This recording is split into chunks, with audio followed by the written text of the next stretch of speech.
In a world that constantly reminds us of what we lack, what we should be, and whom we should emulate, it's easy to forget the quiet, powerful truth that lies at the core of every human being: the power of accepting who you are. This is not a story of instant transformation or overnight success. It's the story of a journey, one that could be yours. Imagine a child growing up in a small town, surrounded by expectations. The world whispers its rules. Be faster, be smarter, be better looking, be more like them. The child stares out the window, longing to fit in, to impress, to finally measure up. Every morning brings a new yardstick, a new comparison, a new reason to doubt. The classmates seem taller, the neighbors seem richer, the siblings seem more talented. And so the cycle begins, the relentless chase for validation. This child grows into a teenager, then an adult, carrying the same heavy burden.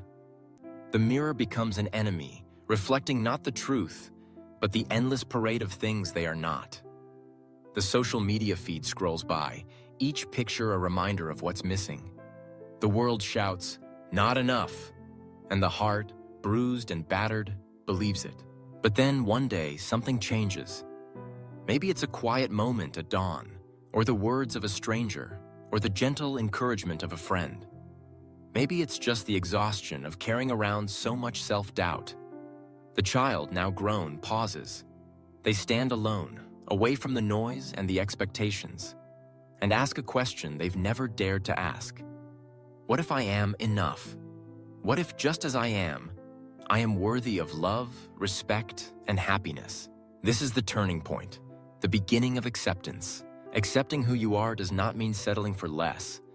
It does not mean giving up on growth or abandoning your dreams. It means embracing your story, your scars, your strengths, and your weaknesses. It means looking in the mirror and seeing not just flaws, but possibility. It means understanding that every experience, every failure, every triumph has shaped you into the person you are today. When you accept yourself, the comparisons lose their power. You stop measuring your worth against someone else's highlight reel. You begin to realize that the qualities that make you different are not liabilities. They are your greatest assets. The world does not need another copy.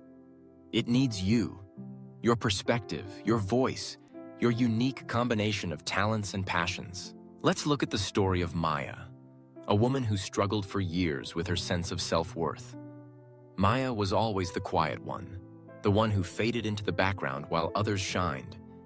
She watched her friends excel in sports, academics, and social circles. She tried to mimic their success, molding herself into different versions, hoping to finally feel accepted. But the more she tried to fit in, the more invisible she felt. One afternoon, Maya found herself sitting alone in a park, watching the trees sway in the wind. She noticed that each tree was different, some tall and slender, others short and sturdy. Yet each tree reached for the sky in its own way without apology or hesitation. It occurred to her that none of the trees compared themselves to the others. Each simply existed, fulfilling its purpose. This simple observation sparked something inside Maya. She realized that she had spent her whole life trying to be someone else, instead of embracing the person she already was.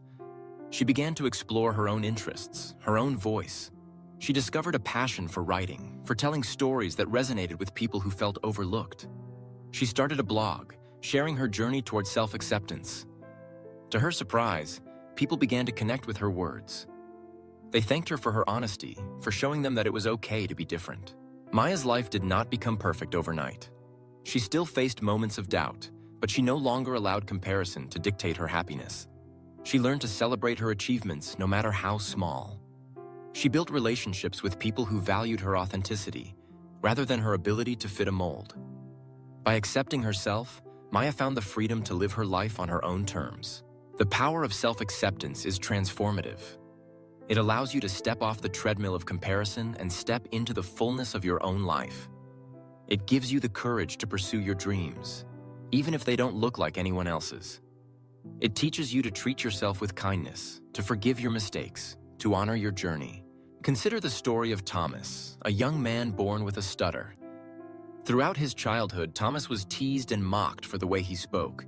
He grew anxious in social situations, convinced that his voice was something to hide.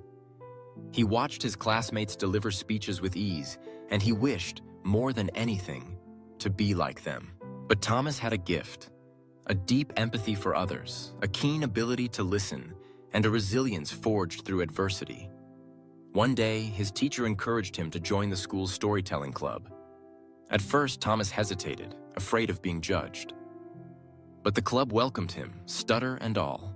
He began to share his stories slowly at first, then with growing confidence. The audience listened, not to his stutter, but to the emotion and wisdom in his words. Thomas eventually realized that his stutter was not a curse, but a part of his unique voice. He accepted it, and in doing so, he found the strength to inspire others. He became a motivational speaker, using his story to encourage people to embrace their own imperfections.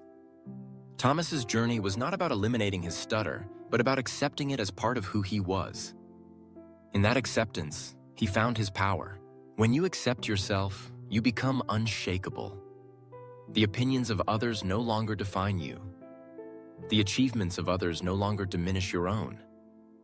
You stop living someone else's life and start living your own. Your relationships become deeper because you show up authentically, without pretense or fear.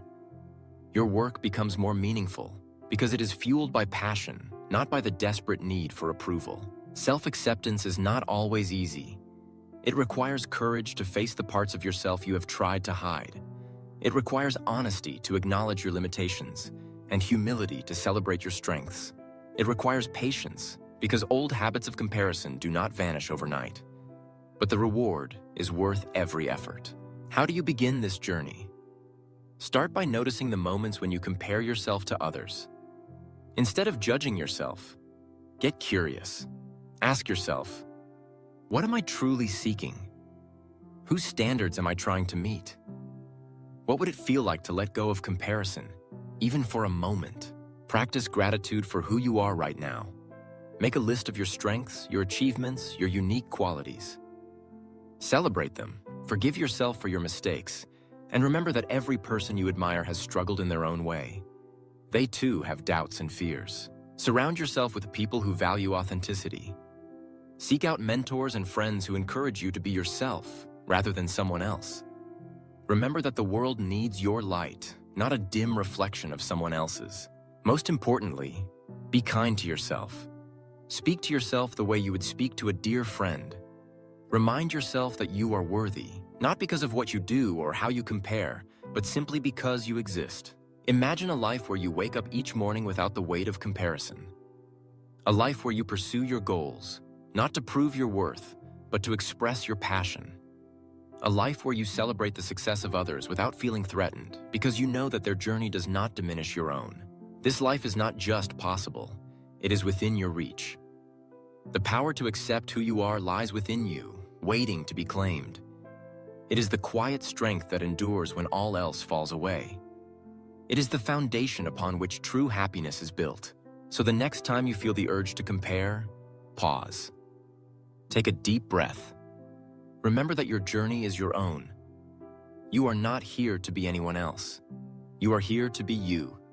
In all your complexity, your beauty, your imperfection, your glory. Accept yourself. Embrace your story. Live your truth. Because after this, you will never need to compare yourself again. The world is waiting for you, just as you are. If you like this story, please give it a like and share with your friends, and don't forget to subscribe to Golden Chonk channel for more inspiring stories like this one. Thank you for staying with Golden Chonk. See you in the next story with new thoughts and new lessons. Until then, stay well and stay peaceful.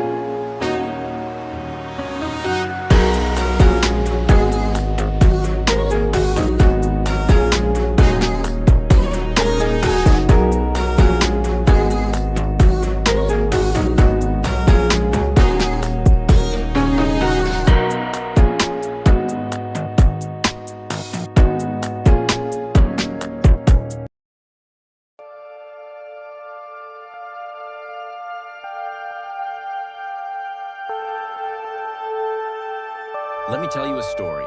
It's not about a superhero or a billionaire. It's about an ordinary man named Ravi, who faced the same challenges that many of us do. overwhelm, anxiety, and the relentless chatter of a busy mind. Ravi was a talented architect living in a bustling city, always racing against deadlines, always tethered to his phone, his mind perpetually leaping from one worry to the next. He was successful on the outside, but inside, he felt like a storm was always raging. Ravi's mornings began with a jolt, the shrill beep of his alarm, the instant flood of emails and messages, the rush to get ready, to beat traffic, to arrive at work already exhausted. His thoughts chased each other in circles. What if the client hates this design? Did I forget something important yesterday? Am I really good enough? Even in rare moments of rest, his mind refused to quiet down. At night, sleep eluded him as his brain replayed the day's worries and rehearsed the challenges of tomorrow. One day, after weeks of mounting stress, Ravi's body rebelled. He collapsed at his desk, heart pounding, the world spinning. In the emergency room, the doctor told him it was a panic attack, a warning sign, not just from his body, but from his mind. Ravi realized he couldn't go on like this. He needed a change, something deeper than a vacation or a temporary escape. A friend suggested he visit a local meditation center, a place tucked away from the city's chaos. Skeptical but desperate, Ravi agreed. The center was simple. A quiet room, a few cushions, a teacher with kind eyes and a gentle voice. The teacher invited Ravi to sit, close his eyes, and focus on his breath. At first, Ravi's thoughts screamed louder than ever. This is pointless. I'm wasting time. But the teacher reassured him. It's normal. The mind is like a wild horse. You can't force it to be still. You can only invite it patiently to settle. With practice, Ravi learned to observe his thoughts without judgment. He noticed how his mind clung to anxieties, regrets, and imagined futures. But as he sat, breathing in and out, he discovered something remarkable. Between each thought, there was a gap, a moment of quiet, a sliver of peace. The more he noticed these gaps, the wider they became. The chatter softened. The storm began to subside. Over weeks and months, Ravi's life transformed. He still had deadlines. Challenges didn't disappear. But he was no longer ruled by the chaos of his mind. When problems arose, he faced them with clarity, not panic. In the stillness he cultivated, he found creativity, resilience, and a deep well of calm that carried him through even the most stressful days. What Ravi discovered is something philosophers, sages, and scientists have echoed for centuries. The mind, when emptied of constant clutter, becomes powerful. In stillness, we access the deepest parts of ourselves, the source of wisdom, insight, and true motivation. You see, a quiet mind is not an empty mind in the sense of nothingness or absence. It is a mind free from unnecessary noise, a mind tuned to the present moment. It's like cleaning a dirty window. Only when the glass is clear can we see the world as it truly is. But how do we empty our minds in a world that never stops talking? First, understand that emptiness is not about suppression or avoidance. It is about gentle observation and letting go. When a thought arises, whether it's worry, anger, or excitement, acknowledge it, but don't cling to it.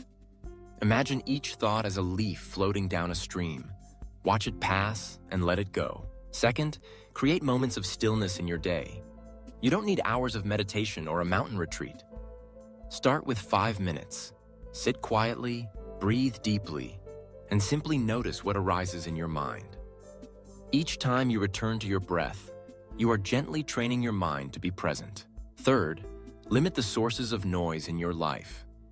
This means not only reducing literal noise, phones, screens, endless notifications, but also the mental noise of overthinking and rumination. Set boundaries with technology. Make space in your schedule for solitude and reflection. Fourth, practice acceptance.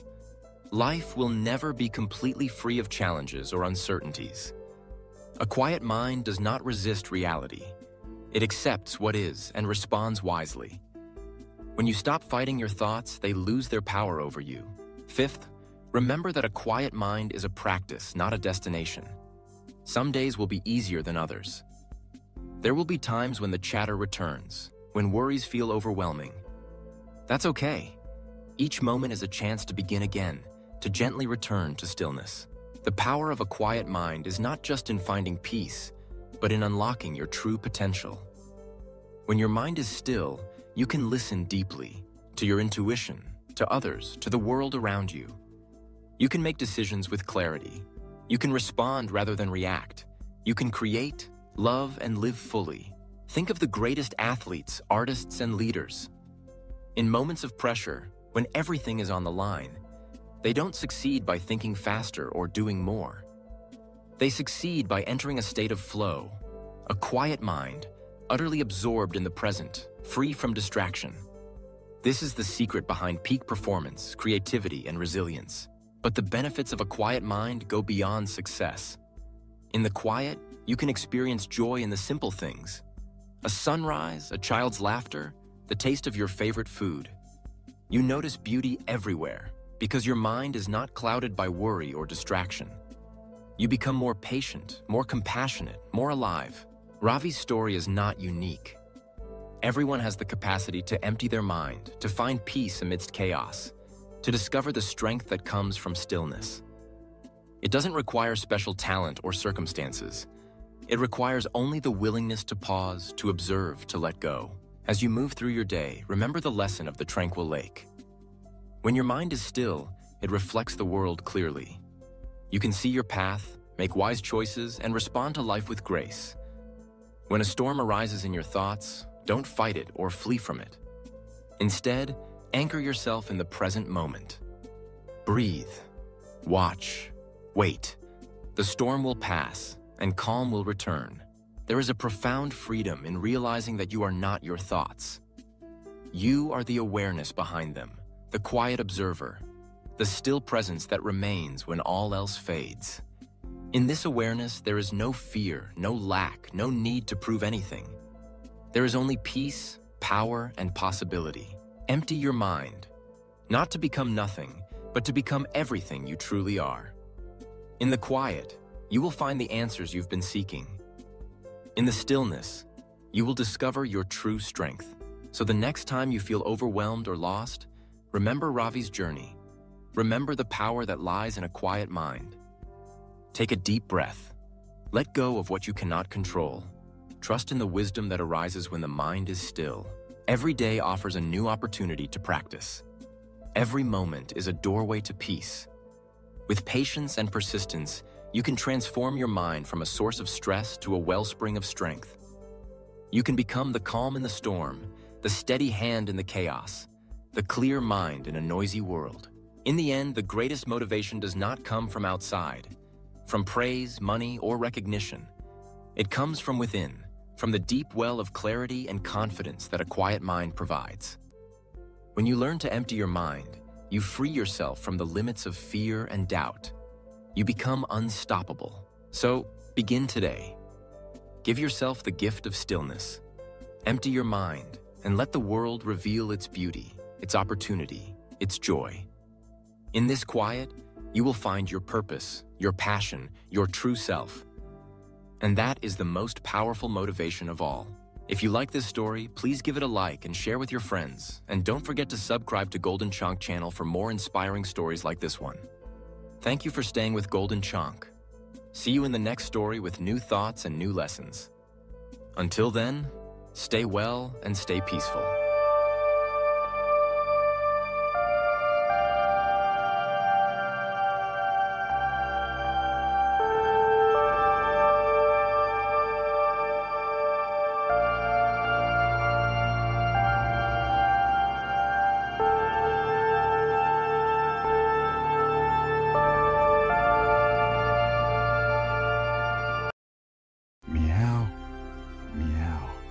Hello, my dear sleepy friends. It's me, Golden Chonk, your perfect guide to the most mysterious corners of our world. Tonight, we journey to a place so remote, so untouched, it almost feels like a dream. A land whispered about in ancient maps, yet hidden for centuries beneath a shroud of white. Tonight, we explore the forbidden continent, Antarctica. Imagine, if you will, a land twice the size of Australia, larger than all of Europe, holding 90% of the world's ice. For so long, it was just a blank space, a frozen enigma at the edge of civilization. But as humans dared to venture closer, strange whispers began to echo across the ice and through the halls of history. structures too symmetrical to be natural, maps showing a continent without ice, and mysteries buried deep beneath the endless white. What if Antarctica is more than just snow and silence? What if it holds clues that could rewrite our understanding of Earth's ancient past? Close your eyes, settle into your coziest spot, and let my purrs guide you into the heart of this frozen wonderland. We'll examine the myths, the discoveries, and what truly makes Antarctica Earth's most mysterious continent. You'll hear the legends, see the evidence, and decide for yourself what Antarctica is truly hiding. Our first stop on this frosty adventure takes us to the Ellsworth Mountains in 2016. Satellite images revealed a peak that seemed to defy nature. Imagine a mountain with 4 sharp faces and a pointed top, looking strikingly like the pyramids of Giza. This pyramid-shaped formation, standing around 4,150 feet tall, is clearly visible from above, a stark and intriguing anomaly against the vast, desolate white landscape. Now, most geologists will tell you that this is likely a nunatak, a peak carved by millions of years of wind, ice, and freeze-thaw weathering. Similar shapes exist in places like the Swiss Alps, like the famous Matterhorn, which also boasts a striking pyramidal form due to glacial erosion. But here's where the mystery deepens, my friends. Most natural peaks with triangular sides have only 1 or 2 flat faces. This one appears to have 4, giving it a near-perfect geometric form, almost as if it were designed. Could it be more than just a mountain? Could it be a silent testament to something long forgotten? Some researchers and theorists believe it could be a human-made structure, a pyramid now hidden beneath layers of ice. Think of the pyramids in Egypt, Mexico, and Peru. They share similar designs, wide bases, sloping sides, and a strong alignment with cardinal directions. These ancient wonders stand as enduring symbols of sophisticated engineering and astronomical knowledge. Could this Antarctic peak be a sign of a shared ancient architectural understanding, a global network of builders, or even a single older source of knowledge that predates known civilizations? Or perhaps, like the debated Bosnian pyramids, these are large hills concealing the remains of prehistoric structures, reshaped by nature over millennia, yet still bearing the subtle marks of ancient hands. The continent's massive ice sheet, over a mile thick in some areas, makes large-scale exploration nearly impossible, shrouding any potential truth in an impenetrable veil of white. The full story behind these formations remains hidden, waiting for a time when the ice might yield its secrets. As technology has advanced, allowing us to peer deeper into Antarctica's icy embrace, even stranger features have emerged. Features that seem to challenge our understanding of natural geological processes. Imagine seeing large, dark shapes resembling doorways carved into mountain slopes, or even patterns that look distinctly like man-made stairs leading into the heart of the frozen peaks. One of the most talked about formations appears near a remote area of East Antarctica. A large rectangular opening, unusually clean and geometric, with sharp, almost unnaturally straight lines that make it stand out dramatically from the rugged, natural landscape. Some even estimate it to be several meters tall and wide, large enough for a full-sized aircraft to enter, or for ancient giants to pass through. The perfect angles and smooth edges are unlike anything typically formed by ice or rock. Glaciologists, ever the pragmatists, suggest these openings could be formed by complex interactions of ice movement, katabatic winds, and extreme temperature changes, where melting and refreezing cycles create gaps that, purely by chance, take on geometric appearances. Or perhaps it's simply the top of a ridge, exposed as ice levels have lowered, creating an optical illusion against the vast, flat expanse of the ice. But then there's another puzzling discovery near the Antarctic coast, a wide cave entrance with several dark horizontal lines running parallel, rising gradually like a staircase leading into the mountain. Natural layering of snow or rock doesn't usually create such clean, step-like platforms with such consistent spacing and uniform rise. While some speculate about ancient collapses or uneven melting patterns, their even spacing and straight design hint at a more complex, perhaps even artificial origin.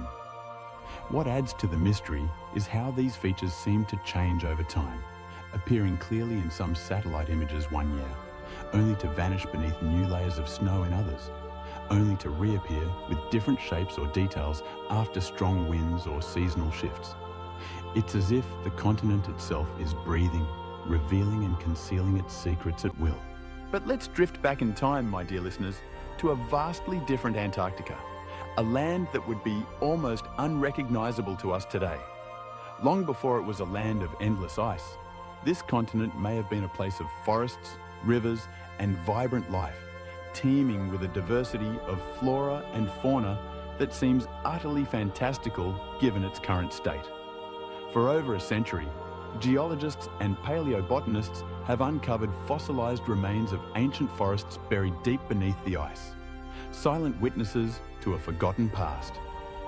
In the Beardmore Glacier region, only 500 kilometres from the South Pole, leaves resembling beech trees were discovered by Robert Falcon Scott's ill-fated expedition in 1912, a poignant reminder of a warmer age. Later, on Alexander Island and the Antarctic Peninsula, researchers found upright fossilised trees, some as tall as 7 metres, still rooted where they once thrived, their petrified wood a testament to their longevity. Around them, layers of ancient pollen and organic remains paint a vivid picture of a lush, temperate rainforest that existed 100 million years ago, a veritable Eden at the bottom of the world. Despite its polar location, the global climate was dramatically warmer during that period, with temperatures ranging from 13 to 21 degrees Celsius, allowing evergreen species, conifers and ferns to dominate the landscape, even during long months of polar darkness. Recent drilling beneath the ice has confirmed this verdant past, with ancient pollen showing that the area was covered in tundra as recently as 12 million years ago.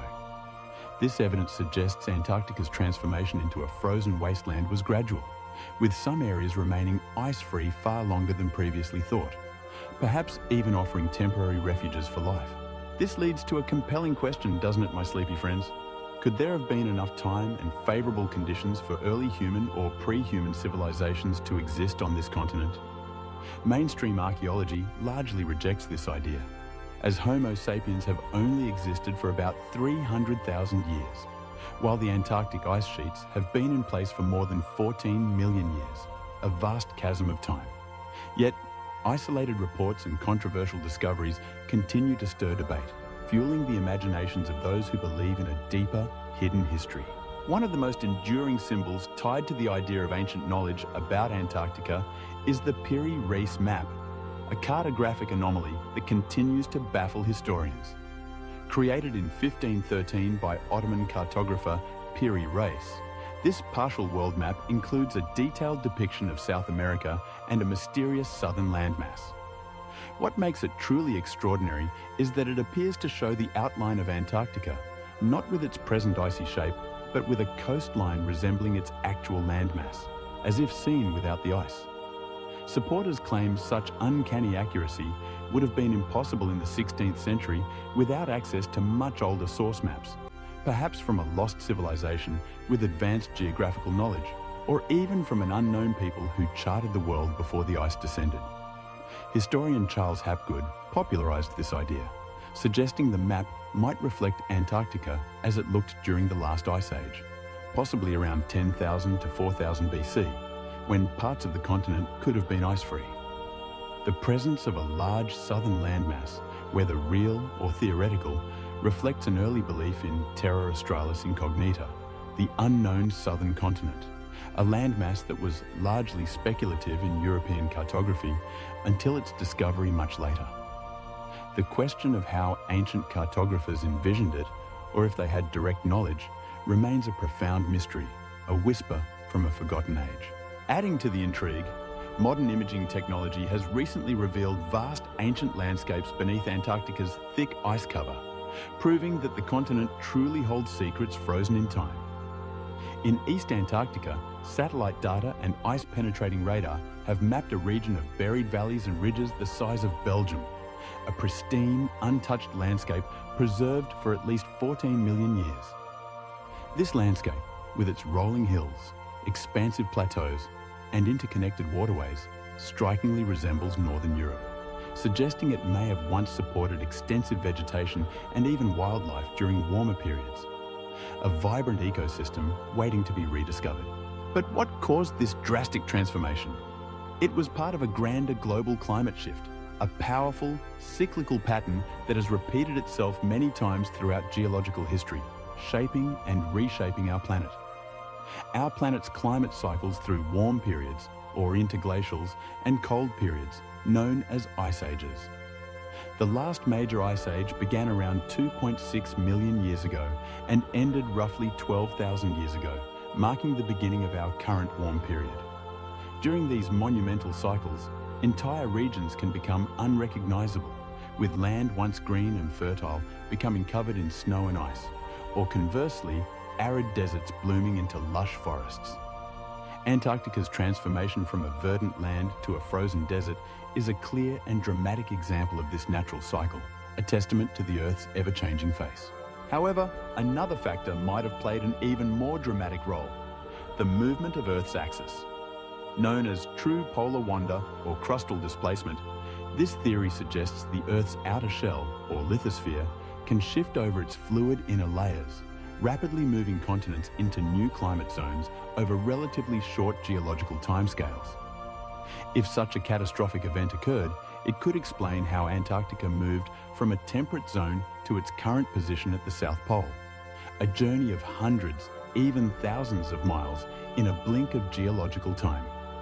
While debated within the scientific community, some studies of rock formations and ancient shorelines suggest parts of Earth's surface have indeed relocated over time, lending a degree of credibility to this audacious theory.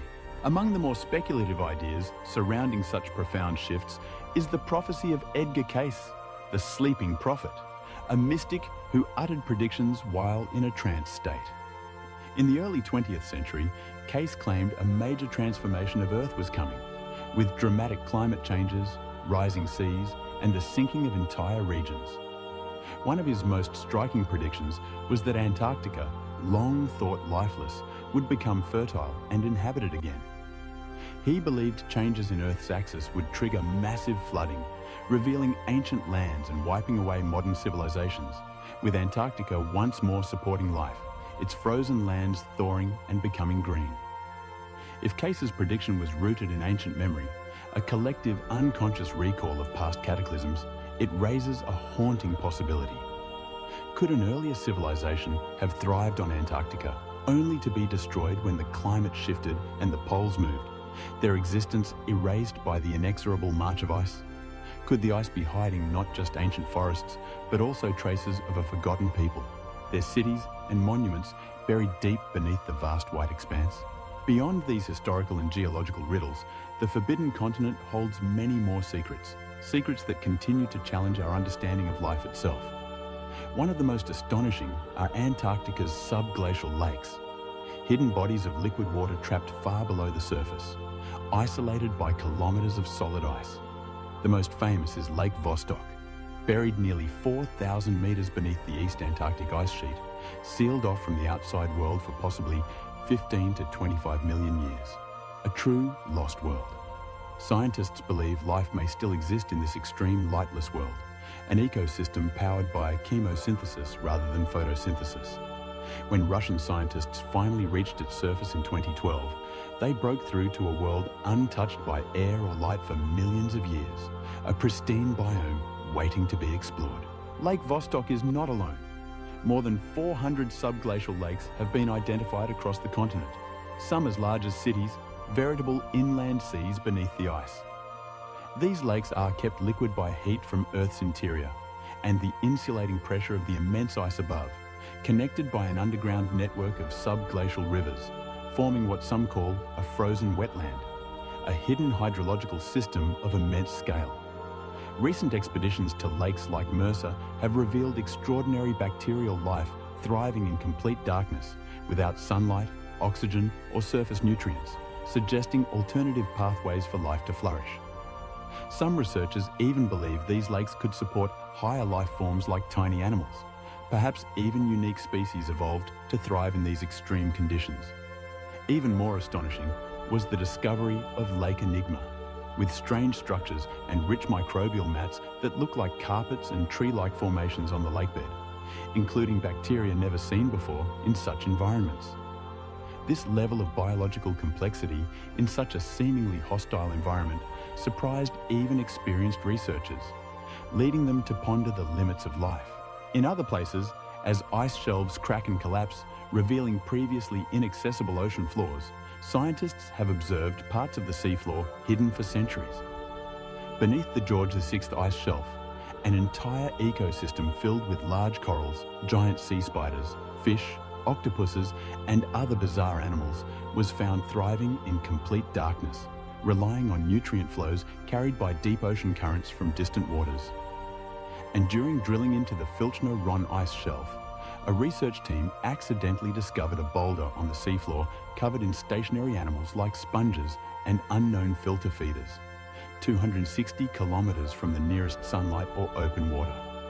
Somehow, they were feeding, growing, and surviving in conditions thought to be completely hostile to life, a testament to the resilience and adaptability of nature. Harsh conditions, complex political agreements, and stringent environmental protections make large-scale exploration nearly impossible, leaving most of the continent untouched and unexplored, a vast white blank on our modern maps. Yet, from the few windows scientists have opened, it's clear that Antarctica is not dead. It is a living, breathing continent, full of mysteries waiting to be unveiled. One of the most unexpected sights in the seemingly uniform white expanse of Antarctica is a bright red waterfall, a surreal and almost unsettling phenomenon. Deep in the McMurdo dry valleys flows from the Taylor Glacier a vivid and surreal feature known as blood falls. Its colour is so intense and unusual that for decades it was one of the most haunting and unexplained sights in Antarctica. Standing 5 stories high, its deep red hue appears to stain the surrounding ice like an open wound, a dramatic splash of colour against the pristine white. The scientific explanation behind blood falls is as fascinating as its appearance. More than 5 million years ago, this area was submerged by the ocean. When the sea retreated, pockets of ancient salty water were left behind and eventually sealed under layers of ice, trapped beneath 400 metres of glacier, cut off from the atmosphere, light and oxygen, an isolated aquatic pocket. Over time, the water grew saltier and more concentrated with iron and other minerals, transforming into a hypersaline brine. Today, pressure beneath the glacier pushes this iron-rich, highly saline water through a fissure in the ice, forcing it to the surface. When exposed to oxygen, the dissolved iron oxidizes, similar to rusting, and turns a deep red, creating the striking and eerie appearance of what looks like blood flowing from within the glacier. But the story doesn't end with chemistry. Hidden within its iron-rich waters is an isolated ecosystem of microscopic life, a unique community of extremophiles. Scientists have discovered microorganisms that survive in complete darkness and without oxygen, feeding on iron and sulfur compounds, a form of chemosynthesis that defies our typical understanding of life. These microbes have evolved in extreme isolation, offering rare insight into how life can exist in the harshest environments on Earth, and possibly on icy worlds like Europa or Enceladus, where similar conditions might exist. Yet, despite the scientific understanding, blood falls has remained a magnet for alternative theories. Some suggest it may be a natural vent connected to a hidden underground structure, perhaps a long-forgotten base buried deep beneath the ice, with the red water being a byproduct of something deeper, artificial in nature. Others claim the water is leaking from a biological experiment, an ancient or modern lab hidden under the glacier, using iron and microbial life for unknown purposes, perhaps even bioengineering. While scientists work tirelessly to explain these mysteries, some stories defy logic and challenge what we know, lingering in the realm of speculation and wonder. Beyond the glaciers and lakes, beyond the fossils and ancient landscapes, lie stories that suggest this frozen land may still hold secrets far stranger than science has yet acknowledged. Secrets that whisper of the truly unknown. Among the most persistent legends is that of the Ningen, a creature reportedly appearing in the icy waters around Antarctica. Described as a massive pale white being with a humanoid shape, the Ningen is said to be up to 30 meters long, almost the length of a blue whale.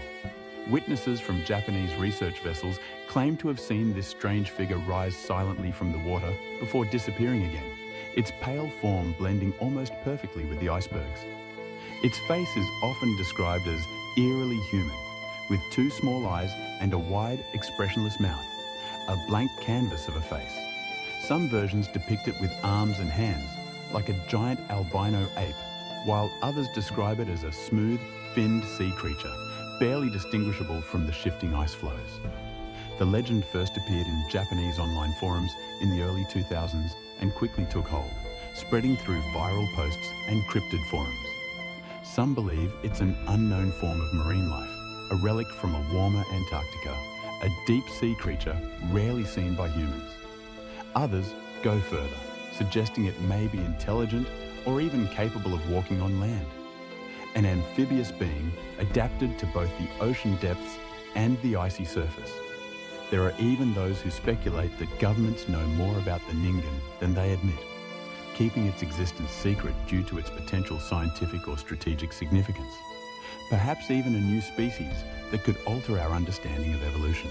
Another creature of legend, far older, is the Kraken, the mythical sea monster of Norse folklore. Though commonly associated with the waters of Scandinavia, the Southern Ocean has its own versions of immense, elusive cephalopods. In 2016, satellite imagery near Deception Island showed a long, dark shadow in the water that many believed resembled the legendary beast, its massive form stretching across the digital image. While scientists identified it as a sea stack, a natural rock formation, the resemblance was enough to ignite the imagination. Given that colossal squid, the largest of their kind, inhabit these depths, growing up to 14 meters long with eyes the size of dinner plates, it's easy to understand why the idea of giant sea creatures flourishes in Antarctica's dark, unexplored waters. The ocean holds more mysteries than we can imagine, and the depths of Antarctica are among the deepest. But not all tales from Antarctica are about monsters. Some are far more unsettling, whispers of the uncanny that chill the soul more than the biting wind. Throughout the 20th century, explorers and scientists, enduring months of isolation, have reported strange sensations, feelings of being watched, and unseen presences walking nearby in the snow, just out of sight.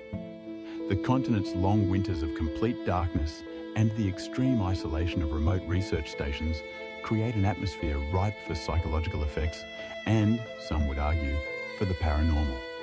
One of the most famous stories comes from Sir Ernest Shackleton, the legendary polar explorer. In 1916, during a desperate trek across South Georgia Island after the loss of his ship Endurance, he reported the sensation that a fourth member was walking with his small group, though only 3 men were physically present. Both his companions later confirmed they felt the same invisible presence, a guardian spirit, or perhaps a hallucination brought on by extreme fatigue and starvation. Other stories are darker, tales of abandoned ships and frozen crews. One enduring tale dates back to the early 1840s. A British whaling ship, the Hope, navigating near the South Shetland Islands, spotted a vessel trapped in the ice, a ghostly silhouette against the endless white. Upon approach, they discovered a schooner, the Jenny, frozen solid, its sails tattered, its mast broken. What they found inside would mark the story as one of the most unsettling in polar lore. The Jenny's crew was reportedly still on board, dead but frozen in place, upright at their stations, perfectly preserved by the extreme cold. The ship's logbook, found on the captain's desk, contained a final, chilling message from the captain. May 4th, 1823. No food for 71 days. I am the only one left alive. The Hope documented the discovery, but left the vessel undisturbed, locked in the ice, a tomb at sea.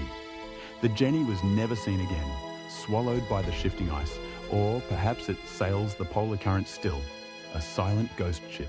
Another frequently recounted account comes from the McMurdo Dry Valleys, one of the driest and most desolate places on Earth, a barren wasteland of rock and ice. Scattered across this cold desert are abandoned huts and outposts from early expeditions, relics of human endeavour against overwhelming odds. Over decades, personnel stationed nearby have reported unexplained noises, footsteps in the snow when no one is around, doors creaking open and slamming shut, and disembodied voices carried by the wind. Some researchers who entered one particular hut claimed to feel a strange presence, a pervasive sense of being watched, as if unseen eyes followed their every move. Others reported tools going missing, only to reappear later in odd places, defying any logical explanation. Scientists often explain these experiences as the result of extreme isolation, harsh environmental conditions, and the psychological effects of working in such a desolate place, leading to auditory illusions, disorienting sensations, and a pervasive unease. Still, not everyone accepts this explanation. For them, the fact that the eerie blood falls is in this same region feels like too much of a coincidence, suggesting a deeper, more profound mystery at play. Interest in Antarctica and its secrets is not recent, my dear kittens.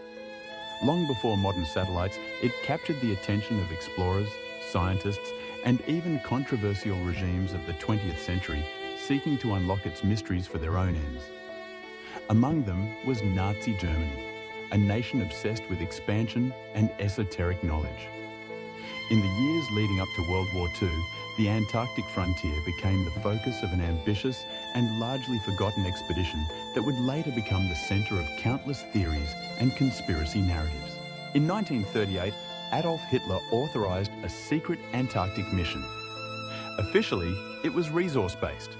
Germany, preparing for war, sought to reduce its dependence on foreign imports of whale oil, a crucial resource for fats and lubricants. The expedition was organised quickly and shrouded in secrecy. On December 17th and 38, the vessel MS Schwabenland, a converted seaplane tender, left Hamburg with 82 men. Scientists, naval officers, technicians, and a Nazi Party representative to ensure ideological compliance.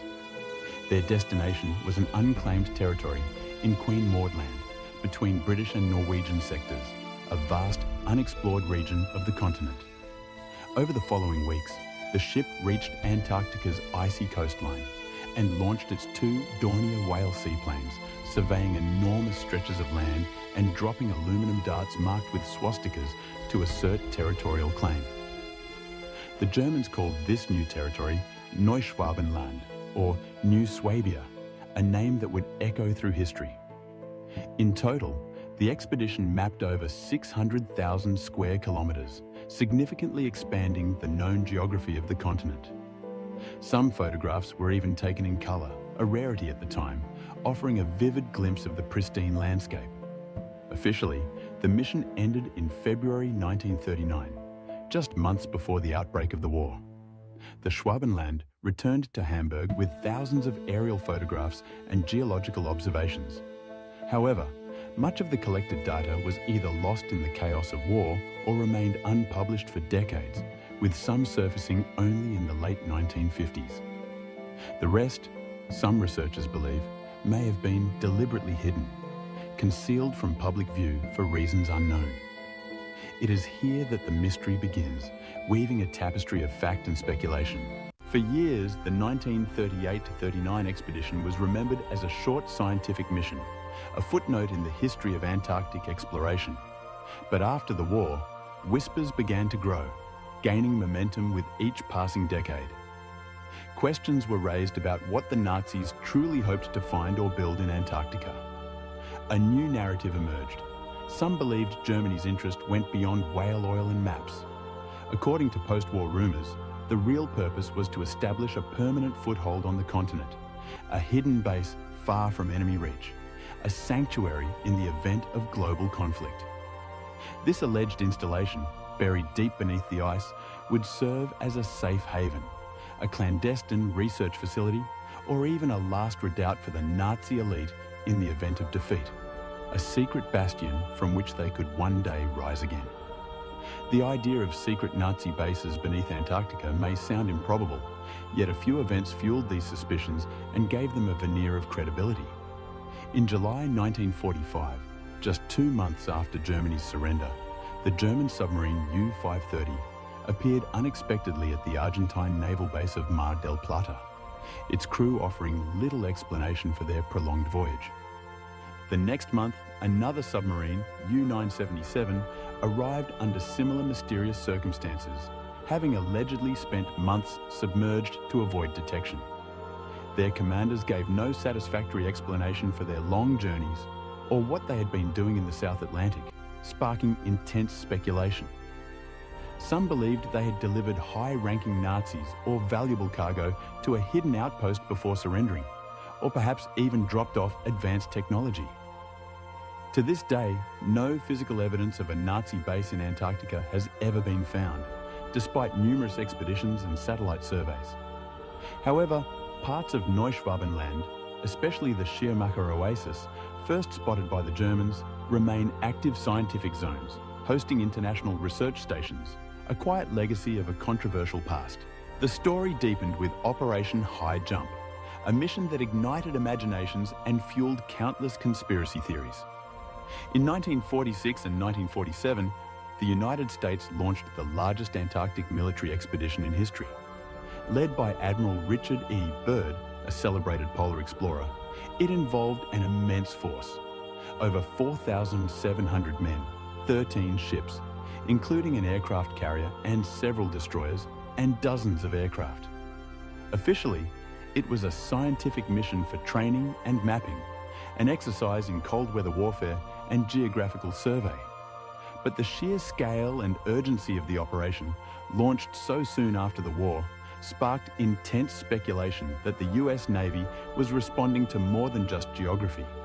Some theorists suggest Byrd's fleet was sent to investigate, or even eliminate, a Nazi presence still active on the continent, a lingering threat from a defeated enemy. Operation High Jump was unlike any Antarctic expedition before it. Organised just months after World War II, it was ambitious, unprecedented, and shrouded in a certain degree of secrecy.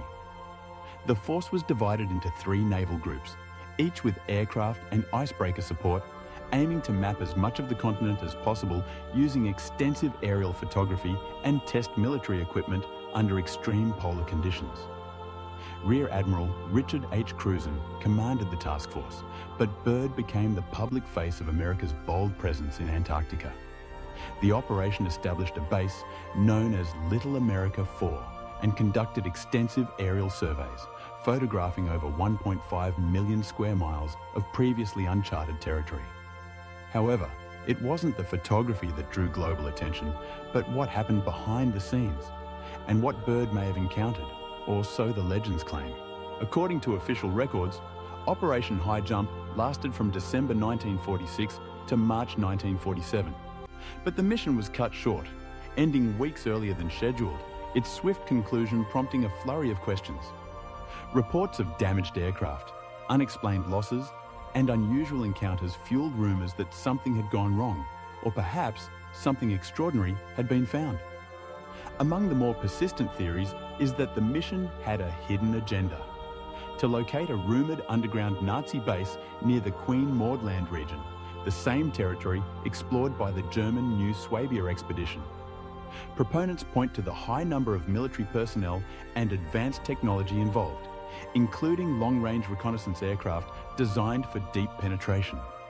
They also reference unexplained air crashes, like the fatal loss of the Martin PBM-5 flying boat George I, which claimed 3 crewmen under mysterious circumstances.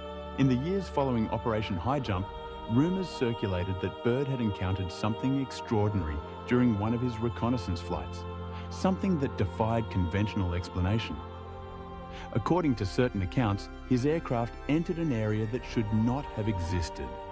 A temperate zone amid the perpetual ice, a landscape of green valleys and warm air, a true oasis in the frozen desert.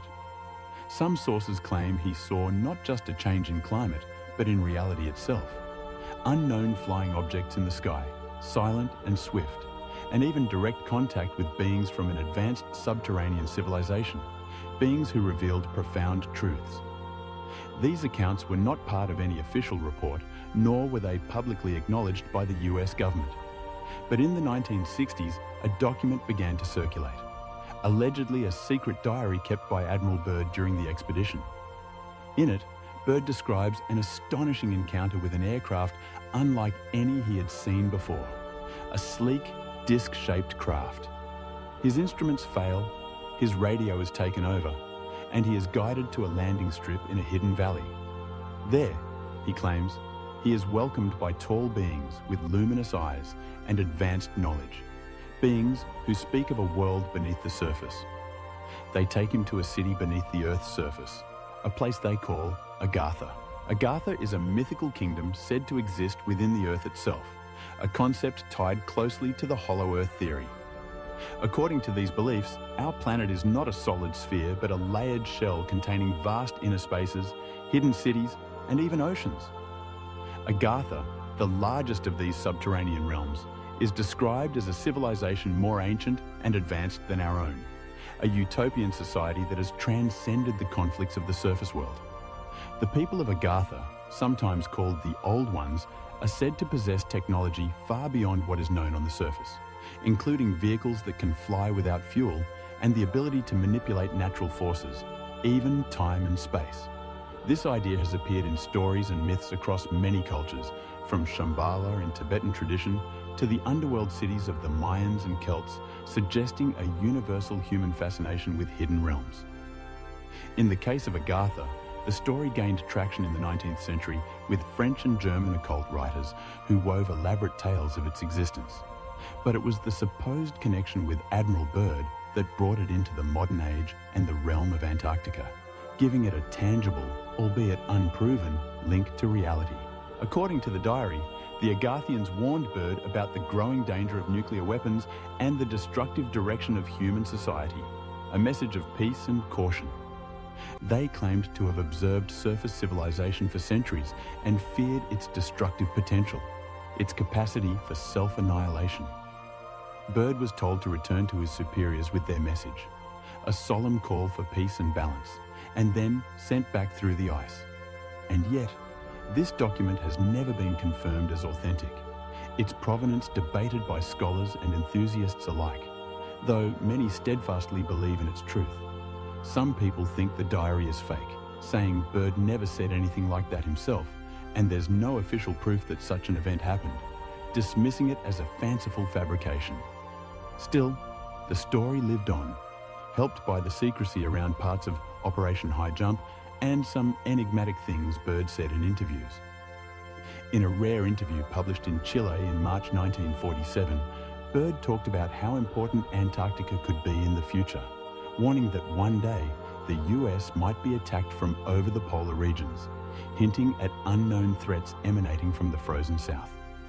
Some people think this was his way of hinting at what he saw down there, a veiled warning to the world.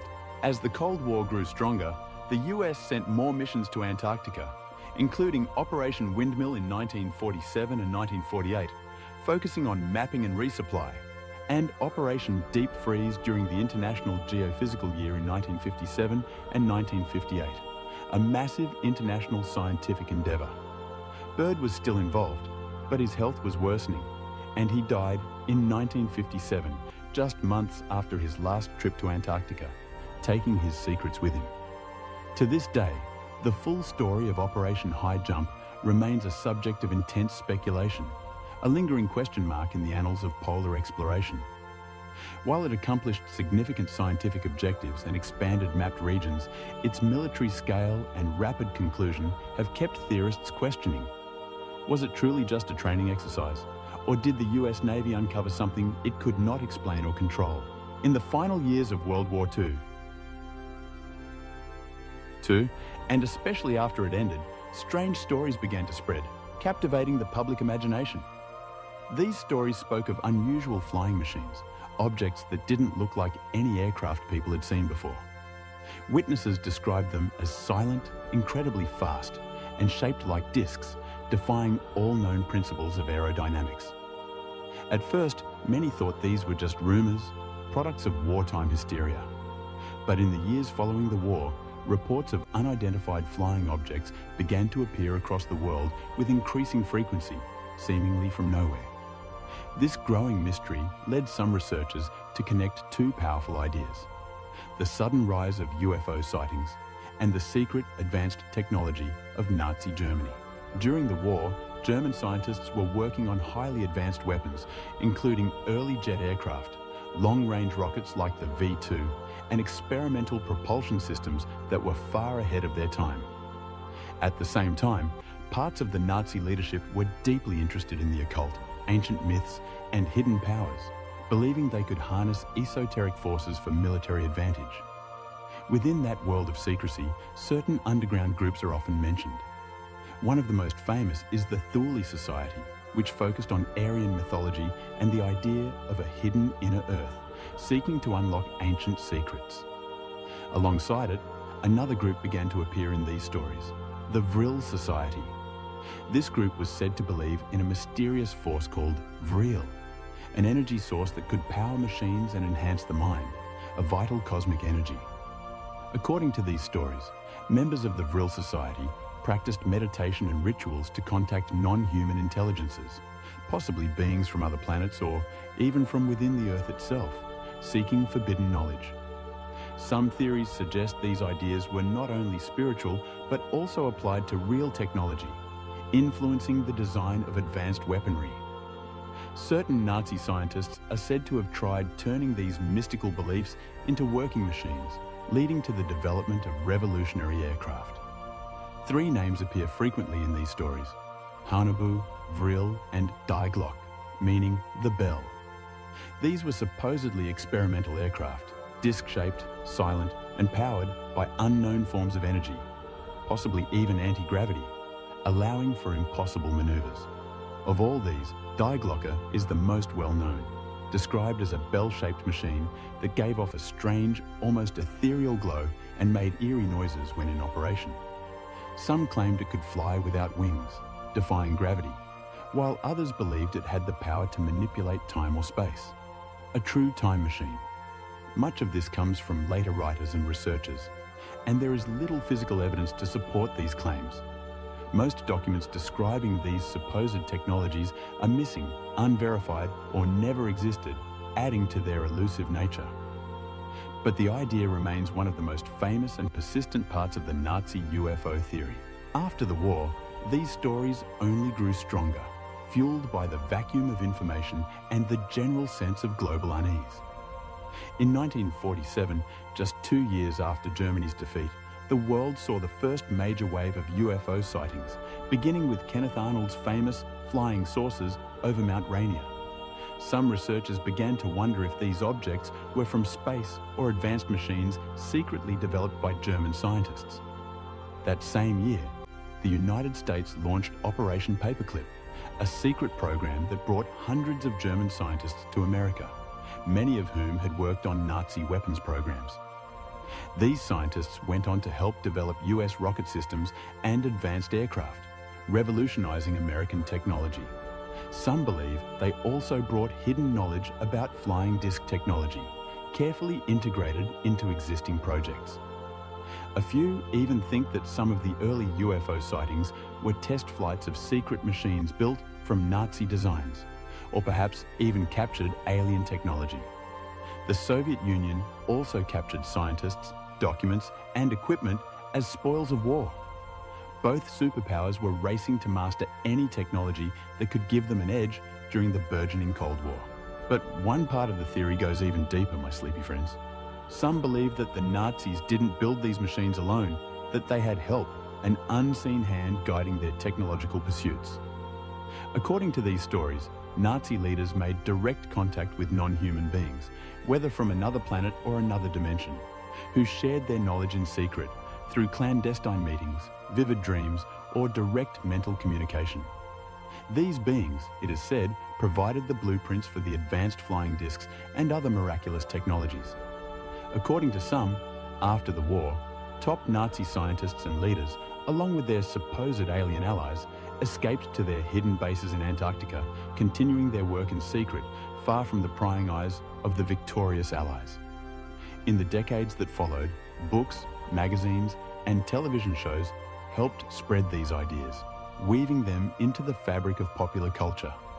Theories linking Nazi science, UFOs, and aliens grew more detailed and dramatic, culminating in elaborate narratives of underground civilizations and cosmic pacts. Some claim the Nazis worked directly with extraterrestrials. Others say they discovered lost technology from ancient civilizations, remnants of a forgotten world that existed long before recorded history.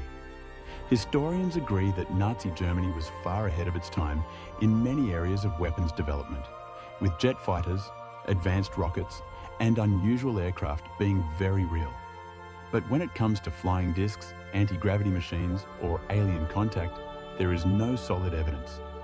Most documents describing these things are missing, unverified, or never existed, remaining firmly in the realm of speculation. However, stories like this have never disappeared.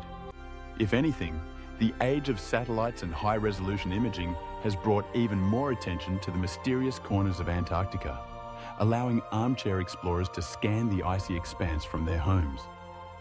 Today, sightings of strange objects, unusual formations, and unexplained shapes on the icy continent are more frequent than ever, fueled by public curiosity and readily available satellite data. With platforms like Google Earth, everyday users can now scan the frozen wilderness from their screens, often discovering anomalies that spark widespread debate. In recent years, one particular image from the southern Atlantic sector of Antarctica drew international attention. It appeared to show a long, straight trail marked in the ice, ending in a massive dark object resting at an angle, half buried in the snow. The image quickly spread online, with many calling it the crash site of a large, unidentified flying object, perhaps a secret military craft or something not of this world. The visible trail suggested movement across the ice, a dramatic skid mark on the pristine surface, and the shape of the object, partially buried, half exposed, was enough to ignite a wave of theories and passionate discussions. Some believed it was a secret aircraft, a cutting-edge prototype gone awry, while others suggested something not of this world, an extraterrestrial visitor. Another satellite photo showed a strange oval structure half covered in snow, standing out conspicuously against the smooth white surface. Its rounded shape and symmetrical design made it seem strikingly artificial, unlike any natural formation. Some online sleuths claimed it looked like a large disc, possibly even a buried craft, slowly being uncovered by melting ice, hinting at its true nature. Others noted its smooth, curved edges and proposed that it might not be a machine at all, but part of a larger, hidden structure, suggesting it could be an entrance to an underground facility, a secret base hidden in plain sight. But not all sightings appeared technological in nature. One of the most widely discussed satellite discoveries resembled a massive face staring up from the snow. Deep in the southeastern region of Antarctica, people spotted what looked like the frozen features of a large head, with eyes, a nose and a mouth, all carved into the white surface, perfectly rendered by shadows and ice. The image was quickly labelled an alien face, a relic of an ancient civilization, while others compared it to mythical beings or colossal ancient statues akin to the Sphinx of Giza. The idea that something or someone had left their indelible mark in the ice began circulating rapidly, suggesting an intentional carving. For some, it was another sign that Antarctica held the remnants of a lost past, a forgotten civilization leaving its signature. For others, it was a modern sign of watchers still present beneath the ice, observing humanity from their hidden strongholds. Elsewhere on the continent, a satellite view of a lonely iceberg caught attention when it appeared to resemble a large ship, tilted and half submerged in the sea ice. From a certain angle, it looked eerily like a cruise liner made of ice, complete with what looked like windows, a deck, and even funnels, as if a ghostly ship were trapped in time. While no one claimed it was an actual vessel, the sharp geometric lines of the formation led to suggestions that it had been shaped or perhaps constructed by intelligent design, defying natural processes. Theories ranged from secret engineering experiments to abandoned relics from an unknown past, locked in ice and slowly being revealed to the modern world. Other photos and on-the-ground reports described perfectly preserved seal bodies found miles away from the ocean, high in the mountains, far from any natural habitat. These mummified remains, sometimes hundreds or even thousands of years old, were found far from any known migration paths or food sources. No one fully understands how or why the animals ended up there, or what drew them so far inland, deep into the continent's interior. Some believe they were chasing glimmers of light on distant glaciers, mistaking them for water, a fatal mirage. Others suggest that the remains mark something more unusual, perhaps a dramatic change in climate long ago, or paths that existed when the land was different, hinting at a shifting landscape. To some, they are natural puzzles, intriguing biological anomalies.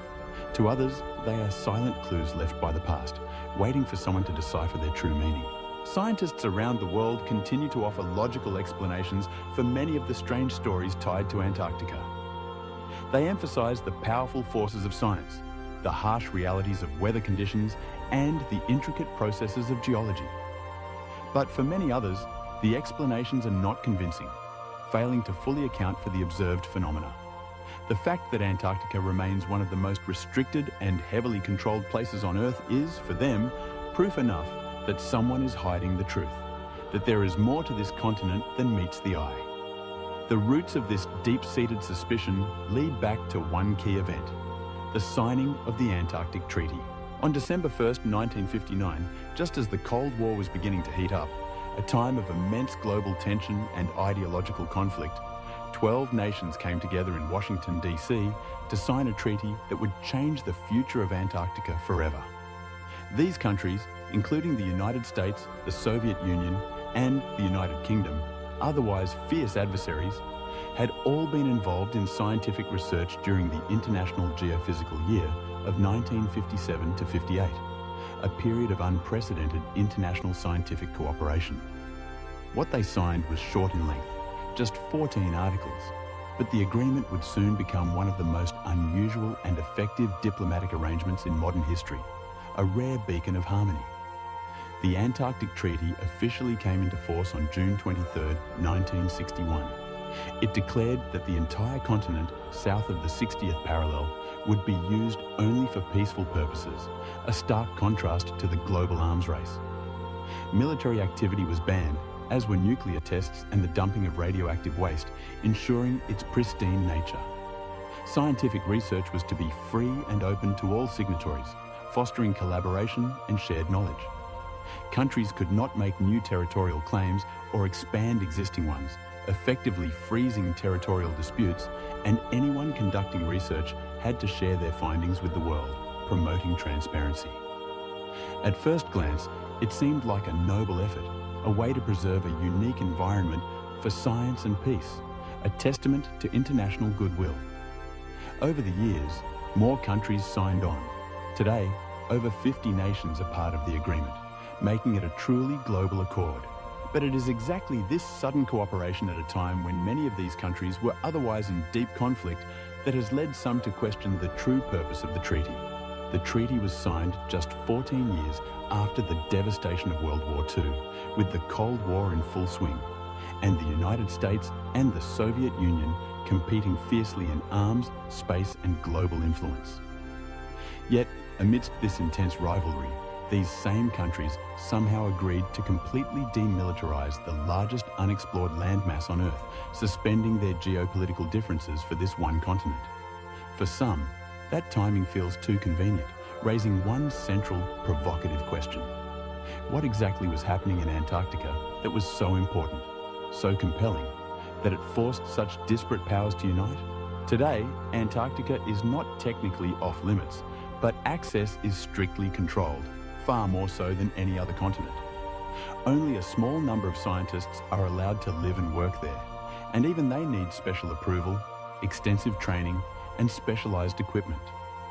Tourists can visit, but only in specific coastal areas and under close supervision, with strict rules about where they can go and what they can do. The vast interior, covering millions of square kilometers, remains almost completely inaccessible, a true wilderness.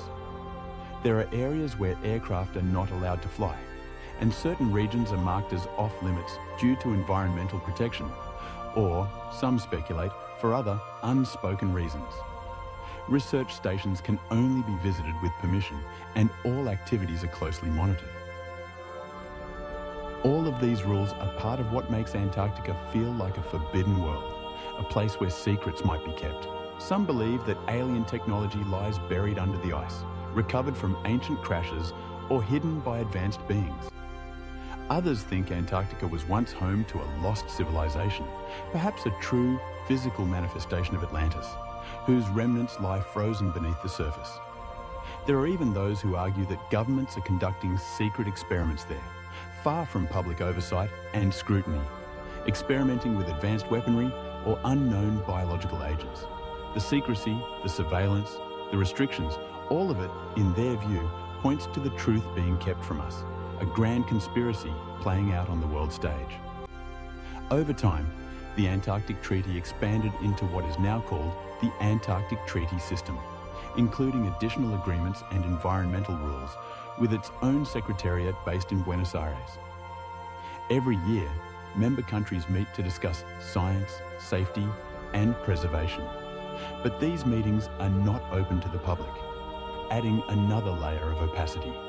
While many argue that the system effectively protects Antarctica's pristine environment and scientific value, others say it protects something else entirely, something far more profound and perhaps dangerous.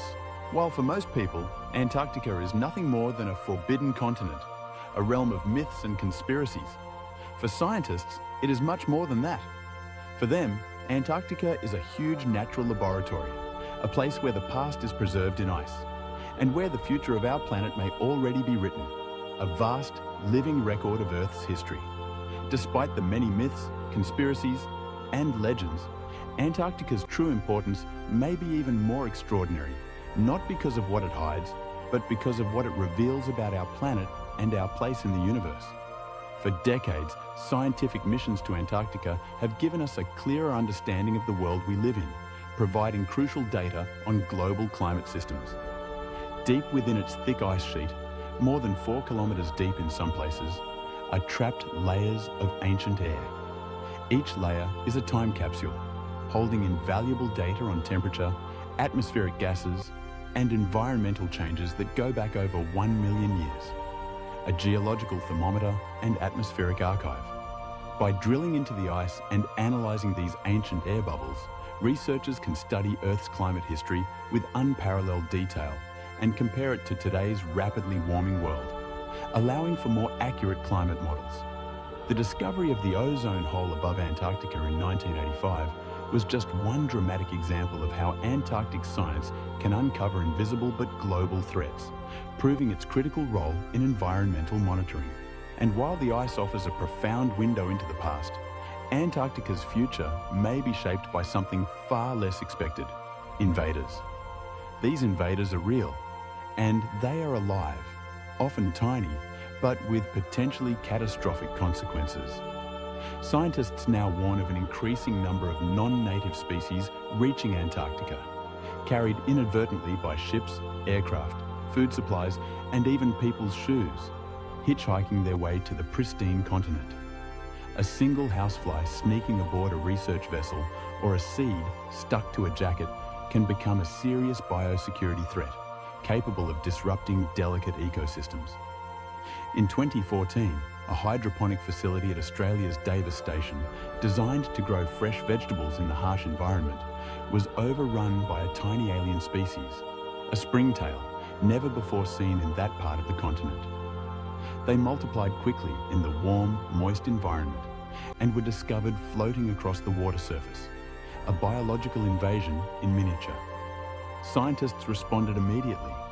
The entire facility was shut down, sterilised, and eventually removed from the site, treated like a viral outbreak, highlighting the extreme measures taken to protect the continent.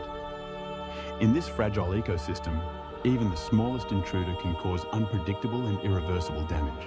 Other invasions have been harder to detect, insidious and slow-moving. A mushroom fly found in the sewage system of a research station refused to disappear for over 20 years, a persistent alien presence. Marine species, such as mussels from distant parts of the world, have also been found along the Antarctic Peninsula, likely transported by the hulls of tourist ships or research vessels, clinging to the submerged surfaces.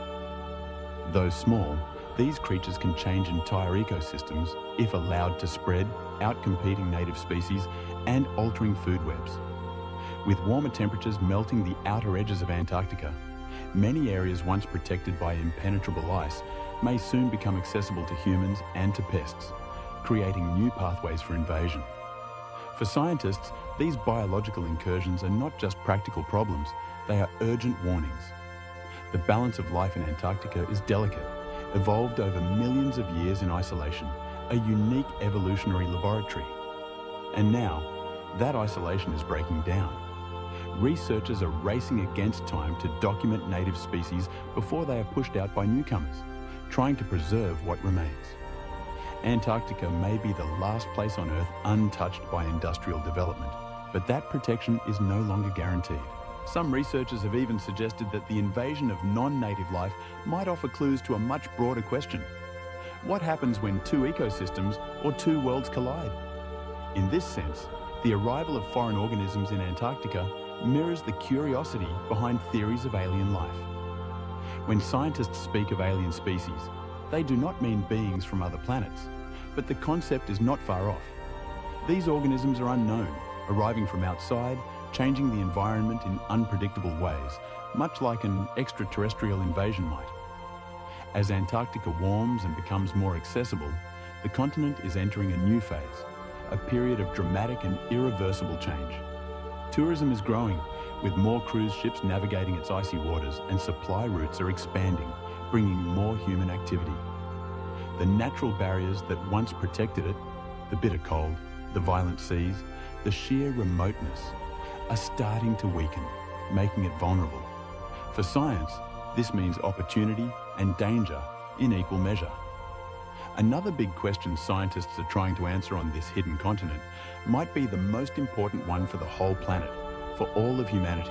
Over the past century, average global temperatures have risen at an alarming rate, a trend that is accelerating. But few places have felt this change as deeply as Antarctica. The Antarctic Peninsula, in particular, is warming faster than nearly anywhere else on Earth. In some regions, temperatures have increased by nearly 3 degrees Celsius in just the last 50 years, a dramatic and concerning shift. As a result, glaciers are retreating at an unprecedented rate. Sea ice is melting earlier each year, and entire ice shelves have begun to collapse, breaking off into the ocean. These changes are not just local, they are global. Antarctica holds about 90% of the world's fresh water in its thick ice sheets, an immense reservoir. If this ice melts, sea levels around the world will rise, threatening coastal cities and low-lying islands. The complete melting of the West Antarctic ice sheet alone could raise global sea levels by more than 3 meters, enough to inundate vast swathes of human habitation. While a full collapse might take centuries, the process may have already started, with irreversible consequences. And as the ice recedes, exposing land that has not seen sunlight for millions of years, scientists are starting to ask a question that once seemed unthinkable. Will Antarctica become green again? It may sound impossible, a vision from a distant past, but this continent has not always been covered in ice. Around 100 million years ago, during the age of the dinosaurs, Antarctica was a warm and forested land, a vibrant, temperate continent. Fossil records show that the continent once supported rich ecosystems with trees, ferns, and even wildfires, suggesting a climate capable of sustaining lush vegetation. Beneath today's thick layers of ice lie the remnants of ancient rivers, valleys, and entire landscapes frozen in time, waiting to be revealed. If the world continues to warm at its current rate, parts of Antarctica, especially the coastlines, may slowly return to those earlier conditions, transforming once again into a more hospitable environment. Some scientists believe that by the end of this century, warmer temperatures and increased rainfall could allow for grasslands and hardy plants to grow along the fringes of the continent, painting patches of green across the white. Invasive species like bluegrass have already been spotted on the peninsula, taking root in newly exposed areas, and colonies of gentoo penguins, which prefer milder conditions, have begun moving farther south, following the retreating ice. In the next 200 years, experts suggest that certain areas, especially near the coast, may become mild enough to support limited agriculture, a stark contrast to its current barrenness. barley, potatoes, and grazing animals could survive short growing seasons in carefully chosen locations, creating self-sustaining outposts. According to scientists, it is even possible that small human colonies could one day exist there without relying entirely on imported food, becoming truly self-sufficient. However, this potential greening comes with a steep price, a global catastrophe. The melting of ice sheets will drastically alter Earth's climate systems, leading to more extreme weather events. Rising seas will threaten coastal cities across the globe, displacing millions and redrawing coastlines. Ecosystems that have survived in isolation for millions of years could be overwhelmed by new species, leading to extinctions and a loss of biodiversity. And the very landscapes that draw scientists to Antarctica, the untouched wilderness, the frozen silence, the pristine beauty, may be lost forever, replaced by something entirely different. Antarctica's extreme conditions, including its months of darkness and low solar angles, will continue to limit what is possible, even under extreme warming. For most of the continent, especially deep inland, it will remain too cold, too dry, and too dark to support anything like traditional farming or long-term settlements. But along its edges, where the sun shines longer and the temperatures rise higher, life may begin to return, a poignant harbinger of a changed world. The future of Antarctica is still uncertain, a grand experiment playing out on a planetary scale. Some believe it may become Earth's last refuge, a cold sanctuary for life as equatorial regions grow hotter and less habitable. Others warn that once we lose control of ice melt, the consequences will move far beyond what we can predict or manage, unleashing forces we cannot comprehend. What is certain is that the world is watching. Antarctica, long seen as a frozen relic, is becoming a mirror of human impact and a symbol of what is to come, a warning and a promise. Scientists will continue to monitor its changes from remote bases and satellite eyes, searching the ice for clues not only to our past, but to our future, hoping to understand its profound message. The forbidden continent is no longer as silent as it once was. Its glaciers are cracking, its weather is shifting, and its secrets are beginning to thaw. Until the ice fully reveals what it has hidden, Antarctica remains the last great unknown. A land of silence, science, and suspicion. Now, my dear friends, as the mysteries of Antarctica swirl in your minds, allow your own thoughts to drift. Perhaps you'll dream of ancient pyramids beneath the ice, or perhaps of tiny microbes thriving in hidden lakes. Whatever your dreams may hold, know that the world is full of wonder, both seen and unseen. Rest well, and I'll be here, purring softly, ready to guide you on another adventure into the unknown. Good night, my sleepy friends. Meow. Meow.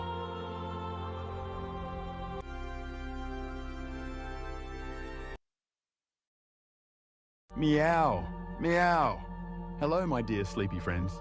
It's me, Golden Chonk, your perfect guide to the mysteries hidden in time and sand. Tonight, we journey to a place of legend and wonder, a land whispered about since antiquity. What if everything we've been told about Atlantis is wrong? Imagine a lost civilization, not submerged beneath the waves, but hidden within the sands of Africa's greatest desert. We're journeying to the Richat structure, also known as the Eye of the Sahara. Could this mysterious geological formation be the true location of Atlantis? Stay with me, Golden Chonk, as we unravel astonishing evidence and explore the secrets of Atlantis, the sunken continent beneath the Eye of the Sahara. A story that might just rewrite history as we know it. Imagine, if you will, a great civilization spoken of only in hushed tones and ancient scrolls. A city of concentric circles gleaming under the sun, overflowing with riches and knowledge, pride and power. And then, in one fateful day and night, vanished without a trace. Atlantis. The very name conjures images of a golden age lost to time, a paradise swallowed by the sea. But what if, just what if, that fabled city did not sink under the ocean at all? What if it lies hidden in an unlikely place, beneath endless drifting sands? What if the Sahara Desert, silent and empty under the moonlight, holds the key to this enduring mystery. Could it be that the Eye of the Sahara, a massive circular formation etched in African soil, is gazing up at the stars with ancient secrets locked within its rings? What if Atlantis is not as lost as we think, but simply sleeping beneath our very feet? Close your eyes and settle into your coziest spot. Let the gentle rumble of my purrs relax you as we set sail on a sea of imagination. In this calm and dreamy journey, we'll wander through 10 chapters of our tale. We'll recall the myth of Atlantis, decipher the philosopher's clues left in old texts, and see the eye revealed in the remote Sahara. We'll listen for ancient echoes in the desert, peruse the forbidden maps that hint at hidden lands, and ponder suppressed evidence of civilizations unknown. We'll entertain the alien architect theory for the more fantastical possibilities. Envision a continent in the sand stretching beneath dunes and trace echoes of a lost race in our world today.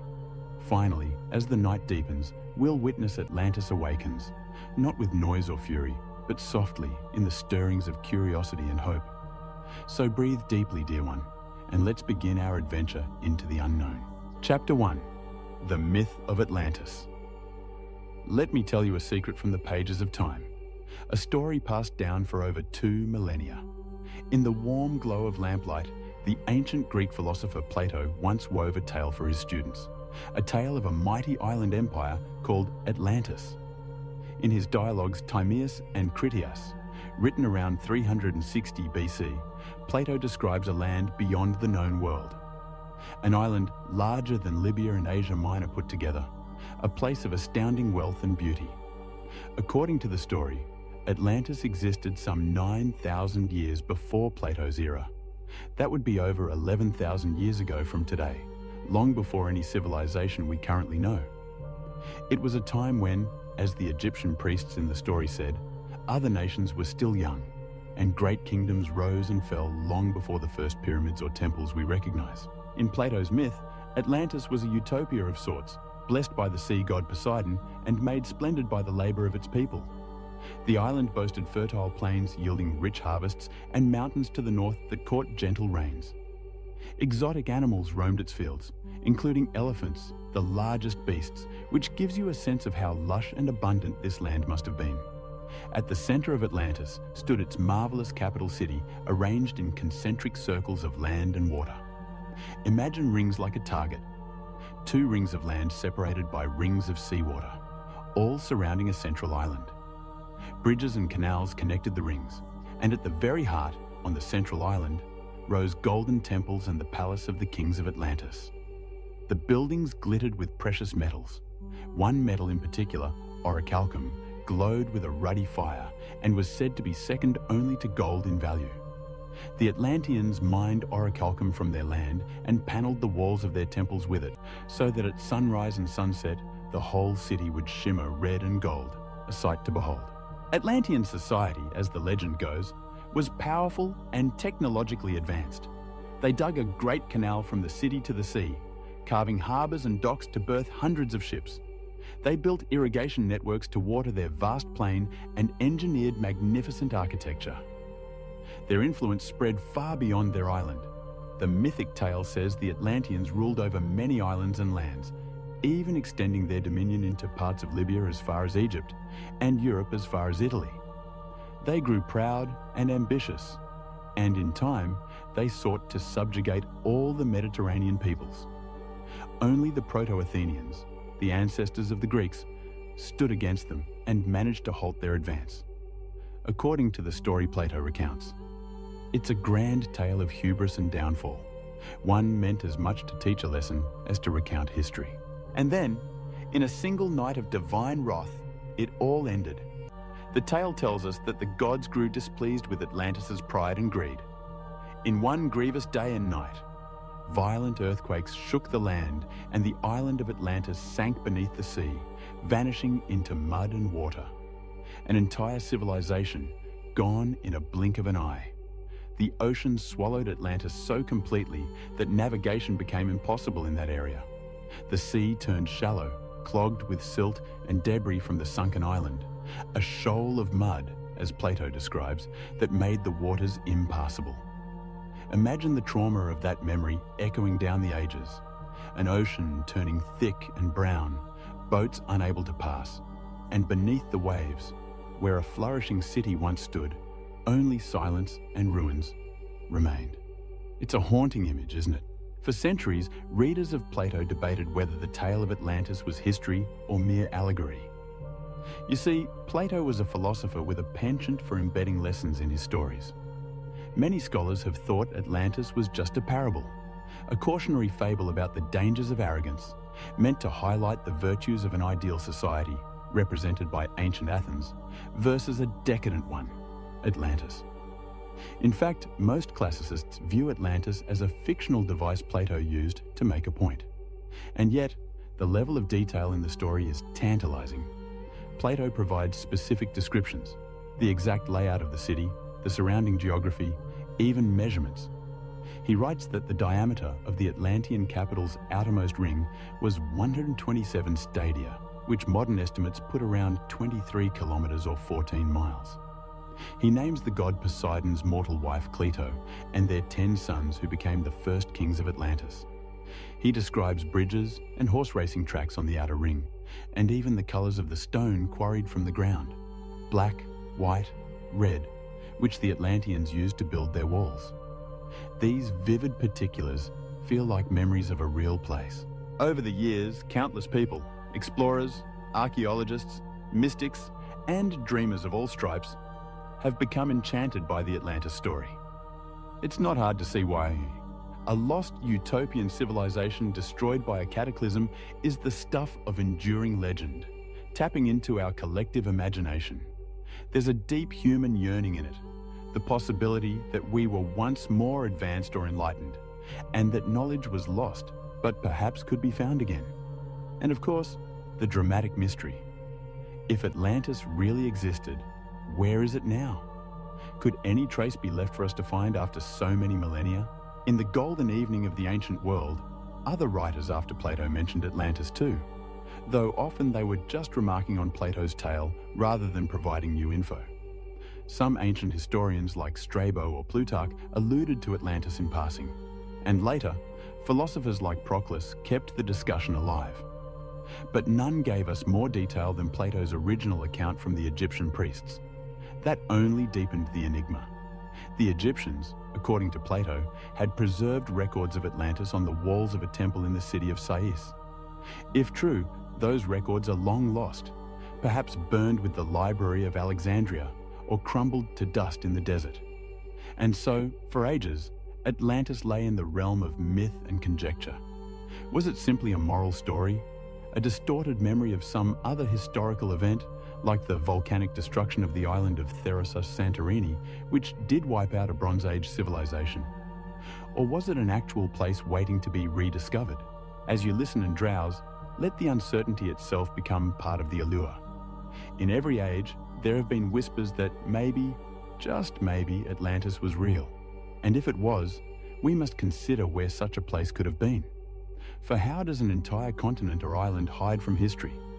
Perhaps only by changing its form, from lush land to deep ocean, or maybe from ocean to sand. Keep that thought close as we continue. The myth of Atlantis has set the stage, painting in broad strokes a portrait of a lost paradise. Now it's time to seek the clues that might anchor this tale in reality. Let's step gently from legend into the realm of clues and possibilities, guided by the words of philosophers and the watchful gaze of the night. Chapter 2. The Philosopher's Clues. To find a lost land, one must start with the clues left behind, even if those clues come from a philosopher's pen in a time when myth and history intertwined. Plato, being our primary source, gave a surprising amount of information about Atlantis' location and nature within his dialogues. Let us sift through those ancient words, like archaeologists brushing sand off a fossil, to see what hints glimmer beneath.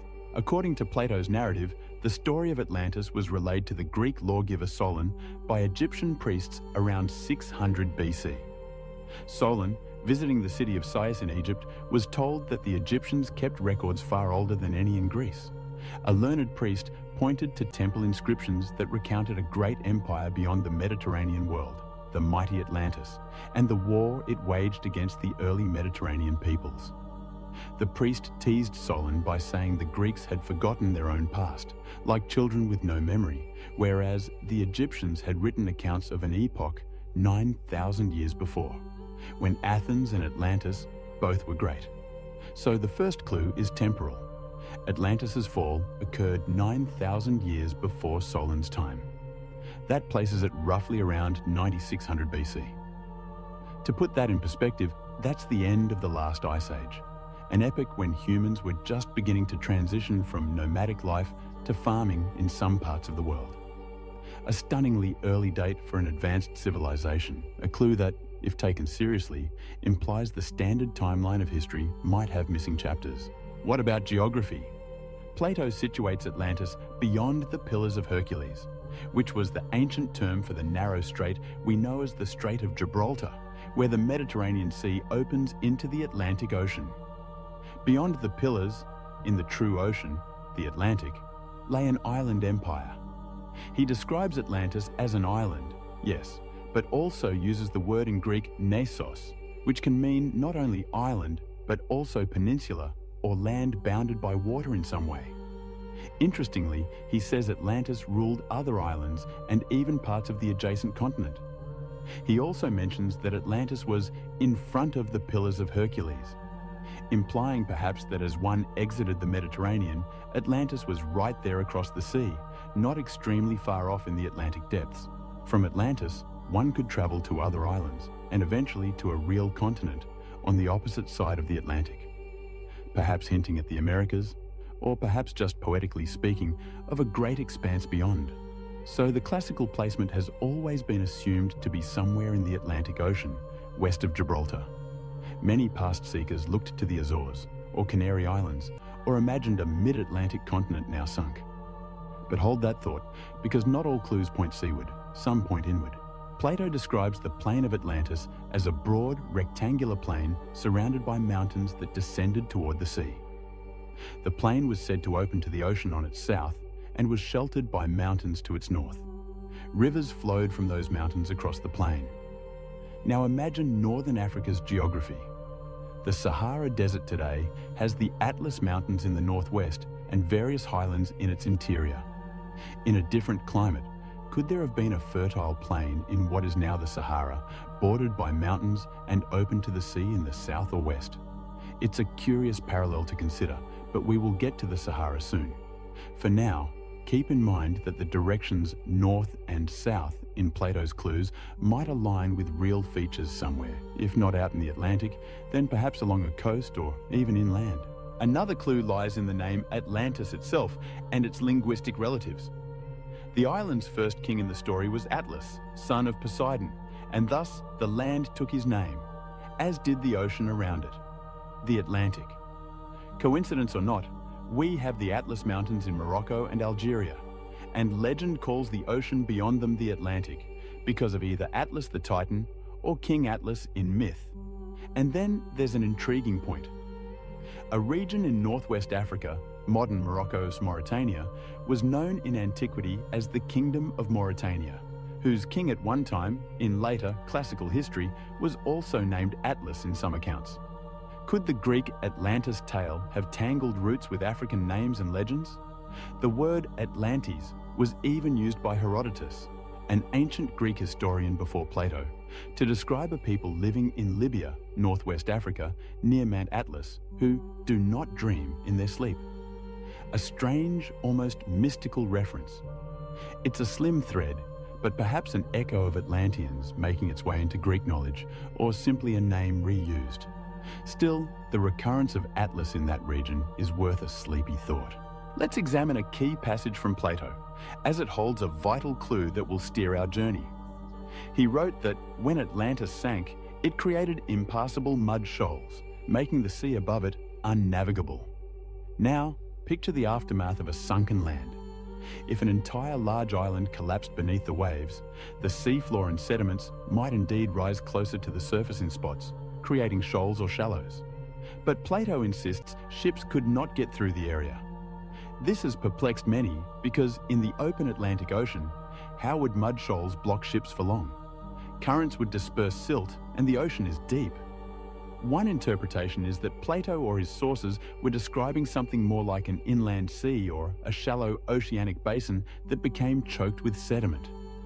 Perhaps Atlantis was not in the deep Atlantic at all, but in a seaway that could be filled with debris when disaster struck. If we entertain that notion, is there a place that fits? There have been wild theories. Some thought of the North Sea, which was once land called Doggerland that flooded after the Ice Age, but that's far from the Pillars of Hercules. Others consider the Caribbean or the Mediterranean like the eruption of Santorini, which devastated Minoan Crete and matches some of Plato's story, but not all. And then, some eyes have turned to the west coast of Africa, where vast stretches of the Sahara might once have held lakes or even shallow seas that have since dried or silted up. The idea of an impassable mud brings to mind a marsh or dried seabed, doesn't it? Could Atlantis have been a flourishing oasis that turned into a muddy swamp and then to desert? These interpretations stretch the text, but they are food for thought as we gather clues. Plato's clues also include curious details of Atlantean engineering. They dug a huge canal 300 feet wide through their outer rings to connect the city to the ocean. And they had hot and cold springs, magnificent baths, and racetracks. They even built temples with enormous statues, one of Poseidon driving 6 winged horses. It's a picture of a highly developed culture. If any of that were true, in a literal sense, remnants would likely have sunk in the sea or been buried by now. Yet, some tantalizing pieces of the puzzle continue to emerge. For instance, there are ancient ruins on seabeds in various parts of the world. We will muse on those later. And unexplained megaliths in places they shouldn't be, given our mainstream timeline of civilization. It's important to note, my dear friend drifting in and out of wakefulness, that mainstream historians and archaeologists remain skeptical that Atlantis was ever a real place. And indeed, Plato's own student, Aristotle, reportedly quipped that his teacher, who invented Atlantis, also destroyed it, suggesting it was all made up. And yet, the clues remain. The specific time frame, the location beyond known waters, the concentric rings, the grand size, the sudden inundation. These clues beckon the curious. They have led many a seeker to propose one location after another, from the island of Santorini in the Aegean to the submerged island of Bimini in the Bahamas to the far-off notions of Antarctica or Indonesia. Atlantis has been found, in theory, dozens of times in dozens of places, each theory grabbing onto certain clues and overlooking others. But one of the newest and most captivating theories has brought us here, to the edge of the Sahara Desert. It takes Plato's clues and matches them in an unexpected way to a natural marvel in Mauritania, the so-called Eye of the Sahara. How does a desert fit the story of a drowned island? That is the mystery we are here to unravel gently. Perhaps the word island was mistranslated. Perhaps the sea that swallowed Atlantis was not the Atlantic Ocean, but a flood of a different kind. Perhaps, indeed, Atlantis did not sink under waves, but sank beneath sand and time. Let's leave the musty halls of Plato's Academy now, carrying the clues we've gathered like a lantern to light our path. We have in hand an ancient map of words that point beyond the Mediterranean to an empire with circular city rings, near mountains, by a plain, destroyed by a flood of mud. And far away, on the other side of the world known to the Greeks, lies a vast desert where an eye-shaped structure peers into the sky. In the next chapter, under the soft glow of stars, we'll glide over endless dunes to behold that Eye of the Sahara and let it tell its story. Chapter 3. The Eye Revealed. Our journey now carries us high above the African continent, as though on the wings of a night bird, or perhaps in the mind's eye of an astronaut gazing down from orbit. Below stretches the mighty Sahara Desert, an ocean of sand larger than the United States, silent waves of dunes and rocks stretching to every horizon. In the daytime, this land is sun-scorched and shimmering with heat, but under the moon's gentle gaze it cools and quiets, a silver-grey expanse of mystery. As we drift over Mauritania in the Western Sahara, something startling suddenly appears in the monotony of sand and stone. a vast set of concentric circles, almost like a ripple frozen in the earth, or the iris of a giant eye staring back at us. This is the Richat structure, affectionately nicknamed the Eye of the Sahara. In this soft desert night, the eye lies unveiled in pale relief, a circular geologic wonder up to 25 miles across, etched into the desolation. For ages, only local nomadic peoples knew of this curious formation, perhaps seeing parts of its rings while traveling by camel across the Adrar Plateau. To them, it was just another part of the landscape, perhaps even a sacred or peculiar one. In local Arabic, it's sometimes called Kelb Richat, meaning the Eye of Richat, as if acknowledging it as a giant eye of the earth. But to the outside world, the eye remained hidden until the era of modern exploration. French geologists in the 20th century stumbled upon it while mapping, thinking at first it might be an ancient meteor impact crater because of its circular shape. Yet no evidence of an impact was found, no shatter cones, no meteoritic minerals. Later, as scientists studied it more, they realized it was a natural formation, essentially a geologic dome uplifted by volcanic forces long ago and then eroded for millions of years into concentric ridges. The different rings are layers of rock, some harder, some softer, weathering unevenly to create a bullseye pattern in the earth. The Richat structure's rings span a diameter of about 40 kilometers, 25 miles, as NASA satellites have measured. That's about the size of a major metropolitan city and its suburbs, or as some like to say, the size of Paris. From above, especially from the perspective of space, this formation is strikingly orderly for a product of nature. No wonder astronauts often noted the eye as a landmark. In the blank emptiness of the Sahara, it jumps out, a great swirl of blues, whites, and browns, the colors of various rock types and salts. It almost looks like an enormous fossil snail shell embedded in the desert, or the impression of a giant saucer. Seeing it, one cannot help but think of a planned structure, a design. Now, in our dreamy exploration, we overlay Plato's description onto this peculiar site. 5 rings, alternating water and land, surrounding a central island. The Eye of the Sahara, as it appears today, consists of ring-shaped ridges and valleys. One can imagine, if water were to fill those lower valleys and the higher rings remained as land, it would form a pattern not unlike Atlantis City, ring-shaped waterways encircling land. In fact, when explorers and enthusiasts first got detailed images of Richat, many were astonished at the similarity in form. Could it be a coincidence, or was this a case of nature mirroring myth? The Richat's outer diameter, as mentioned, is roughly 40 kilometers. But interestingly, some measure the inner rings to about 23 kilometers across, in the ballpark of Plato's 127 stadia measurement for the city. Is that precise or just creative counting? Hard to say, but it certainly ignites the imagination. Think of how Plato said Atlantis had mountains to the north. Indeed, just north of the Richat structure lie ancient hills and plateaus rising above the rings. To the south of the eye, the land opens ultimately towards lower plains and the Atlantic coast, though the coast is a few hundred miles away southwest today. Mauritania's coastlines show evidence of having been inundated by the ocean long ago, and inland from the eye there are dry valleys that once were rivers. If we were to turn back time to the end of the Ice Age, sea levels globally were lower, since a lot of water was locked in glaciers. But as the ice melted, the seas rose rapidly.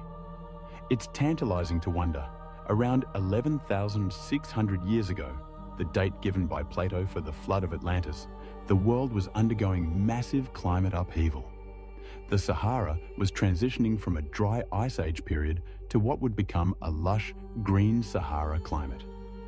Could cataclysmic floods or rains have swept through this region? Some scientists think that at the end of the Ice Age, sudden sea level jumps and extreme storms did occur as ice caps collapsed. If an Atlantic tsunami or an inland megaflood happened to wash over a low-lying circular plain, well, one could imagine a scenario where a whole city, if one existed there, might be drowned in sediment. Another key correspondence. Atlantis was said to have a river or waterway flowing from it towards the south, through or beside the city, reaching the sea. The Risha structure, in its present form, doesn't have a flowing river. This is hyper-arid desert now. But around its southern perimeter, there are dry channels. More compelling is the evidence from satellite and gravity studies that an enormous ancient river once passed near here. Researchers have identified the outlines of a bygone river system called the Tamanrasset River, which, thousands of years ago during wetter climates, might have been as large as the Nile. This paleo river appears to have collected water from the highlands, even from as far north as the Atlas Mountains in Morocco, and channeled it southward, likely emptying into the Atlantic somewhere on the Mauritanian coast. Some reconstructions of this river's path put tributaries near the area of the Risha structure. If true, then indeed, during Atlantis's purported time, there could have been a lush river valley skirting the eye's vicinity, and possibly even flooding around it. Plato described a flowing water going out through the rings to the sea. Could the Risha have been situated near a river delta or a large inland lake that connected to the ocean? The Sahara's hidden past is full of long-lost waterways, so the idea isn't far-fetched. Consider also Plato's mention of elephants and rich fauna in Atlantis. The Sahara, shockingly to us now, was once teeming with life.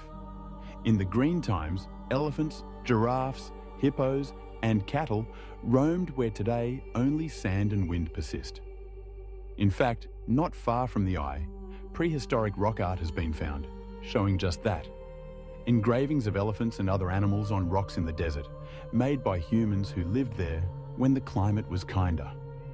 Thousands of burial mounds have been discovered lining the ridges around the Risha, and within its outer ring valleys, archaeologists found stone tools from the Neolithic period, the tail end of the Stone Age, when farming began, and even earlier, stretching back tens of thousands of years. This tells us that humans did live around the eye in the distant past, hunting and perhaps herding animals when water was available. Could some memory of an exceptional place in this region have survived through oral traditions, carried to Egypt or elsewhere? One cannot rule out the pathways of story. They are as winding as rivers and sometimes as enduring as mountains. Geologically, mainstream science says the Risha is about 100 million years old as a structure, far too old to have collapsed suddenly in 10,000 BC. But an Atlantean hypothesis might not require the ground itself to collapse. Rather, an extreme flood or series of events that devastated the civilization and left mud behind. When we examine the soils and sediments within the eye's rings, we find layers of clay, silt, and salt deposits that suggest that parts of it were indeed once playa lakes or marshy. In fact, scientists have found evidence that between roughly 15,000 and 5,000 years ago, a window that brackets the supposed Atlantis destruction date, this area saw significant wet episodes. There were accumulations of sediment from flowing water and even fossil freshwater shells. So imagine, after a long dry glacial period, rains and rivers returned to the Sahara, filling depressions with water. If at the end of that humid period a catastrophic drought or some other change occurred, those lakes could dry and leave salty, muddy flats. Is it too poetic to think that might correspond to Plato's shoal mud that made a once thriving place unlivable? Perhaps, yet the image resonates. One has to ask, if an advanced city once existed at the Risha structure, why haven't we found pottery, ruins, or obvious traces? Skeptics point out that no clearly identifiable building foundation or pottery shard has been documented in the innermost circles of the eye. And indeed, archaeologists who've surveyed the site found plentiful stone tools and some signs of ancient habitation around the outer rings and nearby wadis, dry riverbeds. But not a city's ruins. However, the Sahara is a harsh preserver of history. Shifting sands can scour and bury, and thousands of years of wind can erode structures to nothing. If buildings were made of less durable materials, mud, brick or wood, they'd be gone by now. Even stone could be worn down over 10 millennia of sand-blasting winds. And remember that if Atlantis sank in this hypothesis, it might mean it was submerged in water temporarily or hit by waves, which could pulverize structures and scatter them. The remaining question is, where are the pieces? Maybe buried under meters of sediment that have since cemented into crusts. Some suggest the fact that artifacts are scarce in the center is because winds have blown them out, or because any ancient settlement's remains are under layers of hardened mud and salt. Now, as we circle slowly above the sleeping eye of the Sahara, imagine it not as dry land, but as it might have been in its prime. Green concentric islands shining under the sun, ringed by canals or lagoons of water. You might hear the distant echo of water flowing and the laughter of people in a thriving market. Perhaps palm and acacia trees grew along the banks, and farm fields sprawled on the plains beyond. Perhaps the rings were partially man-made too, enhanced by Atlantean engineers who saw this natural circular formation as an ideal template for their city and sculpted it further. It's a romantic vision, certainly. One could paint a beautiful mental picture of Atlantis at Rishat, mountains with waterfalls to the north, the highlands wringing rain from humid air, sending cascades down. A rich plain extending hundreds of miles, the area that is now flat Hamada Desert, once grassland, and the great river or even a shallow sea bay to the south where ships could sail to and from the city. It gives me a little shiver, a mix of awe and melancholy to stand, in our imagination, on the central island of the eye as dawn breaks, picturing it as it may have been if Atlantis lived here. The rings of water glint golden with sunrise, and beyond them the desert stretches, verdant and alive in that bygone age. Now fast forward in your mind, dark clouds gathering, the ground trembling. Perhaps a series of massive quakes strikes. Mauritania does have faults, though it's not very seismic today. But who knows in the past? The land could crack, releasing underground water, or even causing land to subside. If the coastline was nearby, maybe a monstrous wave came roaring inland. Plato's account speaks of earthquakes and floods together, a 1-2 punch of nature. We can almost hear the panicked cries, the sudden roar of water, the great eye filling with churning brown floodwaters, swirling and smashing everything in their path. In a single night of terror, the grand city could be broken and drowned. And as the waters receded, they left behind a muddy swamp where once stood shining walls, a place now cursed and uninhabitable, slowly drying into salt flats.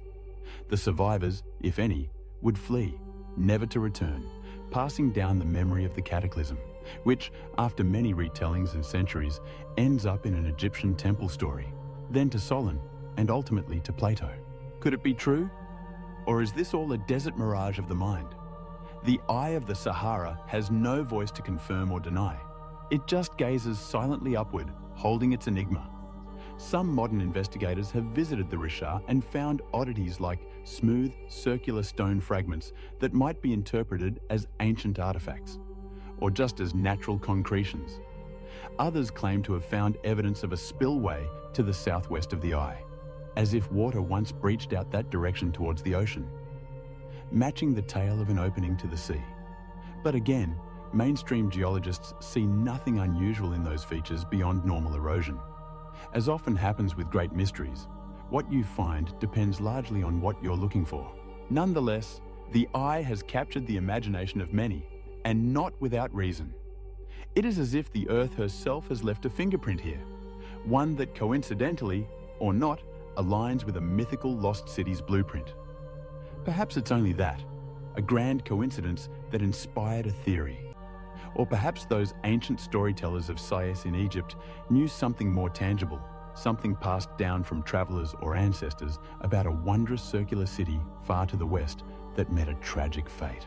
Let's take a gentle breath and step back now. We have seen the eye revealed. We have matched it to Plato's blueprint in tantalizing ways. It stands before us as a possible Atlantis candidate, bearing physical similarities and sitting in a part of the world that, though now barren, was once full of life, and sits just outside the Pillars of Hercules by a certain interpretation. As you relax deeper, your mind might be weaving together the threads, myth, clue, place, into a tapestry of possibility. It's a lovely tapestry, shimmering in the dim light of speculation.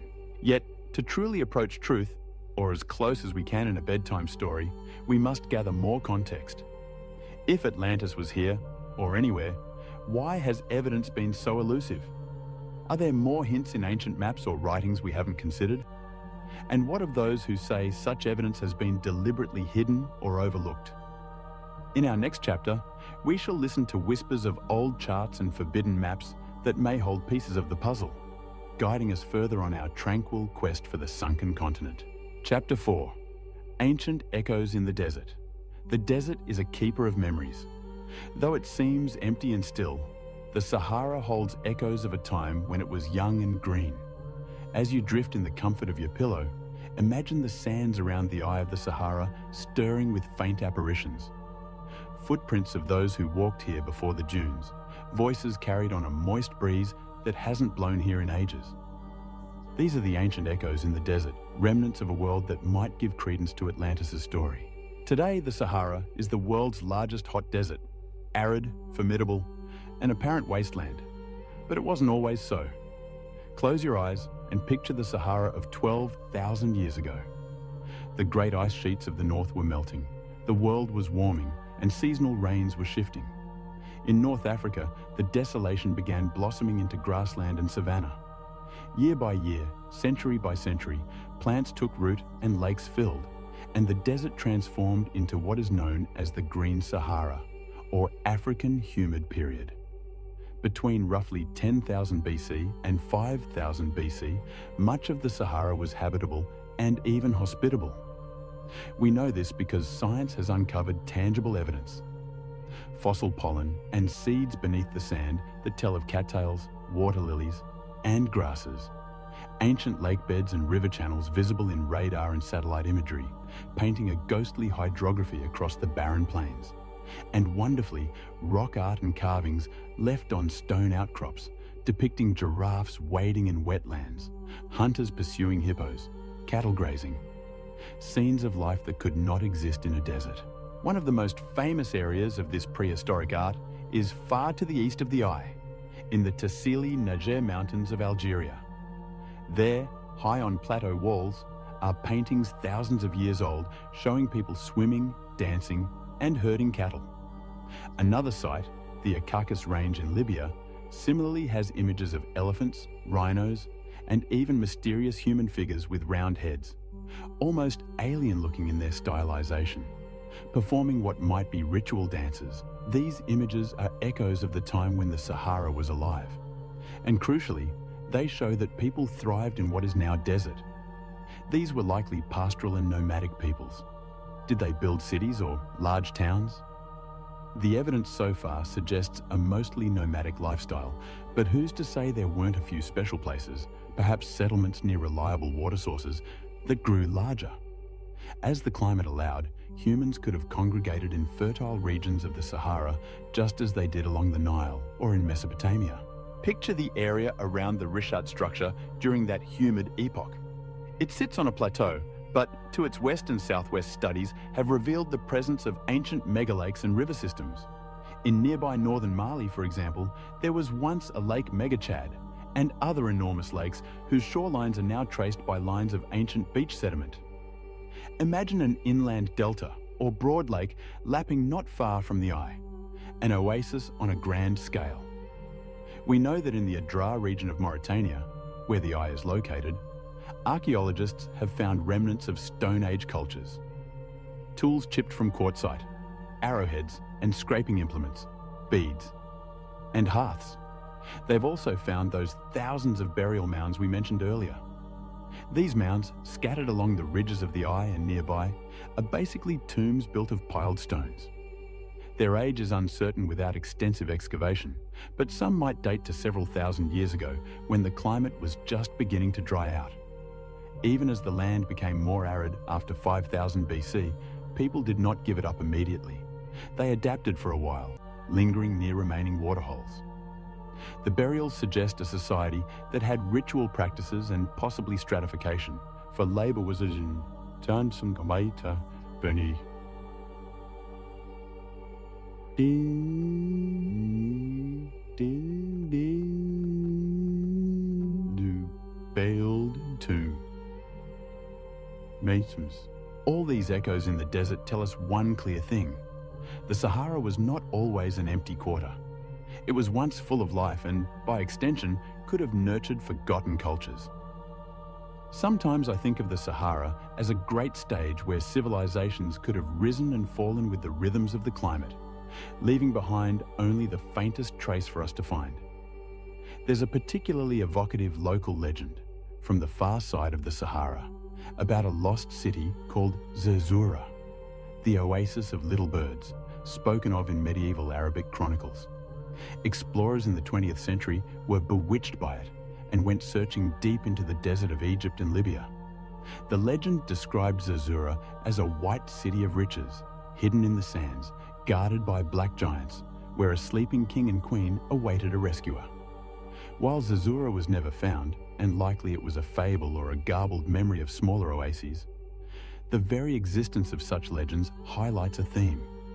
The desert inspires tales of lost cities. One can't help but wonder if similar stories existed among desert nomads in Mauritania or Morocco. Perhaps tales of a once great settlement swallowed by shifting dunes or dried up lakes. We may not have those on record as clearly as Zerzura, but the absence of evidence is not evidence of absence, as they say. The silence of the Sahara might itself be an echo, an intentional hush over something that's meant to stay lost. Suppressed evidence, which we will discuss in the next chapter, might include hints that have popped up and then been stifled. But in terms of natural echoes, consider this.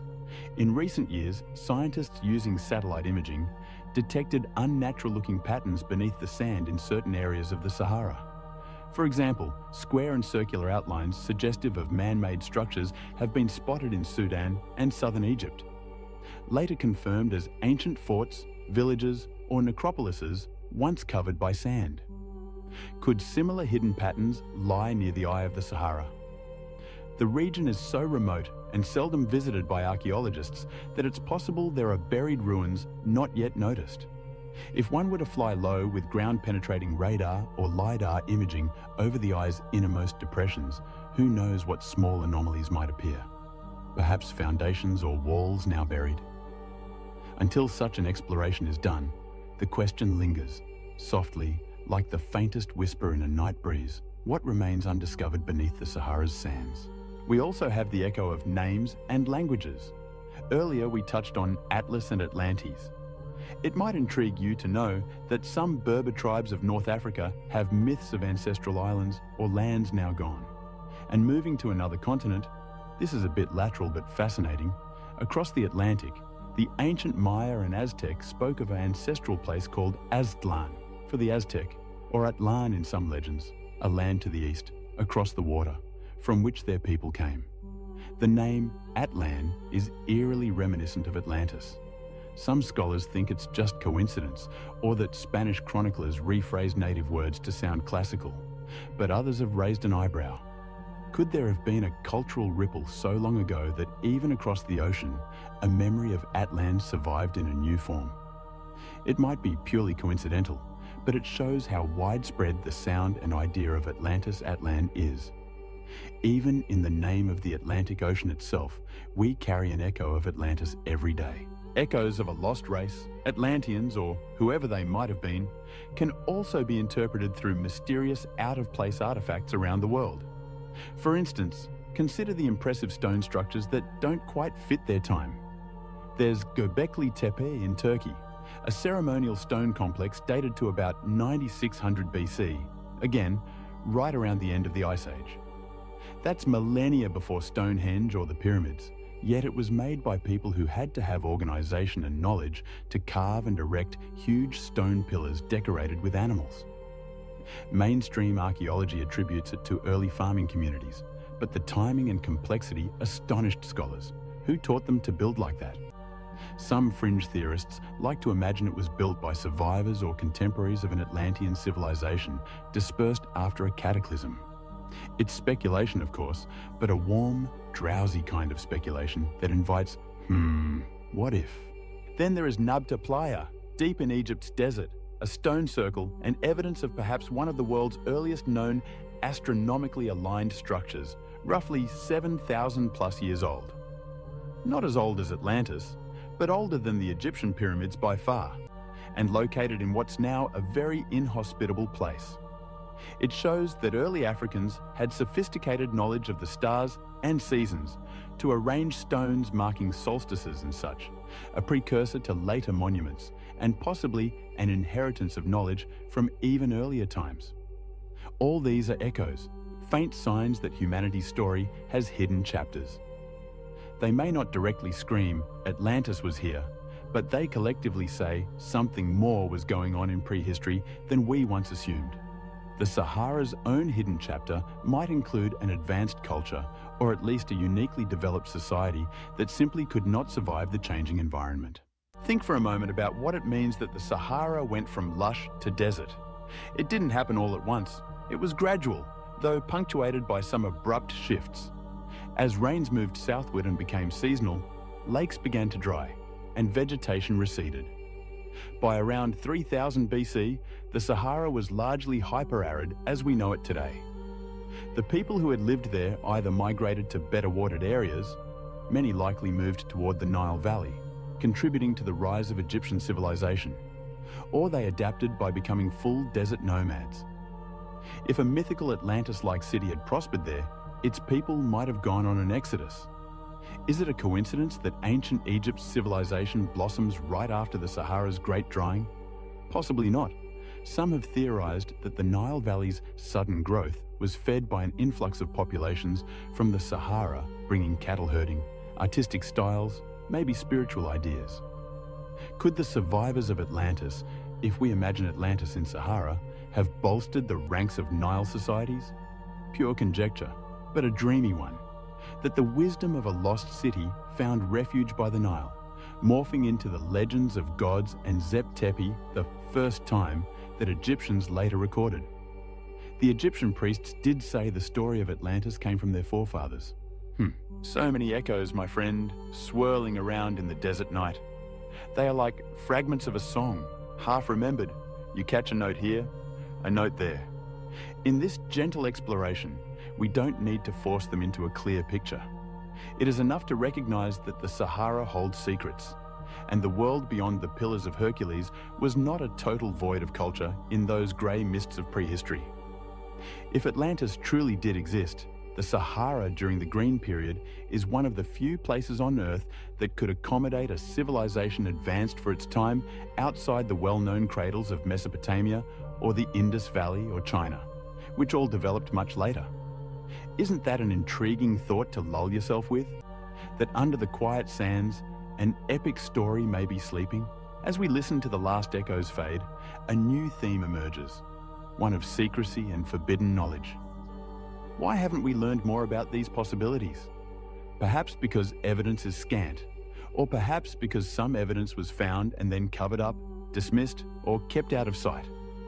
The notion that knowledge of Atlantis or similar lost worlds might have been suppressed by authorities or circumstances is itself an alluring mystery. Let us drift onward then into the territory of forbidden maps and suppressed evidence, where we'll consider whether clues to Atlantis have been deliberately hidden or overlooked, and why that might be. Keep your mind open and your heart calm. We tread now into realms where history and conspiracy mingle, softly and speculatively, perfect for a midnight musing. Chapter 5. The Forbidden Maps. Maps are more than ink on parchment. They are repositories of knowledge, dreams, and sometimes secrets. In the age before satellite GPS and Google Earth, maps were precious, often guarded, and occasionally fantastical. To imagine Atlantis, we might ask, did any maps hint at lands now lost? If pieces of Atlantis' story survived, perhaps a cartographer, somewhere, sometime, drew something they shouldn't logically have known. Welcome to the world of forbidden maps, where ancient and medieval charts tease us with possibilities that mainstream history struggles to explain. One of the most renowned examples, which we touched upon in our Antarctic tale and shall briefly revisit from a different angle, is the Piri Reis map of 1513.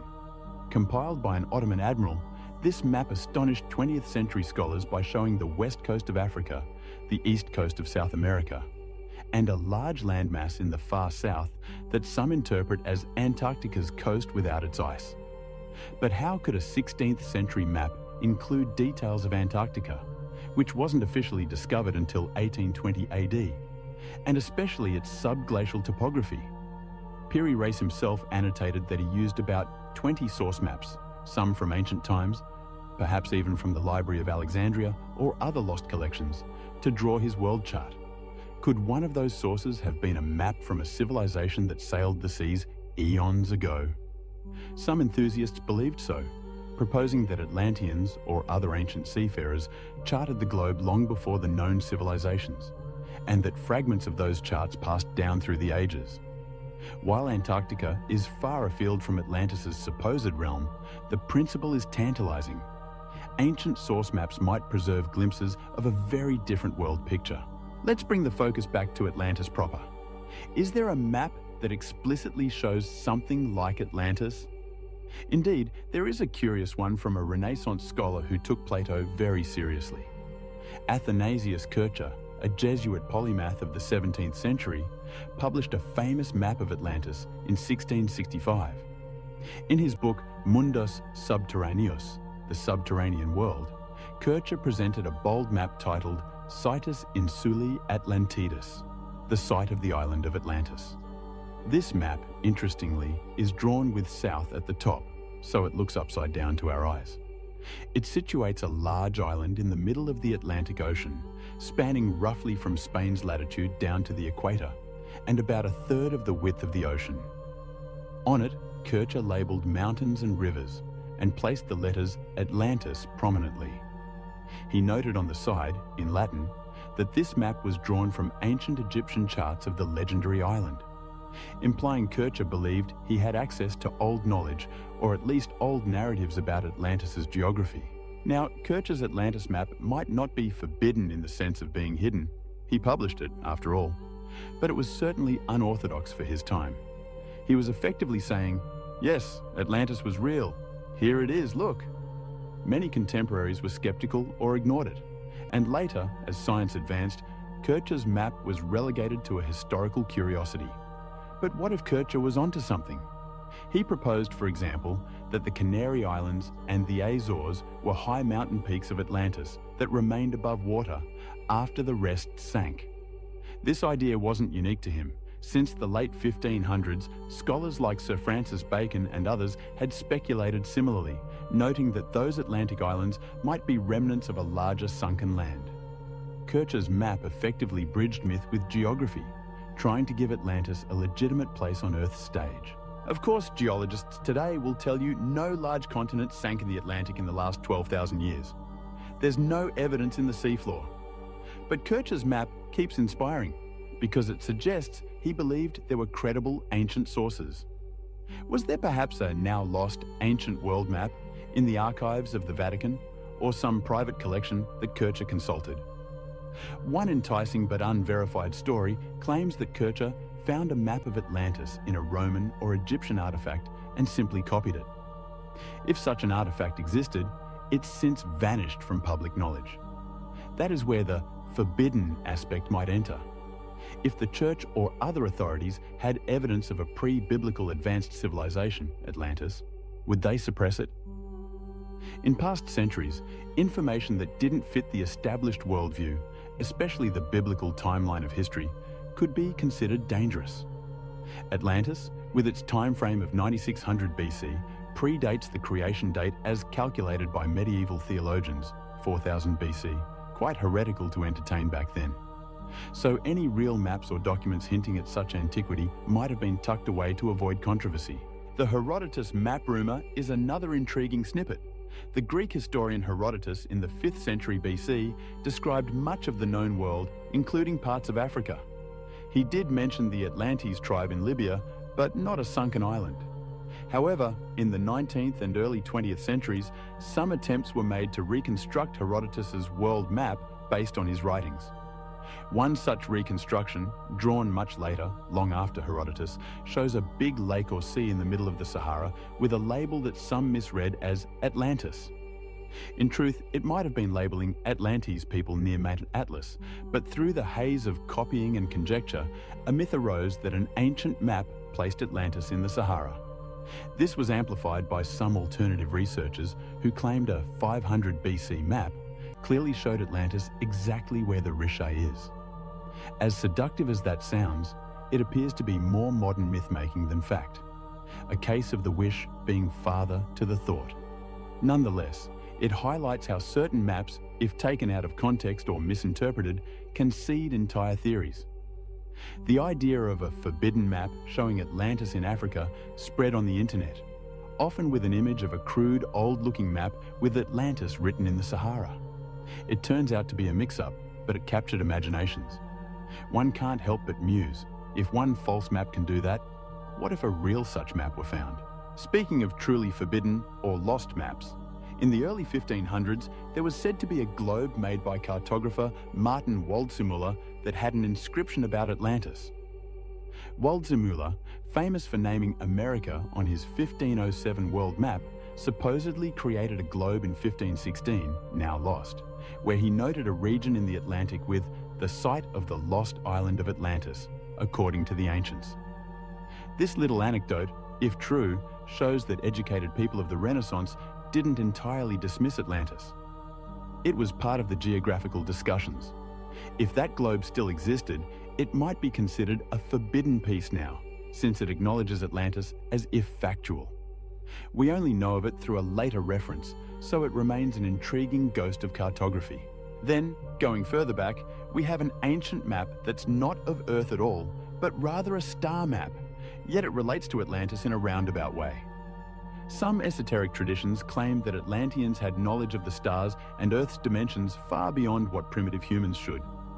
A peculiar artifact known as the Piri race map, again, or others like the Dendera zodiac in Egypt or the Antikythera mechanism, an ancient Greek horary calendar, hint at advanced astronomy in antiquity. If Atlanteans preserved such knowledge and it filtered down, some maps of the heavens or world grid might have Atlantean roots. There are fringe theories about a global grid of energy or ley lines, with ancient sites aligned, like the Great Pyramid, Machu Picchu, etc., all aligning on certain great circles. A few even call that the Atlantean grid map, an idea that a map of Earth's energy or geometry was known to a lost civilization. While conventional science doesn't endorse this, it's a hypnotic idea, that the perfection of certain ancient constructions implies they were following a blueprint handed from an earlier time. Let's also consider Portolan charts, medieval sailing maps of the Atlantic and Mediterranean. Some show islands that no longer exist. For example, old maps sometimes have an island called Antillia, origin of the word Antilles, in the Atlantic. A rectangular island supposedly discovered by Portuguese sailors or imagined by them, often dated on maps around the 15th century. Antillia was placed about where the Azores are, and legend had it that it was the island of the 7 cities, where bishops fled during the Muslim conquest of Iberia. Pure legend turning into cartography, but some speculate it might echo a distant memory of a real sunken land. Also, maps often showed Brazil, nothing to do with the country Brazil, a phantom island in the Atlantic west of Ireland, and High Brazil, a mythical Celtic island said to appear once every 7 years. These phantom isles can be seen as folklore, or missed sightings of fog banks, or perhaps real small islands that later sank due to volcanism. The Atlantic has the Azores Plateau, volcanic, and possibly had more islands that eroded or sank. To a romantic mind, each of these phantom islands could be a puzzle piece of a broken-up Atlantis, still barely remembered by sailors. The maps of Mercator, the famous 16th century cartographer, also included something curious at the North Pole: a large island or landmass and a sea draining inward. Some tied that to legends of a northern Atlantis or Thule. It's likely Mercator was compiling sailor tales, but it shows how in that era, map makers were including things from ancient lore freely. Now, in a hushed tone, let's ponder. If we or someone were to find a genuinely old map, say carved on stone or encoded in myth, that clearly depicts Atlantis' location and shape, what would happen? It might upend the academic consensus.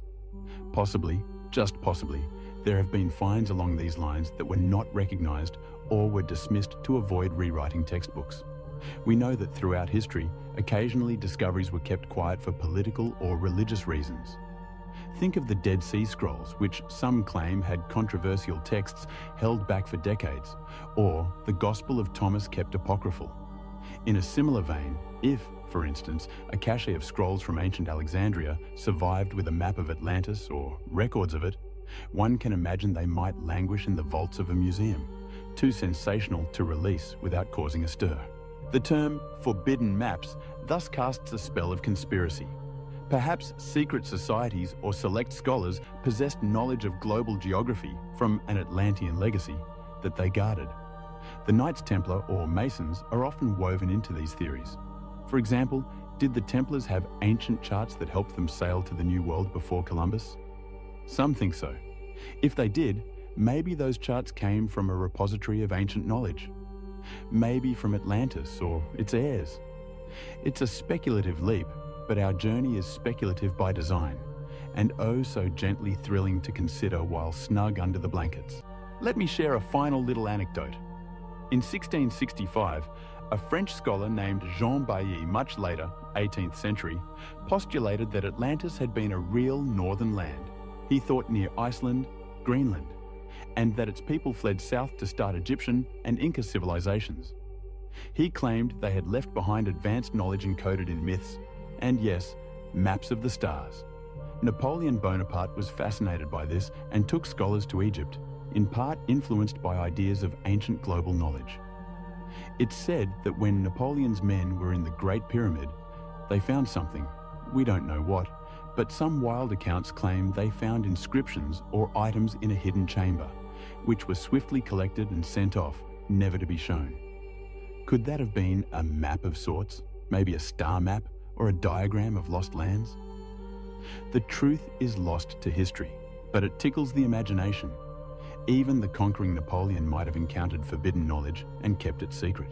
In the comforting darkness now, we can imagine an old leather map, its edges charred by time, rolled up in a cedar chest hidden in some monastery or archive. On it, drawn in fading inks, is a depiction of a mighty circular city by a sea, annotated in an indecipherable script. No one alive knows of it, except perhaps a lone librarian who wonders if it's just myth. Perhaps in some quiet future dawn, a young researcher will stumble on it and the world will awaken to Atlantis confirmed. Until then, these maps remain forbidden not by locks and keys, but by obscurity and skepticism. Our minds have roamed far and wide with these maps. They lead us through what could have been and perhaps what was. But now, returning focus, think of the Eye of the Sahara again, and imagine overlaying Kirch's Atlantis outline onto it instead of in the mid-Atlantic. Does it fit? Maybe not perfectly, but with a little creativity, one can see how an early mapmaker might have mispositioned something real in the wrong ocean.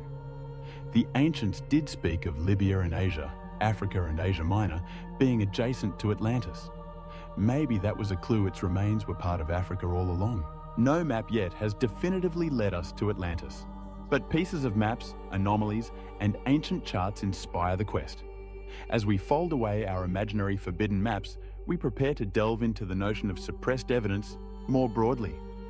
For maps are just one form of evidence.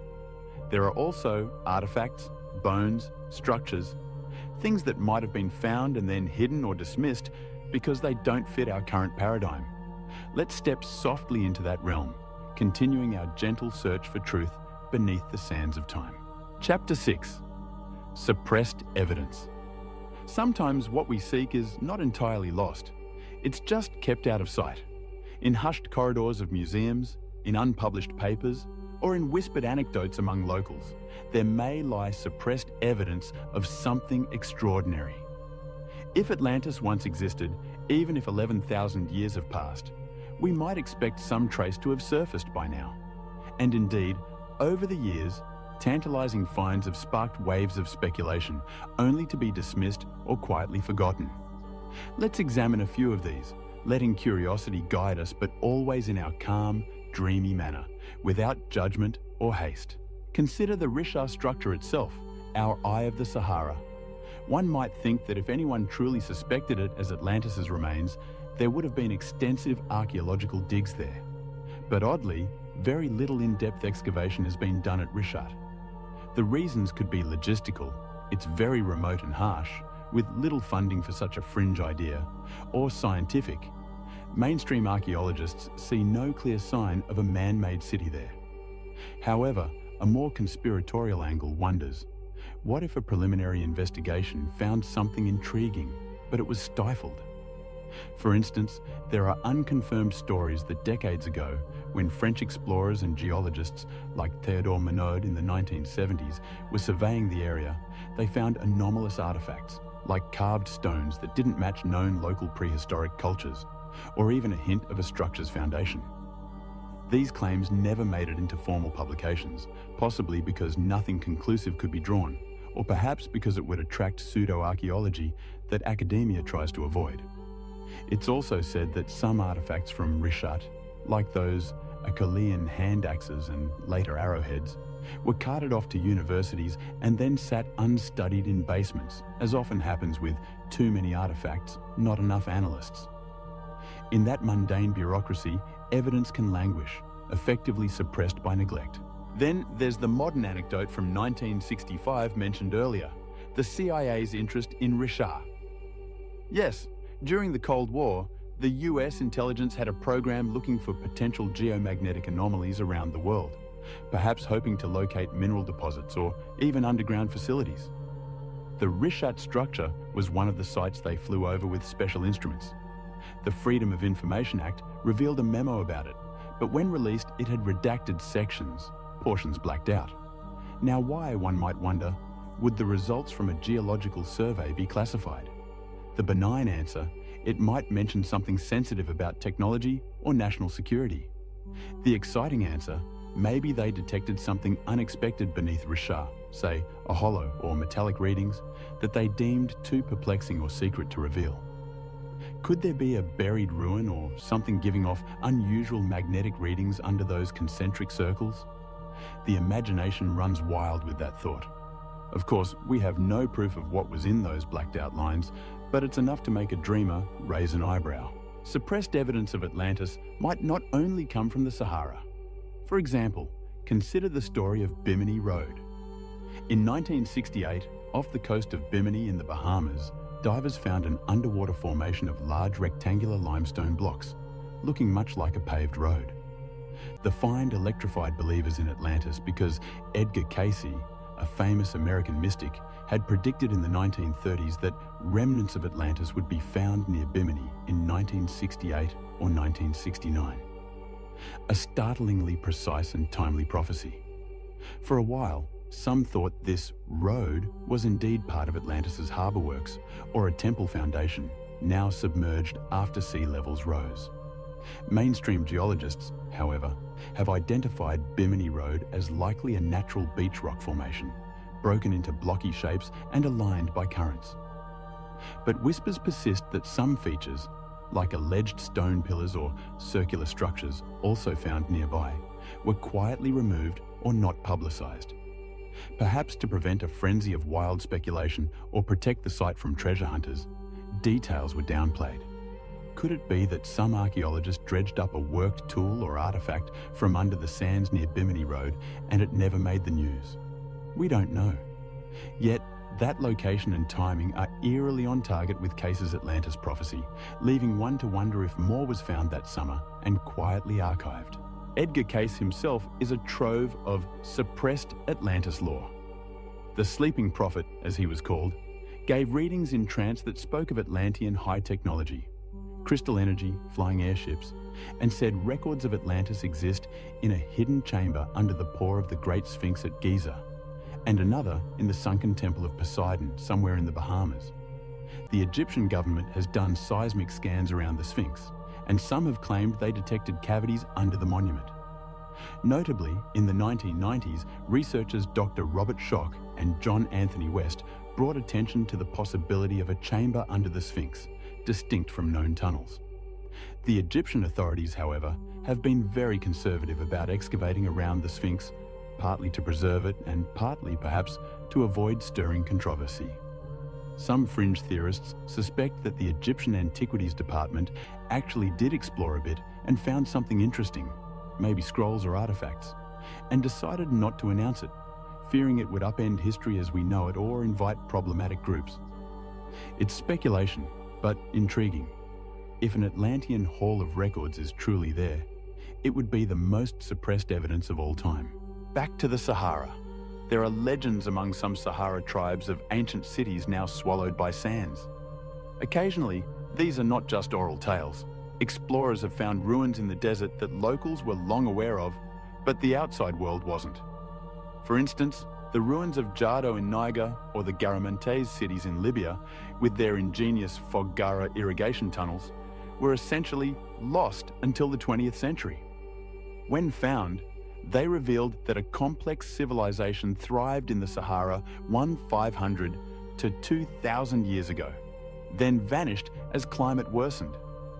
Those weren't Atlantis, but they serve as proof that vanished cities in deserts are a real phenomenon, not just a fantasy. It lends credence to the idea that something older could lie buried, not yet stumbled upon. Satellite archaeology, using high-res images to spot buried structures, has been booming. It identified rivers and even human-made structures under the sand in various parts of Sahara. If a geometric anomaly was spotted near Risha or elsewhere hinting at a buried ruin, would that be publicized or kept quiet until verified? Possibly the latter, to avoid wild speculation. By the time it's verified, if it turned out earth-shaking, this ruin is 9,000 years old and advanced. Those in charge might decide not to make a splash immediately. I can imagine the internal monologue. Better to study this thoroughly first, piece by piece, and not incite the world with talk of Atlantis. Another category of suppressed evidence might be out-of-place artifacts, OOP arts. Scattered reports exist of objects that don't fit their geological or historical context. E.g., a metal sphere found in a 2.8 billion-year-old rock seam in South Africa, or spark plug-like devices in lumps of coal, or that famous Antikythera mechanism, which wasn't suppressed, but was so surprising it took decades to accept it was an ancient Greek analog computer from 200 BC. Many of these parts are debunked or contested, but some remain unexplained. If one credible artifact turned up that was clearly from, say, 10,000 BC, but showing advanced craftsmanship, it might be quietly shelved as, we must have mistaken the layer it came from, or maybe a recent intrusion. The narrative of history is strong, and evidence that threatens to rewrite it often faces extra scrutiny, as it should, and sometimes undue dismissal. Take the case of Göbekli Tepe I mentioned earlier, when it was first discovered in the mid-1990s in Turkey, showing advanced stone carving and architecture from 10,000 plus years ago, long before cities or metal tools according to orthodoxy. Archaeologists themselves were shocked. That discovery wasn't suppressed. It got published and studied. Yet even now, its implications are so profound that scholars tread carefully in interpreting it. Some initially downplayed it. Oh, maybe it's not that old, or maybe it was a one-off site. Now with more evidence, they accept it truly is that old and complex, which nudges the window of complex societies back by several thousand years. The point is, even without malice, evidence that challenges our timeline can be mentally suppressed simply by the reluctance of experts to believe what they're seeing at first. Human nature leans conservative in paradigm shifts. Now let's turn to an even more imaginative angle: aliens and Atlantis. We'll explore the alien theory soon, but here consider, if evidence emerged that Atlantis had, say, electricity or machinery or something wild that hints at otherworldly help, that could be doubly suppressed. Many believe governments have hidden evidence of UFOs for years. Similarly, would they hide evidence of an ancient high-tech civilization? Possibly, fearing it'd destabilize our understanding of human origins or conflict with religious doctrines. Some conspiracy circles suggest exactly that Smithsonian and other museums hide giant skeletons to keep history neat. There are indeed 19th century accounts of giant bones unearthed in the Americas that supposedly vanished after being sent to the Smithsonian, fueling legends of a cover-up of giants, which some tie to Atlanteans or Nephilim. It's hard to verify these claims, but they form part of the law of suppression. At this gentle hour, let's entertain one story. In the early 20th century, an American newspaperman named James Churchward claimed he was shown ancient tablets in India that told of a lost continent called Mu, sometimes conflated with Atlantis, which sank in the Pacific. He wrote books about this lost land and its advanced people. The actual tablets, however, were never produced for other scholars. Supposedly they were secret and kept by a priestly order. Many dismiss Churchward's story as fantasy, but what if there was a kernel of truth? That some ancient records of lost continents do exist in monastery archives, too sacred or bizarre to reveal. It sends a little chill of excitement down one's spine to think that dusty scrolls in Tibet or sealed papyri in the Vatican secret archives may mention Atlantis by name. If so, they've been effectively suppressed by being inaccessible to the public, albeit for perhaps understandable reasons. Bringing our thoughts back to the Eye of the Sahara, I sometimes wonder if perhaps a few artifacts found there, say a carved symbol or unusual pottery fragment, might lie in a drawer in Nouakchot's museum or in Paris from colonial expeditions, unrecognised for what they are. If someone identified an Egyptian or Mediterranean object in the Sahara context far earlier than known trade, it might hint at contacts with a lost civilization bridging those worlds. The lack of academic interest might suppress it inadvertently. That's often how suppression works in science, not via nefarious intent, but via disinterest. It can't be, so it isn't. Let's move on. Yet, some suppression could be intentional. Imagine if a corporate or political interest feared that discovering Atlantis would lead to upheaval or damage to national pride. For example, if Plato's tale of a war in which Athens beat Atlantis turned out to have some truth, maybe some nation's ancient glory is at stake. Or perhaps there's fear it'd attract a circus of treasure hunters to a vulnerable region, the way Egypt's pyramids suffered looting. In those cases, authorities might quietly discourage Atlantis research, deny permits, not fund it, etc. That's subtle suppression. In our soft exploration tonight, we won't point fingers at shadowy cabals, but we acknowledge that evidence of the extraordinary often faces an uphill battle to be acknowledged. This is neither good nor bad. It's human caution. But it does mean that if pieces of Atlantis have appeared, they may not have been recognised or celebrated yet. Now, after considering that what we seek might be deliberately or accidentally hidden, we stand at a threshold of speculation where one must ask, if not humans, did someone else have a hand in these ancient wonders? The next chapter beckons, hinting that perhaps Atlantis' achievements and demise might involve not just human hands, but something cosmic or alien. It's a controversial and fantastical idea, but in the quiet safety of a bedtime story, we can entertain even that with a whimsical, open mind. So let's proceed, floating onward into the realm of the alien architect theory, keeping our tone gentle and wonder alive. Chapter 7, the alien architect theory. Could it be that Atlantis was more than just human ingenuity? As we drift into this more fanciful chapter, imagine looking up at a star-studded sky above the lost city and wondering if someone out there lent a guiding hand to its rise. The alien architect theory posits that either Atlantis was influenced by extraterrestrial visitors or perhaps was an extraterrestrial outpost itself. It's a notion that tiptoes into science fiction, yet many ancient astronaut theorists and even some legends across cultures flirt with the idea that beings from the heavens played roles in early civilizations. In our soft exploration, we won't assert it as truth, but we'll imagine what if, with that same curious, dreamy tone. Plato described Atlantis as extraordinarily advanced for its time, boasting things like complex engineering, canals, triremes, ships, and a giant temple with a pillar of orichalcum engraved with laws. If we assume for a moment the story was based on some reality, how did a civilization that early, supposedly 11,000 plus years ago, get so advanced? One answer: they figured it out themselves over millennia lost to history. Another, more unorthodox answer: they had help from others who had already mastered such arts. Many mythologies talk of culture bringers or civilizing gods that come from afar.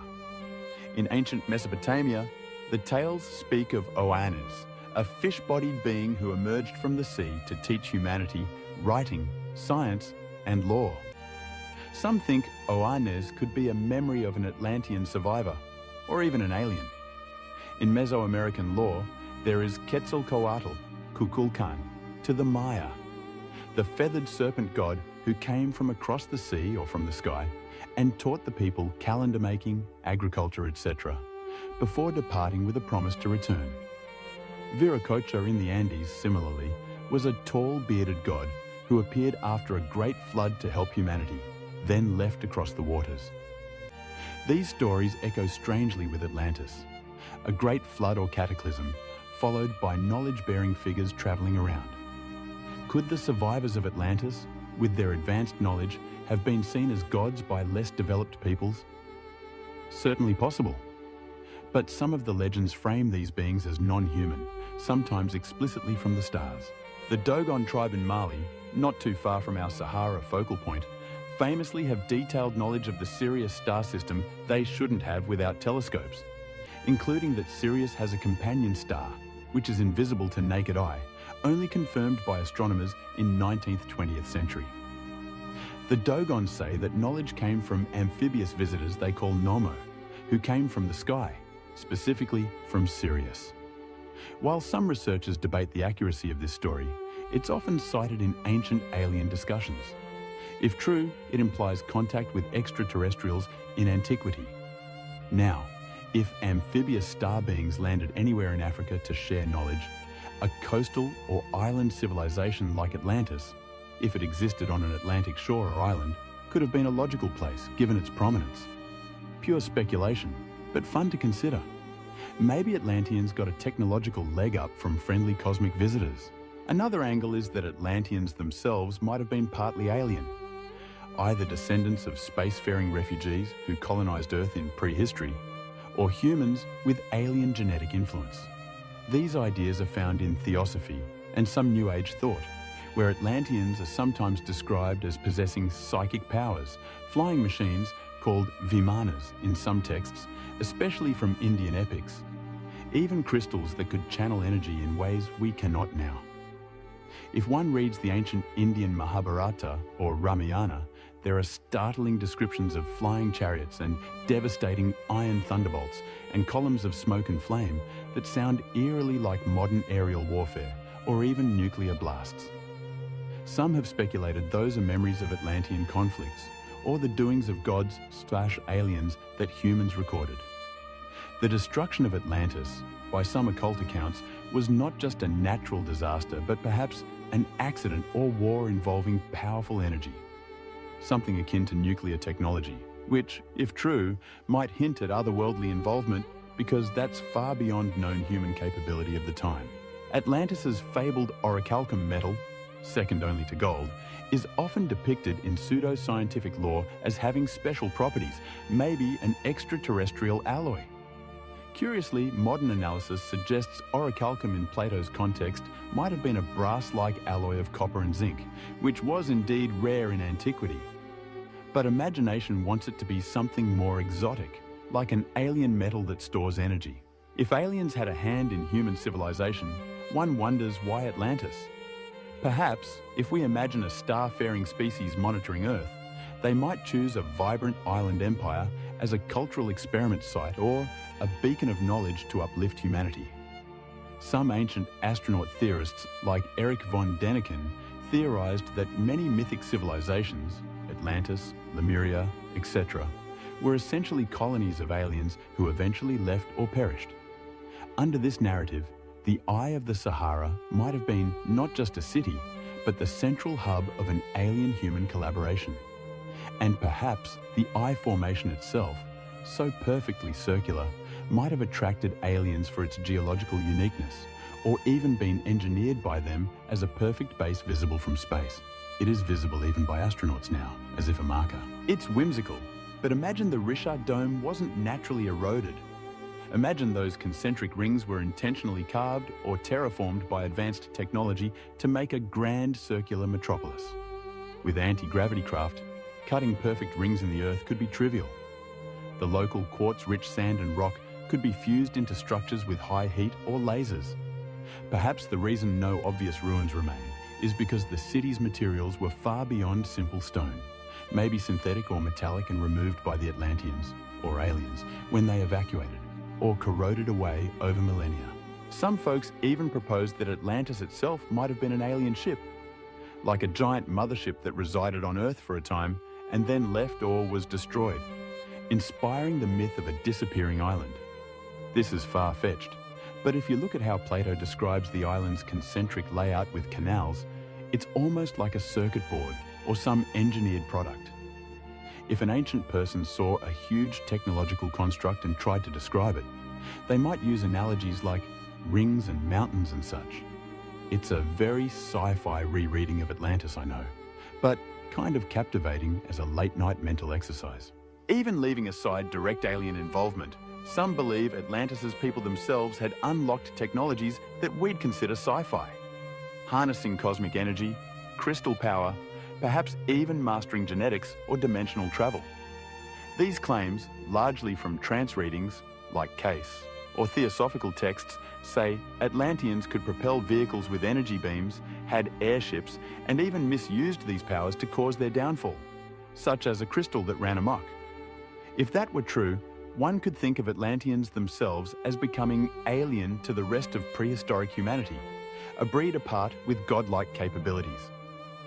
When their continent sank, for whatever cause, survivors might be revered as gods by simpler humans due to their retained knowledge and artifacts, tying back into those culture-bringer myths we discussed. A gentle cat's paw of skepticism might stroke this theory. If aliens helped Atlantis, why did they let it fall? Perhaps a prime directive of non-interference kicked in, or a cosmic catastrophe out of anyone's control happened, like a comet strike, that even aliens couldn't save them from. Or maybe there was a kind of hubris. Atlanteans, or their alien friends, overextended or angered other cosmic forces, leading to a punitive destruction, echoing the myth of gods punishing Atlantis. Interestingly, within UFO lore, there's talk of underwater alien bases. Some say there are USOs, unidentified submersible objects, seen around the Bahamas, Bermuda Triangle, etc. Areas that some tie to remnants of Atlantis. The Bermuda Triangle itself is steeped in legend of strange electromagnetic anomalies and disappearances of ships, planes. Some playful minds attribute that to leftover Atlantean tech or active alien devices under the sea. Could an alien installation still be operating in a sunken part of Atlantis, occasionally snatching up ships? It's a spooky campfire story, but one that highlights how Atlantis often features in paranormal theories. From a psychological perspective, the alien architect theory externalizes Atlantis' greatness. It suggests humans alone couldn't have done it, which is debatable. But since we're freewheeling here in dreamland, it's fine to toss aliens into the mix as possibilities. What it gives us is a grander scope. The idea that Atlantis' rise and fall might have been not just an earthly drama, but part of a cosmic one. Let's paint a serene mental vignette. An Atlantean astronomer priest atop a temple, observing a spacecraft descending like a second moon, touching down by the central temple. Gentle, enlightened beings emerge, sharing wisdom and maybe warning of future danger. The Atlanteans incorporate this star wisdom and flourish further, until one day, perhaps those beings try to evacuate key individuals as disaster looms, like the biblical Nephilim tales or flood heroes. Some legends, like among Maya, say their ancestors were carried away in flying serpent ropes when their land was destroyed. Who knows? Perhaps an alien evacuation saved some Atlanteans, and those became the seeds of later great cultures. If any of this were true, would we find evidence? Probably very little. Maybe anomalous materials in geological layers, or ancient artwork showing something odd, like the carvings at Abydos, Egypt, that some say depict helicopter-like shapes, though likely palimpsest effects. To the open-minded, those are hints of ancient high-tech or alien presence. To the mainstream, they're coincidences. As before, much would be hidden or lost. In our lullaby of ideas, though, each possibility is a star in the sky to marvel at, not needing immediate conclusion. The alien theory is like a shooting star, bright, a bit out there but captivating. Even if you don't literally believe it, pondering it can stretch our sense of wonder. That maybe humanity had celestial mentors or encounters in deep antiquity. Atlantis, when mentioned today, often invites an eye roll from academics, but what a dull world if we lost the daring to even imagine these connections. As long as we keep it as imaginative exploration, which we are, it does no harm and actually kindles a childlike curiosity. And who among us, gazing at the Milky Way, hasn't felt that tickle of, are we alone? Have they been here? The gentle night encourages such musings. If you're nearly asleep, your dreams might even weave a story of ancient island temples under twin moons, with visitors from afar sharing secrets amidst crystal halls. A dreamy tableau that may not be real, but makes for a beautiful inner cinema. Let's slowly step off the spacecraft now and place our feet back on terra firma, or rather, on shifting sands. Aliens or not, Atlantis, as a continent in the sand or sea, would have left physical traces of its land, if not its people. Our next chapter will ground us again by looking at the continent in the sand, the idea of entire sunken or buried landmasses. We'll consider the Earth changes and how vast lands can truly vanish or reappear over epochs. That will gently guide us to bridging myth with geology as we continue unraveling the Atlantis mystery in a calm, reflective way. Chapter 8, A Continent in the Sand. The notion of a sunken continent usually brings to mind images of ocean depths. But here, in our story's context, we consider a continent sunken beneath sand. It sounds paradoxical at first.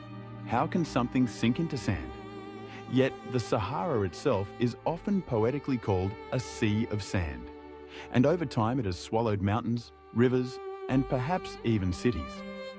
Let's explore the concept that Atlantis might have been not an island under the Atlantic Ocean, but rather part of a land now buried by the Great Desert. This perspective elegantly ties the sunken continent idea to the eye of the Sahara theory we've been circling around. First, let's appreciate the sheer size of the Sahara, about 9 million square kilometers, comparable to the area of the United States or China. It spans a width from the Atlantic to the Red Sea. Hidden within this immensity are entire mountain ranges like the Ahaggar, Tibesti, Air, vast plateaus and basins that once were lakes and wetlands. Satellite imagery has revealed the ghost lines of ancient rivers etched beneath the dunes. One of them, the Tamanrasset River we discussed, likely rivaled the Nile in its heyday sites. Suffolk.edu. To call the Sahara a barren nothingness is to underestimate it. It's more like a colossal library of Earth's past climates, with pages, sand layers that can be read by those who know how. Geologically, there have indeed been sunken lands on Earth. There's Zealandia, an almost continent-sized piece under the Pacific near New Zealand, which sank millions of years ago. There's the story of Doggerland, a fertile plain that connected Britain to Europe, which slowly drowned under rising North Sea levels around 6000 BC as the Ice Age ended. Closer to Plato's timeframe, we have island groups like the Azores and Canaries that are the peaks of an underwater plateau. If sea levels were lower, as they were during glaciation, those islands would have been larger and more connected. Not a full continent, but significantly more land exposed. Some have speculated about an Azores-centered large island pre-9600 BC that got mostly submerged when ice melted, leaving only small island tips, the Azores we have today. This fits a more classic Atlantis location, mid-Atlantic. But since we're leaning towards Sahara, consider similarly that sea levels rising could flood coastal plains in northwest Africa. Now, think of a scenario. Towards the end of the Ice Age, 12,000 years ago, the world's climate shifts violently. Not only do ice caps melt, raising oceans by over 120 meters, but rainfall patterns also change. North Africa, which was cold and dry during the glacial maximum, begins to get monsoon rains as the climate warms. It transforms, temporarily, into a green paradise. Atlantis could have thrived in that short window, or just before the final meltdown. But then, around 6,000 to 5,000 years ago, the rains retreat and the desert returns with a vengeance. Any coastal cities on the Atlantic might have been ruined by earlier flooding. Any inland cities now succumb to drought and sandstorms. Over millennia, sand accumulates, burying structures gradually.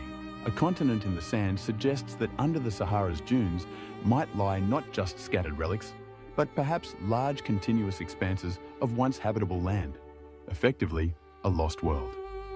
Indeed, the concept of the land of Atlantis might not have been a discrete island, as we imagine an island surrounded entirely by water, but rather a distinct land bordered by sea in parts and by desert or marsh in others. Consider how someone in 9600 BC from Egypt, as the story purports, might describe an unfamiliar far-off land.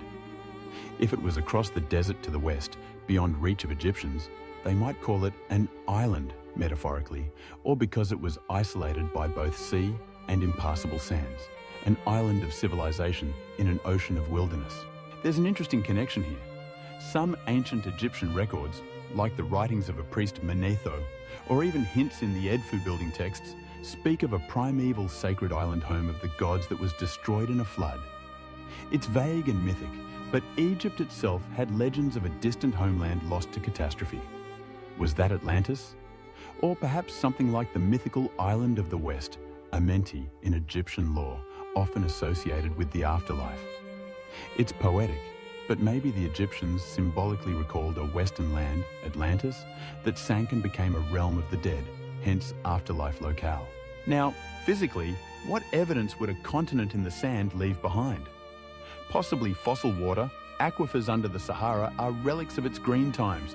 We found evidence of huge paleolakes from space.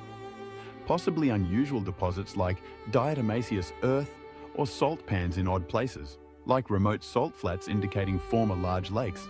Indeed, the Sahara has vast salt flats in places like the Taudeni Basin, even far inland, showing the presence of ancient seas or megalakes.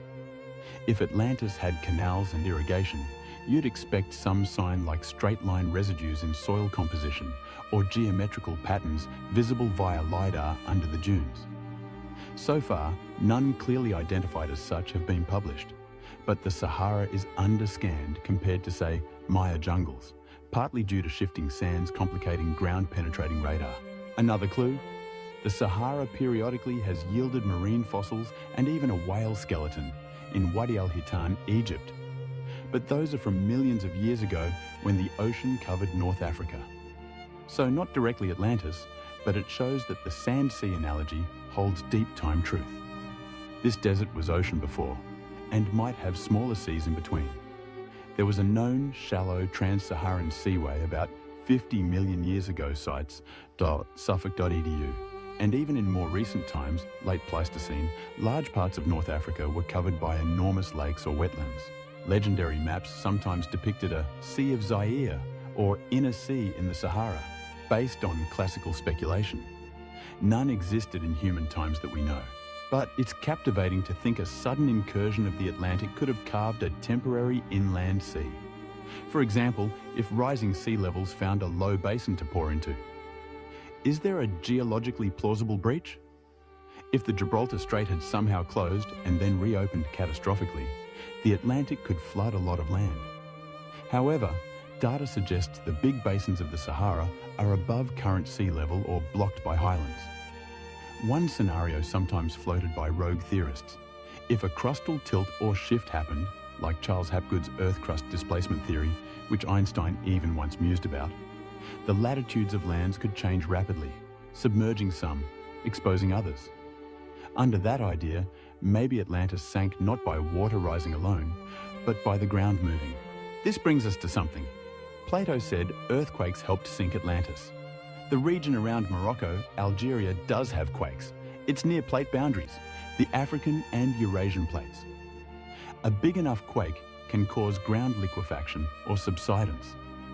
We know of real cases where quakes submerged land, like Port Royal in Jamaica, 1692, where a quake sank part of a city into the sea.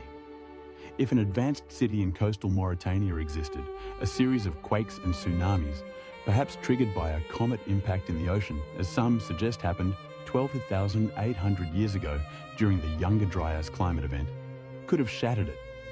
The ocean might have rushed in temporarily. Some evidence of mega tsunami deposits have been noted along Atlantic coasts, like large boulders carried inland. After it receded, it leaves behind salt, mud, and ruins now mixed with natural sediment. Then desertification covers it all. Meanwhile, the survivors who fled might later recount the sea swallowed it. I recall an interesting detail. The Richard's outer ring sits at about 400 metres above current sea level. It seems too high to have been under the ocean, even with sea level rise, 120 metres at most. But if Atlantis' destruction involved not literal ocean submergence, but a combination of floods and the land becoming unreachable, Plato's phrasing of a muddy shoal blocking navigation could be metaphorical for the region becoming a silted swamp, then drying into desert. A land can sink in utility even if not fully underwater. In essence, the continent in the sand may not be a single discrete landmass like Australia hiding fully intact under dunes. It's more like large portions of what were once fertile, populated African landscapes have been entombed by sand and turned to desert, effectively erasing a civilization that once thrived there. If one day climate shifts again and rains return, which they might in thousands of years due to Earth's orbital cycles, the Sahara could bloom and perhaps even reveal old structures as winds move dunes away. That leads to a poetic thought. Perhaps Atlantis awakens when the land itself awakens. We'll touch on that soon. Indeed, some climate models say the Sahara will be green again tens of thousands of years from now. If people are still around, maybe they'll stumble on the ruins of our current civilization or older ones beneath the sand. On a more immediate timescale, archaeologists have started employing LiDAR and other tech in desert edges, finding things like the lost city of the Garamantes via satellite in Libya in 2011. They found entire fortified towns under sand. If such a relatively recent civilization, 500 BC, 500 AD, got buried and only now seen by satellites, one wonders what older remains might lurk deeper, overlooked. I find comfort in the thought that Earth can hide its stories so well, but also reveal them in time. In a dreamy way, one could imagine the soul of a continent sleeping under the dunes, breathing in slow centuries. The concept of a sleeping continent aligns with mystic ideas. Theosophy spoke of root races and continents, Atlantis, Lemuria, that come and go, each harboring an epoch of spiritual evolution. They said when one epoch ends, its land often perishes to make way for the next. A very allegorical way to see geology.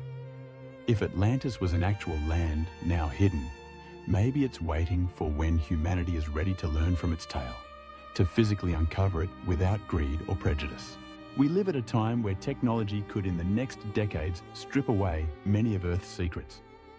Imagine fleets of autonomous drones mapping every square metre of the Sahara with penetrating radar, AI recognizing any unnatural patterns.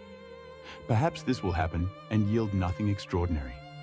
Or maybe it will pinpoint a grid of buried walls somewhere.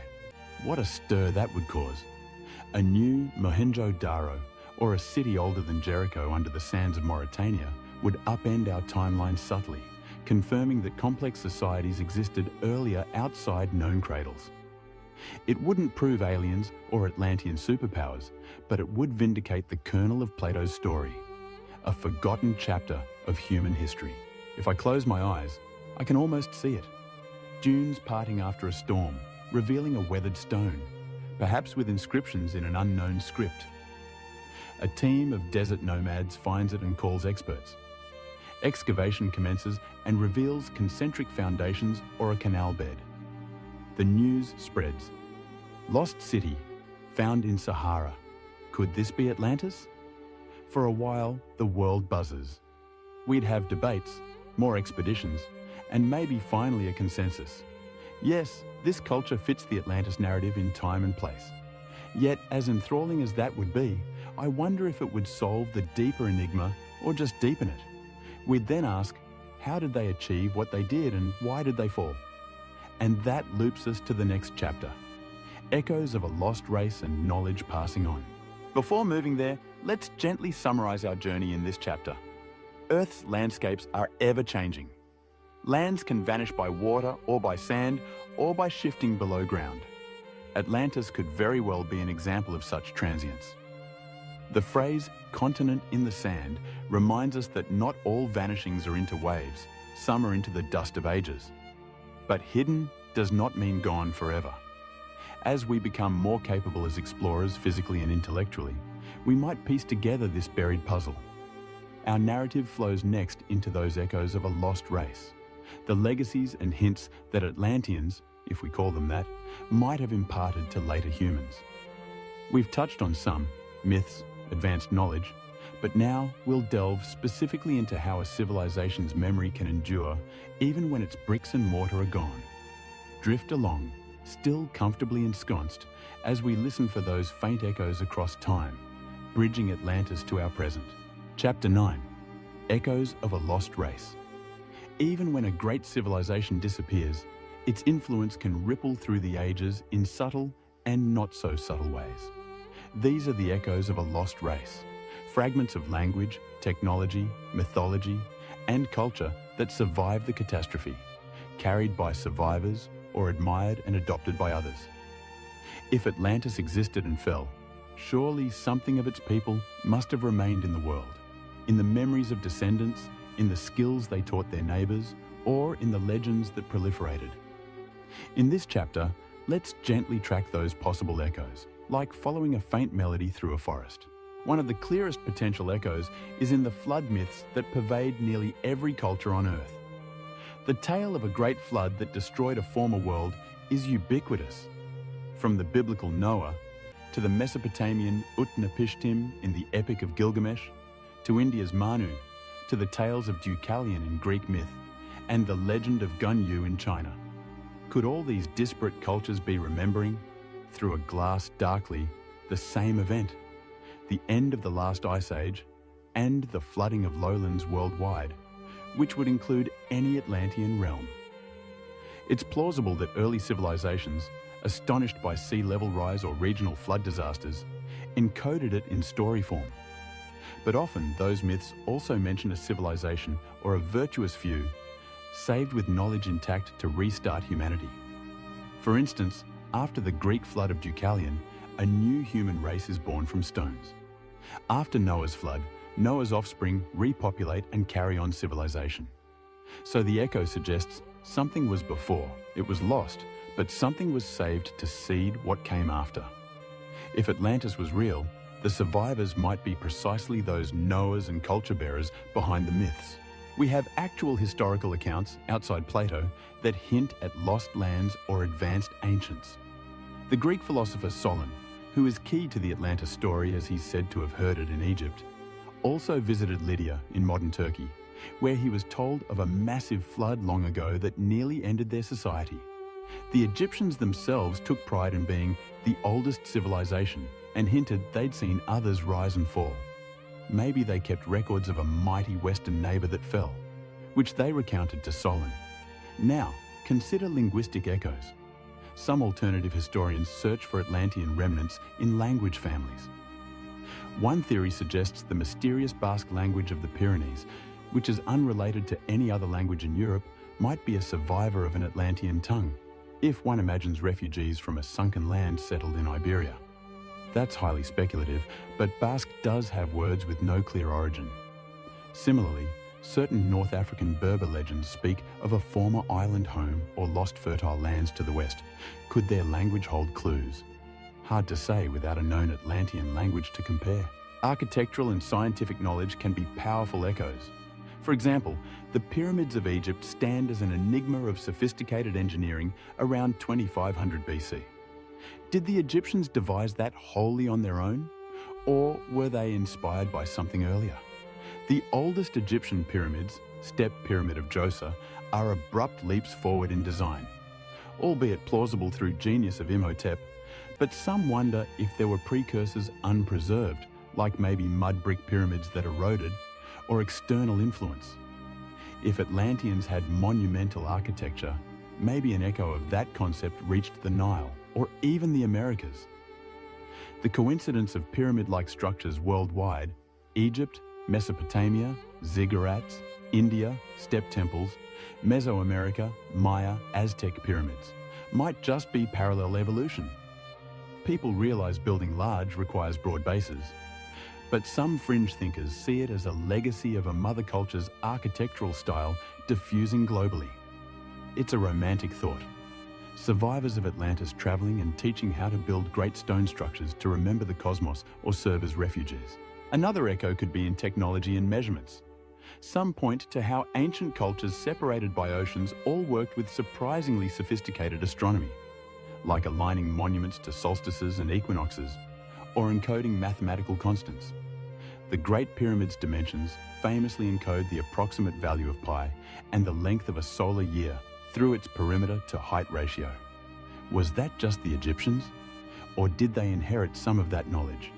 The concept of a 360-degree circle, 60-minute hour, the sexagesimal system of Sumer, and certain geometric ratios appear across old world civilizations as if a shared legacy. If Atlanteans were as advanced as claimed, perhaps they formulated standards and math that later seeped into these younger cultures. There are also genetic echoes to consider. Modern genetics has traced human migrations. One curious mystery is the existence of a very distinct lineage, the haplogroup X, found in both some European, Middle Eastern populations and among some Native American groups, like certain tribes around the Great Lakes. It's minor but puzzling because it suggests a connection that mainstream theory can't fully explain. Some propose an Ice Age Atlantic crossing or a Beringian isolate group. A wild hypothesis by some fringe authors is that Atlanteans, or Solitreans, as a known Ice Age European culture, in another theory about early Americans, crossed to the Americas and left that genetic marker. This remains speculative and not widely accepted, but it's a tantalizing notion that bloodlines themselves carry an echo of a lost people. Now, mythology beyond flood stories sometimes hints at a golden age, a distant splendid city or land of the gods that is now inaccessible. The Greeks had the Garden of the Hesperides in the far west, a paradise with a tree of golden apples. The Celts spoke of Avalon or High Brazil, western isles of plenty and eternal youth, sometimes visible just beyond the horizon. These could be allegory for the afterlife or faint cultural memories of actual lands now vanished over the horizon. In West Africa, interestingly, there are legends of a far-off western land too. Some coastal tribes talked about a place of riches that sunk, though these might be influenced by later contact stories. We should mention the Mesoamerican lore. Aztecs said their ancestors came from an island called Aztlan to the north, which some have playfully linked to Atlantis, though linguistically it's Nahuatl for place of herons, and likely refers to somewhere in northwest Mexico or a metaphorical origin. The Maya have the tale of Tolan, or the age of the first sun, that ended with floods and black rain, and survivors starting over. And the Andean people, like Aymara, have legends of Tiwanaku, an ancient city at Lake Titicaca, being built by surviving giants from a sunk land. Interestingly, one Inca legend mentions a continent called Antis that sank, which is often dismissed as apocryphal or confusion with the Antisuyu Eastern Forests region. But if that legend were genuine, Antis sounds too close to Atlantis to ignore, though likely coincidental. Still, even the name Andes and Antilles have that ant-atl root, which some creative minds like to see as linguistic drift from Atlantis. Again, not academically supported, but an intriguing echo in sound. On the spiritual side, theosophists like Madame Blavatsky and Edgar Case's readings speak of Atlantean souls reincarnating in modern times, or Atlantean crystal technology lying dormant, waiting to be rediscovered. Those are very esoteric echoes, not verifiable, but they contributed to a modern mythos where people feel connected to Atlantis in dreams or regressions. Is it possible that our collective unconscious, as Carl Jung might suggest, carries archaic memories? Some have speculated that flood and lost civilization myths are archetypes in the collective unconscious, psychological echoes of real distant traumas and falls from grace. In that sense, every time we tell a story of a utopia that falls due to hubris, which we do often in fiction, we're echoing Atlantis. Even linguistically in Plato's account, some scholars have tried to dissect the name Atlantis. It's said to mean Island of Atlas, linking it to Greek Titan Atlas, who incidentally was said to be the first king of Atlantis in Plato's story, an interesting blending of myth. But Atlas in myth held up the sky at the western edge of the world, i.e., far west beyond the known, a neat symbolic link. The Atlantic Ocean is named after Atlas, presumably because it lay beyond his pillar. Could it be the ocean got its name not just from the Titan, but indirectly from the story of Atlantis? Hard to prove, since Atlantic was a term used by Herodotus before Plato wrote Atlantis. But if Egyptians or earlier sailors had name for that ocean referencing a lost land, it might have trickled to Greeks as Sea of Atlas, just a thought. Another echo could be geographic knowledge that seems ahead of its time. For instance, some point to ancient world maps, again the Piri race or others, which might hint at knowledge of coastlines beyond where those cultures officially travelled. If that were true, perhaps Atlanteans, being seafarers, mapped far and wide, and that knowledge, fragmentary, ended up in later maps. It's contentious, but even the idea the Phoenicians circumnavigated Africa, which Herodotus claims they did in 600 BC, might have been guided by older knowledge or trading posts possibly established by an earlier maritime culture, Atlantis or otherwise. One concrete echo. In Egyptian, the sunken temple city of Heraklion, Thonis, in the Nile Delta was found underwater recently, and it had stela that mentioned decrees about foreigners from the sea and such. It wasn't Atlantis, but shows that Egyptians did experience cities sinking due to local subsidence and had to resettle. They might easily transfer that concept to a bigger narrative if they had heard of or remembered a big one like Atlantis. As we gather these echoes, individually they are tenuous, but collectively they weave a tapestry of tantalizing hints. A near-universal flood memory. Traces of advanced knowledge appearing in early societies. Linguistic oddities hinting at ancient contacts. Cultural heroes and gods that came from disaster and gave knowledge.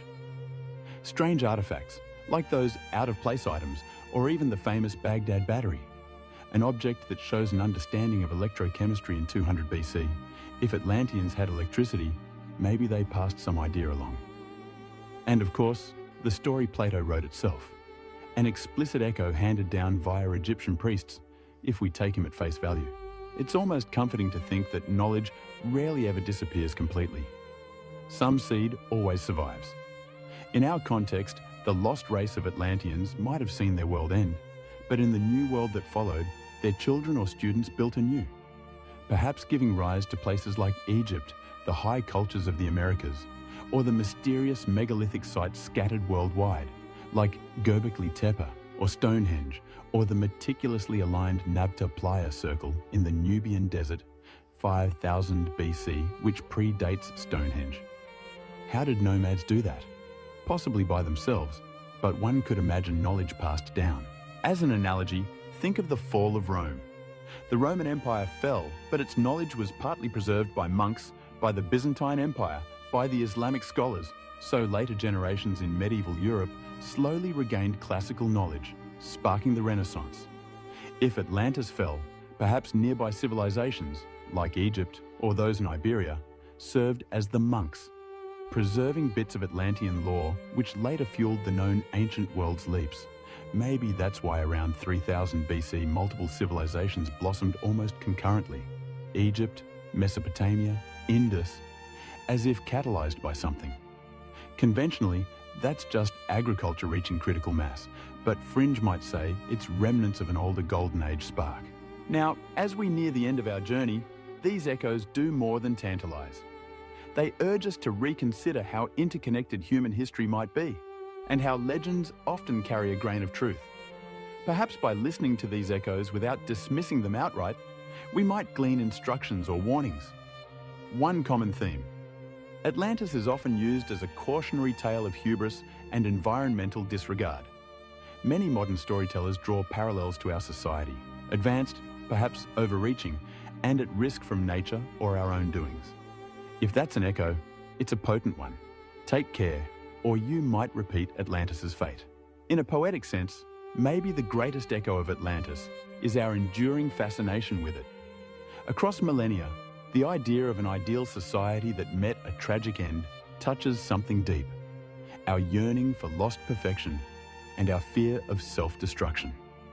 In that way, every time someone writes a utopian story or post-apocalyptic caution, Atlantis's echo lives in that narrative. We have one more chapter ahead. Atlantis awakens, a positive turn perhaps, After all these mysteries, what if Atlantis isn't just a closed chapter, but something that could awaken in our consciousness or maybe even physically via discoveries? It will be a fitting closing to consider that maybe the story isn't over. Atlantis, in one form or another, could rise again. Let's gently move to that hopeful conclusion, allowing all we've learned to settle like gentle sediment in our mind, ready to form new land. Chapter 10. Atlantis Awakens. Our journey is drawing to a close, dear friend, and now we contemplate the dawn after the long night of mystery. Atlantis Awakens. What could that mean? In the context of a sleep story, it's the moment where our tale finds resolution and hope, easing you into peaceful dreams. Symbolically, it suggests that what was once lost could be found. What was forgotten could be remembered. What was myth could become reality again, or at least a lesson illuminated.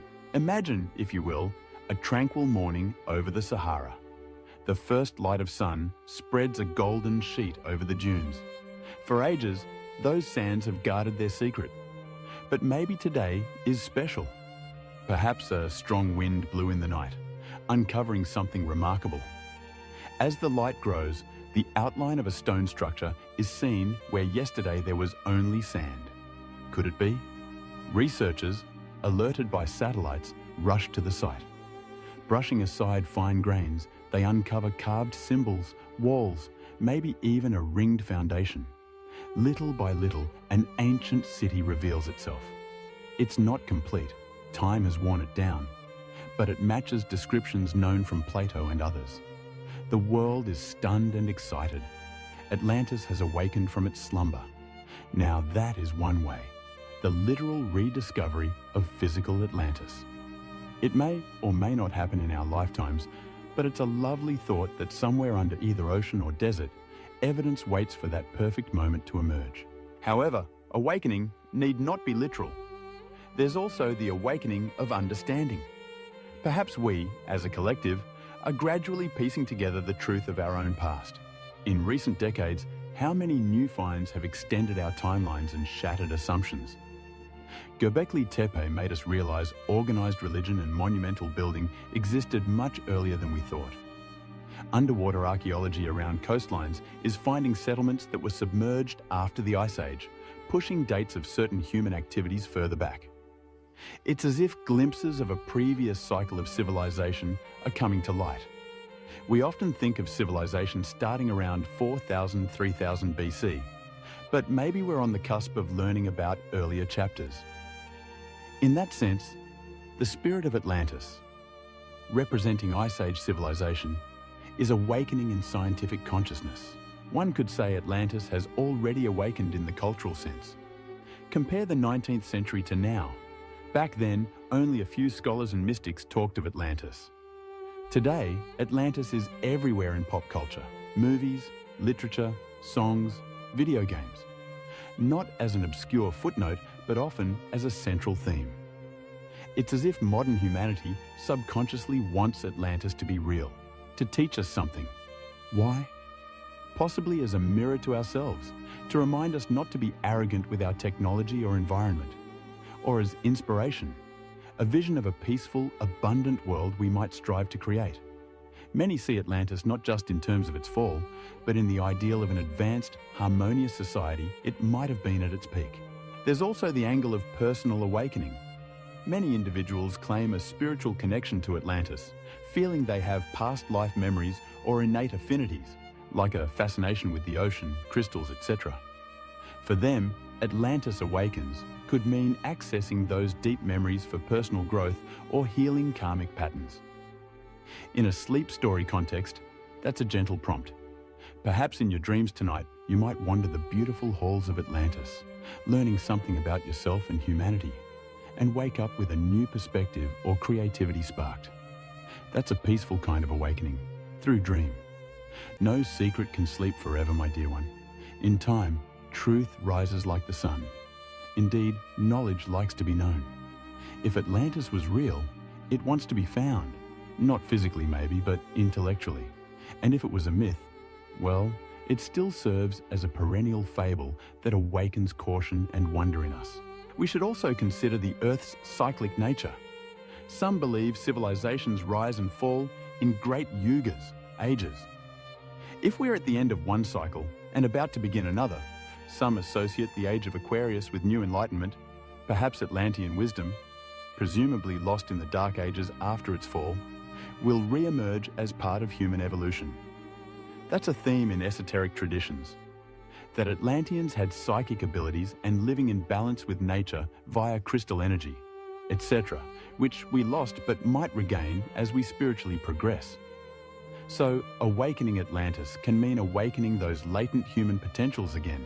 From a more concrete angle, who knows, maybe one day soon a breakthrough in translation of some ancient script like Linear A from Crete or the undeciphered symbols of the earliest Vinca culture in Europe might reveal a direct reference to a mother civilization. That would academically wake Atlantis from mere legend to historical discussion. It has happened before. Troy was a legend until Schliemann found it and evidence matched myth. Now, Troy didn't have supernatural aspects like Atlantis, but it's a precedent for myth becoming history. I like to imagine a positive scenario for Earth's future, often depicted in metaphysical circles. That one day, we'll responsibly use technology in harmony with the planet, possibly tapping into non-polluting energy sources, like those crystals or some quantum field. Essentially becoming what many might call a Neo-Atlantis, a globally unified yet diverse civilization, advanced and peaceful. In this vision, Atlantis isn't something in the past at all, but a blueprint for a possible enlightened future that we are slowly awakening to. Perhaps that's why the story endures, not as a warning alone, but as an inspiration to do better with knowledge. After journeying through these ideas, an awakened Atlantis means we don't let its memory stay buried as a mere cautionary tale. We actively dialogue with it, learning the lessons of hubris, so we avoid destruction, striving for its heights of wisdom and advancement, so we improve life, and appreciating the fragility and preciousness of civilization, so we safeguard ours better. So, my dear sleepy friend, as Golden Chonk would say in closing, we've roamed far and wide in myth and reality, and now it's time to drift into slumber, carrying the secrets of Atlantis kindly within. Tomorrow is new, and who knows? Perhaps you'll see the world with fresh eyes, maybe an Eye of Sahara perspective.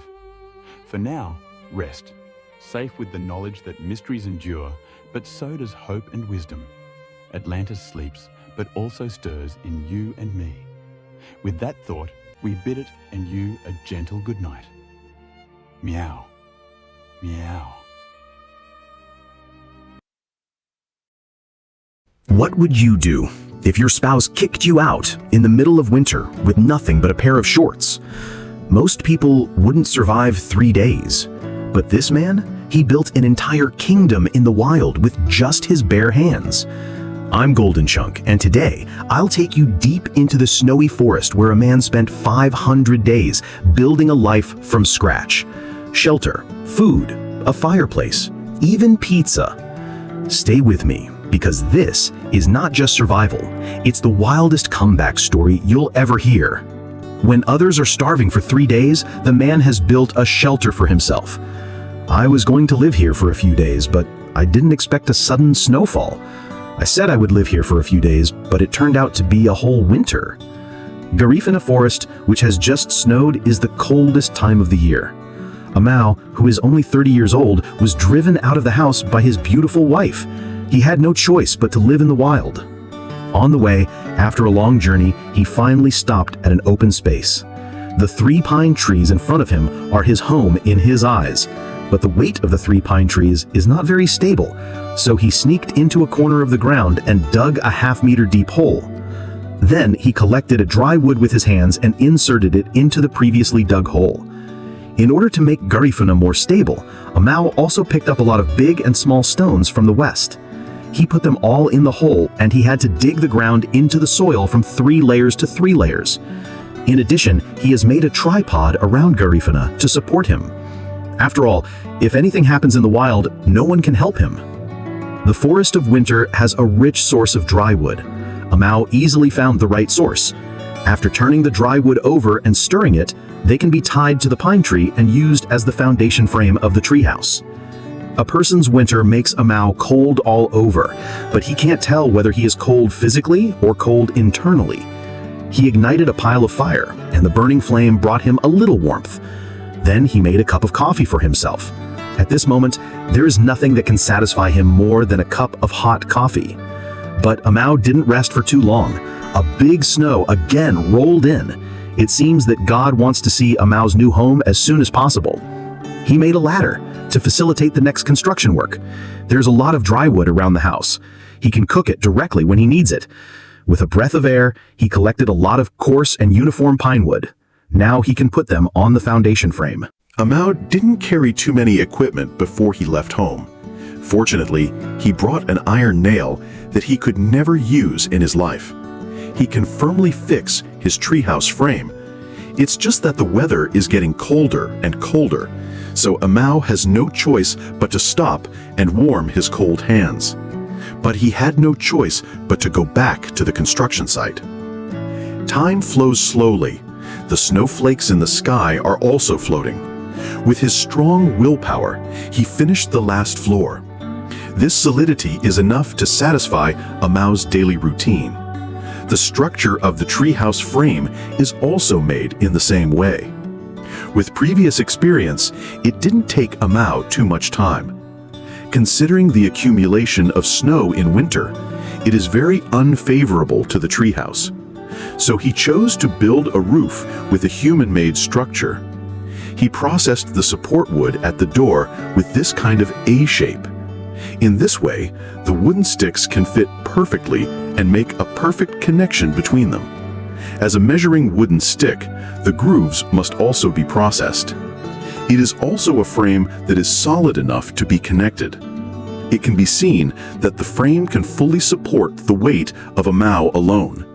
I believe that no matter how much snow there will be in the future, it will not pose a threat to his treehouse. Then he finished the installation of the dragon bone on the roof in turn. There are many mosses on the ground of the forest. These are the best natural materials used to prevent the wind and keep warm. Amau also collected a lot in one breath. The method of use is also very simple. It only needs to cooperate with the wood of the wall. One layer after another. Although the appearance of the building is not so exquisite, the wall is not sealed. It is this forest that gives Amau a sense of security. The construction of other walls is also as good as the law. In order to make the construction of the treehouse go smoothly, he decided to lay the waterproof cloth on the roof first while the wall was not fully built. After all, he did not have the help of a lifter. Finally, under the position of constantly adjusting the ladder, the waterproof cloth on the roof was laid. When Amau finished the laying of the waterproof cloth on the roof, the sky was snowing again. Now he can safely complete the construction of the next wall. Before going out, Amau also brought a heat-resistant cloth and opened the chimney of the fireplace above. Then the chimney was also opened on the waterproof cloth on the roof. Finally, he used solid glue to stick it on top. In this way, the smoke of the fireplace and the heat-resistant cloth can be separated. Amau's construction efficiency is very high. He soon came to the front wall of the building. At this time, the weather is getting colder and colder. The ice on his beard is frozen. Therefore, in order to keep it warm, Amau did not leave a window for the treehouse. After all, no one wants to experience the feeling of being frozen in the middle of the night. Finally, before dark, Amau completed the construction of the wall of the shelter. Although the door has not been installed yet, the wall around it is not sealed. It will not let Amau catch a cold. The world outside the day after tomorrow has been covered by heavy snow. Amau spent the coldest night of his life. The first thing he did when he got up was to start collecting dry wood. He made a large door for the shelter. Now he doesn't have to be woken up by the cold wind and snow. In order to have a good night's sleep, he made a bed for himself with the rest of the pine wood and completed it with the layout of the bedboard. This also means that there is basically a home here. Then he installed the ancestral fireplace. It can ignite the warm fire. Even if it is still snowing outside, Amal didn't feel a bit cold in the house. Then he took advantage of the snow to cut some firewood and then went back to the warm house. After adding some firewood to the fireplace, he can cook a dinner for himself and take a good look at himself. Looking at Amal eating makes people feel that he is very satisfied and happy, but it seems to be a little sad. After eating and drinking enough, he can finally have a good night's sleep tonight. Don't worry about being disturbed by the snow tonight. In the thick snow cover of California in the winter of the year, it is as dreamy as the world in the fairy tale. This time, Amal bought some equipment for the winter from the town. After a hard walk through the snow, he finally arrived at the long-awaited shelter. Open the door of the shelter, although the interior looks relatively simple, but everything is familiar. He came back this time to improve his treehouse so that he can safely and comfortably spend this winter. Because Amal had never seen such heavy snow before, it is inevitable that he will be worried about the treehouse he built for himself. So he cut both ends of the log out of the snow and then nailed it to the dragon bone as much as possible to support the roof. Because the door built before was too hasty, so this time he specially bought a lotus leaf. In this way, the door of the switch will be much smoother. Considering the lighting problem in the house, Amal still decided to build 2 windows for the shelter.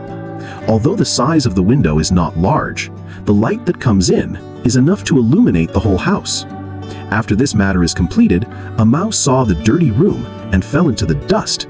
Fortunately, this time, he also brought this kind of cotton cloth and set them evenly on the ground. The whole ground looks much neater. Before setting up the fireplace, it is necessary to put a layer of insulation cloth at the bottom to prevent the high temperature generated by the fire from damaging the wood. After all, no one wants to pay for their hard work. After the fireplace is assembled, the night has engulfed the whole forest. Amal hurriedly put some firewood and lit the warm fireplace. Today's dinner is very rich. Although Amal's cooking has never been very good, he is very satisfied with such a self-sufficient life. Even if a person lives in the wild, he can also live a romantic life. He can finally have a good night's sleep tonight. The weather the next day is still so cold. The warm temperature in the room makes a layer of fog on the window. It can be seen that Amal had a good rest last night. The first thing is to keep warm. Today's breakfast is ham sausage with eggs. Although it looks ugly, it can provide him with enough high-quality protein. With whole wheat bread and tomatoes rich in vitamins, Amal's day will be full of vitality. As for the daily water supply, he only needs to put a pot of chicken blood at the door, then put it on the fireplace and wait for it to boil. Then put a pot of instant coffee on top of it. This night's life is simply understood by Amal. The days of heavy snow are most suitable for lying on the bed and sleeping. But Amal did not choose to set up a tent. Instead, he set up the rest of the walls with cotton wool. Not only can it prevent the strong eaves from falling down, but it can also improve the warmth of the shelter to a certain extent. After completion, the whole room has become much more regular.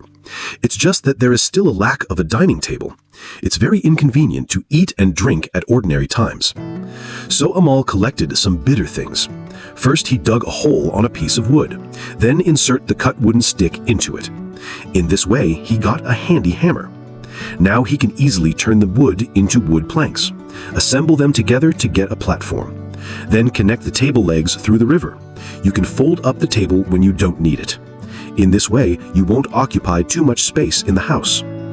Busy times always go by very quickly, and the happiest time of Amal's day is the dinner time. Dinner is a high-end steak. Put the herbs on it. It can play a great role in the fragrance of the steak. The steak doesn't need to be fried for too long. This kind of 3-minute degree is just right for Amal. With the freshly baked pancake, it's simply the most delicious in the world. But before the official meal, we have to decorate the house, create a romantic atmosphere. It can be very romantic to eat alone, but if there is a wild mother-in-law, it will be more perfect. Then you can enjoy this dinner that only belongs to Amal. Last winter, Amal built his first home in the wild. When the snow in winter has completely retreated, everything has followed the arrival of spring to generate a new vitality. When we met Amal again, he looked free after cutting his hair. Unlike the two of us before, he went through a cold and long winter. His treehouse still retains its original appearance. It's just that as time goes by, the treehouse also has a certain degree of wear and tear. So Amal decided to renovate his treehouse. In order to facilitate the work below, Amal needs to make a large wooden ladder first. Fortunately, he brought a drilling tool this time to save a lot of effort in the process of making it. And the quality of the wooden ladder is also quite solid. Now you can rest assured to fix the waterproof cloth on the roof. Life in the wild is so free. Amal took advantage of the bright weather to collect a bag of free moss. After all, the moss that was once strong has withered. It has long since lost its original function, so it needs to be replaced again. The oxygen released by the function of moss can also allow Amal to live in such a natural oxygen bar. It's just that the area of the treehouse is too small. It's very difficult to even get up. In order to solve this problem, Amal decided to build a terrace for the treehouse. So when the weather is good outside, you can often sit on the terrace and drink coffee. You can see that Amal has collected a lot of equal length wood. According to his unrecognizable steps, he roughly planned the width of the terrace. Then you can enter the immersion digging area. The ground is wet in early spring. This makes Amal not difficult to dig up. Soon, he dug out 2 half tubs of chicken soup. Then he inserted the wood into it as a stand. He also filled it with stone blocks to ensure that the stand can be stable enough. And he also tied it tightly to the ground with 3 layers inside and 3 layers outside. After this thing is done, he has to tie 2 logs on the tree. It's used as a frame for the terrace. It's similar to the structure of the foundation frame of the treehouse. With the previous building experience and the help of the hole puncher this time, this job is a piece of cake for Amal. The breeze of the sun is blowing on Amal's face. It makes him feel very comfortable to finish the job. He also enjoys such an immersive life. The next day, it didn't take long for Amal to finish the construction of the terrace. But Amal, who didn't have breakfast, was already hungry. So Amal hurriedly set up a pile of hooks.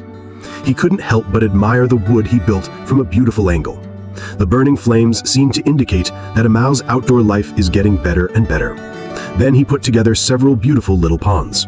As the saying goes, high-end ingredients often only need the simplest way of cooking. After sprinkling all kinds of seasonings on top and marinating, it can be baked on charcoal. It only takes 2.5 hours. You have to keep turning it over to prevent it from burning. Then you can enjoy this delicious food. The pleasant atmosphere after lunch always makes people unable to help but feel sleepy. Amal laid out the inflatable mattress, wiped off all the tiredness on his body, and went to sleep. By the time Amal got up, it was already 2:30 in the afternoon. He was very tired when he just woke up. The whole person can't get up. So he made a cup of coffee for himself at the same time. I have to say that after drinking coffee, Amal directly full of vitality.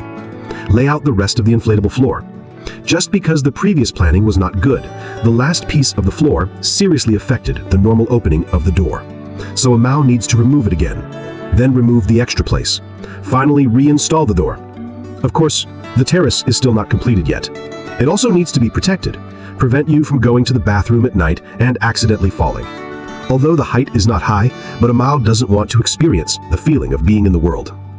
After the terrace is fully installed, this little house is done.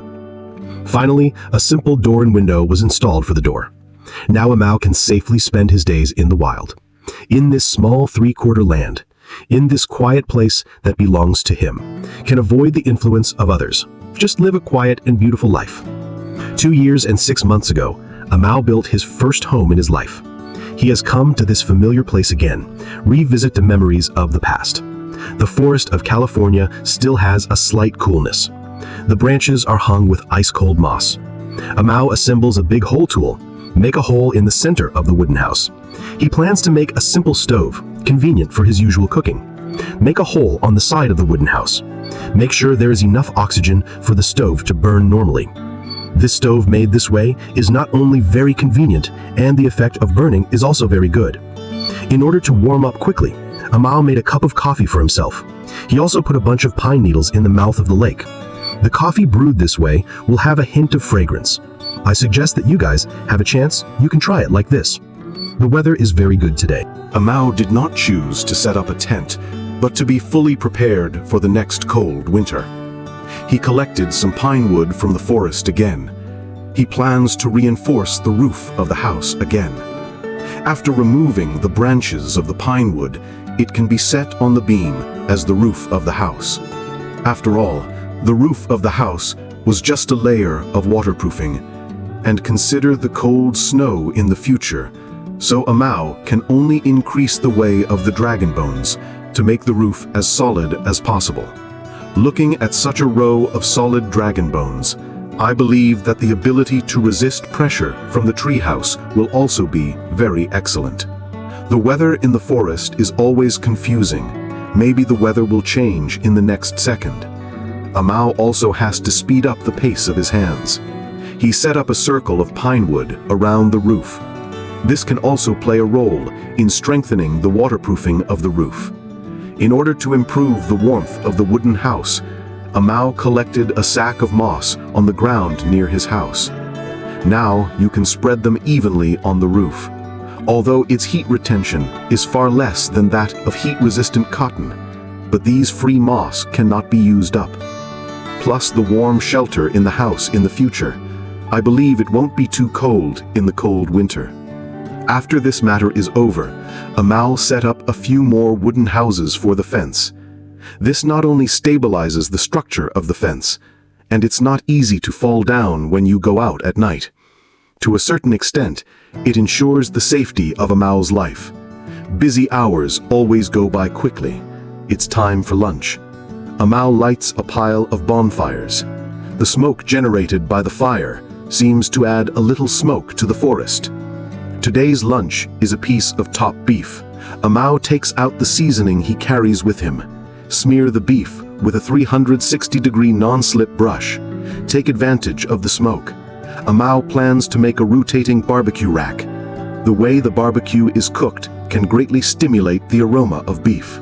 I can only see that it is the end of the wood. Then make a hole on the side. A Mao made a total of 4 holes like this. This will achieve the temperature adjustment. Then the wood stick is cut off. It is convenient to insert directly into the hole. Finally, turn around on the installation. In this way, you get a movable barbecue rack. Now you can skewer the marinated beef, but you still have to tie a rope on top and skewer it in front of the wood. This will make it more convenient to rotate the barbecue rack. A Mao also fried some chips for himself, and broccoli and tomatoes. It's just a sudden strong wind, snowflakes floating in the air. A Mao also burned some water with a frown, then go around and pick some wild fruits and blueberries. Put it in the boiling water, can provide it with a lot of vitamins. Now you can go back to the warm house, enjoy this rich lunch. After eating enough, it's still snowing outside. This time, a Mao can rest assured. The snow finally stopped the next day, but it's still so cold outside. This makes a Mao have to change the wall that is exposed to the wind everywhere. The cotton wool that was hard to set up before, he can only tear it off with cold tears. Fortunately, this time he brought heat-resistant cotton, put them all in the gaps between the walls.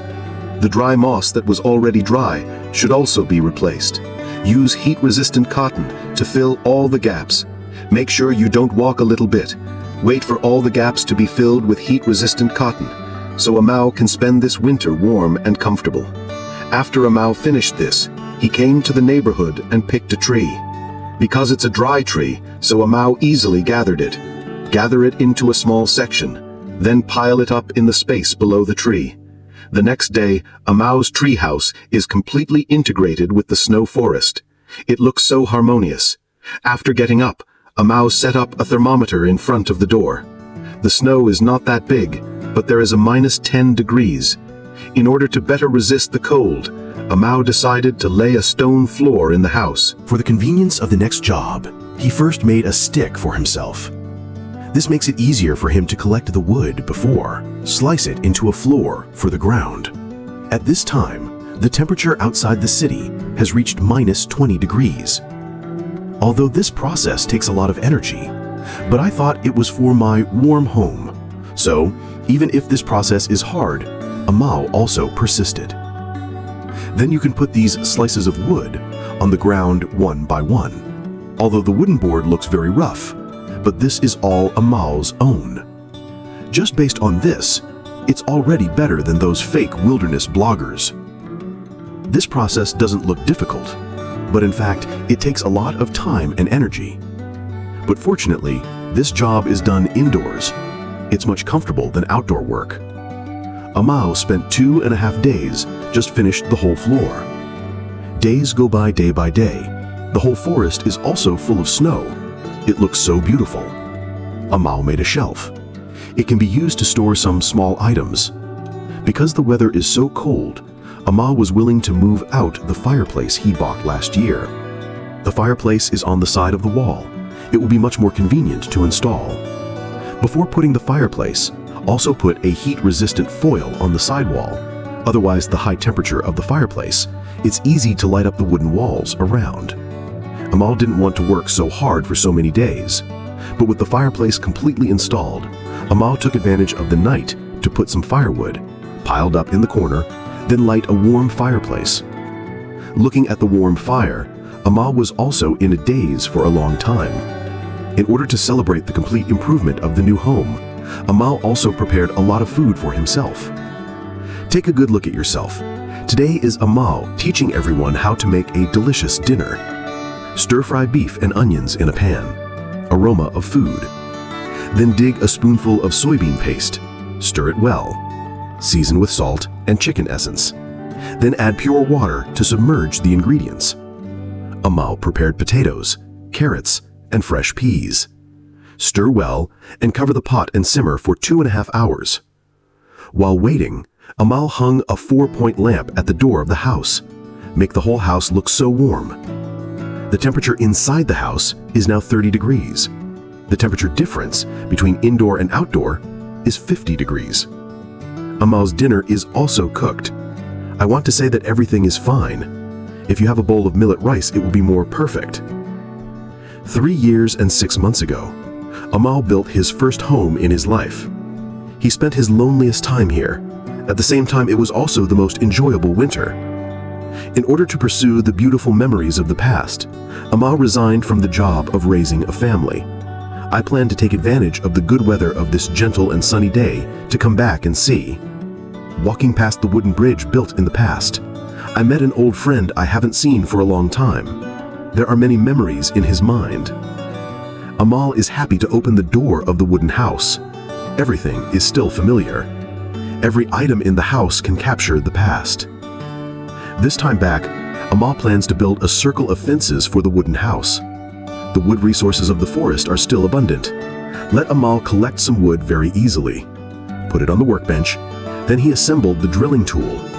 Only 2 holes are needed on each log. After the one end is sanded, it can be hit into the ground and become part of the fence. The method of connecting the 2 pillars, Amal, is to deal with the damage on both ends of the log. In this way, we get a connector. Then the damage is interconnected. It's just that there is a mistake and the frame is not stable enough. So Amal also used a rope to tie the well. After getting a set of wood, you can put the original wood on it and form a fence. As the saying goes, everything starts with difficulty. After having experience, the rest of the fence only needs to be operated according to the gourd. Amal works very efficiently. The fence part will be completed soon. As for the production of the door, Amal first used a chisel to make grooves on the short wood. After getting a grip, then punch a hole with a punch. The other end is to remove the damage. Amal made a pair of such grips. After installing the stand, Amal used a similar method to make a scroll. At this time, it is only necessary to build a door on the basis of the scroll. In the process of making, Amal did not use a nail. All are made of pure wood. This speed may be much slower, but for Amal, pure wood is made by pure craftsmanship. There will be a lot more sense of accomplishment. Finally, it only needs to be inserted into the log. This gate is completely completed. At this time, the sky did not cooperate with the cold moving, but under the storm of this rain, Amal's log house looks more warm. After the rain is slightly smaller, Amal ignited a pile of hooks, dried wet shirt. Looking at such a high flame, Amao decided to set the rice cooker an hour in advance. After the oil is heated in the pot, then fry the small dumplings in it. Then add various side dishes to reflect. It can be seen that the nutritional value of this pot is very high. After adding various seasonings, then pour in pure water. Cover the pot and simmer for 2.5 hours. Such a delicious, nutritious, and fragrant chicken bag is ready. This is Amao's favorite. He also enjoys it very much. In the case of extreme hunger, can eat a delicious food that satisfies himself so much. After eating and drinking enough, Amao will inflate the sleeping bag on the neck of Gu Jing, entered the break time beautifully. The sky is clear again in the afternoon. After lunch break, Amao is full of energy. Live in the wild. Clean water sources are a problem that must be solved. Amao gathered an empty tree on the dry tree. Use a chisel to expand the internal space. He plans to make a bucket, convenient for subsequent water storage and water extraction. After cleaning the interior, Amao even drew a mark on the inside of the tree. Draw a mark on the original wood, then cut off the excess part. After being stuffed in, he got the bottom of the wooden bucket. But there is still a gap between the original wood and the tree. Can't store water, but the method is always more difficult. Like the pine on the pine tree, it's a natural seam. Just put it on the fire to heat it to melt. Can be used to fill the gap. This way you get a water-resistant wooden bucket. Then Amao tied the 3 original woods tightly. After opening it, it's a triangle. He plans to make a filter. Tied a piece at different heights of the triangle. The first layer is used to filter larger impurities. The second layer is soft sand. Then put some weeds. The last layer is charcoal, because charcoal has a good absorption, can absorb fine bacteria and impurities. Amao also preheated a few pieces of stone in the fire, can be used to boil water later. Then Amao took some water from the stream, pour into the filter device to filter.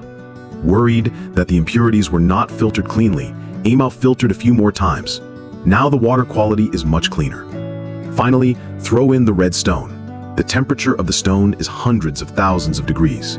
The water boils as soon as a few pieces are thrown in. Shake it with a water cup. Just need to rest for a while. You can drink and gamble at ease. The joy of the wilderness is so simple, and there are many ways to make Amao happy. When bored, he will flush the filter, then slide the filter. Find a suitable place, then throw it on the door. The joy of fishing, it doesn't matter how many fish you catch. The important thing is the process of fishing. Amao's luck this time is very good because this time he has no air force. This salmon looks very cute. Amao also admires it for a long time, but this is not the most important. The most important thing is the fat and beautiful flesh. It seems that today's dinner is ready. Just need to sprinkle some salt on it, put it in the pan and fry it, then add some onion and potato as a side dish. Such a romantic dish that belongs only to the wilderness can be served.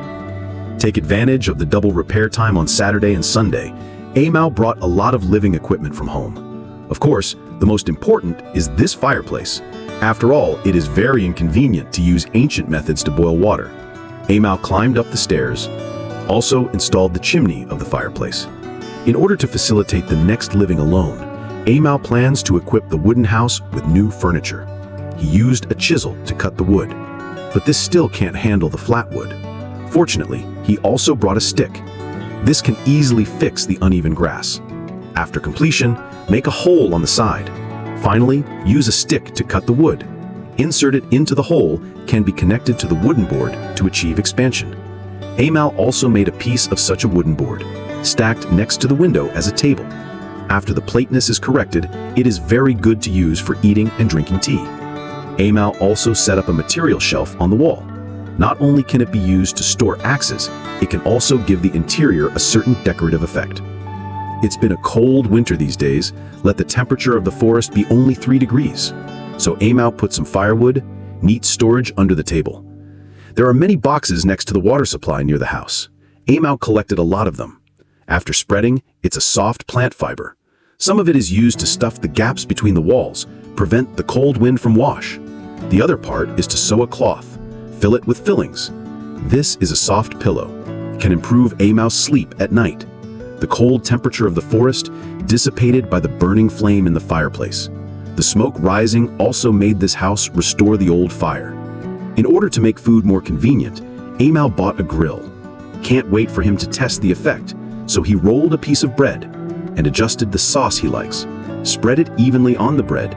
He also sprinkled a layer of cheese on top and sausage and vegetables. Put it in the oven. And the next thing Amal is going to do is to send oxygen to the fireplace and increase the fire. Half an hour later, a delicious pizza is done. Amal is very satisfied with his cooking. After eating, the body has reached the point of satisfaction. Amal closed the door. Hiding in his safe little house, it means the continuous warmth of the fireplace get rid of all tiredness and have a good night's sleep. Meow, meow. Welcome, my dearest humans, to Golden Chonk's Tales of the High Seas. I am your perfectly plump narrator, Golden Chonk, and tonight we embark on an adventure that will send shivers down your spine and have your whiskers twitching with excitement. Did you know that after a massive war, thousands of highly skilled, armed, and dangerous individuals were suddenly jobless and abandoned by their governments, left to starve? What do you think happens when you take a whole lot of trained fighters, strip them of their livelihoods, and then, to add insult to injury, let their former enemies relentlessly attack them without consequence? You get pirates, my friends. Not just any pirates, but the legendary figures of the golden age of piracy. A period so wild and untamed, it makes a catnip party look like a quiet afternoon nap. We're talking about a time from 1715 to around 1726 when the Black Flag reigned supreme, and fortunes were made and lost with the swing of a cutlass. Stick around, because by the end of this tale, you'll understand why these swashbuckling rogues became legends and how their chaotic lives mirrored the very human desire for freedom and a full belly, much like my own. So settle in, grab a bowl of your favorite kibble, and prepare for Golden Chonk's Tales of the High Seas, the post-war pirate boom. Now, let's set the scene, shall we? Imagine, if you will, the summer of 1715. The dust had barely settled from the exhaustive War of the Spanish Succession, a grand power struggle that decided the fate of the Spanish throne, Habsburg or Bourbon, a weighty decision indeed. This monumental conflict, which began way back in 1701, finally concluded, leaving Europe's maritime powers eager to replenish their coffers through bustling overseas trade. But, as often happens with such colossal events, there was an unforeseen consequence, a ripple effect that would change the face of the high seas forever. You see, during the war, a rather ingenious and, dare I say, cat-like tactic was employed: privateering. Think of privateers as government-sanctioned freelancers of the sea.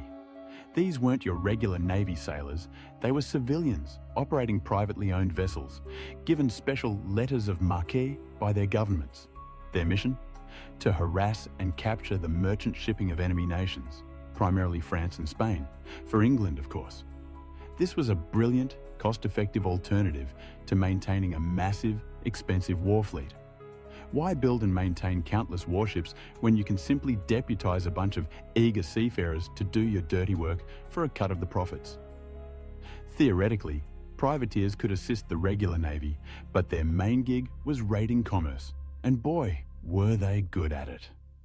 Over the course of the War of the Spanish Succession, British and American privateers were incredibly successful, snatching more than 2,000 ships as prizes. That's a lot of loot, even for a discerning feline like myself. Then came 1713, and England, ever the pragmatist, decided to bow out of the war with the Peace of Utrecht. This treaty wasn't just a piece of paper. It transformed Great Britain into the undisputed maritime superpower of Europe. They were victorious on both land and sea, a truly triumphant moment. But for thousands of sailors who had bravely served as privateers for the British Crown, this victory meant something entirely different: sudden, brutal unemployment. The Royal Navy, utterly bankrupt after a dozen years of relentless warfare, rapidly demobilized its fleet. They mothballed warships and, in a shocking move, dumped nearly 3/4 of their manpower, over 36,000 men, within the first 2 years after the Peace of Utrecht was signed. Imagine that, humans. One day you're a hero, raiding enemy ships, and the next, your contract is worthless. Privateer warships, once symbols of daring and profit, were now tied up at docks, gathering dust. Their crews, these skilled and battle-hardened men, were literally spilled out onto the wharves of England and the Americas, forced to beg for work. And if they were lucky enough to find a spot on a merchant ship, their wages were slashed by over 50%. Barely surviving on a measly 22 to 28 shillings a month, these men, who had just helped their country achieve dominance, were now facing destitution. It's enough to make a cat shed a tear, if I were the sentimental type. But wait, there's more. Peace with Spain did not, by any stretch of the imagination, bring peace to English sailors seeking work in the West Indies. Oh no, it got even worse. Spanish Coast Guard vessels, ominously known as the guardacostas, prowled the turquoise waters of the Caribbean like hungry sharks. They seized English vessels travelling to and from Jamaica, brazenly declaring them to be smugglers if even a single Spanish coin was found on board. And guess what? They always found illicit coins, because the Spanish dollar was the de facto currency throughout all of England's Caribbean colonies. It was a rigged game, a cruel trick of fate. In the first 2 years of this so-called peace, a staggering 38 Jamaican trading vessels were seized, costing their owners nearly £76,000 in losses. When crews dared to resist, the guardacostas often resorted to violence, killing a few sailors in retribution, while the rest endured months or even years in Cuban prisons. The Caribbean, once a lucrative playground, had become more perilous in peacetime than it ever was during war. Impoverished mariners, their bellies rumbling and their spirits broken, crowded the streets, taverns, and boarding houses of Port Royal, Jamaica. They were seething with anger at the brutal treatment from the Spanish guardacostas and utterly frustrated by the inaction of their own British government. The losses inflicted by the Spanish meant fewer English merchantmen dared to sail from Port Royal, leading to an acute lack of job opportunities for desperate sailors. English mariners who were captured by the Spanish, some even multiple times, were tortured and abused by their captors. And to top it all off, their employers, trying to offset their shipping losses, simply refused to pay their sailors for the time they spent languishing in Spanish prisons. Can you believe such a raw deal? It's enough to make even a pampered house cat want to join a pirate crew. And that, my dear listeners, is precisely what happened. Fed up with Spanish abuse and British neglect, a large number of these desperate sailors and ex-privateers finally snapped. They turned to piracy. The war, in a cruel twist of irony, had inadvertently trained thousands of new pirate recruits, equipping them with the skills and the hardened hearts necessary for a life under the black flag. One of the very first, a true pioneer of this new era of piracy, was a man named Benjamin Hornigold. And he didn't sail alone. With him was a man who had become truly legendary, known to history as Edward Teach, or Thatch. Both had served side by side on Jamaican privateers during the war, and both found themselves jobless and aimless once peace was declared. By the summer of 1713, they were utterly fed up with the grinding poverty of Port Royal and furious at the relentless harassment by the Spanish guardacostas. Hornigold, a man of action and keen observation, convinced Teach and a motley crew of former shipmates and drinking buddies to put their privateering skills to good use and solve both their problems simultaneously. Their plan was deliciously simple: go back to attacking the Spanish, but this time, keep all the plunder for themselves. All they needed was a small ship, a few good men, and a secure base from which to operate. And Hornigold, being the astute fellow he was, knew just the spot right there in the Caribbean, the Bahamas. During the recent war, the sparsely inhabited islands of the Bahamas had seen fierce fighting. Most of the action centered around the island with the most commercial importance, New Providence. Back in 1703, a combined Franco-Spanish expedition had virtually annihilated Nassau, the island's only major settlement, chief harbour, and seat of government for the Bahamas. In the year following this devastating sack, the governor of the Bahamas, probably quite distraught, simply abdicated his post. And in the years that followed, many of Nassau's remaining inhabitants gave up hope and fled to the mainland, seeking refuge from the persistent chaos. As the population dwindled, no effort was made to re-establish a colonial government in Nassau. It was an abandoned paradise, ripe for the taking. Then, in 1713, the pirates moved in. When Hornigold and his intrepid party first set foot on the sandy beach at Nassau, they didn't find a bustling town. Instead, they found a collection of partially collapsed buildings, stubbornly overgrown with scrub and tropical vegetation, all clustered around the burned-out shells of a church and a fort. On the entire island, there were probably fewer than 30 families, eking out a meagre existence in hovels and rudimentary houses, surviving on fishing, tree cutting, or salvaging the remains of ships wrecked on the island's treacherous shores. Hornigold, with a glint in his eye, knew he'd made the right choice. This was their sanctuary, their lawless haven. The men, energized by their newfound purpose, organized themselves into 3 formidable bands, each building large wooden boats capable of carrying 30 men. For the next 6 months, Hornigold and his burgeoning band of pirates launched relentless attacks on small Spanish trading vessels and isolated sugar plantations, ranging from the Straits of Florida all the way to the shores of Cuba. And when Hornigold's crew returned to Nassau, their boats were laden with spoils: expensive Silesian linens, exotic Asian silks, glistening silver coins plundered from Spanish vessels, and of course, plenty of rum. In total, Hornigold's crew brought cargoes worth a staggering 13,175 gallons into the ruins of Nassau. Not bad for a bunch of unemployed sailors, eh? Other former privateers, hearing whispers of Hornigold's success, soon followed in his wake, drawn to the promise of freedom and fortune. The island of New Providence, once a forgotten outpost, suddenly found itself at the heart of heavily traded sea lanes. To the west lay the Spanish possessions, a tempting target. To the north, a short sailing trip away, was the North American coast. And connecting France and England to their rich sugar colonies in the West Indies were the European trade routes, a constant stream of potential prizes. By 1715, spurred on by the success of Captain Hornigold, more than 2,000 ex-privateers had descended upon New Providence, transforming it into a chaotic but thriving pirate haven. They proudly referred to their anarchic state as the Republic of Pirates. And by the following year, 1716, the pirates based in Nassau and New Providence Island had become a formidable menace to mercantile shipping, striking fear into the hearts of merchants from the coast of Maine all the way to the Spanish mainland. But my dear humans, this was just the beginning of a truly revived pirate war on the civilized world. Now for a tale of audacious plunder that solidified Nassau's reputation as a pirate stronghold. On July 24, 1715, the annual Spanish treasure fleet, a sight to behold, departed Havana, its holds groaning under the weight of a vast cargo of jewels, gold and silver, valued at an astonishing 14 million pesos. Their destination? Cadiz, Spain. But fate, as it often does, had other plans. A mere week later, the fleet was caught in the merciless embrace of a vicious hurricane. All 11 treasure galleons were brutally wrecked on the eastern shore of Florida. Spanish vessels from Havana were immediately dispatched to salvage the wrecks, equipped with diving gear to recover the sunken treasure. They managed to recover several million pieces of eight, most of which they prudently transported to the fortress in Havana.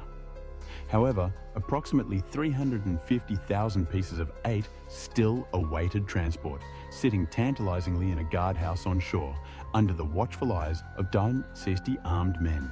Unbeknownst to the Spanish, a band of ex-privateers in Jamaica, including the likes of Henry Jennings, Benjamin Hornigold, our fearless pioneer, Edward Teach, soon to be known as Blackbeard, Charles Vane and Samuel Bellamy, had caught wind of the salvaging operation. Like a pack of hungry wolves scenting prey, they set sail in 5 ships for the coast of Florida, a small flotilla of around 300 men.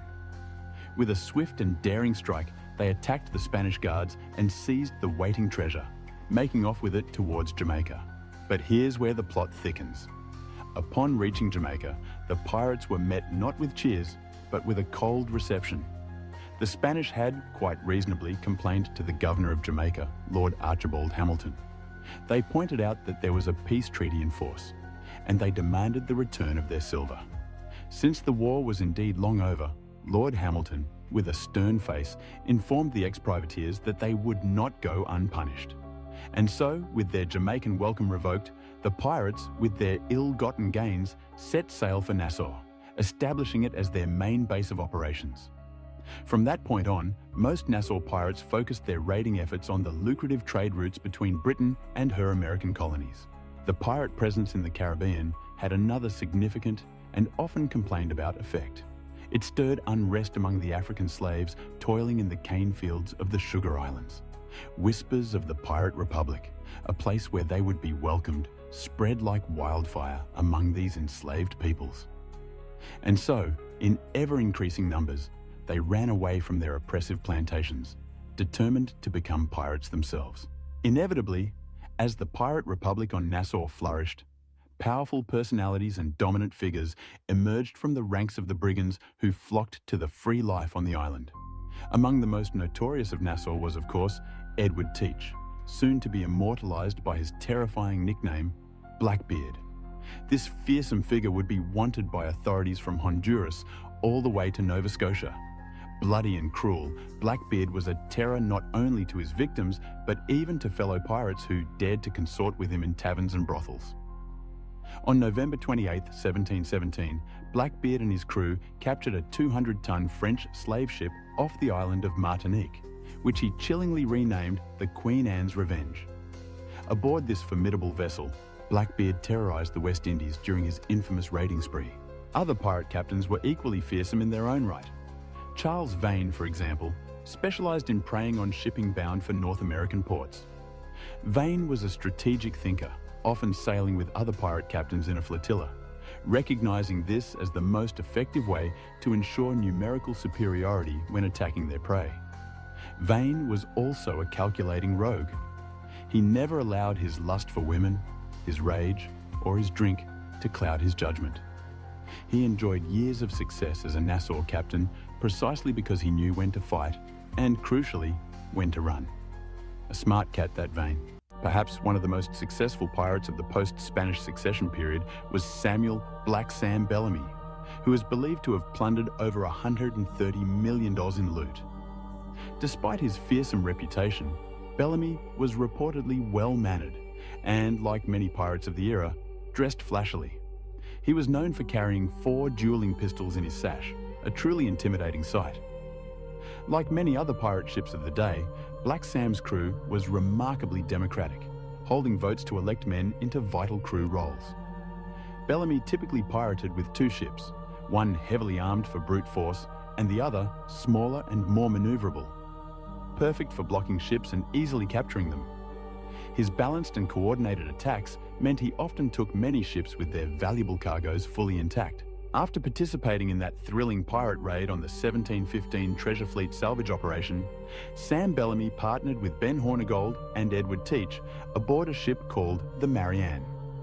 However, by the summer of 1716, Hornigold's crew grew increasingly annoyed by their captain's steadfast refusal to attack ships flying English colours. They believed in equal opportunity plundering, it seems. So, in a democratic display of discontent, they voted to depose both him and Teach from command. Sam Bellamy was then elected captain of the remaining 90 crewmen.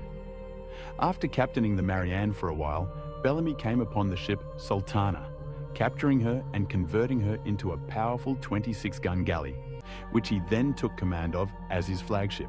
In late February 1717, Bellamy set his sights on the wider galley, a 300-ton, 18-gun slave ship, as she passed through the treacherous windward passage between Cuba and Hispaniola. She had just completed the second leg of the notorious Middle Passage in the Columbian Exchange, having dropped off 500 slaves in the Caribbean and loaded up with boatloads of gleaming gold, precious treasure, and fine goods to return to England. After a fierce 3-day chase, the Whiter's captain, Lawrence Prince, finally surrendered the ship without a struggle. And here's where Bellamy lived up to his reputation as the Robin Hood of the seas. After capturing the ship, he traded the Sultana to Captain Prince for the Whiter galley, making the captured vessel his new flagship. Captain Bellamy and his crew then spent the next several months pirating off the coast of the British North American colonies, leaving a trail of plundered riches in their wake. Another ex-privateer who made his way to Nassau and later became a notorious pirate captain was Calico Jack Rackham.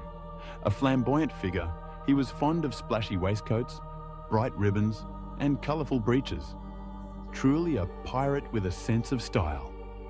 Jack Rackham was initially elected quartermaster of Vane's ship, the Ranger, but his true fame and enduring reputation came later, when he met and wooed a flamboyantly beautiful Irish woman named Anne Bonny, whom he took pirating with him.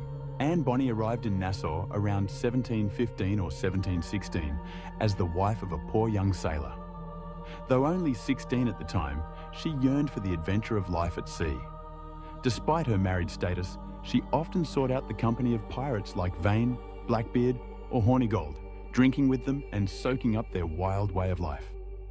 When she met and eventually fell in love with the swaggering Jack Rackham, she proved to be every bit as fierce a fighter as any male pirate, fighting bravely by his side. A true queen of the seas, in my humble feline opinion. Now, not all pirates were born for the life of plunder. There was, for example, the rather curious case of the gentleman pirate, Steedy Bonnet. This fellow reportedly turned to piracy to escape a particularly unhappy marriage. Imagine that, preferring the dangers of the high seas to a nagging spouse. Bonnet, a member of a good English family and the owner of a successful sugar plantation in Barbados, was regarded as a gentleman by his peers on the island until he suddenly announced his astonishing intention to become a pirate. Bonnet soon christened his sugar trading ship the Revenge and set sail to join the raucous pirates of Nassau. He would eventually fall in with the crew of none other than Blackbeard himself. Perhaps Blackbeard's fearsome reputation was a welcome change from domestic disputes. While popular culture, for the past 3 centuries, has painted a romanticized picture of the pirate's life as a swashbuckling adventure, the reality, my dear humans, was far from the truth. Life aboard pirate ships during the Golden Age was incredibly crowded and, frankly, quite dirty. Pirate crews were significantly larger than those of merchant ships, meaning men were packed in closely together aboard their vessel. Add to this the intense, oppressive heat of the tropical West Indies, the liberal consumption of alcohol, and the touchy pride of men who fiercely defended the equality they gained by joining the democracy of pirates. And it becomes crystal clear that maintaining discipline aboard these rowdy ships was no easy task. However, pirate society was governed by a set of articles that the crewmen and officers signed upon joining. These articles were a remarkable attempt to impose a legal system that everyone could agree upon, a sort of pirate constitution. One common pirate article, for instance, required every man to keep his weapons clean and ready for use at any given moment. A practical rule, wouldn't you agree? Gambling was usually strictly banned on board the ships, and drinking was typically restricted to the top deck to prevent accidental fires breaking out in the holds. Imagine the chaos if a rum-fueled brawl sparked a fire below deck. Contrary to the popular culture's depiction of ruthless, tyrannical pirate captains lording over their crews with an iron fist, the vast majority of pirate crews were remarkably democratic. They organized shipboard elections to choose the most able or simply the most popular sailors for important leadership and officer roles, such as captain and quartermaster. And here's the truly fascinating part. These elected officers could just as easily be deposed by the very crew they commanded. Imagine voting your boss out of office because you didn't like his decisions, a truly revolutionary concept for the time. The makeup of pirate crews was incredibly diverse, a vibrant tapestry of men hailing from all backgrounds and races. Among their ranks were escaped slaves, men disgraced or scorned by civilized society, penniless ex-privateers, and impoverished sailors. Some even possessed former military exploits, bringing a wealth of combat experience to the pirate fold. Pirate crews needed frequent replenishing as the life was undeniably hard. Most men sailing under the black flag were volunteers, drawn to the promise of freedom and fortune, but casualties from disease, brutal combat, unfortunate accidents, and occasional desertions took their inevitable toll. Since able seamen, skilled maritime carpenters, coopers, barrel makers, and navigators were highly prized, pirates actively sought recruits from among the crews of the ships they captured. Pirates, surprisingly, did not like risking injuries to themselves or, more importantly, damage to their valuable prizes. So, when ships tried to run or put up a fight, their captains were usually punished severely, a warning to others. The pirates would then, with surprising civility, try to persuade the rest of the captured men to enlist in their crews. The pirate captain or quartermaster would often make compelling arguments to the captured merchantmen, highlighting the poor treatment and underfunding they received from their own captains. And more often than not, these persuasive speeches convinced many to join the pirate ranks.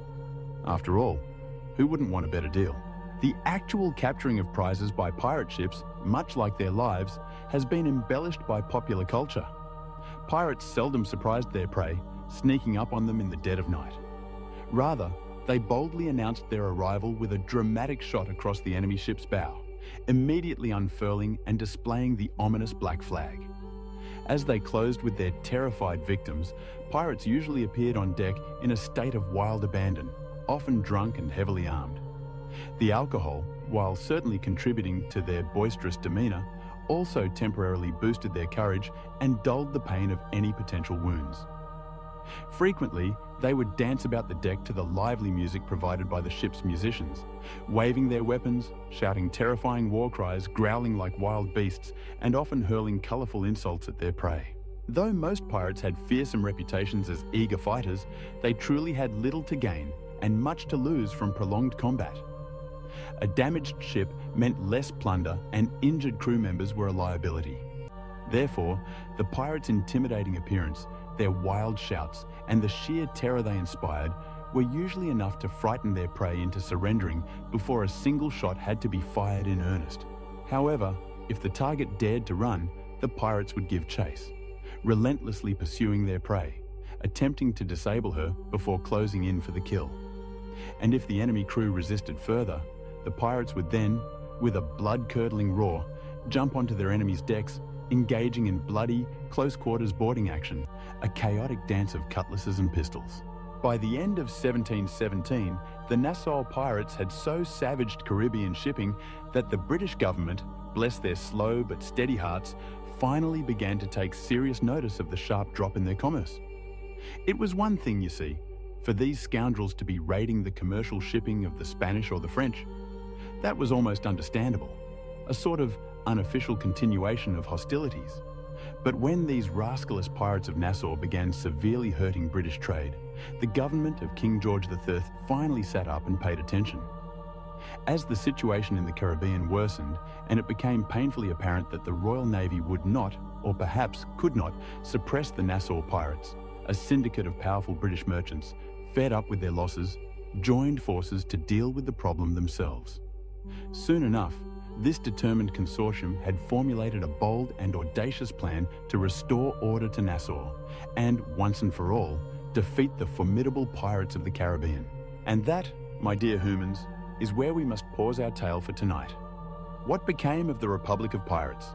Did the British merchants succeed in their bold plan? And what fates awaited the infamous Blackbeard, the cunning Charles Vane, and the democratic Black Sam Bellamy?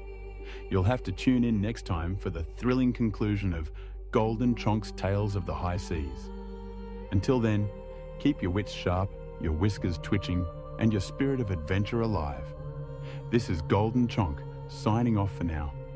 Meow, meow.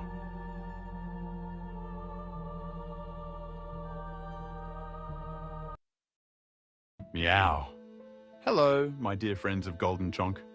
Tonight, as the moonlight spills its silver over quiet rooftops and ancient stories stir in the gentle wind, let us settle in for a tale, one both sad and strange, echoing the strength and weakness found in every human heart, even the hearts of emperors. Imagine yourself walking Rome's ancient stone streets in 67 AD. The night sky sparkles above, a cool breeze whispers among mossy tiles. Suddenly, you see him, Emperor Nero, the world's most powerful man, strolling arm in arm with a breathtaking new wife. Her beauty turns heads, but an uneasy chill lingers in the air, for all of Rome knows the truth. This woman was once a boy named Sporus, and her story is one of sorrow and cruelty. Sporus, Perhaps an unfamiliar name, but his story will linger with you long after tonight. Before he was drawn into tragedy, let us consider the one who drew him in. Nero was not born a monster. When he became emperor at only 16, people hoped for a golden age. He reduced taxes, sponsored grand performances, and won the people's love. But absolute power, it can twist even the brightest soul. By 65 AD, something had cracked deep within him. Was it paranoia, the constant fear of betrayal? Or was it loneliness, the suffocating isolation of being emperor, above contradiction, beyond challenge? Or was it the loss of the only person he claimed to love, his wife, Poppaea Sabina? She was not only beautiful and clever, but matched his ambition and shared his dreams. Where his first wife, Octavia, was reserved, Poppaea was vibrant, a true partner, but also a dangerous obsession. Nero's passion for Poppaea became all-consuming. He divorced and exiled Octavia, married Poppaea in a lavish ceremony, and showered her with treasures from every corner of the empire.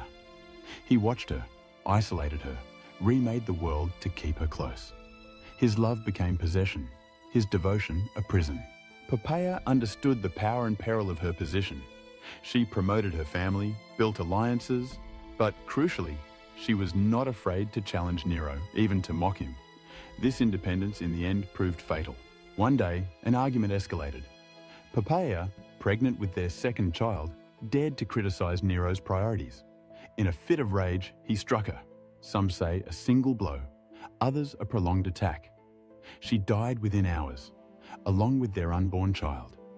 In that moment, the emperor who commanded armies, who was worshipped as a god, destroyed the only thing he truly loved. Nero's grief became madness. He refused the Roman funeral rites, embalmed her body, built her a mausoleum fit for a goddess, and spoke to her corpse as if she still lived. The court joined his delusion, leaving her seat empty at banquets, speaking of her in the present tense for fear of exile or death. It was then that Sporus entered Nero's gaze. A young freedman, perhaps 14 or 15, Sporus grew up in the palace and owed everything to imperial favor. A privilege, but also a trap. What caught Nero's shattered mind was Sporus's face, a haunting resemblance to the lost Poppaea. For a man who had convinced himself he was a god, this likeness was an omen, a chance to undo the irreversible. The obstacle, Sporus was male, hardly mattered. Nero ordered physicians to surgically alter the boy, not merely to dress him as a woman, but to erase who he was. The procedure was dangerous, agonizing, and irreversible. If Sporus survived, he would never again be regarded as himself, but as an object of the emperor's will. Once recovered, Sporus was renamed Sabina and prepared for marriage to Nero. Seamstresses and jewelers transformed him. Makeup artists and tutors taught him the gestures, the walk, the voice of a Roman empress. Every lesson, every ornament, another chain binding him to a role he never chose. The marriage was held with imperial splendor, flowers, music, sacred rites.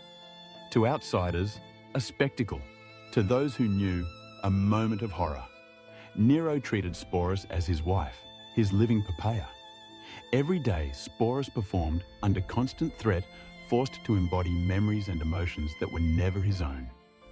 Ancient sources say he became skilled at this deception, but grew ever quieter, ever more withdrawn. For more than 2 years, Sporus lived this life, his true self buried beneath layers of forced femininity and imperial fantasy. When Nero's reign collapsed amid revolt and betrayal, Sporus fled with him, still bound to the man who had erased him. After Nero's death, Sporus became a pawn, passed between powerful men, forced to relive his trauma for their amusement. Finally, facing the ultimate humiliation, public degradation in the Colosseum, Sporus took the only choice left to him. He ended his life no older than 20, reclaiming in death the agency denied him in life. His story is rarely told for who he was, but rather as a symbol of imperial excess. Yet what haunts us is not just the cruelty he endured, but the way his identity was systematically stripped away, made into a canvas for someone else's madness. In choosing his own end, Sporus reclaimed the smallest spark of self, a final act of defiance. We know almost nothing of his hopes, his dreams, the life he would have chosen. All that remains is the echo of his suffering, a reminder that behind every tale of power and glory, there are individual stories of pain and resilience that deserve to be remembered.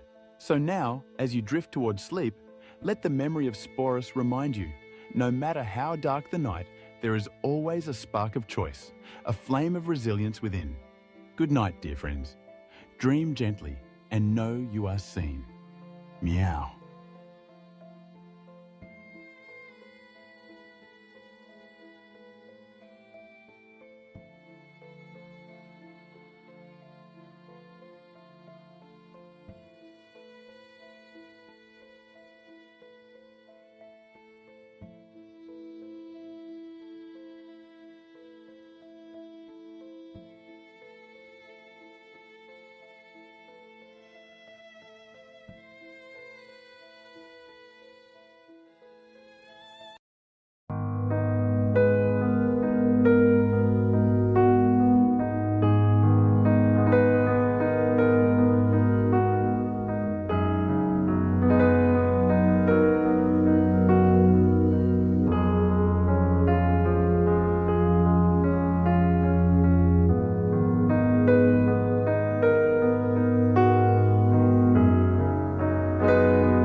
Have you ever looked at the world around you and wondered, what if we don't know everything? What if there are things right under our noses, right beneath our paws, that defy all logic and science? We think we've figured it all out with our fancy maps and telescopes, but I, Golden Chunk, your guide for this evening, am here to tell you that the universe is a lot stranger than you think. And tonight, as you drift off, we're going to explore some of the most puzzling, mind-bending places on this planet and beyond. These are the 15 most mysterious places on Earth scientists can't explain. And I promise you, by the end of this journey, you'll be dreaming of mysteries yet to be solved. So, get comfortable, find a cozy spot, and let's begin. Welcome, my sleepy friends, to another adventure with your favorite cat. Tonight, we're going to curl up and let our minds wander to some of the most perplexing and awe-inspiring locations in existence. These are places where the rules of the world as we know them seem to bend and break, leaving even the smartest humans scratching their heads. Our journey begins, not with a bang, but with a flash. 1,000 flashes, in fact. You know, it's our natural instinct to try to understand how everything around us works. Throughout history, this curiosity has allowed us to make the best use of our environment and become as technologically advanced as we have. But there are still plenty of strange phenomena that defy explanation. And our first mysterious place is just one of them.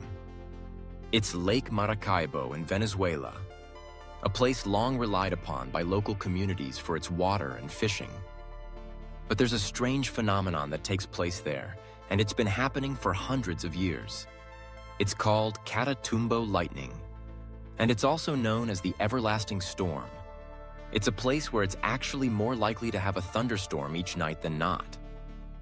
These storms can produce as many as 1 million lightning bolts per year and can last for up to 10 hours a night. They happen for 140 to 160 nights a year. The lightning is usually visible for miles around and creates an almost otherworldly feel while it's taking place. To make things even stranger, despite continual study, there still isn't agreement about why exactly this phenomenon takes place in this precise location. It's believed to be the result of a unique combination of factors that are specific to the Lake Maracaibo region. Warm and moist air from the Caribbean Sea collides with the cool air descending from the Andes Mountains, along with the lake's topography. But whether this is enough to create the perfect conditions for the storms isn't fully clear. Some researchers think it's also due to the oil reserves and the presence of other minerals beneath the lake itself. Regardless of the cause, the Catatumbo lightning has become an important part of Venezuelan folklore and traditions. It has even found its way into literature, art, and music.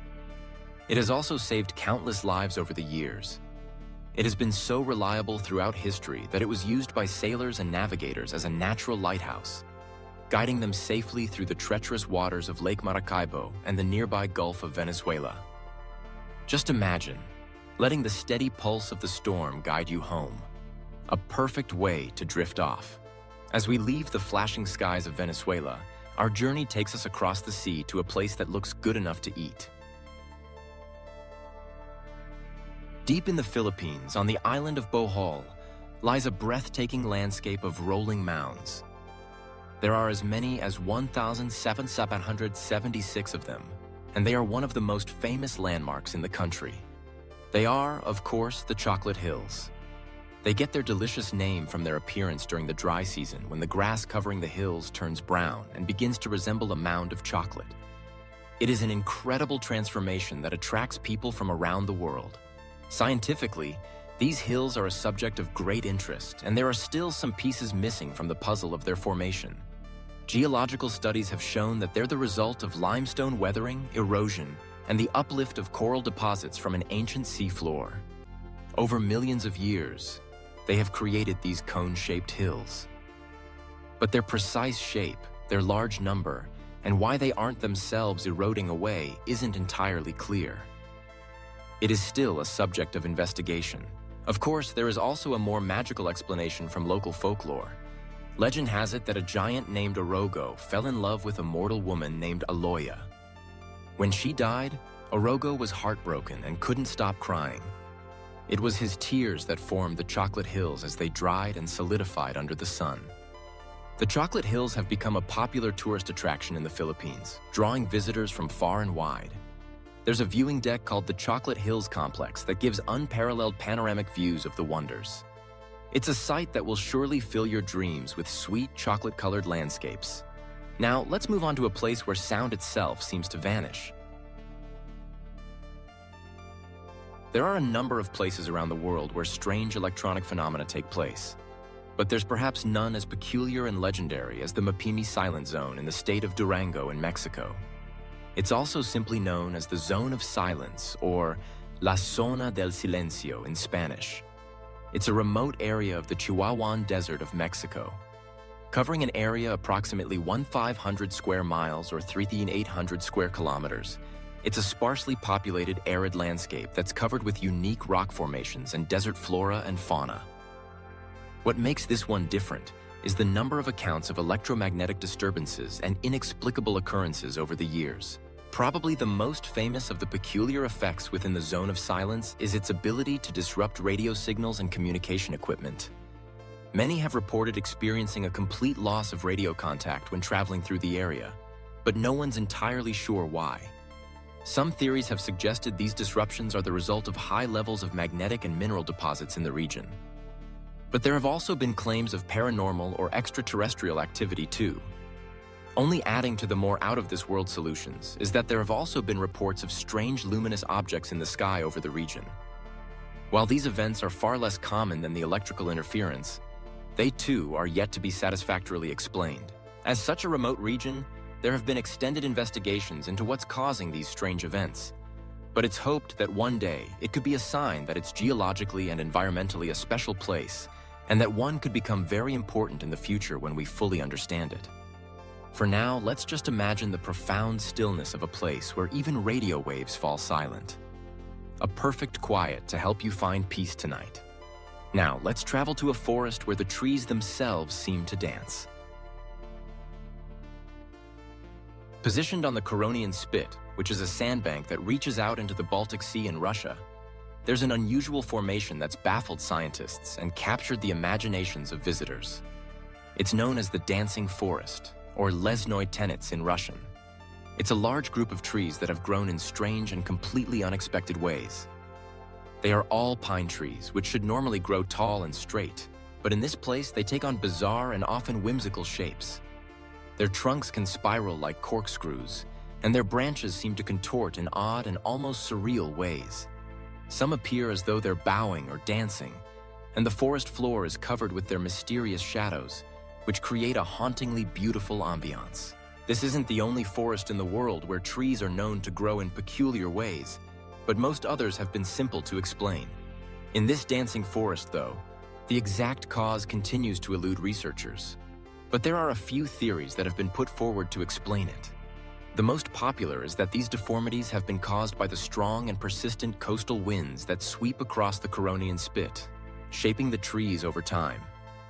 The sandy soil and unique microclimate of the region may also play a role in how this interacts with trees.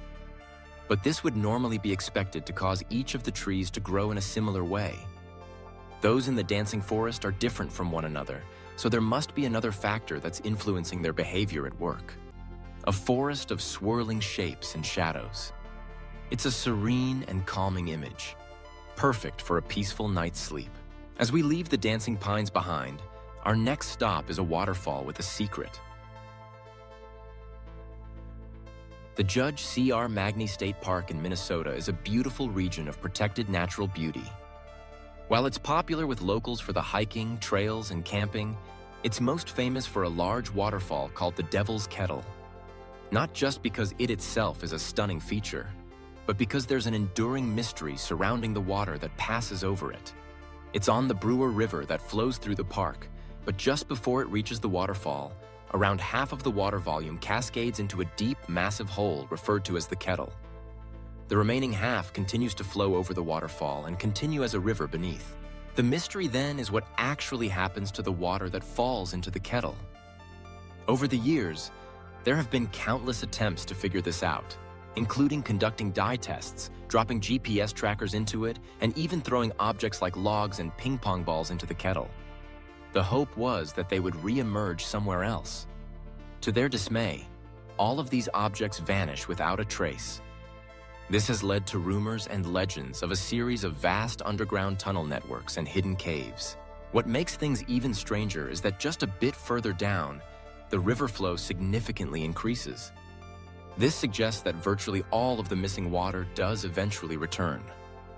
But none of the objects, dyes, or trackers are known to have re-emerged. So it must be taking a convoluted route to get there, one that, with current technology, we're unable to fully chart or understand. A river that disappears and then reappears. A gentle, flowing mystery to lull you into your dreams. From the rushing waters, we now go to a vast, silent desert. Saudi Arabia is home to some of the most pristine and stunning desert environments in the world. While we now fully understand how most of these structures form, there's one place that continues to mystify. Around 31 miles or 50 kilometers to the south of the Tema Oasis is what's known as the Al Nazla Rock. Made of sandstone and around 20 feet high and 30 feet wide, it stands perfectly upright despite weighing several tons. This would be unusual at the best of times. But to make things even stranger, the massive stone is split in two with such precision that it is nearly symmetrical. The accuracy of this split has led some to suggest that it must be the result of human intervention or advanced ancient technology. But no definitive evidence of human involvement has been found. The exact cause of this impressive formation remains a subject of debate. Geologists generally believe that Al Nazla's unique split is the result of natural processes, primarily the stress-induced fracture of sandstone. Over millions of years, forces such as tectonic activity, erosion, and weathering have acted upon the sandstone, causing it to crack along its natural fault lines. The precise split is simply a fluke from the combination of unique properties of the rock and the slow, patient action of natural forces. Still, it's hard to believe that this is purely natural, and not everyone is convinced. Al Nazla has become a destination for explorers, geologists, and curious travelers wanting to see this firsthand. It looks as if it could fall over at any moment despite having remained upright for centuries. Being in a region that's so rich in history too, with archaeological sites that date back thousands of years such as ancient rock carvings and inscriptions, it's also likely that the split stone played a role in ancient rituals or ceremonies. But this is also still to be proven. A stone split by time and chance, standing sentinel in the desert. Our next stop takes us far, far away from Earth, into the cosmos itself. Recent advances in technology have allowed us to look out to the stars in ways that have never been possible before. But the more we do so, the more we discover places in the universe that defy conventional understanding. One way that's used to determine whether there are planets orbiting distant stars is to measure the amount of light that's being emitted. If there are moments when it dims, it could be a sign there's an object temporarily blocking it. Using this technique on our sun would see its light dim by a few percent when the largest planet, Jupiter, moves in front of it. But researchers have discovered a star where the light differential is far greater than this, raising the question of what could possibly be big enough to have such an effect. That star is Tabby's star, which is officially known as KIC 8462852. It's in the constellation Cygnus and around 1,400 light-years away from Earth. It was first observed as part of NASA's Kepler Space Telescope mission, which monitored thousands of stars in search of exoplanets by measuring their light curves or brightness variations. But while some stars exhibit slight dips in brightness caused by transiting planets, Tabby's star showed dips of up to 20% or more, which is a significant change. The unusual and erratic nature of the dimming led to various theories and captured the imagination of scientists and the public. Some of the potential explanations for this dimming include massive comet swarms, asteroid belts, and even alien megastructures known as Dyson spheres. These could be constructed by advanced civilizations to harness a star's energy. The idea of alien megastructures, however exciting, was met with skepticism from the scientific community. Astronomers and astrophysicists worked to try to understand the phenomenon. Further observations with ground-based telescopes have now led to the likely answer being that the dimming of Tabby's star is most likely caused by a cloud of dust and debris. But still, the exact origin and nature of this material remain uncertain. It just goes to show you, even in the vastness of space, there are still secrets to uncover. Now, let's return to Earth for a view from above. The Richat structure, which is often referred to as the Eye of the Sahara, is a huge geological formation that's deep within the remote desert of Mauritania in West Africa. When seen from above, the structure appears as a massive circular depression measuring around 25 miles or 40 kilometers in diameter. The formation consists of concentric rings of alternating sedimentary rock layers, with the innermost ring layer containing older rocks and the outer ring comprised of younger deposits. From the ground level, it's so large that it's almost impossible to even realize that you're within a structure at all. The only clues you'll see are occasional shifts in color or types of rock. At first, this was assumed to be an impact crater from a meteorite that had struck the Earth from space. But scientists have proven that it is instead an example of a geological feature known as a dome or an anticline. The structure was therefore formed by the slow, uplifting movement of the Earth's crust over millions of years, which caused the rocks to bend and fold into this distinctive circular shape that we see. There is a problem with this explanation, though, and that's the bullseye. The Central Depression has puzzled scientists and geologists for years. It was originally thought to be the result of erosion, with the action of the wind and water gradually wearing away the rock layers. Recent research, though, has shown that this isn't enough to account for its shape and its size. The central eye may instead have formed as the result of volcanic and hydrothermal activity, followed by subsequent collapse and erosion. This is all yet to be proven, though. So far, more work is needed to fully understand what is arguably one of the most impressive natural formations on the planet. It's so otherworldly that it's been proposed as a potential site for testing Mars rovers due to its resemblance to the Martian landscape. A circular mystery in the desert, a beautiful puzzle to ponder as you fall asleep. Let's leave the sands and travel to a vast, mysterious ocean.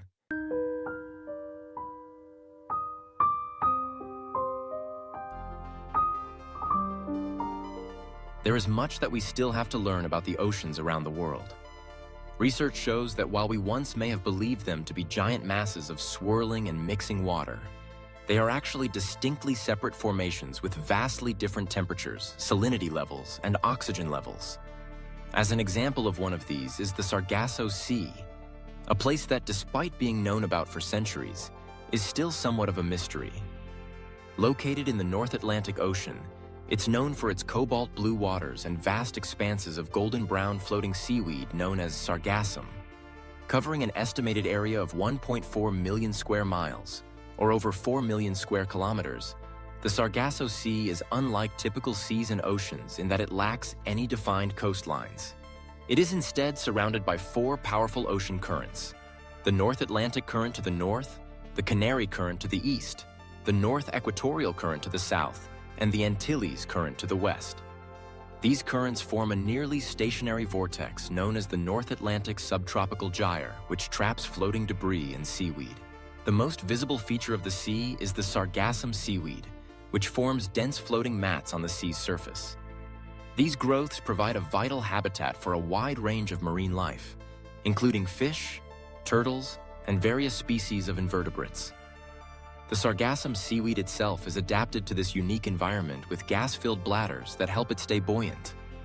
The sea is also known for its role as a breeding ground for several species of migratory marine animals, such as the Atlantic eel. European and American eels all, as a part of their life cycles, spawn in the Sargasso Sea, with their larvae drifting along ocean currents before eventually making their way back to the continental coastlines. They then return to the sea once they've matured to repeat the process all over. With so much life within it, the Sargasso Sea is hugely important to the world's ecosystem, from oxygen production to the lives of countless species.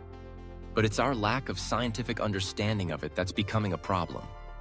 It's not exactly clear how it formed, how it continues to exist, or which structures are vital to its survival.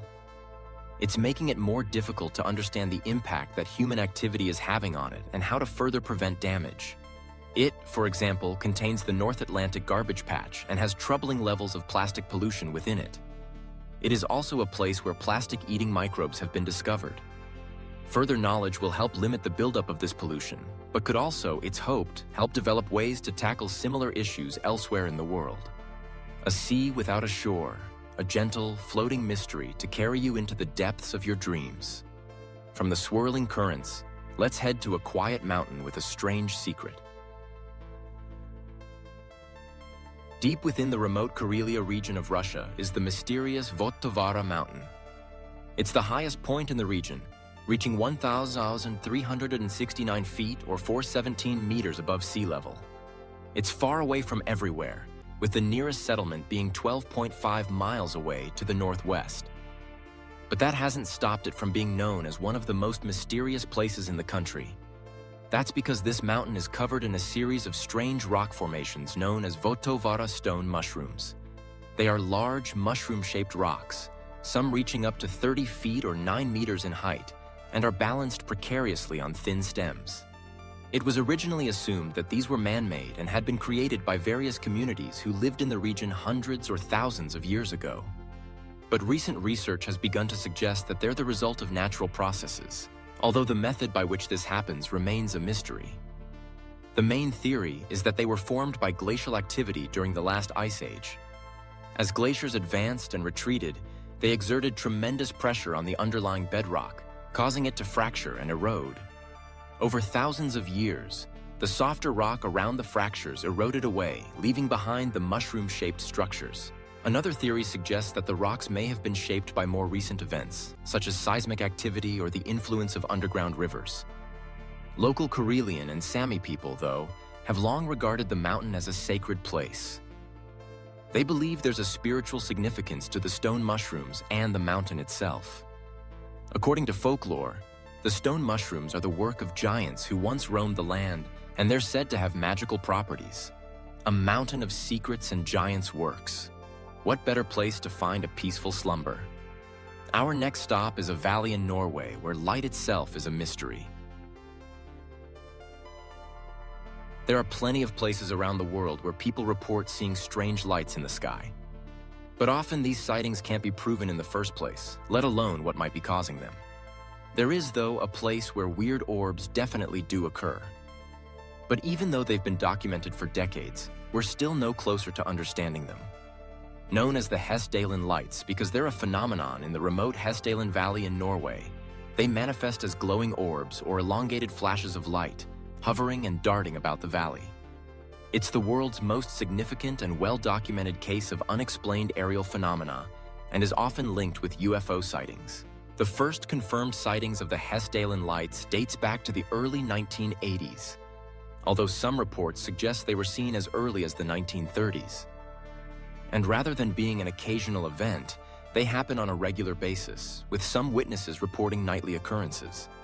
In response, scientists and researchers have developed a range of equipment to study them, including cameras, spectrographs, magnetometers, and radar.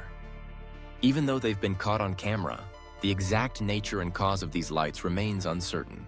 Several suggestions have been put forward. For example, they could be the result of ionized gas or plasma created by geological activity in the region. The valley does have large deposits of metallic minerals, which could potentially contribute to the generation of such phenomenon, but this is yet to be proven for sure. Another possibility is that they're related to piezoelectricity, a phenomenon in which a stress generates an electric charge in certain minerals. The valley's geological characteristics and shifting bedrock could create the conditions needed to produce piezoelectric discharges. For now, though, without explanation, the area has become a popular site for UFO enthusiasts. And the tourist industry in the valley is thriving because of those wanting to see the lights for themselves. And even if the mystery is finally solved, it will likely remain as a destination for anyone interested in bizarre phenomena like this. Lights dancing in the darkness. It's a beautiful, calming image to take with you as you fall asleep. From the quiet valley, we return to the vast, mysterious sea. Now, everyone knows the legend of the Bermuda Triangle, where strange lights and events have supposedly affected ships and aircraft for centuries. And while the region has now been thoroughly studied and explanations have been put forward for why this might be the case, it's not the only place in the world's oceans like this that is linked with such mysterious events. There's another called the Devil's Sea, or the Dragon's Triangle.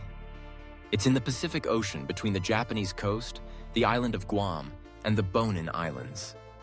Like the Bermuda Triangle, it's been the source of countless legends and stories, often involving the disappearance of ships and aircraft. One of the most famous stories in the area is that of the USS Cyclops, a massive United States Navy cargo ship that disappeared without a trace in 1918.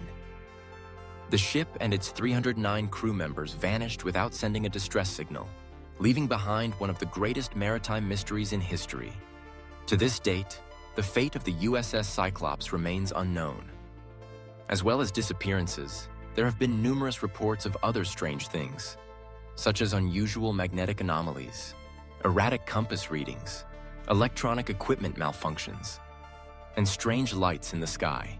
These accounts have further fueled speculation about the existence of supernatural forces, underwater volcanoes, and even alien activity in the region. Scientific explanations of what's happening here are varied and often depend on the specific incidents being investigated. Some experts connect the ship and aircraft disappearances to the region's unpredictable weather, including sudden and violent storms, typhoons, and waterspouts. The magnetic anomalies may be related to geological features such as underwater volcanoes or fault lines. In a further twist, the Devil's Sea sits quite close to the volcanic Mariana Trench, one of the deepest places on the planet, and it's known for its own mysteries, including uncharted underwater caves and geothermal vents. These factors, combined with the region's challenging weather conditions, could contribute to what's happening on the surface. A deep ocean full of secrets.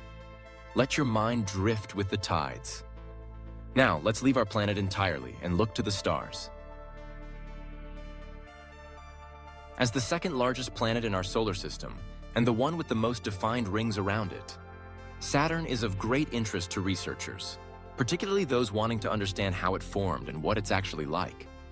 The more we study it, the more unusual it seems to be. And there's something at its North Pole that so far has completely stumped the world of science. First discovered by the Voyager spacecraft as it passed in the early 1980s, and subsequently seen by other craft in the following decades, there's what seems to be a persistent storm. And unusually, it's almost perfectly hexagonal in shape. At around 20,000 miles or 32 kilometers in diameter, which is roughly 2.5 times the Earth's diameter, the shape is thought to be formed by the planet's powerful jet streams, where winds can reach speeds of up to 200 miles or 320 kph. These jet streams create a six-sided pattern that rotates synchronously with Saturn's interior, taking about 10 hours and 39 minutes to complete a full rotation.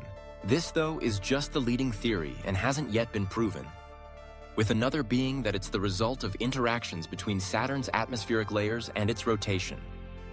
As the planet rotates at different speeds, it creates a complex and stable wave pattern that results in the hexagonal shape.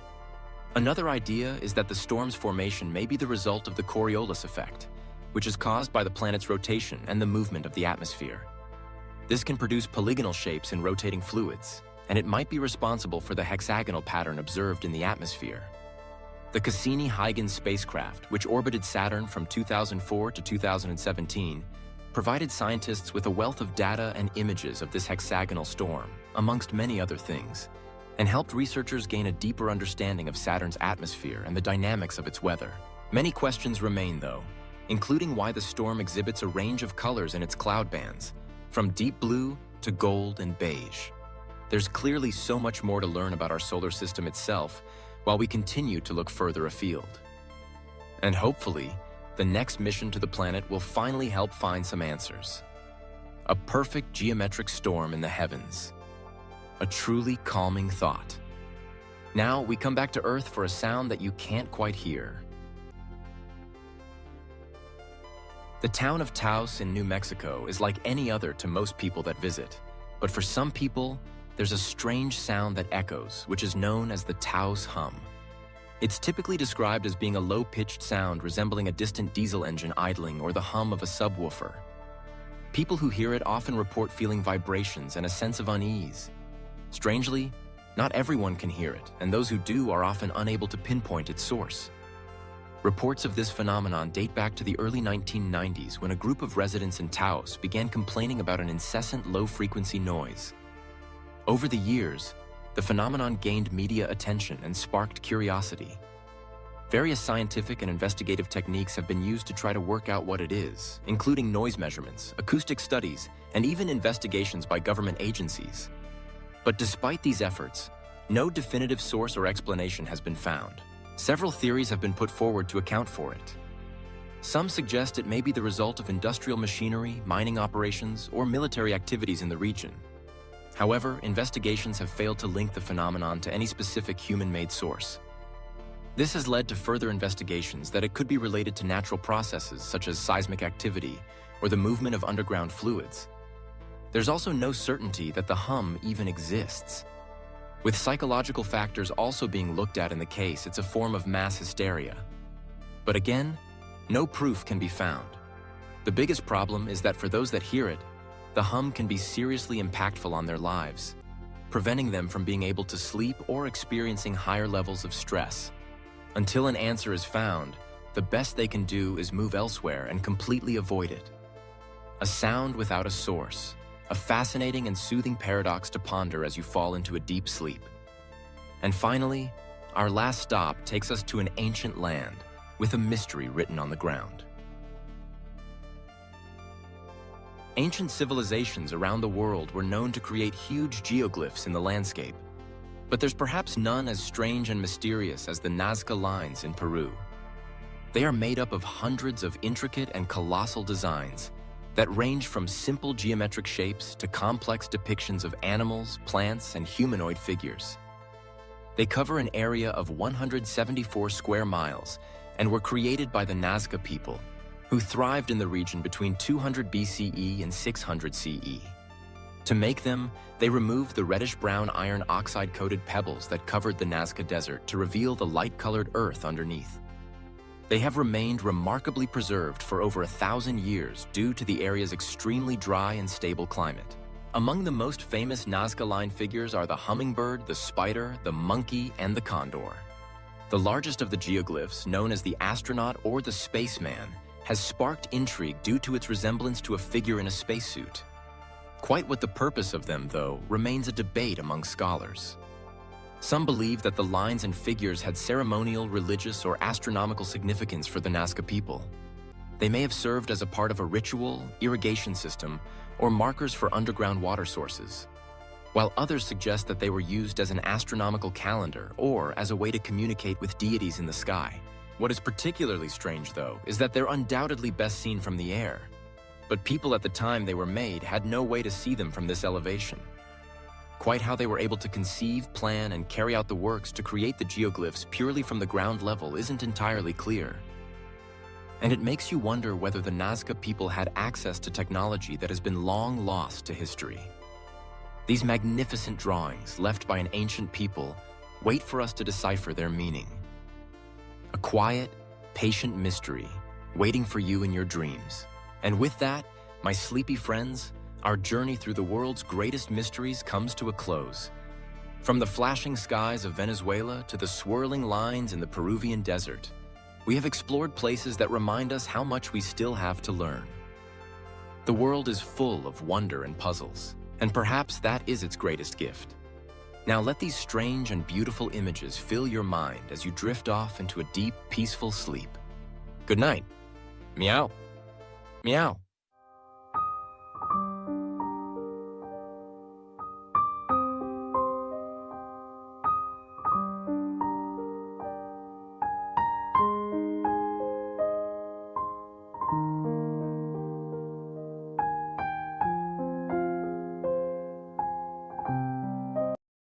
Did you know, dear my fellow perfectionists and curious kittens, that some humans are so consumed by desire, so utterly entangled in their own obsessions, that they will spend years meticulously crafting an entire false reality, a reality designed not just to deceive, but to destroy? Perhaps you thought such cunning was reserved for the most elusive of alley cats, but tonight, I, Golden Chonk, will tell you a tale that proves the human heart can be a far more complex and dangerous labyrinth. Stay with me, and together we shall unravel the chilling, unbelievable truth behind lover-stalker killer the shocking true crime. The perfectly puzzling. Beginning, a shocking revelation. In the quiet hum of the night, as shadows dance softly on your walls, allow your mind to drift into a story that defies belief, a narrative woven from threads of obsession, deception, and a chilling disappearance. This is not merely a tale of love gone wrong, it is a profound exploration into the depths of human pathology, where a single, fleeting encounter could ignite a years-long campaign of psychological torment and, ultimately, murder. The events we are about to explore challenge the very notion of what is conceivable in human behavior, revealing how far one individual can descend into a meticulously crafted delusion. It is a story that will leave you pondering the hidden complexities of the human psyche long after my voice fades into the dawn. Whispers in the alley, Dave, Liz, and a fateful encounter. Our story begins, as many do, with the seemingly ordinary life of a man named Dave Krupa. In the summer of 2012, Dave, a mechanic, had recently relocated to Omaha, Nebraska. Born in Sioux Falls in 1976, he had spent over a decade in a relationship with a woman named Amy, with whom he shared 2 children. Despite Amy's desire for marriage, their relationship had ultimately dissolved, leaving Dave a single man, navigating the new landscape of Omaha and the digital realm of online dating. He was, as the humans say, out on the prowl, though perhaps not seeking anything profoundly serious at this juncture in his life. It was on one of these virtual prowls that Dave first connected with a woman named Liz, or Shanna Liz Goya, as she was formerly known. Liz, a woman in her late 30s with 2 children of her own and a cleaning business, seemed like a pleasant enough companion for a few dates. However, it soon became apparent that Liz possessed a certain intensity, a clinginess that Dave found unsettling. Her desire for something more serious, coupled with a resentment when Dave spent time with his own children, led him to gently, but firmly, end their brief liaison around Halloween of that same year. Liz, in the human vernacular, got the boot. Little did anyone know this rejection would fester, becoming a dark seed in the fertile ground of an already possessive mind. A few weeks after parting ways with Liz, destiny, or perhaps just the algorithms of online dating, brought Dave face-to-face with Carrie Farver once more. Carrie, a woman from a place called Macedonia, not the country, mind you, but a town with the same name, had previously crossed paths with Dave at his auto repair shop. There had been a fleeting spark then, but nothing had come of it. Now, through online messages, their connection rekindled, leading to a series of pleasant dates. Carrie was a computer programmer, a popular individual with a son named Max, who had bravely put herself through college. She had also faced her own struggles, having battled depression, later diagnosed as bipolar disorder, for which she was receiving the necessary medication. She was, by all accounts, a grounded and capable woman. The relationship between Dave and Carrie progressed, albeit with Carrie making it clear she wasn't looking for anything serious. Dave, surprisingly, found himself quite taken with her, a feeling that only deepened as November 2012 unfolded. Carrie, whose workplace was conveniently close to Dave's apartment, began spending more and more time there, especially as she worked on a large project. Then came the night that, in retrospect, would cast a long, chilling shadow over everything. Dave and Carrie were returning to his apartment, having just stepped through the door when the doorbell chimed. Standing on the doorstep, unexpectedly, was Shanna Elizabeth Goya, Liz. She had come to retrieve a few belongings she had left behind. It was, by all accounts, an awkward moment, the old girlfriend encountering the new, but at the time, it seemed like not a big deal. Yet, for someone with Liz's described clinginess and possessiveness, someone who had resented Dave's time with his own children, this direct visual confirmation of a competitor likely solidified a dark resolve. This seemingly minor social interaction, a brief exchange in a doorway, was not just an awkward encounter. It was the precise ignition point for an entire, elaborate, years-long scheme. It underscored how a seemingly insignificant moment can trigger a catastrophic chain of events in a deeply disturbed individual, setting the stage for a tragedy that would unravel over years. The Vanishing Act. A shadow falls over Omaha. The morning of Tuesday, November 13th, 2012, began like any other, with Carrie Farver at Dave's apartment, dressed in her pajamas, as Dave left for work early. She was expected to follow suit shortly thereafter. However, the day took an abrupt and bewildering turn. A few hours later, while Dave was immersed in his work, he received a text message, ostensibly from Carrie. It was a surprising proposition, asking if he wanted to move in with her. Dave, feeling it was too soon, politely declined. The response he received was immediate and jarring. A barrage of unpleasant messages, culminating in Carrie declaring she never wanted to see him again. Dave, though puzzled by the sudden shift, simply assumed she was perhaps more volatile than he had realized, or that her earlier disinterest in a serious relationship had resurfaced. But the anomalies did not end there. Carrie never arrived at work that day. Her boss's calls went unanswered, a concerning sign for someone usually so reliable. An examination of her digital footprint revealed a peculiar sequence of events. She had logged onto Facebook early that morning, then logged off at 6:42 a.m. Crucially, she logged back on at 9:45 a.m., only to immediately unfriend Dave. This rapid contradictory shift in her digital and communication patterns, from wanting to move in to unfriending Dave and sending erratic, hostile texts, was far too drastic for a genuine emotional breakdown.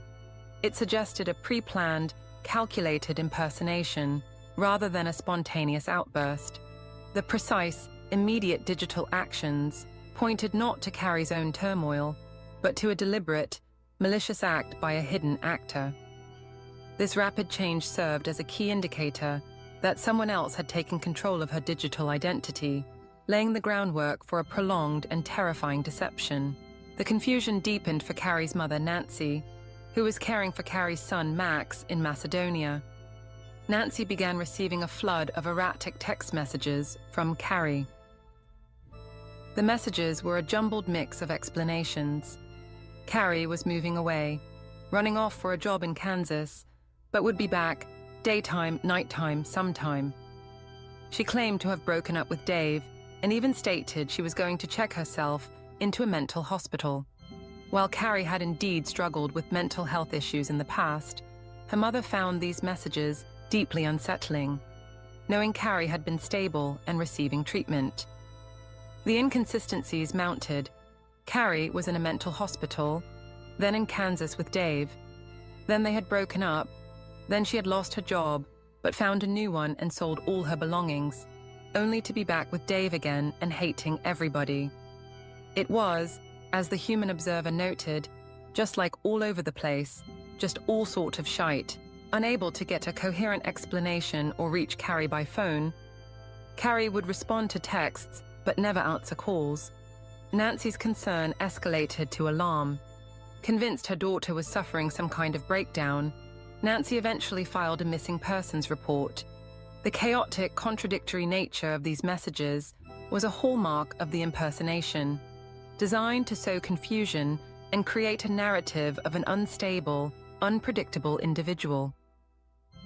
This early phase of the deception highlighted the vulnerability of digital identities and how easily they could be hijacked to construct a false reality, especially in the early 2010s, when digital forensics was still evolving. The question of who was truly behind these bewildering messages became the central, unsettling mystery that it would haunt Carrie's loved ones for years. A tangled yarn. The digital deception unfurls. As the days turned into weeks, the digital deception intensified, weaving a complex and terrifying web around Dave, Liz, and even Carrie's own family. The perpetrator, posing as Carrie, orchestrated a relentless campaign of harassment, designed not only to maintain the illusion of Carrie's erratic presence, but also to manipulate perceptions and deflect suspicion. An early, yet critical clue emerged when Carrie sent her mother, Nancy, a picture of a check. Carrie claimed to have sold all her belongings, and the check, meant to show proof of this transaction, was signed Shanna Golia. This led police directly to Liz's doorstep, where she claimed Carrie must have stolen her checkbook. This incident, though initially dismissed, was a direct pointer to Liz, a subtle thread in the tangled yarn that would later be unraveled. Meanwhile, Dave found himself inundated with a torrent of messages from Carrie. Every attempt he made to call her was met with silence, reinforcing the strange, one-sided nature of their communication. The messages from Carrie were often vitriolic, primarily aimed at Liz Goyer, labeling her a whore and warning Dave against being with someone like that. Yet, interspersed with these hateful remarks were unsettlingly intimate messages like, "I hope we can see each other soon." This dual nature of the messages, shifting from intense hatred to a longing for connection, was a deliberate tactic. The psychological torment extended to Liz herself. Carrie began to harass Liz, even painting a threatening message in Liz's garage. "I'm out in your garage, so what should I do to your car? I see my handiwork is still on the wall." Pictures, purportedly from Carrie, showing the inside of Liz's garage, were also sent. This seemingly counterintuitive act, the perpetrator harassing herself, served multiple, calculated purposes. It made Liz appear as a victim alongside Dave, deflecting suspicion and lending credibility to her own narrative. It also fostered a shared trauma bond with Dave, subtly pushing them back together. Most chillingly, it allowed the perpetrator to completely control the narrative, portraying Carrie as an unhinged stalker who targeted everyone associated with Dave. This self-inflicted torment, a critical component of the long-term deception, hinted at a deeper psychological issue, possibly a profound need for attention or a severe personality disorder where the lines between reality and fantasy were blurred. It was a sophisticated and manipulative strategy, a grand act of gaslighting on an unimaginable scale. The deception escalated to theatrical extremes. Carrie emailed Dave, claiming to have kidnapped Liz. The message was chillingly direct. "You will do exactly as I say, and then I will let her go. You will dump Liz, and you will start seeing me again. Do it or say goodbye to her. I am sick of her getting what belongs to me. You can't play with my feelings. Understand? Do it or say goodbye to her." Accompanying this email was a staged picture, purportedly showing Liz tied up. This desperate, theatrical attempt to manipulate Dave showcased the extreme measures the perpetrator was willing to take to achieve their twisted goals. Despite the mounting evidence of harassment, the police faced immense challenges. Carrie was described as a computer expert, and her communications appeared to be encrypted, making them difficult to trace. An arrest warrant was issued for Carrie, but she remained elusive, seemingly a ghost in the digital ether. Dave and Liz cooperated fully, providing their phones to the police for data download, yet still, no trace of the real Carrie could be found. The perpetrator even posted on Facebook, under Carrie's guise, a defiant message. "I have answered enough questions to prove myself to everyone. I am done. You can't either believe I'm your daughter, mother, sister, and friend, that you have known your whole life, or you can just leave me alone. I have proven myself over and over, and I'm done. I left on my own free will, and I'm sick of everyone giving me a hard time for doing what I needed to do. I am not missing. I just don't want to come home right now. I'm a grown woman, and if I feel like leaving home, I have the right." These messages, clearly not written by Carrie, further solidified the impression of a deeply disturbed individual, cementing the false narrative and prolonging the agonizing uncertainty for Carrie's family. Claws of suspicion. The investigation deepens. As the months bled into years, the torrent of messages from Carrie began to slow, becoming less frequent. Dave, in an attempt to escape the persistent digital haunting, moved. His interactions with Liz also became less frequent, though a new, unsettling detail emerged. A gun he had purchased for protection went missing from his home. The case, buried under countless pages of digital communications and unanswered questions, had grown cold, a vast, confusing labyrinth of digital footprints that led nowhere. Then, in April 2015, a glimmer of hope appeared. 2 new detectives took on the colossal case, which by then comprised countless paperwork of messages and emails and what have you. Faced with the overwhelming complexity, they decided on a strategic approach. They would pursue 2 opposing theories simultaneously. One detective would work under the assumption that Carrie was still alive, somewhere, orchestrating all the harassment. The other would explore the chilling possibility that Carrie was dead, and someone else was impersonating her. This strategic divergence proved pivotal, allowing them to systematically eliminate possibilities and narrow their focus. The detective pursuing the Carrie is alive theory soon reached a dead end, finding no evidence to support her continued existence. This left the door open for the alternative, and a crucial piece of evidence, often overlooked in the digital cacophony, began to shine. Carrie's son, Max, desperate to confirm his mother's identity amidst the barrage of confusing messages, had sent Carrie a series of deeply personal questions on Facebook. These were simple, intimate details only the real Carrie would know. 1. What is my middle name? 2. What was our first boxer's name? 3. Who was my best friend as a little kid? The person communicating as Carrie responded to every other message she received, but consistently ignored these specific questions. This simple yet profound failure to answer Max's questions represented a critical turning point in the investigation. While digital forensics struggled to trace encrypted messages, this human element provided irrefutable proof of impersonation. It demonstrated that even the most elaborate digital deception could be undone by basic, non-digital verification methods, highlighting the imposter's oversight in failing to anticipate such a fundamental test of identity. This poignant detail underscored the importance of combining technological investigation with human intuition and personal knowledge in complex cases of identity theft and deception, adding a layer of heartbreaking reality to the unfolding mystery. The fiery paw prints, escalation, and a desperate frame-up. The bizarre saga took an even darker turn, escalating from psychological torment to outright violence. In August of 2013, Liz Goyer's house was set on fire. Fortunately, Liz and her children were in the process of moving and were not present. However, her 2 dogs, Cat and Snake, tragically perished in the blaze. This act of arson marked a severe escalation, indicating a growing desperation or instability in the perpetrator's mind. It was a destructive act that would later be revealed as a calculated move by Liz herself, a desperate attempt to control the narrative and perhaps destroy any lingering evidence within her home.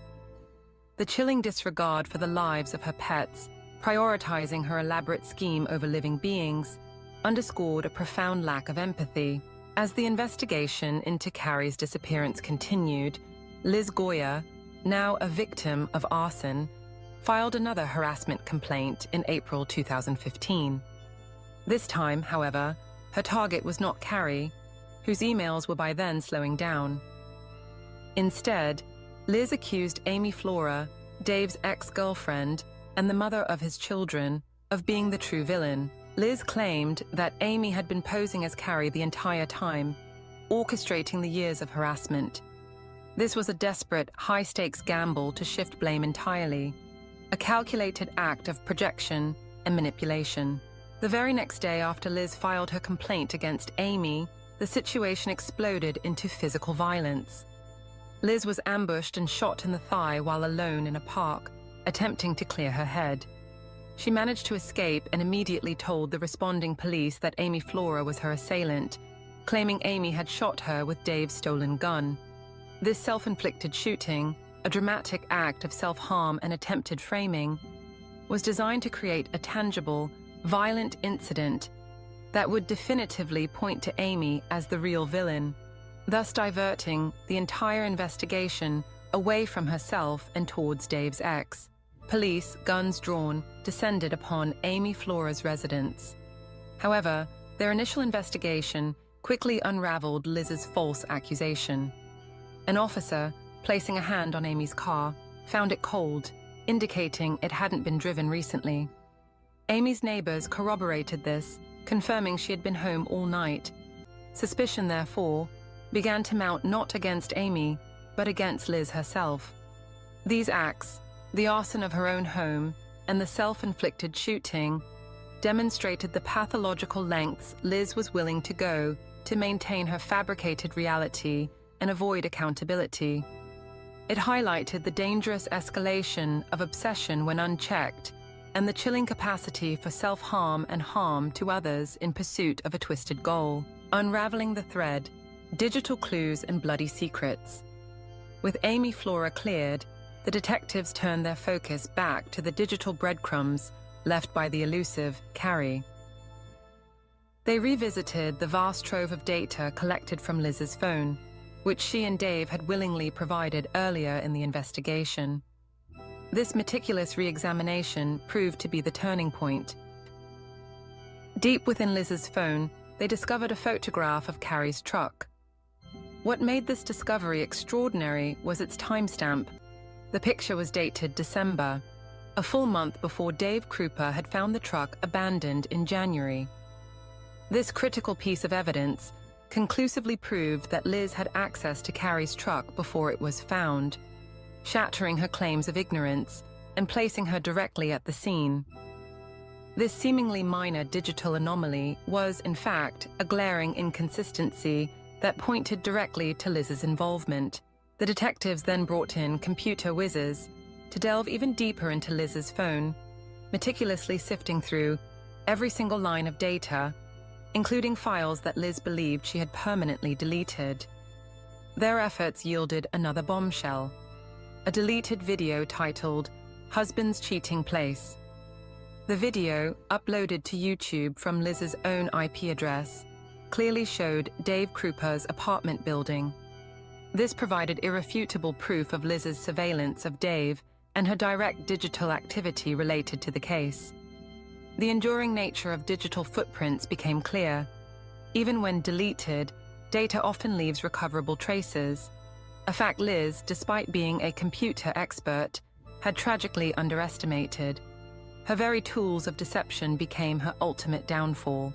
Further forensic analysis delivered another devastating blow to Liz's narrative. The single fingerprint found inside Carrie's abandoned truck, which had initially yielded no match, was now identified. It belonged not to Carrie, but to Liz Goyer. This physical evidence, combined with the mounting digital trail, solidified the horrifying truth. It appeared that Liz had impersonated Carrie for years, doing all of this to Dave and to herself. Armed with this overwhelming evidence, the police decided on a masterful interrogation technique. They bluffed Liz, telling her that some remains that have been located were believed to be Carrie's, and that lab results were pending for a positive identification. They even subtly suggested that Amy Flora might have been responsible for Carrie's demise, playing into Liz's own fabricated narrative.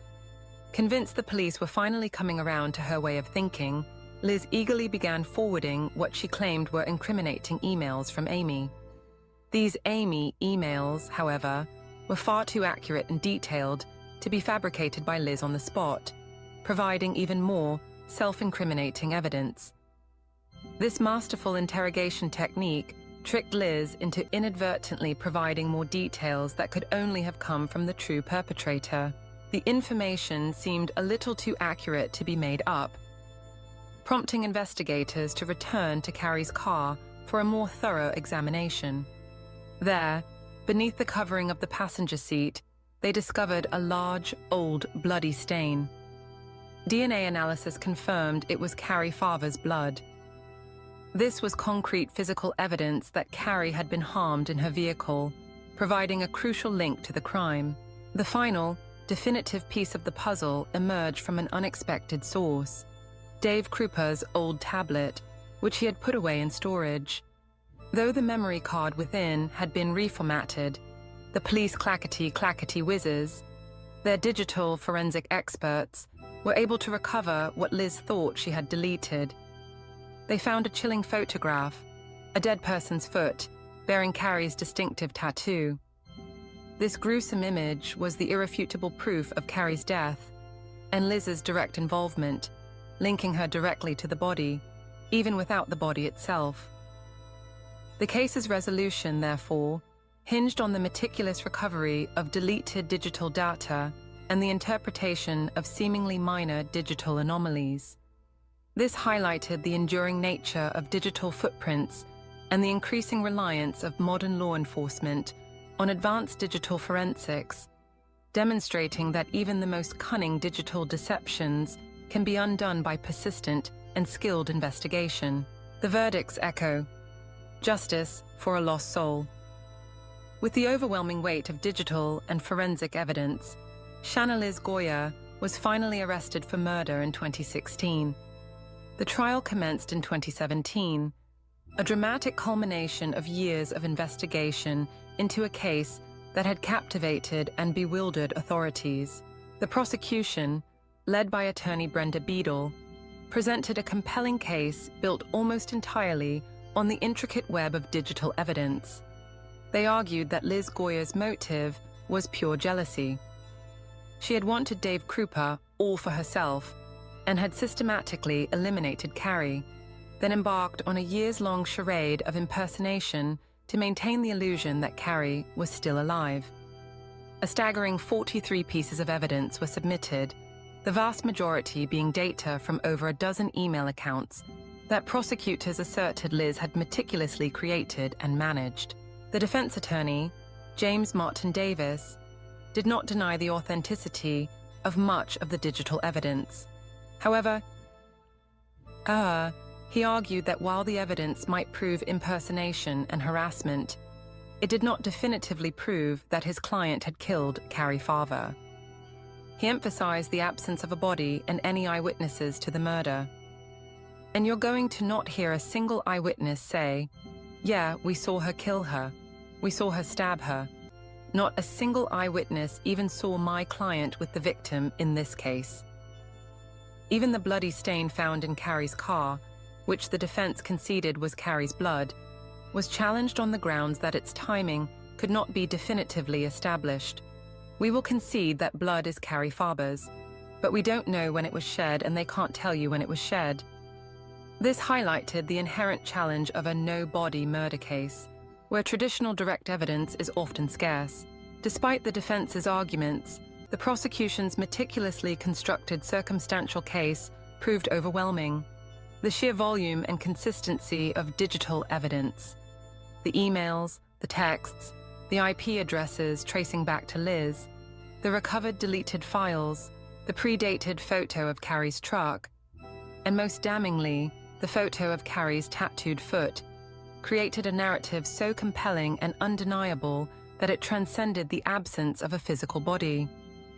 This case set a profound precedent, demonstrating that the digital footprint of a crime could be as damning, if not more so, than traditional physical remains. In 2017, Liz Goya was found guilty of first-degree murder for killing Carrie Farver. She was also convicted of second-degree arson for setting her own house on fire, an act that tragically claimed the lives of her 2 dogs. The judge, in delivering the sentence, reflected on the incomprehensible nature of Liz's actions. Miss Golia, what some people are capable of has always confounded and mystified the court. The judge acknowledged that true justice, bringing Carrie back to her loved ones, was impossible. However, the court could provide, knowing that Carrie Farber's killer has been caught, convicted, and will spend the rest of her life in prison. Liz Goya was sentenced to life imprisonment for the murder of Carrie Farver, along with an additional 18 to 20 years for the arson.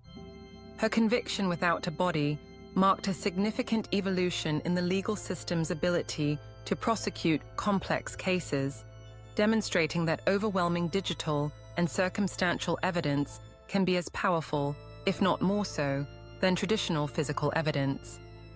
This case is a testament to the adaptability of the justice system in the face of modern crime, offering a glimmer of hope for families of missing persons where traditional evidence may be scarce, showing that justice can still be served through innovative investigative techniques. A cat's reflection, the unbelievable truth. And so, dear listener, as the night deepens and the world outside settles into its slumber, we conclude this perplexing tale. The story of Carrie Farver, Dave Krupa, and Shanna Liz Goya is, as many have observed, a very bizarre one. It is a narrative so twisted, so meticulously crafted in its deception, that, if it was a movie, you wouldn't believe it. Consider the sheer scale of the perpetrator's commitment, a woman murdering someone, then posing as her for years online. This wasn't a fleeting act of malice, it was a sustained, almost 9-to-5 effort, involving constantly sending emails and harassing herself, her ex, who she wanted, and even attempting to frame another ex. This level of dedication to a delusion, the years of impersonation, the self-harassment, the arson, the attempted framing, demonstrates a profound psychological pathology. It suggests a complete absence of empathy and a chilling disconnect from reality, characteristic of severe personality disorders or psychopathy. The perpetrator's relentless desire to eliminate competitors reveals a deep insecurity and a pathological need for absolute control, a trait that ultimately led to her downfall. The case of Liz Goya serves as a chilling illustration of the destructive power of unchecked obsession and the profound psychological pathology that can drive an individual to commit years of calculated deception and murder. It highlights the fine line between intense emotion and criminal psychosis. Liz Goya truly weaved quite a web, a complex tapestry of lies that ensnared everyone around her. It is a stark and scary story of getting on the wrong side of, well, a psychopath. As you drift into your dreams, let this story linger not as a nightmare, but as a quiet contemplation on the complexities of the human mind. The world, much like a ball of yarn, holds many tangled threads, some beautiful, some dark. And sometimes, the most unsettling truths are found not in grand, dramatic gestures, but in the meticulous, years-long unraveling of a hidden obsession. May your sleep be peaceful and your waking thoughts be clear. Until our next grand caper, stay curious, stay cozy, and keep those whiskers twitching for wonder. Purr. Good night. Hello, my dearest nappers and dreamers. It's your favorite professor of slumber, Golden Chonk, here to whisk you away on another cozy journey through history. Snuggle up, find your most comfortable spot, and let my rumbling purrs guide you into a tale of an extraordinary queen, a tiny paw in a giant world, and the unexpected warmth that can be found in the chilliest of circumstances. Imagine, if you will, the grand drafty halls of Westminster Abbey in the year of our Lord 1396. The autumn air, oh, it nips at your whiskers, but the excitement, it's positively electric. Servants scamper about like startled mice, preparing for a wedding, but not just any wedding, the most unusual royal wedding England has ever seen. Even I, Golden Chonk, would be intrigued, perhaps even shedding a single dignified tear of curiosity. The bride, they say, is a princess from France, daughter of King Charles himself. Now, I've seen many a royal pairing in my long, luxurious naps, but never such a fuss. Then the great oak doors creak open, and the wedding party sweeps in. My eyes, always keen for a good show, would widen just a touch, perhaps even a blink of disbelief. The groom, King Richard II, at 29, he's a rather impressive fellow, tall and regal, with hair like spun gold catching the light from the stained glass. But beside him, barely reaching his elbow, is what appears to be a tiny kitten, all dressed up in an elaborate French gown. Her little hand, no bigger than my paw pad, is completely swallowed by his gloved palm. She can't be more than 6 or 7 years old, this little princess with pearls that seem too heavy for her small head. This, my friends, is Isabella of Valois, the new Queen of England. Now, I've seen some young brides in my time, a 12 or 13-year-old here and there. Noble families, you see, they're like grand chess masters, always moving pieces for alliances. And in those days, life was fleeting, like a fleeting dream. The Great Plague, just 50 years prior, had swiped half the population, rather like a mischievous kitten batting a yarn ball. Kings, they had to secure alliances whenever they could, and marriages, they sealed treaties far better than any wax seal. As the ceremony begins, I'd observe the child queen, her face more curious than fearful. Her large, dark eyes take in the soaring Gothic arches, the flickering candles, the nobles in their silks and velvets, a grand, sparkling world like a pile of shiny toys. When King Richard speaks his vows, his voice is soft, almost gentle, like a comforting purr. This is no monster, my dears, but a king fulfilling his duty, securing peace with France through this sacred bond. Everyone understood, of course, that this marriage wouldn't be consummated. The little queen would be raised and educated at the English court until she came of age. It was simply the way things were done. I, Golden Chonk, would offer my silent blessings to their union, even as my heart beat a strange rhythm, contemplating the fate of this tiny queen in the dangerous game of royal politics. Now, before we delve deeper into these stories of survival and unexpected friendships, if you're enjoying this historical cuddle, do consider giving us a little like and subscribing for more tales like this. And please, do tell me in the comments below, where in the world are you listening from? It's truly incredible, isn't it? Us exploring these ancient stories together, connected across time and space by our shared curiosity about the past, much like a network of napping cats, each dreaming the same dream. The marriage of Isabella of Valois to Richard II, you see, was never meant to be a grand romance.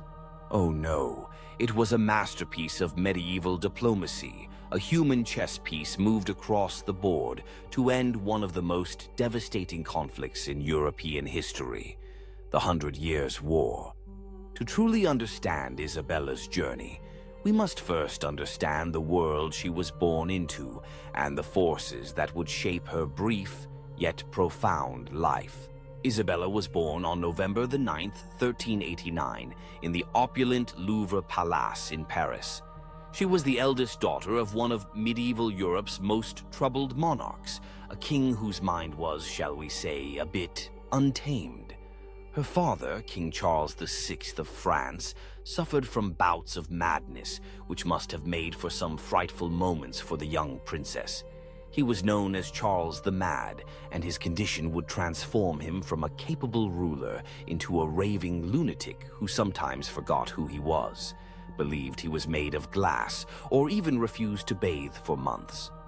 Imagine little Isabella's childhood in that opulent but unstable French court.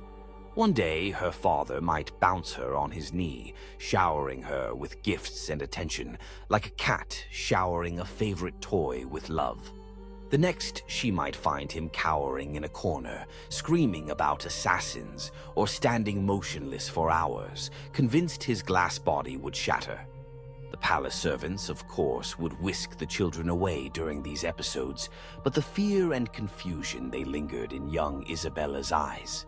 Her mother, Isabella of Bavaria, was a formidable woman, trying to hold the kingdom together during her husband's periods of incapacity. Beautiful and intelligent, she had her own political ambitions and understood that her children were valuable assets in the complex web of European politics. She watched her eldest daughter with calculating eyes, knowing that Isabella's beauty and royal blood would one day secure a crucial alliance for France, much like a queen cat assessing her most prized kitten. The world Isabella was born into was one of almost constant warfare. For nearly 60 years, England and France had been locked in a brutal conflict that had devastated both kingdoms, the 100 Years' War.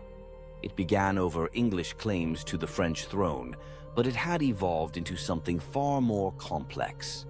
A struggle for national identity, economic dominance, and territorial control that had consumed entire generations.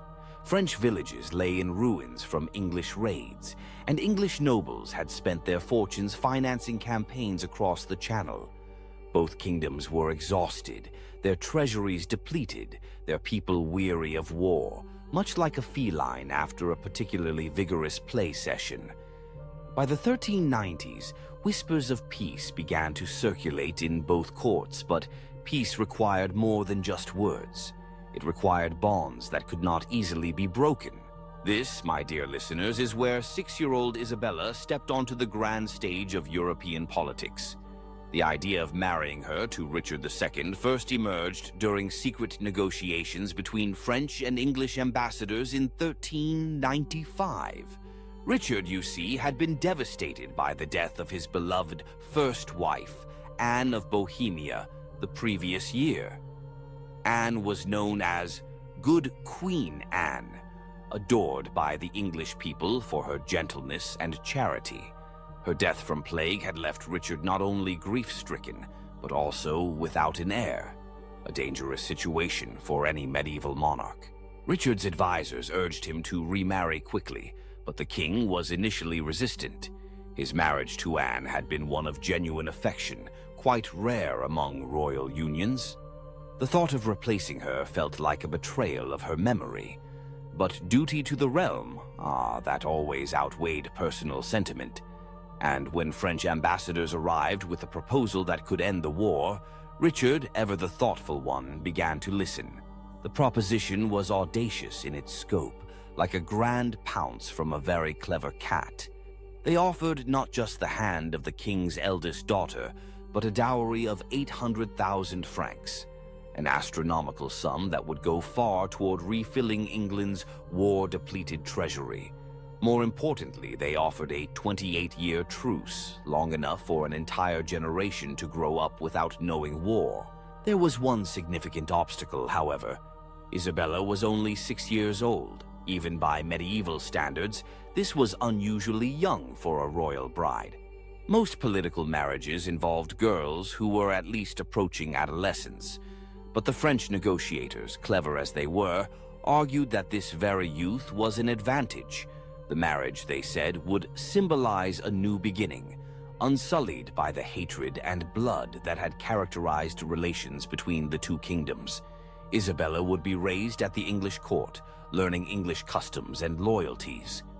By the time she was old enough to rule as queen consort, she would be as much English as French. Richard's counselors were divided, much like a group of cats debating the merits of a new sunbeam. Some saw the wisdom in the proposal. The dowry alone would fund the royal household for years, and the extended truce would allow England to focus on other threats, particularly the growing power of Scotland and ongoing rebellions in Ireland. Others worried about the precedent of marrying a child so young, fearing it would scandalize even the medieval nobility. But Richard himself was intrigued by something else entirely.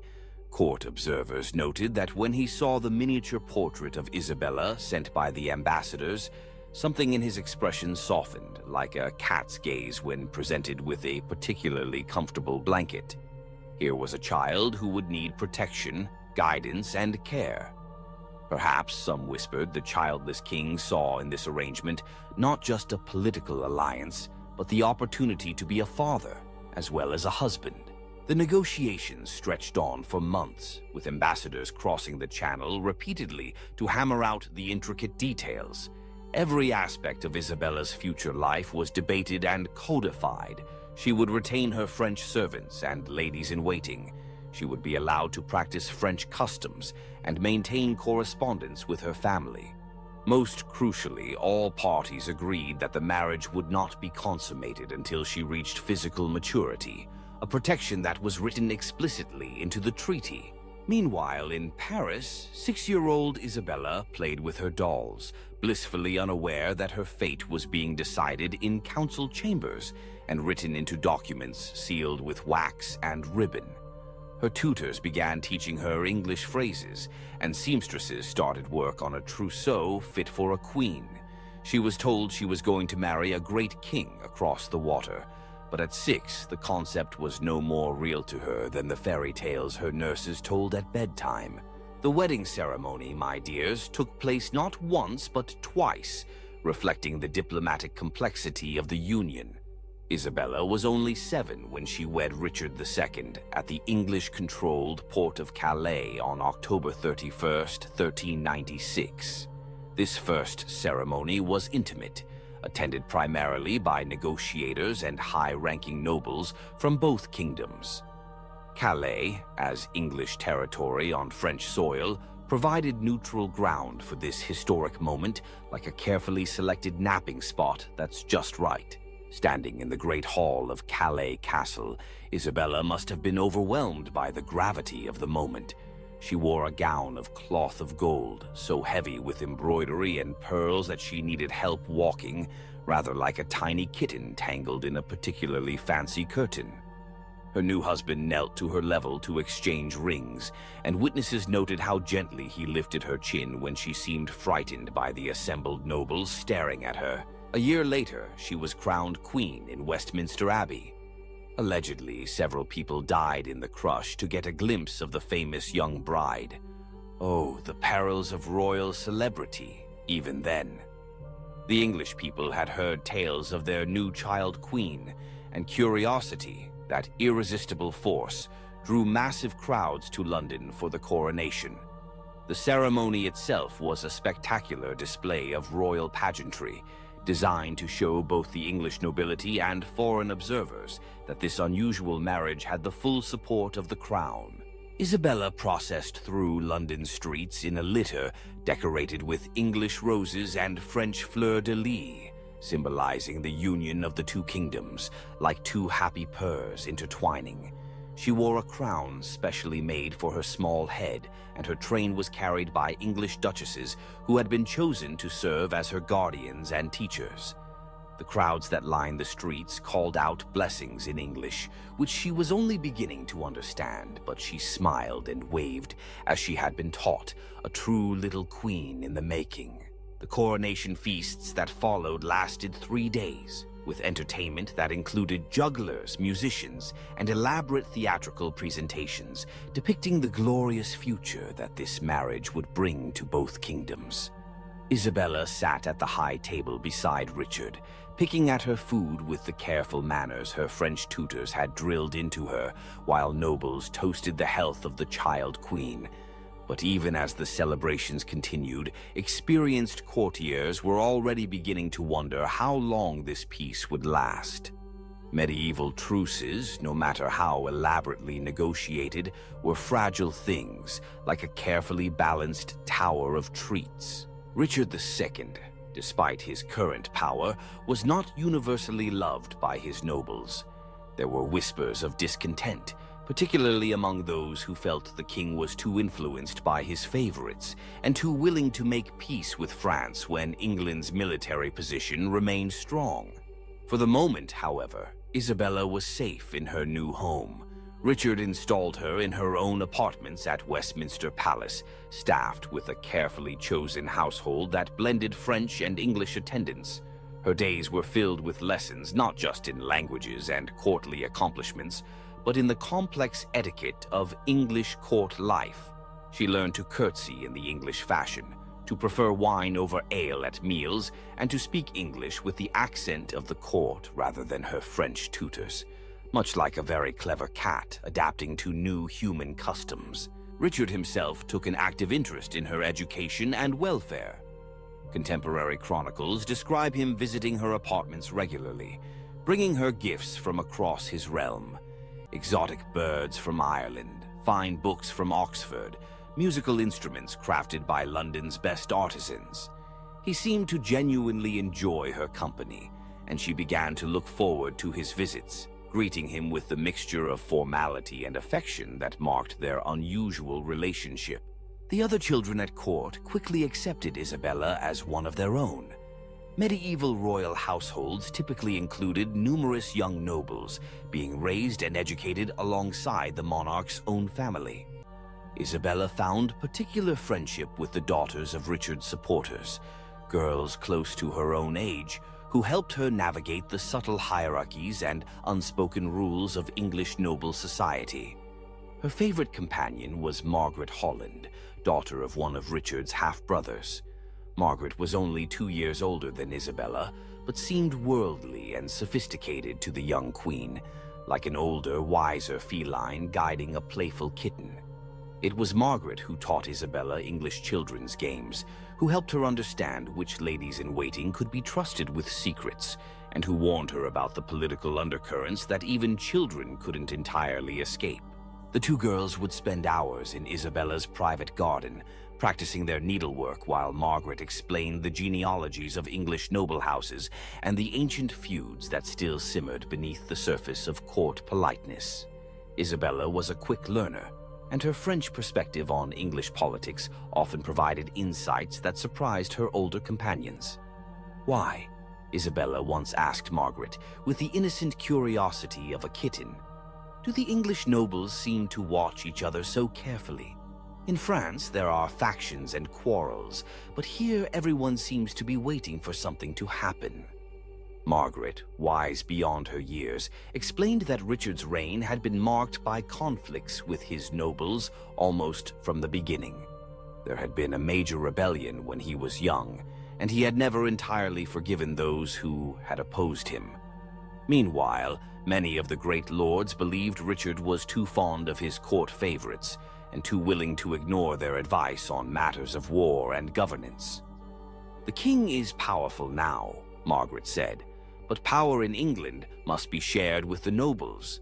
Your marriage helps him because it brings peace with France, but some think it shows he is weak, that he prefers negotiation to conquest." Isabella absorbed these lessons with the seriousness of a child who was beginning to understand that her life was connected to forces much larger than herself.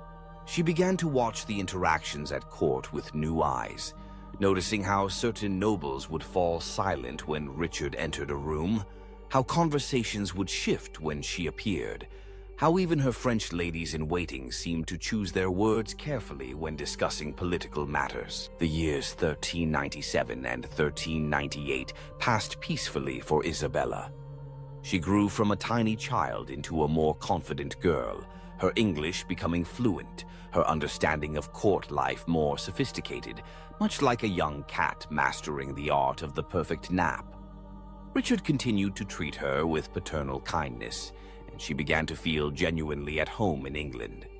The massive stone walls of Westminster became familiar rather than intimidating, and she could navigate the complex maze of corridors and chambers without getting lost, just like a cat exploring every nook and cranny of a new home.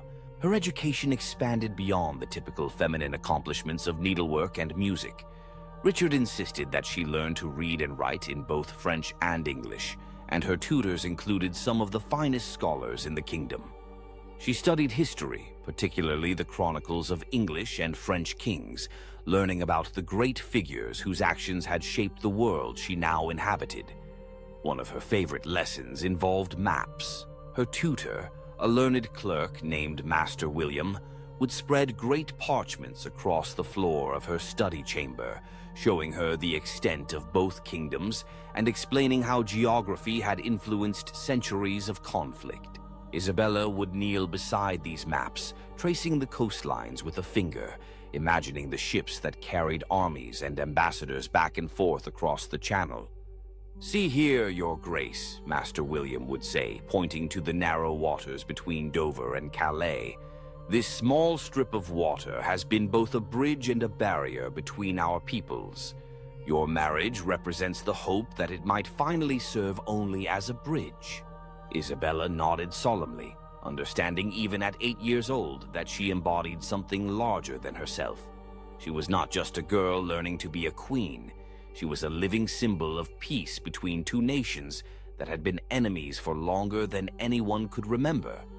But symbols, as Isabella was about to learn, could be fragile things in the violent world of medieval politics. The first signs of trouble, like a sudden chill in the air, came in early 1399 when Isabella noticed changes in the atmosphere at court.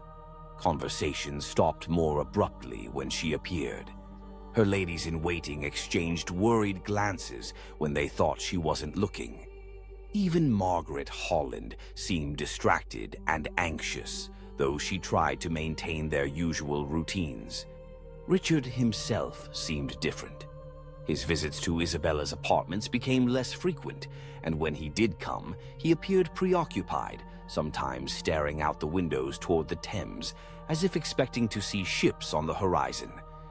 His usual gifts of books and trinkets ceased, and Isabella began to wonder if she had somehow displeased him. The truth was far more serious than a child's transgression. Richard was facing the greatest crisis of his reign, and it had nothing to do with his young queen. His cousin, Henry Bolingbroke, whom Richard had exiled the previous year, had returned to England with an army, claiming that he had come only to claim his inheritance, but clearly intending much more. The English nobles, many of whom had long chafed under Richard's rule, began to flock to Henry's banner. The carefully constructed stability that had allowed Isabella to feel safe at the English court was crumbling with terrifying speed, much like a sandcastle before a rising tide. Isabella first realized the severity of the situation when she woke one morning to find that several of her English ladies-in-waiting had disappeared during the night. When she asked French attendants where they had gone, she received only evasive answers. By afternoon, she could hear shouting from the courtyard below her windows, and when she looked out, she saw armed men wearing unfamiliar livery. Margaret Holland burst into Isabella's chambers that evening, her face pale with fear, like a startled bird. "You must pack immediately," she whispered urgently. "Only the most essential things. We're leaving Westminster tonight." "Where are we going?" Isabella asked, her heart beginning to race with the kind of panic she hadn't felt since her first days in England. "To the Tower," Margaret replied, not finishing the sentence, but Isabella understood. The Tower of London was both palace and prison, and in times of political upheaval, the distinction often became meaningless. The journey through London's dark streets was unlike anything in Isabella's previous experience. Instead of the ceremonial processions she was accustomed to, they traveled in a small, heavily guarded convoy, with armed men riding before and behind her litter. The curtains were drawn, but she could hear the sounds of the city around them. Not the usual noise of commerce and daily life, but something more urgent and threatening, like the distant rumble of thunder. At the Tower, Isabella was installed in apartments that were comfortable, but clearly designed to contain rather than simply house their occupant. The windows were barred and guards stood at every entrance, much like vigilant house panthers. Her French ladies-in-waiting were allowed to remain with her, but most of her English attendants were dismissed. For the first time since arriving in England, Isabella felt truly isolated, like a lone kitten in a vast empty room. Richard came to see her on her second day at the Tower, and the change in him was shocking. The confident, kindly king she had known was gone, replaced by a man who seemed to have aged years in a matter of weeks. His clothes were rumpled, his hair unkempt, and his eyes held a wildness that reminded Isabella uncomfortably of her father's episodes of madness. "My dear child," he said, kneeling before her chair as he had done during their first meeting, "I'm afraid our circumstances have become difficult. There are those who question my right to rule, who seek to overturn the peace we have built with your father's kingdom." Isabella, now 9 years old and far more sophisticated than she had been 3 years earlier, understood the implications. "Are you still king?" she asked directly. Richard's smile was bitter. "For now," he said, But Henry Bolingbroke has many supporters, and I may not be able to protect you as I once could." The conversation that followed was unlike any they had ever had. For the first time, Richard spoke to Isabella not as a child to be sheltered, but as a political equal who needed to understand the realities of her situation. He explained that Henry was claiming the throne, that many of the great nobles had abandoned Richard's cause, and that the future of both England and the peace with France now hung in the balance. "What will happen to me?" Isabella asked, displaying a composure that would have been remarkable in an adult, let alone a 9-year-old girl. "I don't know," Richard admitted, and Isabella could see that this uncertainty tormented him. "Henry may seek to use you as a bargaining chip with your father, or he may honor our marriage and continue to protect you. Much depends on whether he values peace with France above his own ambitions." This was Isabella's first real lesson in the brutal arithmetic of medieval politics. Her value as a person was secondary to her value as a symbol and a diplomatic asset.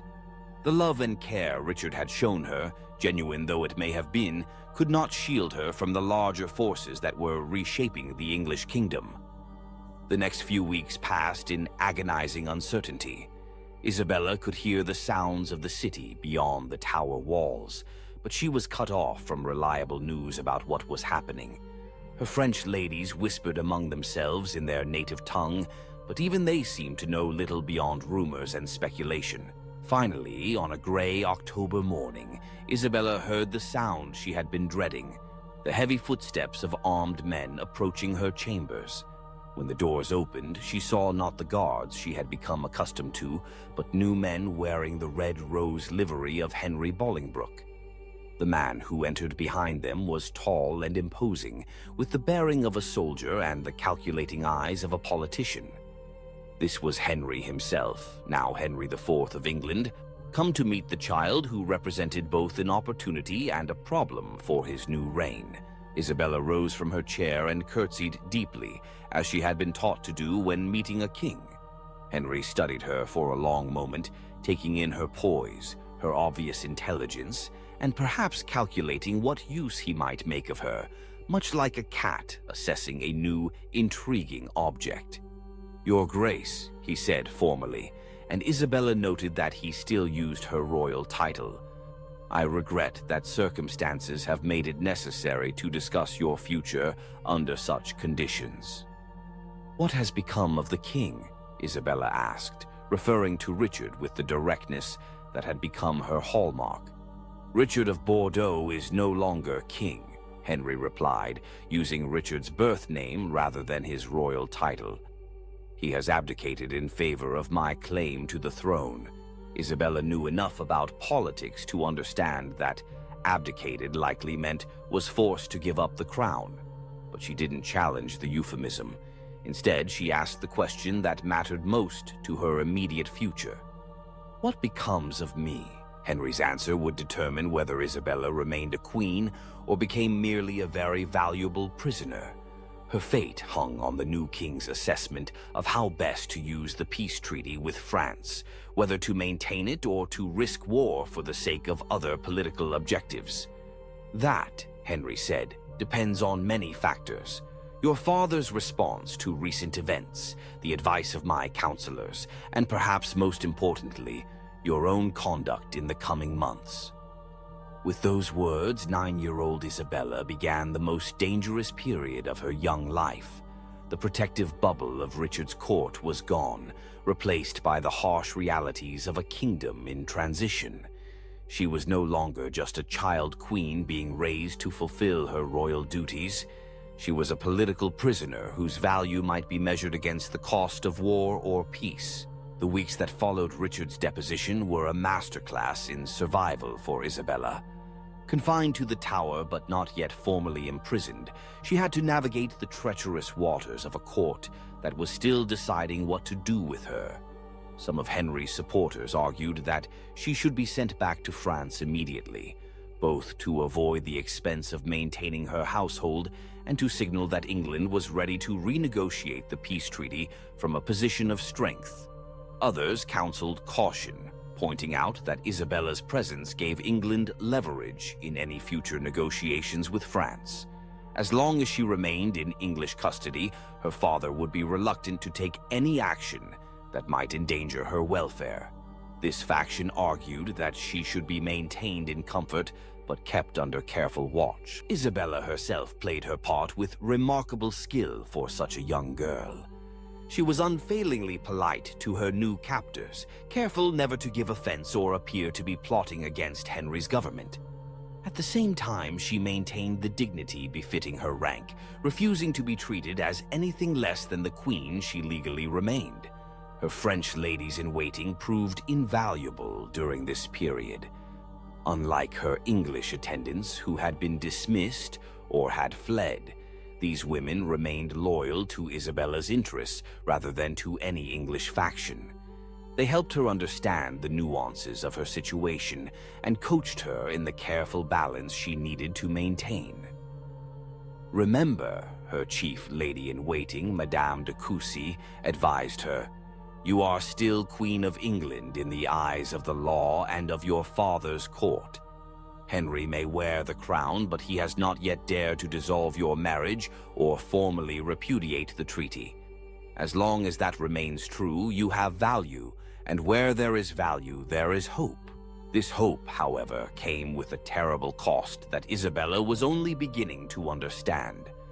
Word began to filter into the Tower about Richard's fate.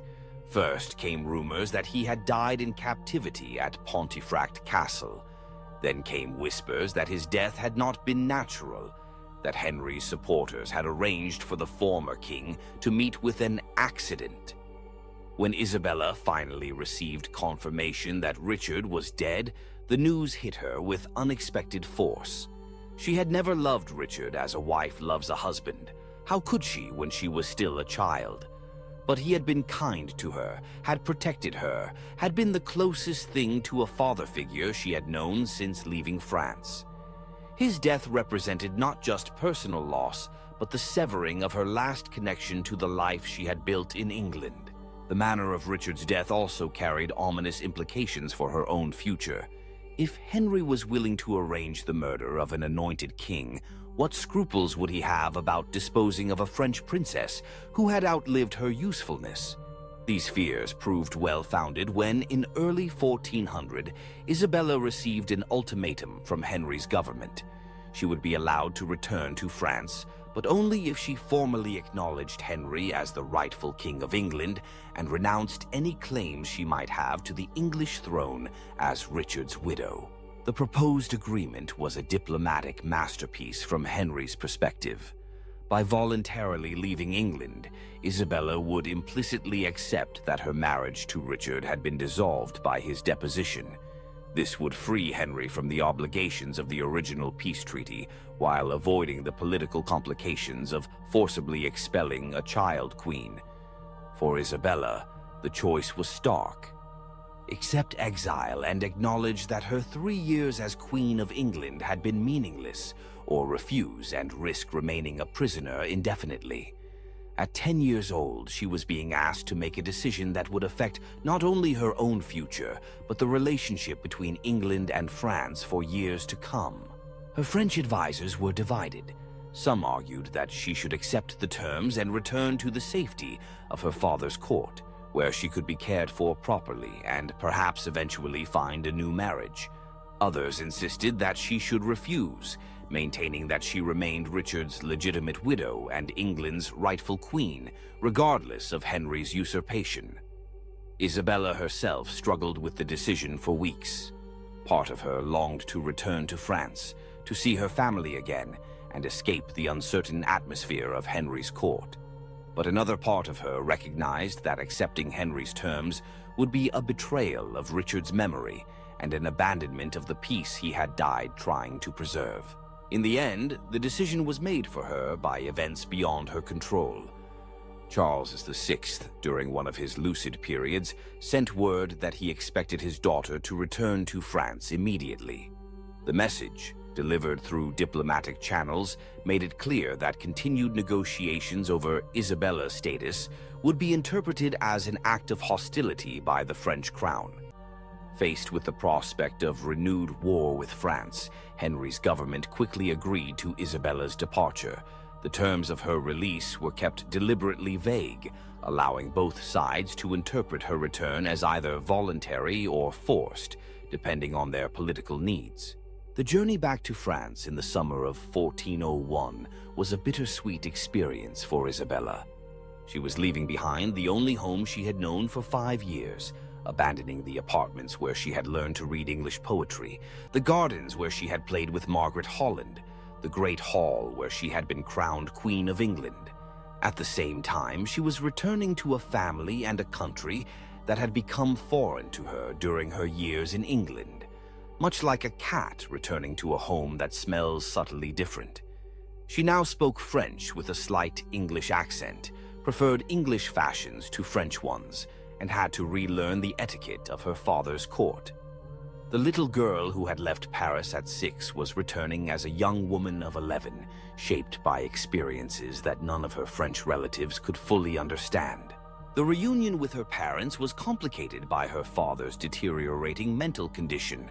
Charles VI was in the midst of one of his worst episodes when Isabella arrived, convinced that he was being pursued by invisible enemies and refusing to recognize his own family. When he finally emerged from his madness several weeks later, he seemed confused by Isabella's presence, as if he had forgotten that she had been married to the English king. Her mother, Isabella, was more welcoming but also more calculating, like a queen cat sizing up a new contender for the best napping spot. The Queen of France immediately began considering how Isabella's unique position might be used to advance French interests. As the widow of an English king, Isabella had a certain diplomatic status that could prove valuable in future negotiations.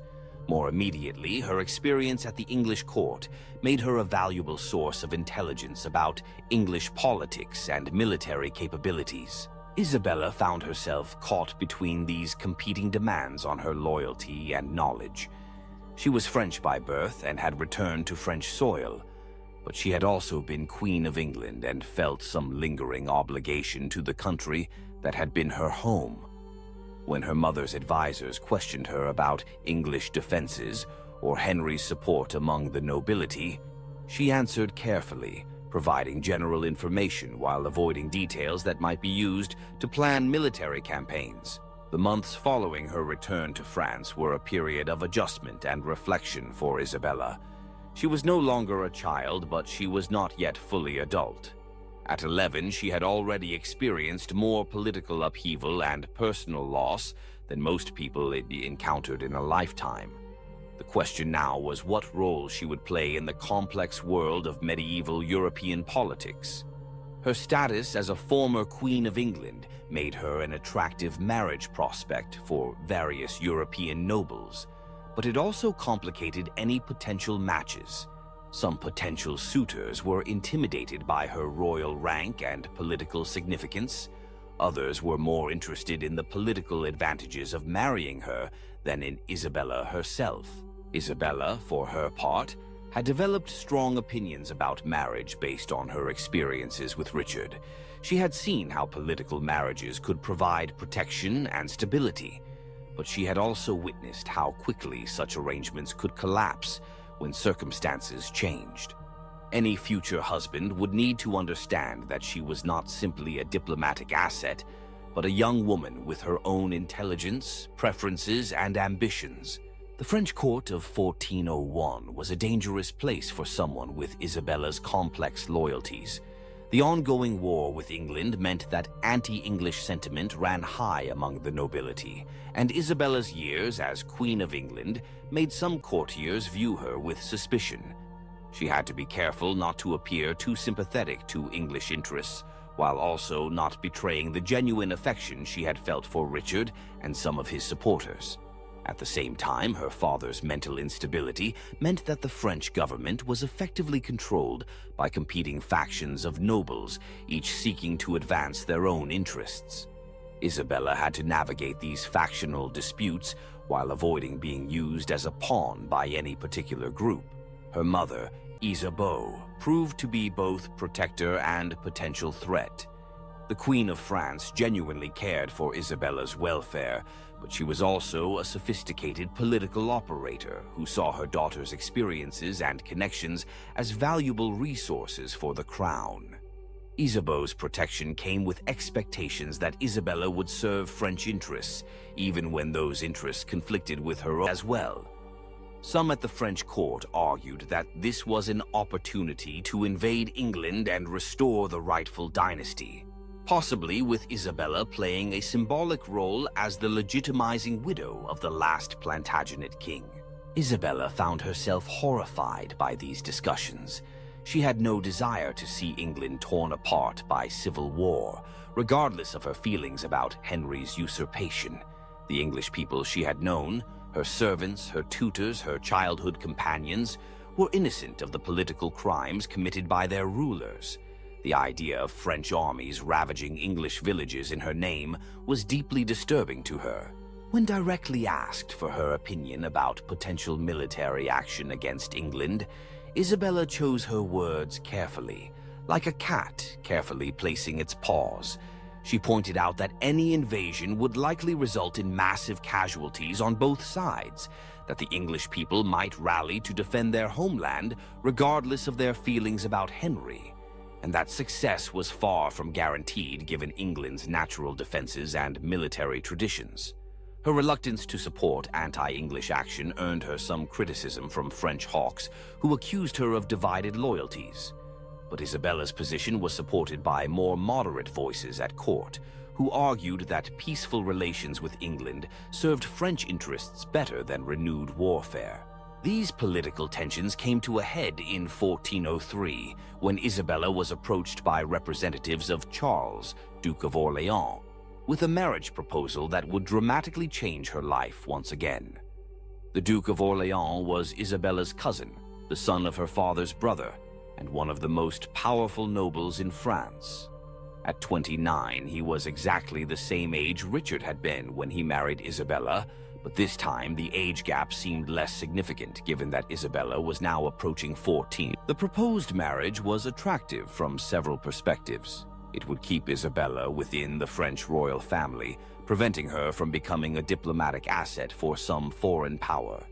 It would also align her with one of the most cultured and sophisticated courts in Europe, as the Duke of Orléans was known as a patron of arts and literature, as well as a capable military commander. For Isabella personally, the match offered the prospect of a marriage based on mutual respect rather than pure political calculation. She had met her cousin several times during her childhood, and he had always treated her with courtesy and kindness. More importantly, he was old enough and experienced enough to be a true partner, rather than simply another guardian figure. The negotiations for this marriage took place against the backdrop of continuing chaos in England and growing French confidence that Henry IV's reign might not survive its early challenges. If Henry fell, there was always the possibility that Isabella might be recalled to England to legitimize a new regime. This potential complication made the timing of Isabella's remarriage crucial from a French perspective. Charles of Orléans understood the delicate nature of the situation. He was not merely seeking a wife, but potentially allying himself with a woman who might one day be called upon to play a role in English politics. This added a layer of complexity to their courtship that was unusual even by the standards of medieval noble marriages. When Isabella first met with Charles to discuss the marriage seriously, she was struck by how different he was from Richard. Where Richard had been gentle and somewhat otherworldly, Charles was passionate and intensely engaged with the world around him. He spoke to her not as a child to be protected, but as an equal whose opinions and experiences mattered. "I want you to understand," he told her during one of their private conversations, "that I am not seeking to marry the former Queen of England. I am seeking to marry Isabella of Valois, the remarkable young woman who survived the courts of 2 kingdoms and emerged with her dignity intact." Isabella found herself genuinely attracted to Charles in a way she had never experienced before. At 14, she was no longer a child, and the feelings stirring within her were those of a young woman discovering her own desires and preferences, much like a cat finding a new favorite sunbeam. Charles was handsome, cultured, and intelligent, but more importantly, he seemed to see her as an individual rather than merely an asset. The marriage negotiations proceeded swiftly once both parties had agreed to the basic terms. Isabella would bring to the marriage her status as a former queen and her valuable political connections, while Charles would provide her with a secure position in French society and protection from those who might seek to use her for their own purposes. The wedding took place in June 1406 at the Cathedral of Notre Dame in Paris, a ceremony that deliberately contrasted with Isabella's first marriage. Where her wedding to Richard had been a small diplomatic affair, this celebration was a grand spectacle designed to demonstrate the power and prosperity of the French royal house. Isabella, now 16, wore a gown of deep blue silk embroidered with golden fleur-de-lis, her dark hair crowned with a circlet of sapphires and pearls. She walked down the aisle of the great cathedral with confidence, no longer the frightened child who had been married to a stranger, but a young woman choosing her own path. Charles waited for her at the altar in his finest robes, his face showing genuine happiness rather than mere diplomatic satisfaction. When they exchanged vows, their voices were clear and strong, and observers noted that they looked directly at each other rather than simply reciting words to satisfy political necessity. The wedding feast that followed was a celebration of French culture and power. Troubadours sang ballads in honor of the couple. Elaborate theatrical performances depicted the triumph of love over adversity, and the finest wines from across the realm flowed freely. Isabella found herself relaxing and enjoying the festivities in a way she had never been able to do during her time in England. More importantly, she felt for the first time since leaving France as a child that she truly belonged somewhere, like a cat finally finding its forever home. The French court had accepted her back, not as a failed political experiment, but as a valuable member of the royal family who had gained wisdom and experience from her trials. The early years of Isabella's marriage to Charles were among the happiest of her life. Charles proved to be not only a devoted husband, but also an intellectual companion who shared her interests in literature, music, and the arts. His court at Blois became a center of cultural refinement, attracting poets, scholars, and artists from across Europe. Isabella threw herself into her new role with enthusiasm. She patronized troubadours and commissioned illuminated manuscripts, established a scriptorium where monks copied and preserved important texts, and maintained correspondence with scholars throughout Europe. Her experiences in England had given her a unique perspective on European culture, and she used this knowledge to foster intellectual exchange between French and foreign courts. She also began to develop her own political voice. Charles valued her insights into English affairs, but more importantly, he respected her judgment on a wide range of issues affecting their duchy and the kingdom as a whole. Isabella found herself becoming a true partner in governance, not merely a decorative consort. The couple's first child, a daughter named Jeanne, was born in 1407.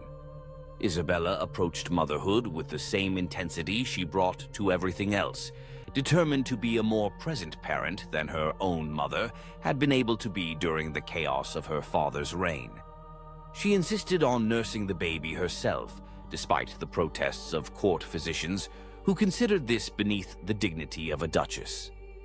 Holding her daughter for the first time, Isabella felt a profound sense of completion, like a mother cat holding her first litter. This child, she vowed, would grow up knowing her parents' love and protection, free from the political machinations that had shaped Isabella's own childhood. She whispered promises to the sleeping infant in both French and English, vowing that Jeanne would have choices that Isabella herself had never been given. The birth of their daughter strengthened the bond between Isabella and Charles. He proved to be a devoted father, spending time with John despite the demands of his political and military responsibilities. Isabella often found him in the nursery, reading to their daughter or simply watching her sleep, marveling at the miracle of this new life they had created together. But even as Isabella enjoyed domestic happiness, the larger world continued to intrude, like a pesky mouse in a quiet room. News from England remained troubling, with Henry IV facing continued rebellions and challenges to his authority. More immediately threatening was the growing tension within France itself, as the king's mental illness created a power vacuum that various noble factions were eager to fill. Isabella's father-in-law, Louis of Orleans, was one of the most ambitious of these nobles. As the king's brother, he claimed the right to govern during Charles II's periods of incapacity, but this claim was disputed by the Duke of Burgundy, who had his own supporters and his own vision for France's future. The rivalry between the Orleans and Burgundian factions would eventually tear France apart. But in the early years of Isabella's marriage, it seemed like just another of the political disputes that constantly swirled around the royal court. Isabella tried to stay above these factional conflicts, focusing on her family and her cultural pursuits while leaving the political maneuvering to others. This comfortable neutrality became impossible to maintain in November 1407, when Louis of Orleans was assassinated on the streets of Paris by agents of the Duke of Burgundy.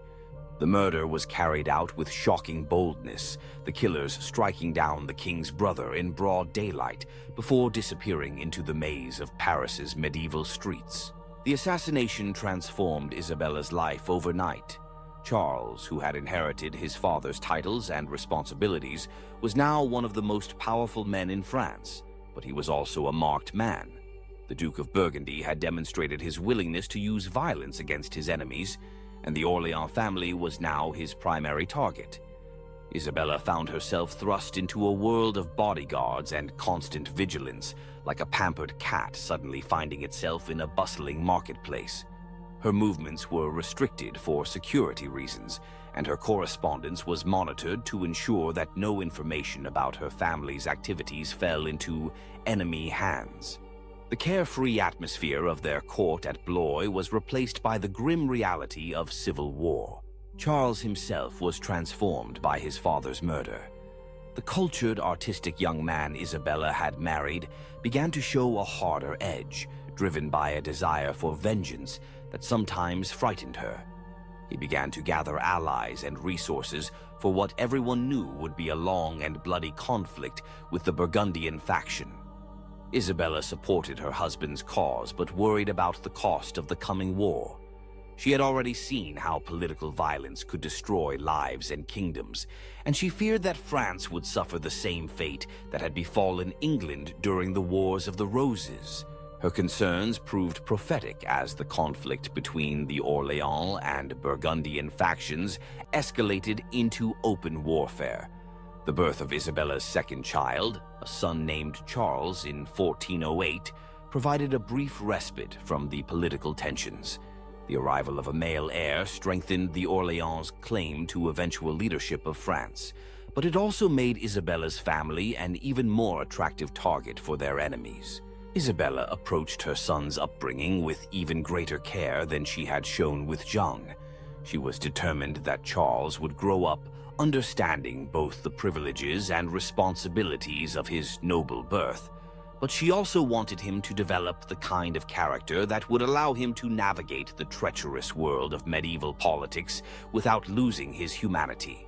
She insisted on being involved in every aspect of his education, from the selection of tutors to the design of his curriculum. Drawing on her own experiences at the English court, she ensured that her son learned multiple languages, studied the histories of various European kingdoms, and developed the diplomatic skills that would be essential to his future role. The early years of the Civil War were marked by a series of battles and sieges that gradually exhausted both sides. Isabella found herself managing the family's territories while Charles was away campaigning, a responsibility that required her to master the complex logistics of medieval warfare and governance.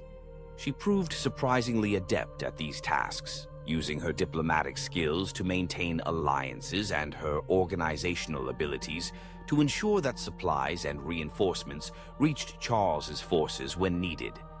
Her letters from this period reveal a woman who had fully embraced her role as a political leader, no longer the confused child who had been shuffled between courts, but a mature woman taking control of her own destiny. The war took a devastating toll on France, like a particularly destructive scratching post. Entire regions were wasted by competing armies, trade was disrupted, and the common people suffered from the depredations of soldiers from both sides. Isabella used her position to provide relief where she could, establishing charitable foundations and negotiating safe passage for refugees fleeing the worst of the fighting. Her efforts to help the victims of the war enhanced her reputation throughout France. She became known not just as the Duchess of Orléans, but as a compassionate leader who remembered her obligations to the common people. This reputation would prove valuable in the years to come, as the political situation in France became even more complicated. The birth of Isabella's third child, a daughter named Marguerite in 1409, was both a joy and a source of anxiety. Isabella was now 20, and the repeated pregnancies were taking a toll on her health. Medieval medicine offered little understanding of maternal mortality, but Isabella was intelligent enough to recognize the risks she faced with each childbirth. She approached this pregnancy with particular care, following the advice of the best physicians available and preparing detailed instructions for the care of her children in case something happened to her. These preparations proved to be prescient, as complications during Marguerite's birth nearly cost Isabella her life. For several days after the delivery, Isabella hovered between life and death, her body weakened by blood loss and infection. Charles rarely left her bedside, and messengers were sent throughout Europe to pray for her recovery. The possibility that she might die forced both Isabella and Charles to confront the fragility of their happiness and the uncertain future facing their children. Isabella's recovery was slow and incomplete. The birth had damaged her health in ways that would affect her for the rest of her life, leaving her weakened and susceptible to the various illnesses that plagued medieval populations. More immediately, her physicians warned that another pregnancy would likely kill her, advice that profoundly affected her relationship with Charles. The couple's physical intimacy became cautious and constrained, overshadowed by the fear of conception. This change in their relationship was difficult for both of them, but particularly for Isabella, who had found great joy in the physical expression of their love. The passionate young woman who had discovered her desires was now forced to suppress them for the sake of survival. Despite these challenges, Isabella and Charles's marriage remained strong. They found new ways to express their love and partnership, focusing on their shared interests in culture and politics. Isabella became even more involved in the governance of their territories, effectively serving as Charles's co-ruler while he campaigned against the Burgundians. The year 1410 brought new complications when the Duke of Burgundy began negotiating with the English, seeking to bring Henry IV into the French Civil War on the Burgundian side. The prospect of English intervention horrified Isabella, who feared that France would suffer the same devastation that had characterized the 100 Years' War. Isabella used her unique position as a former Queen of England to open back-channel communications with the English court. Through intermediaries, she attempted to persuade Henry IV that intervention in the French Civil War would be costly and ultimately futile.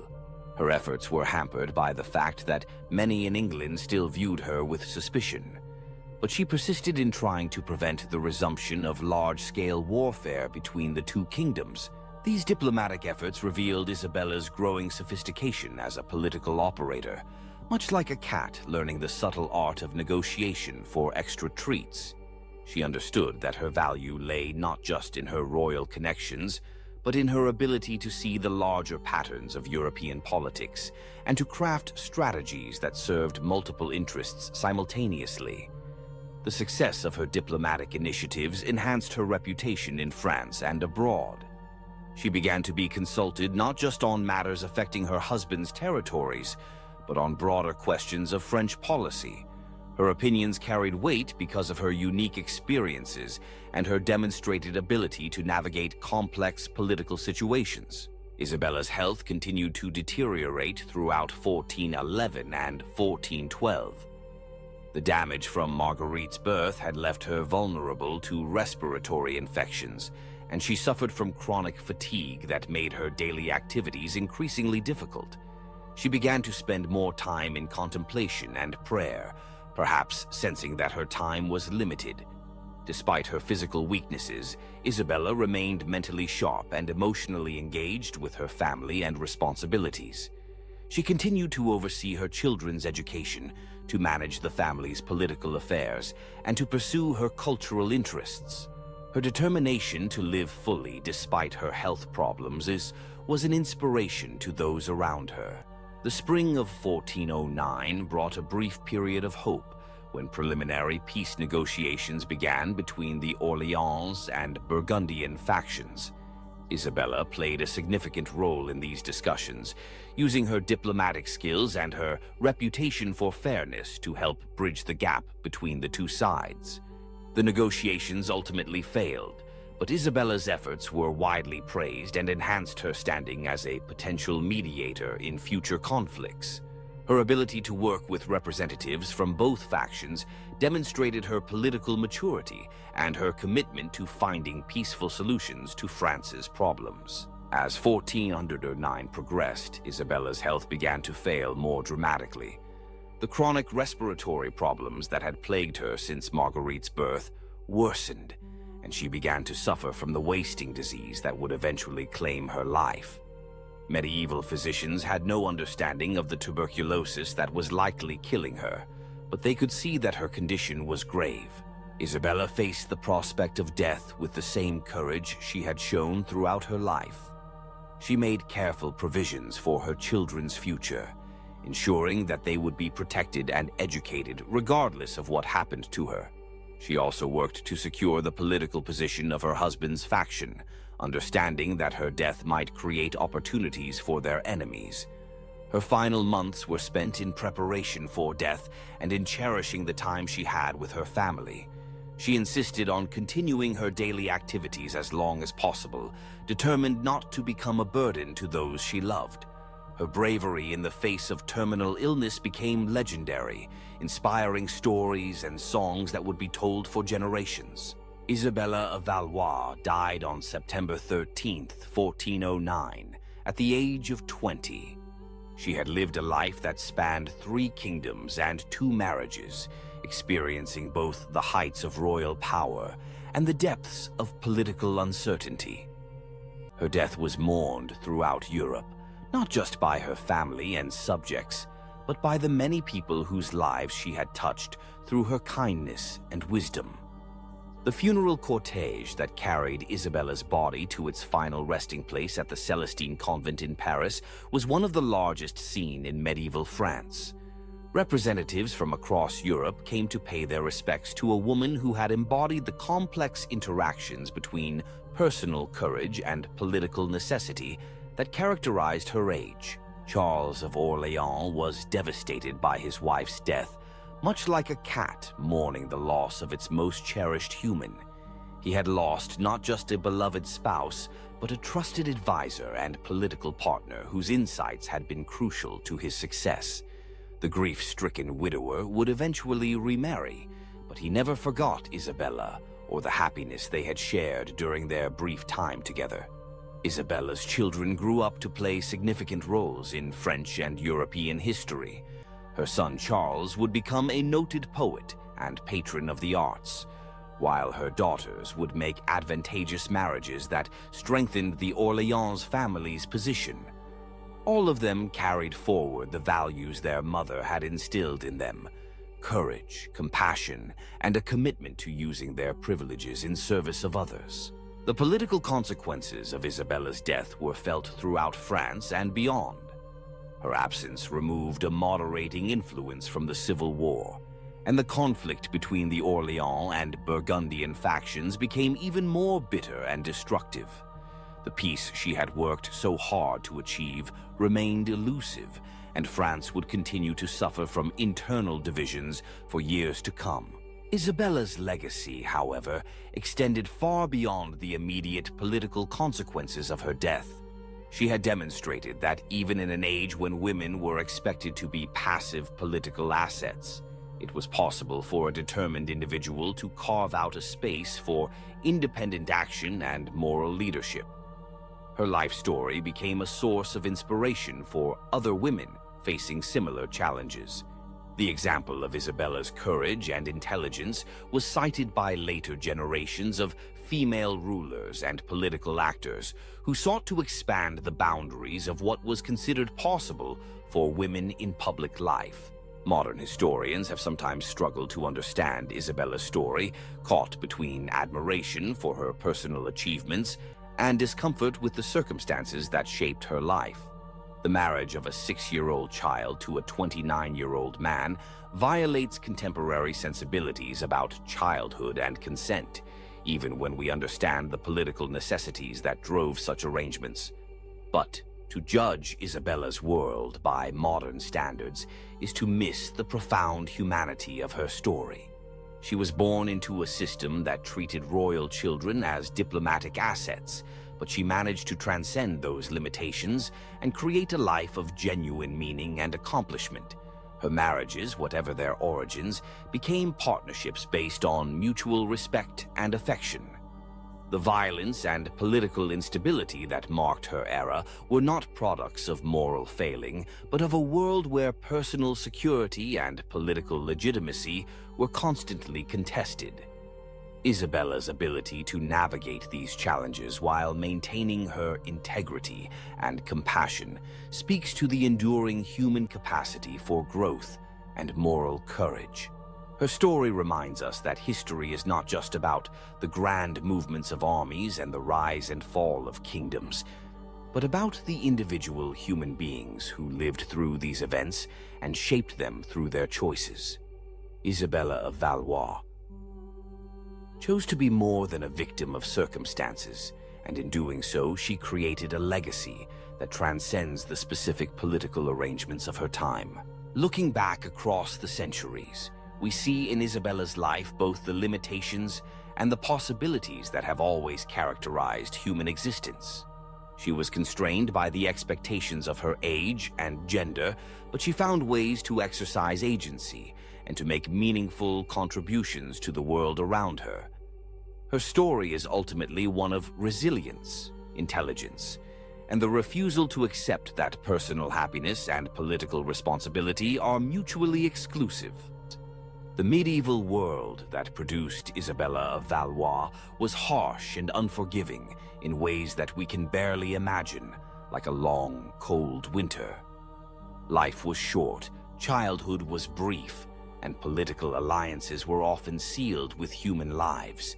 Yet, within these constraints, people like Isabella found ways to create beauty, to show kindness, and to build relationships that brought meaning to their existence. Her legacy is not one of victimhood, but of triumph over circumstances that would have crushed a lesser spirit. In the end, Isabella's story is a reminder that every age has its own moral complexities, and that the people of the past, however different their world may seem, shared our fundamental human needs for love, security, and purpose. To understand her life is to understand something essential about the human condition, that we are all products of our time, yet capable of transcending the limitations that time imposes. Now, my dearest nappers, as the tale of Isabella of Valois comes to a close, I hope you feel a sense of peace, a gentle purr of understanding for the lives lived long ago. May her courage and resilience inspire sweet dreams of your own triumphs and inner strength. Rest well, my little human kittens, until our next historical adventure.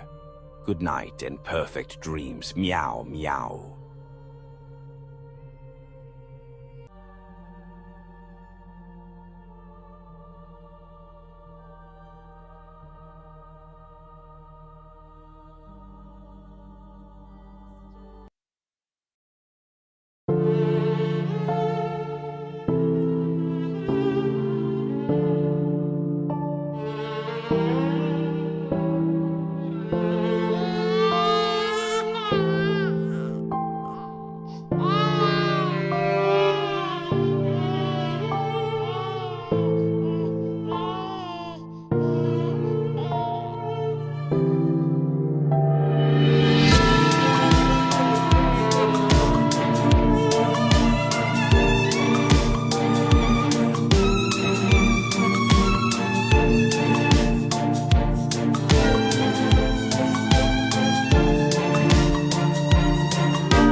Meow, meow.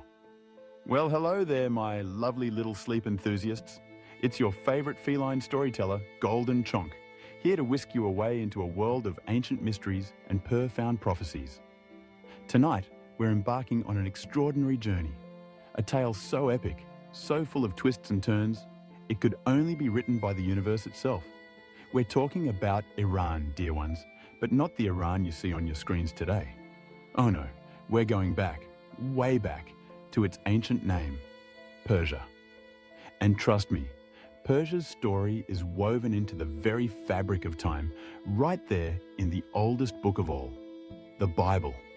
From its earliest beginnings to the sweeping visions of the end times, Persia's destiny is foretold within these sacred pages. Imagine, if you will, the gentle hum of ancient whispers, the scent of desert winds, as we begin at the very beginning, in the book of Genesis.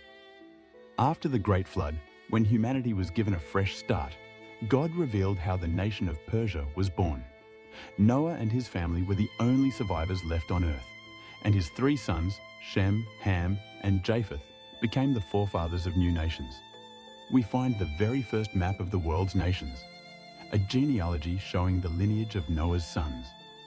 From these, the coastlands were populated, each according to their own languages, families, and nations. And in this ancient family tree, we find the roots of Persia, in 2 remarkable patriarchs, Madai and Elam. Madai, a son of Japheth, gave rise to the Medes, a people who settled in the northern mountains, a region now part of modern-day Iran. From these northern mountains, Madai's descendants gradually expanded, establishing villages, clans, and tribes. They were independent, rugged mountaineers, known for their toughness and strong tribal organization. Madai is the direct ancestor of the ancient northern heartland of Iran. Then there's Elam, a son of Shem, whose descendants, the Elamites, found their home in the fertile southwestern lands near the Persian Gulf. Now these weren't just sleepy tribes, my friends. Oh no. Genesis 14 tells us of the Bible's very first great international war, where 4 eastern kings, including Chedorlaomer, the king of the Elamites, joined forces and invaded Canaan. They plundered cities, enslaved peoples, and even captured Lot, Abraham's nephew. Elam wasn't some small, insignificant tribe. It was a powerful nation, and according to Scripture, the first nation to attack God's people of faith.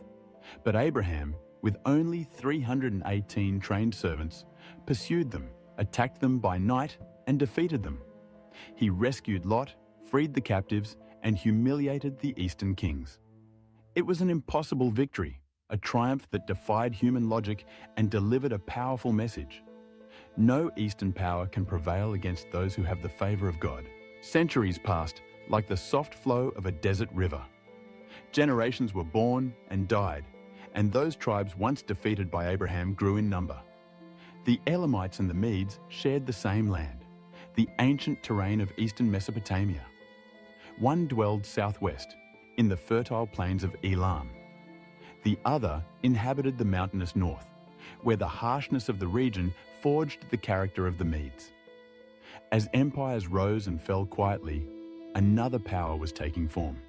First clans emerged, then kingdoms, and finally an empire, the Persian Empire. And here's the truly astonishing part. Even though they were pagan nations, they were never outside God's magnificent plan. Through the prophets Isaiah and Jeremiah, 2 incredible prophecies were whispered into existence concerning them. The first prophecy, spoken through Isaiah, revealed that God would use Elam and Media as instruments to punish Babylon. Babylon, who had destroyed Jerusalem and burned down its temple, would not escape judgment. God had already decided who would bring about its downfall, the united peoples of Iran. Yet the second prophecy was even more astounding. God would not only use Persia to bring punishment, he would also wield Persia as an instrument of liberation.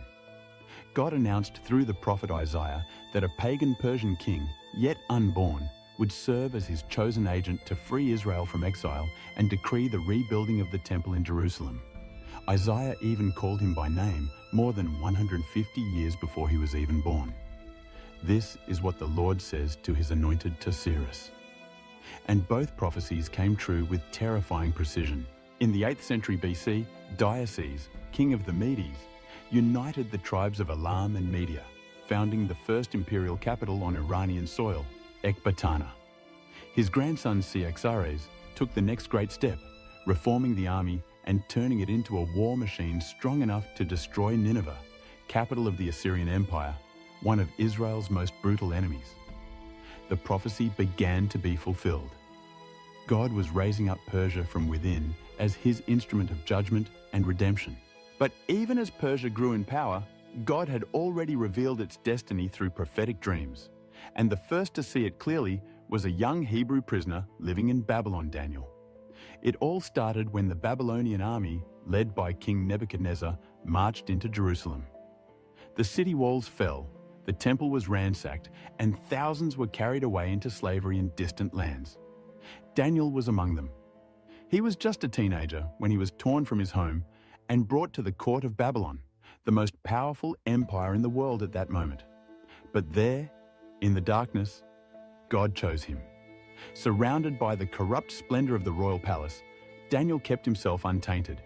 And because of his faithfulness, God gave him something granted to no other captive, a gift of visions. Visions that spoke not only about his own time, but about the course of all human history. At the very heart of the empire responsible for Jerusalem's destruction, Daniel began to see how God would raise another kingdom, one destined to replace Babylon and play a crucial role in the fate of his own people, the Persian Empire. And it all began with dreams. While Daniel served in Nebuchadnezzar's court, the king was deeply troubled by a disturbing dream. A giant statue, crafted from different metals, towered before him, radiating an indescribable glory and menace. Terrified, the king demanded not only someone who could interpret this dream, but who could reveal it without first hearing it. None of Babylon's wise men could accomplish this task, but God's prophet was ready, and they brought Daniel before the king. With the authority of heaven itself, Daniel stood before the most powerful ruler on earth and revealed what no Babylonian wise man could unravel. He described the dream exactly and proclaimed a revelation that would forever change the world's destiny. You, O king, are the head of gold, but after you, another kingdom will rise, one inferior to yours, depicted by the chest and arms of silver. That figure of silver wasn't just one nation, but two arms, two mighty forces bound together in one body, the Medes and the Persians, united yet unequal, because the Persian arm would rise stronger and take control. The prophecy was clear. Babylon would fall, and the throne would pass on to a new empire chosen by God himself. Young Daniel, living far from his homeland, watched God's visions come true. Soon his vision would become reality, because the king God had foretold long ago through Isaiah was about to arise from the highlands of Persia. His name was Cyrus. Cyrus, the young Persian king, conquered Media, united the kingdoms into the Medo-Persian Empire, and steadily grew to become the greatest power of his time, finally turning his gaze upon Babylon. The prophesied day came, yet it wasn't a battle like any other. One night, King Belshazzar, grandson of Nebuchadnezzar, hosted a banquet with 1,000 nobles, and amidst the frenzy committed an unforgivable act. He ordered the sacred vessels his grandfather had looted from the temple in Jerusalem brought out, and they toasted with them in honor of false gods. Suddenly, an invisible hand appeared, writing 4 words onto the palace wall. Mene, Mene, Tekel, Uparsin. The king turned pale. No one understood the meaning of these words until they summoned Daniel, who revealed their terrifying message. God has numbered the days of your reign and brought it to an end. Your kingdom is divided and given to the Medes and Persians. Even as these words were uttered, the prophecy began to unfold. The armies of Cyrus the Great, king of Persia, had diverted the Euphrates River and were quietly entering the city along the dry riverbed. The gates of Babylon stood unlocked. God himself had thrown them open. That very night, King Belshazzar was slain and the prophecy was fulfilled. Babylon fell into Persian hands. The Jews, who for 70 years had wept by the rivers of Babylon, now witnessed an impossible dream come true. A foreign pagan king decreed that they could return home to Jerusalem. But Cyrus did more than permit their return. He financed the rebuilding of the temple and sent the Jewish leaders back with royal support. Zerubbabel, descendant of David's royal line, and Joshua, the high priest. These men would lay down the first foundations, finally restoring the place where God's name dwelled. Thus, Persia became the one nation not to destroy Israel, but to rebuild it.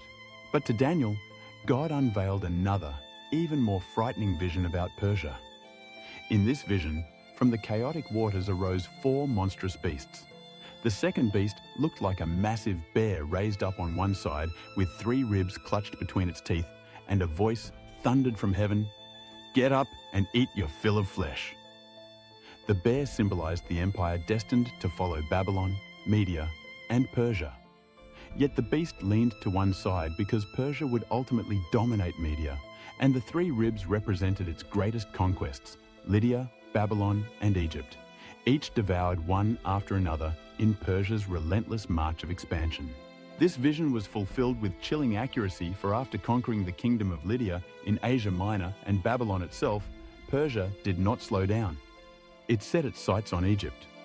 Under Cambyses II, son of Cyrus, Persian armies marched across the Sinai desert and smashed Pharaoh Psamtik III in the Battle of Pelusium.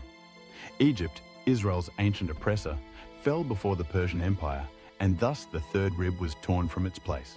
But these visions weren't finished yet. Years later, standing on the banks of the Ulai River, Daniel was seized once again by a vision, one far more precise, clearer, and even more terrifying. Before his eyes appeared a ram with 2 horns, but one horn stood taller than the other, and the taller horn had grown up later. The ram charged fiercely toward the west, toward the north, and toward the south, and none could oppose him. Then a voice explained the meaning.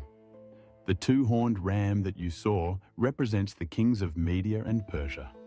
Again, Persia takes center stage in the divine plan, though this time not as an ally, but as a mighty empire, conquering without resistance and charging forth like an unleashed beast.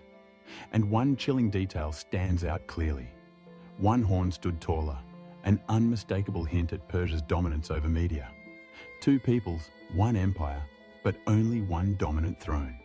As the vision continued, suddenly from the west, a goat appeared swift as the wind with a single prominent horn right between his eyes.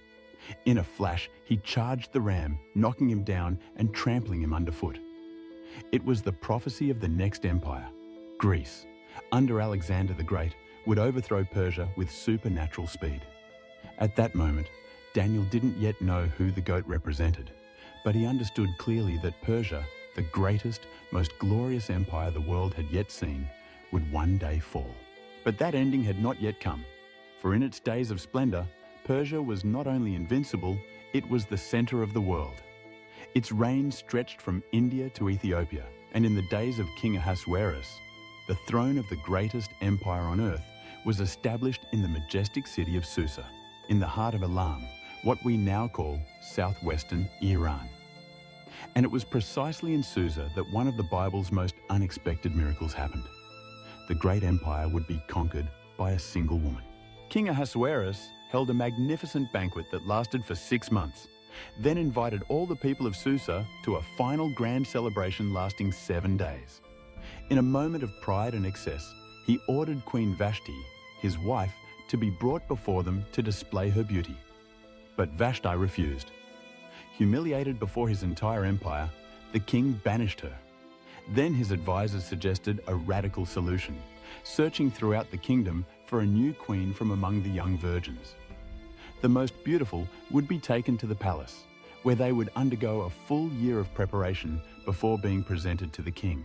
One of those young women was Hadassah, though no one knew her by that name. An orphan, born among the exiled Jews, she had been secretly raised by her cousin Mordecai, and in the palace she was given a new name, Esther. Esther captured the king's favor, and without knowing she was a Jew, Ahasuerus crowned her queen of Persia.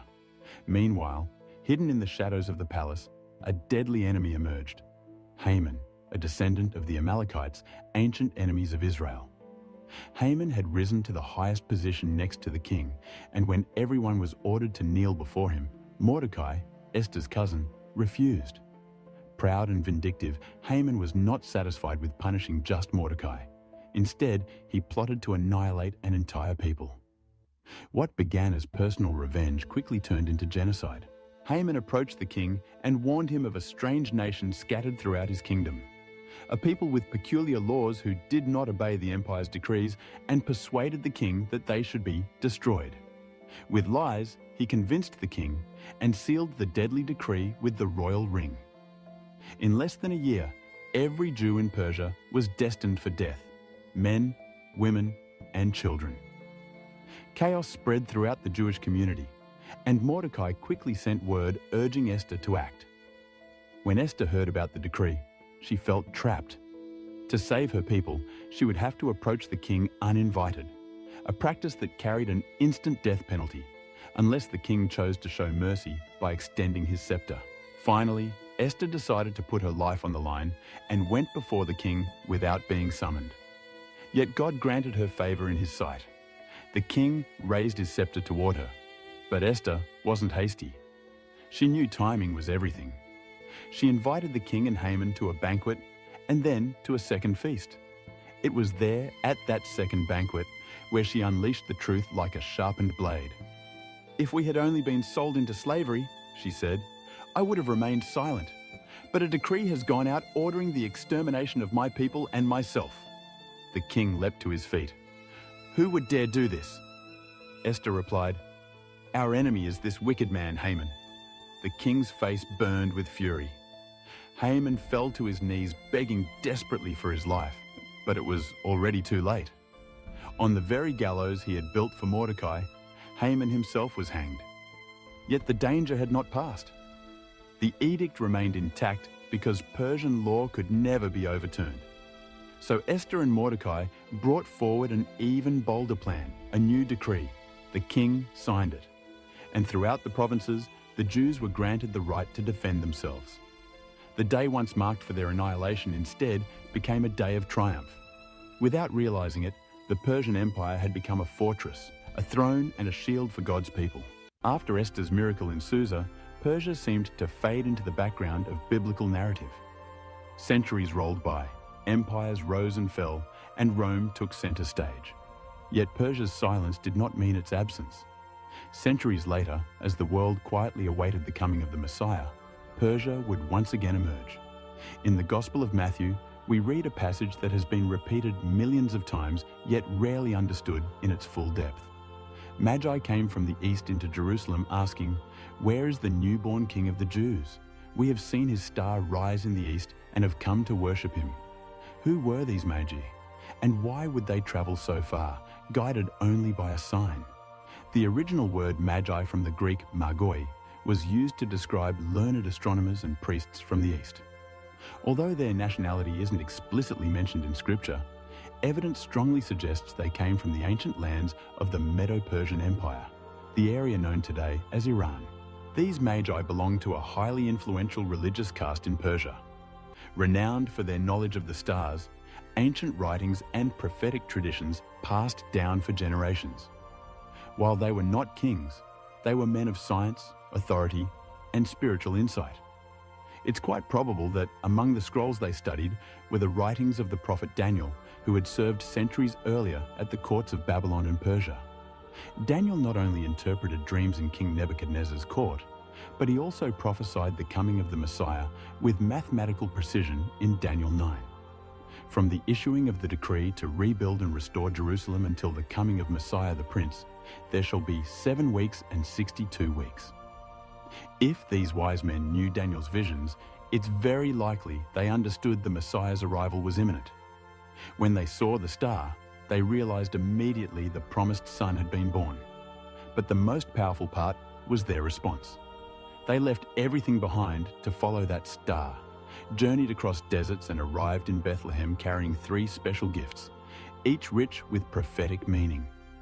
Gold, declaring his kingship; frankincense, recognizing his divinity; and myrrh, foreshadowing his sacrifice and death. Without realizing it, these wise men revealed the greatest mystery in the universe. This child would be king, he would be God, and he would be a lamb.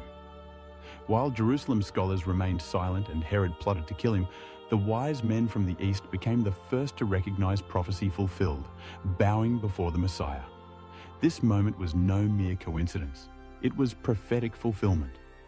Persia, the nation which centuries before had freed Israel and rebuilt its temple, now became the first to honor its savior. Once again, Persia served as an instrument of divine revelation. From the very beginning until the manger of Christ, Iran, ancient Persia, was always intricately woven into the unfolding plan of God. But the story of Iran in the Bible doesn't end in Bethlehem. Though Persia had once been an instrument of redemption in the past, it would also play a role in one of the darkest episodes of prophetic future. God not only revealed the beginning of Persia, he also declared its destiny through the words of the prophet Ezekiel in one of the most chilling visions of the Old Testament, the war of Gog and Magog. In chapter 38, Ezekiel describes a coalition of nations rising up in the final days against Israel, God's restored people. Son of man, set your face against Gog of the land of Magog, prince of Meshech and Tubal, and prophesy against him. Say, this is what the sovereign Lord says. Behold, I am against you, O Gog. Persia, Cush, and Put will be with them. Persia, modern-day Iran, is among the very first named. The same nation that once helped rebuild the temple will now find itself part of an alliance standing against the people of God. But who else makes up this alliance? Gog, prince of Magog, widely understood by biblical scholars as a powerful leader emerging from northern regions, often linked to Russia or a Eurasian coalition. Cush, ancient Nubia, likely refers to areas within modern-day Sudan. Put, linked to North Africa, possibly Libya.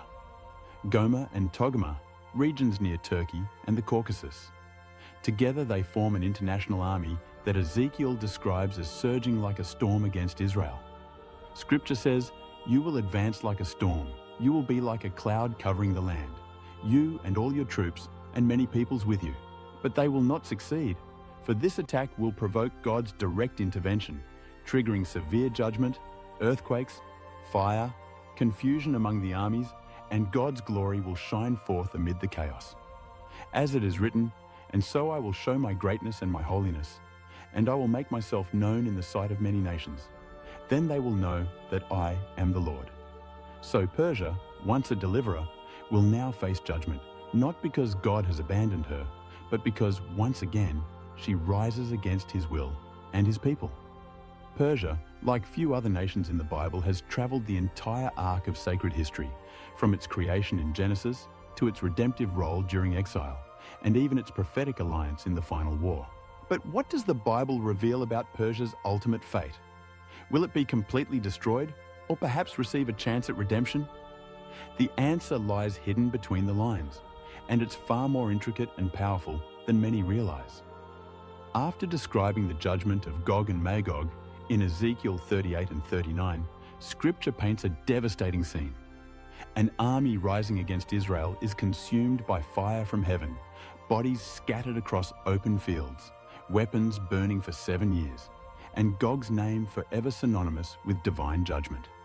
Persia, as part of this coalition, will not escape punishment. Yet here lies a surprising twist, one Jeremiah had announced centuries earlier in a passage almost forgotten. The word of the Lord came to the prophet Jeremiah concerning Elam. "I will shatter the bow of Elam, the backbone of its strength.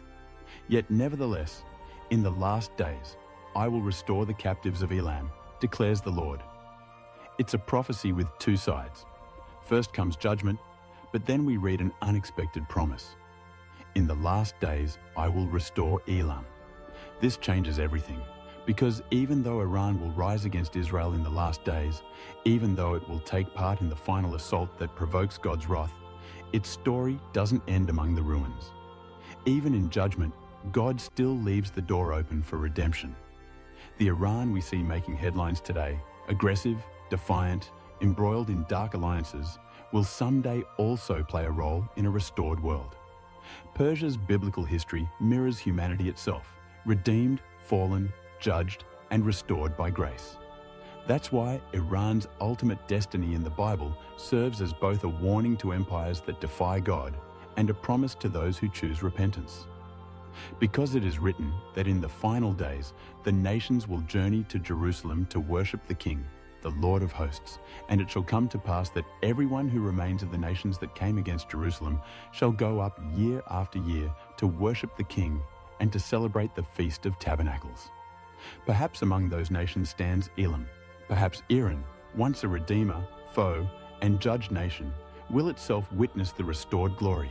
For even now in God's heart there remains room for those who return. From the earliest pages of Genesis to the sweeping visions of Revelation, Persia has always been there. As humanity rose again from the floodwaters, God named Elam and Madai, quietly planting seeds for an empire not yet born.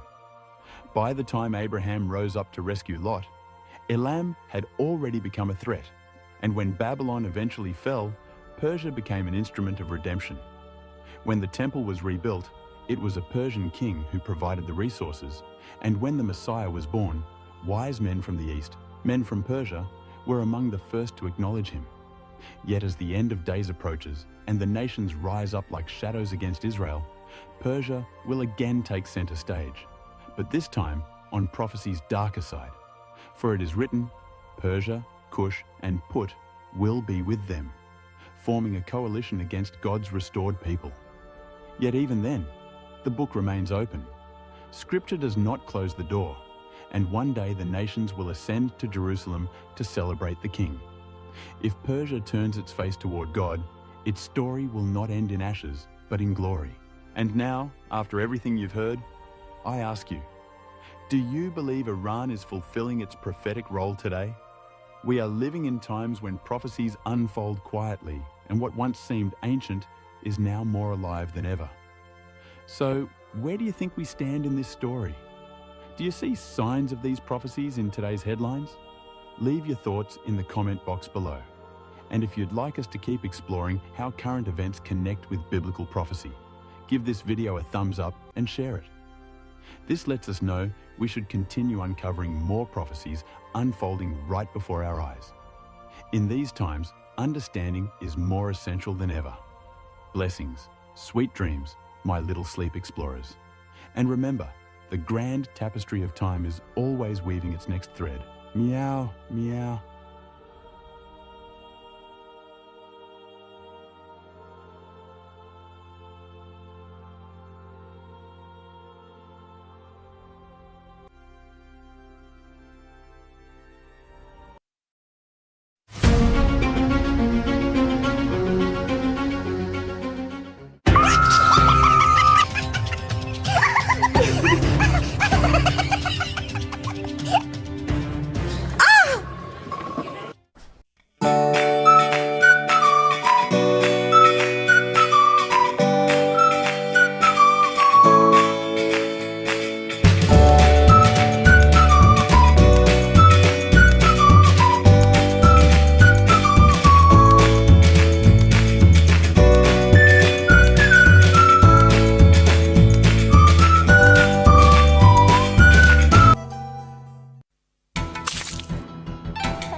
history buffs and fellow connoisseurs of the bizarre. Golden Chonk here, your resident feline historian, ready to whisk you away on another perfectly peculiar journey through time. Tonight, we're sharpening our claws on a topic that's been historically, well, a little hairy: medieval intimacy. Fasten your seatbelts, or should I say, adjust your tunics, because we're diving deep into the often shocking and utterly foreign world of love, lust, and survival in the Middle Ages. Picture this. The year is 1347 AD. Our scene opens not in a grand castle, but a humble stone cottage. The air is thick with the scent of wet wool and unwashed bodies. Not exactly potpourri, is it? We see a young bride, Margot, barely 15 winters old. Her bare feet crackle on the rushes as her new husband, Henrik, approaches their marriage bed. Candlelight flickers across his weathered face. Henrik, nearly twice her age, chosen by her father for a few pigs and half an acre of barley. Her hands are shaking as she clutches the rough woolen shift her mother stitched for this very night, the same one her mother wore and her mother before her. Now, before you start envisioning a fairy tale, let me stop you right there. This is not a love story. This is the unvarnished, often unsettling reality of medieval intimacy. A world where sexual practices were shaped by superstition, religious terror, and raw survival instincts that would seem utterly foreign to our modern understanding of romance and desire.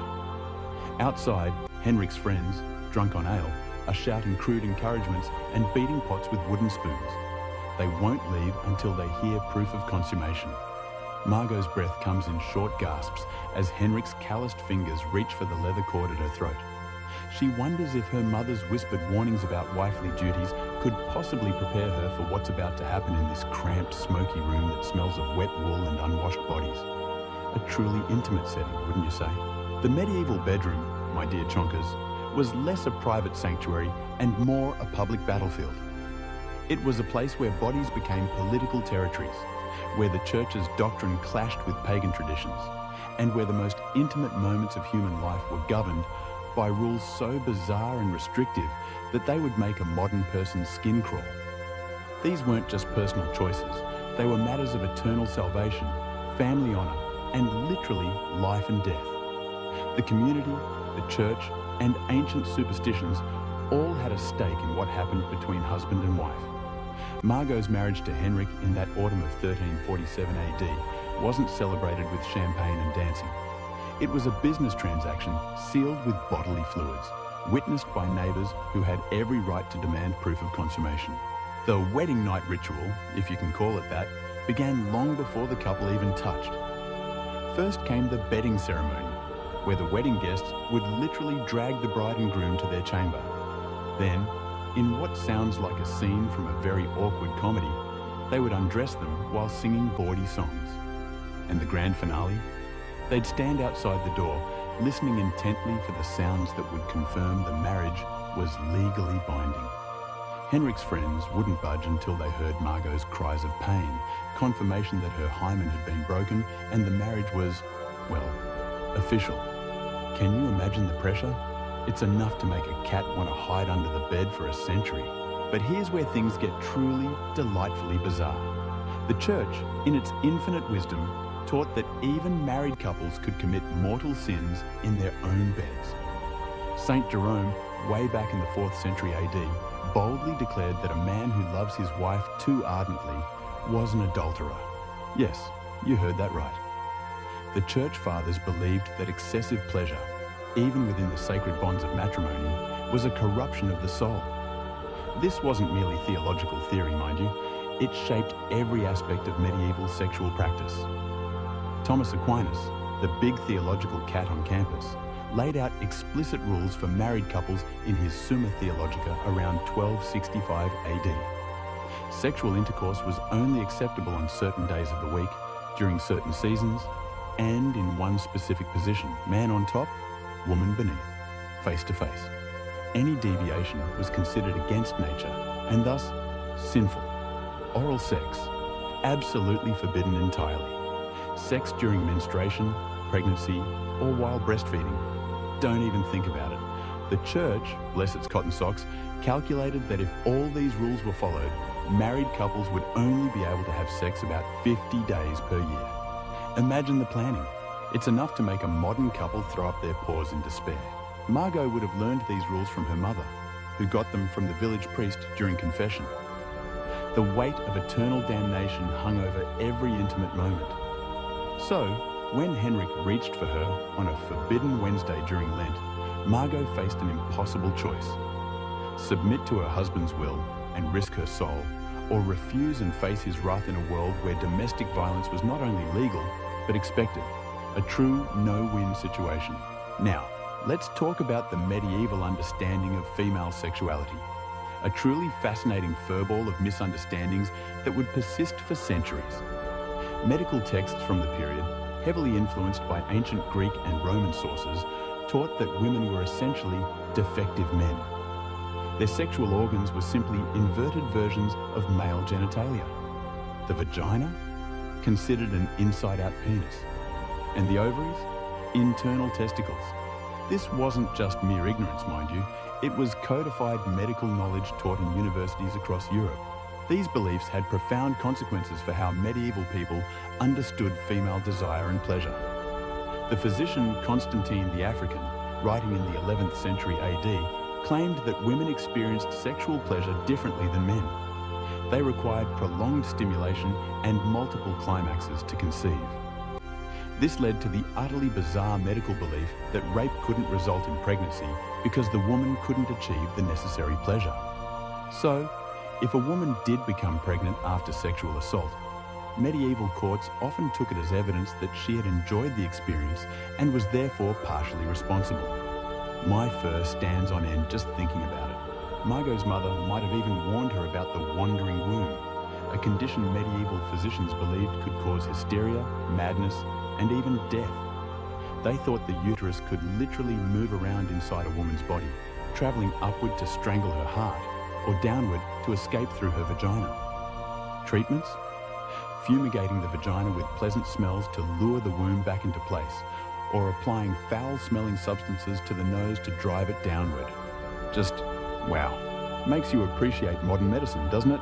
Beyond the church's iron grip, a complex web of pagan fertility beliefs persisted, which the church never quite managed to eradicate.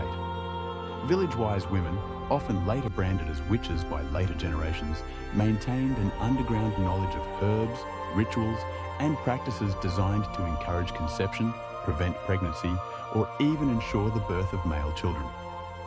In the forests surrounding Margot's village, women would gather specific plants under the full moon.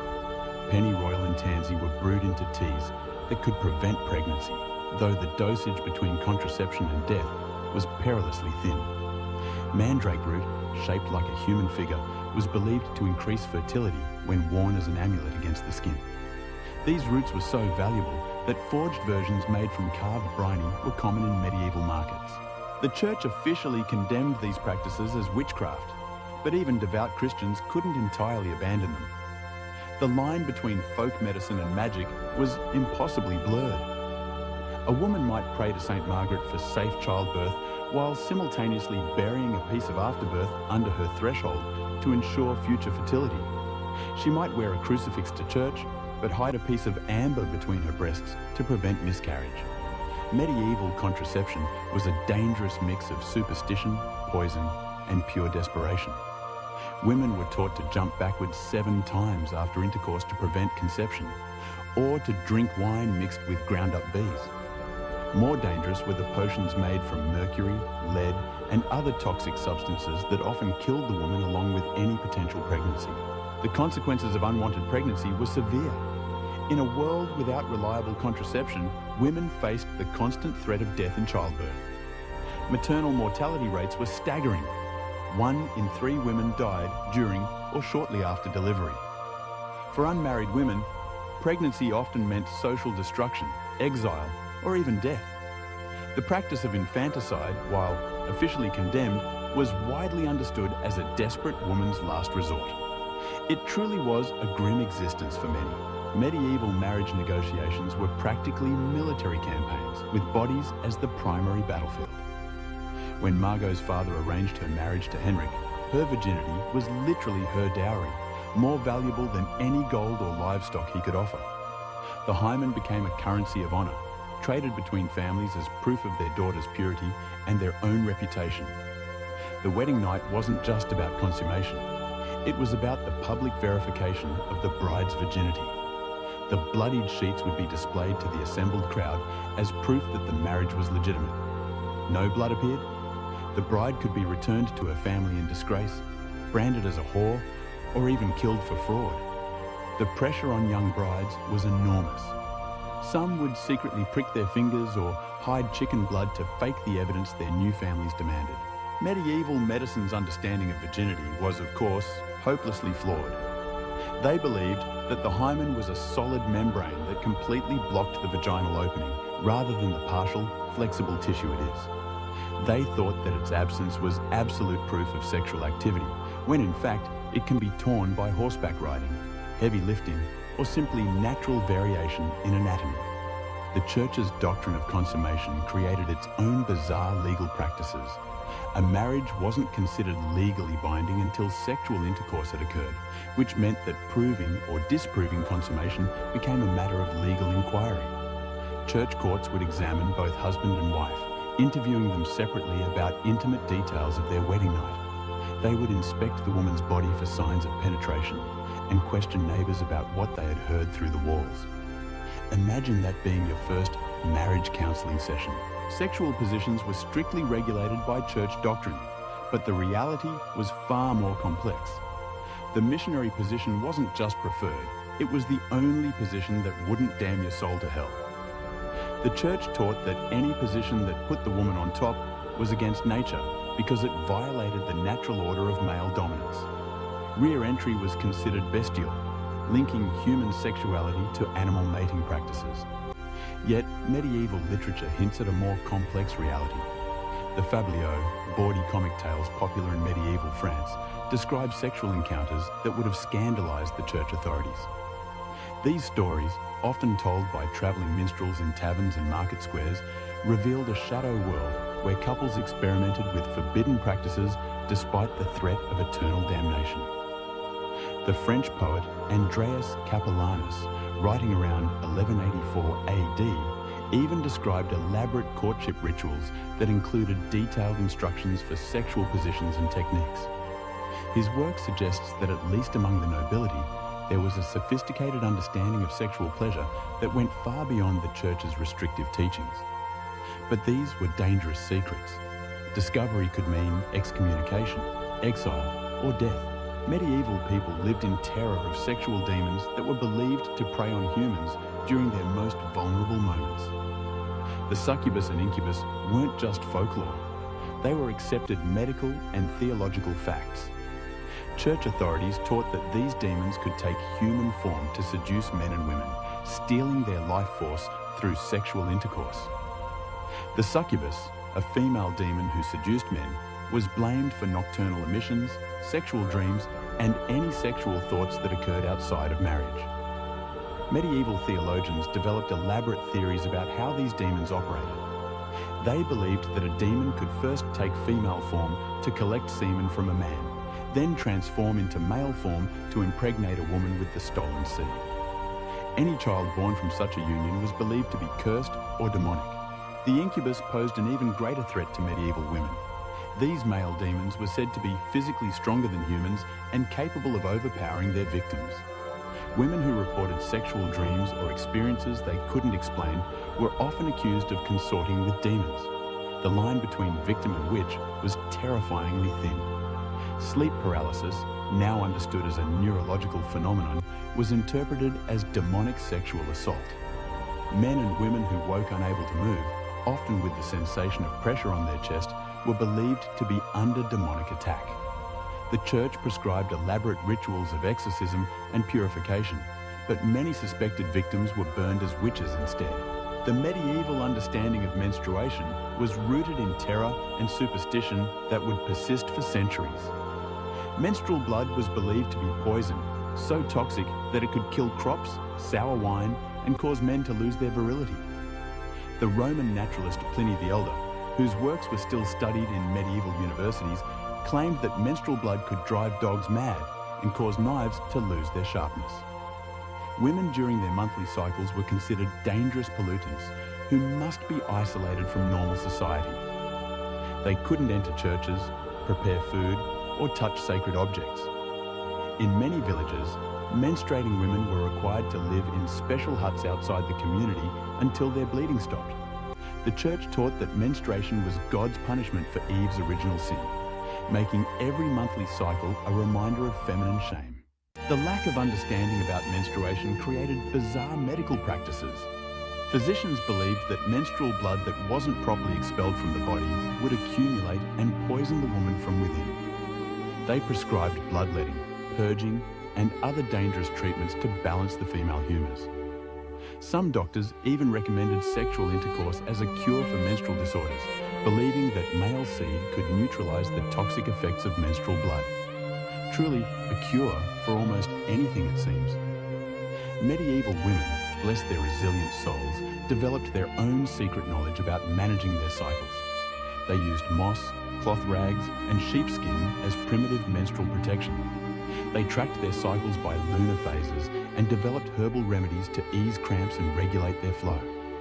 This knowledge was passed down through generations of women, carefully hidden from male physicians and church authorities who might condemn it as witchcraft. The medieval period saw the rise of elaborate theories about sexual compatibility based on astrological signs, bodily humours, and physical characteristics. Medieval physicians believed that sexual pleasure and fertility depended on the proper balance of hot and cold, wet and dry humours in both partners. A hot husband might be incompatible with a cold wife, leading to sexual dysfunction and infertility. Physical examination of potential spouses was common among wealthy families. Physicians would examine the bride's body for signs of her sexual temperament. Wide hips indicated fertility, while narrow hips suggested barrenness. The groom's penis size and shape were analysed for compatibility with his intended bride. These examinations were conducted with the same clinical detachment used for examining livestock. The church authorities developed their own theories about sexual compatibility based on spiritual rather than physical characteristics. They taught that couples who were too closely related, either by blood or spiritual kinship, would be cursed with sexual dysfunction and monstrous children.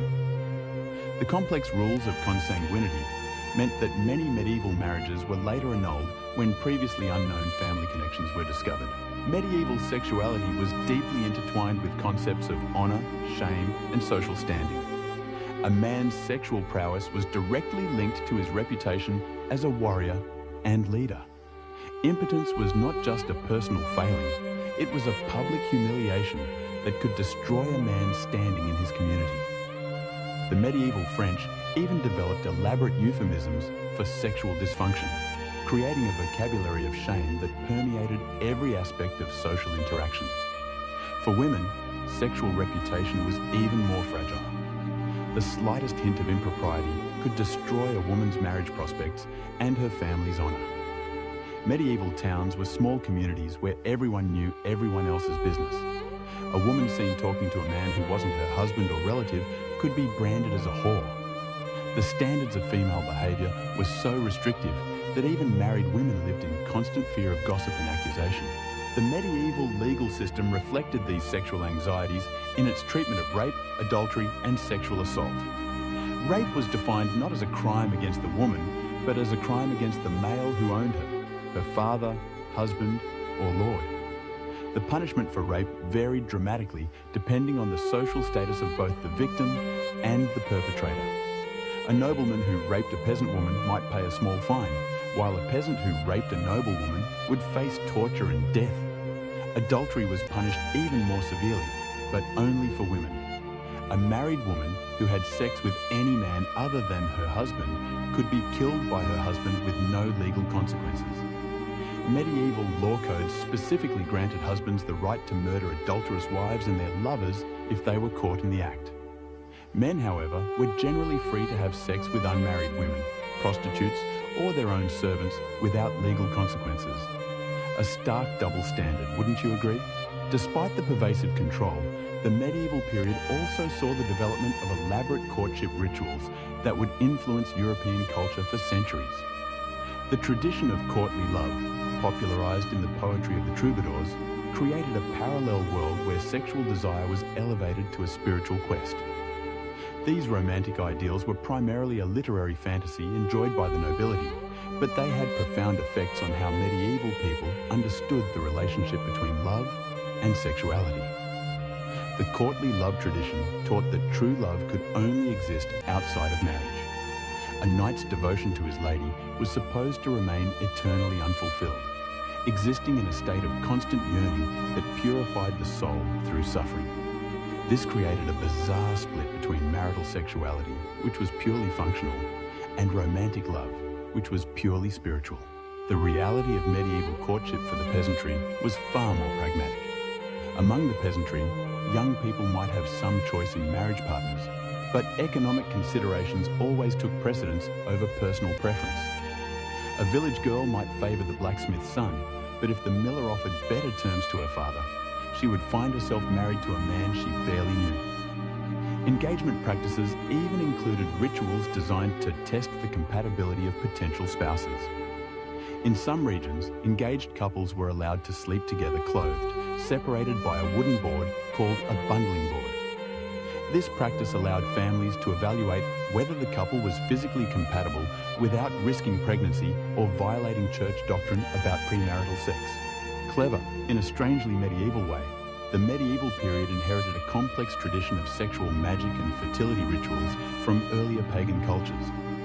These practices were driven underground by Christian persecution, but never entirely disappeared.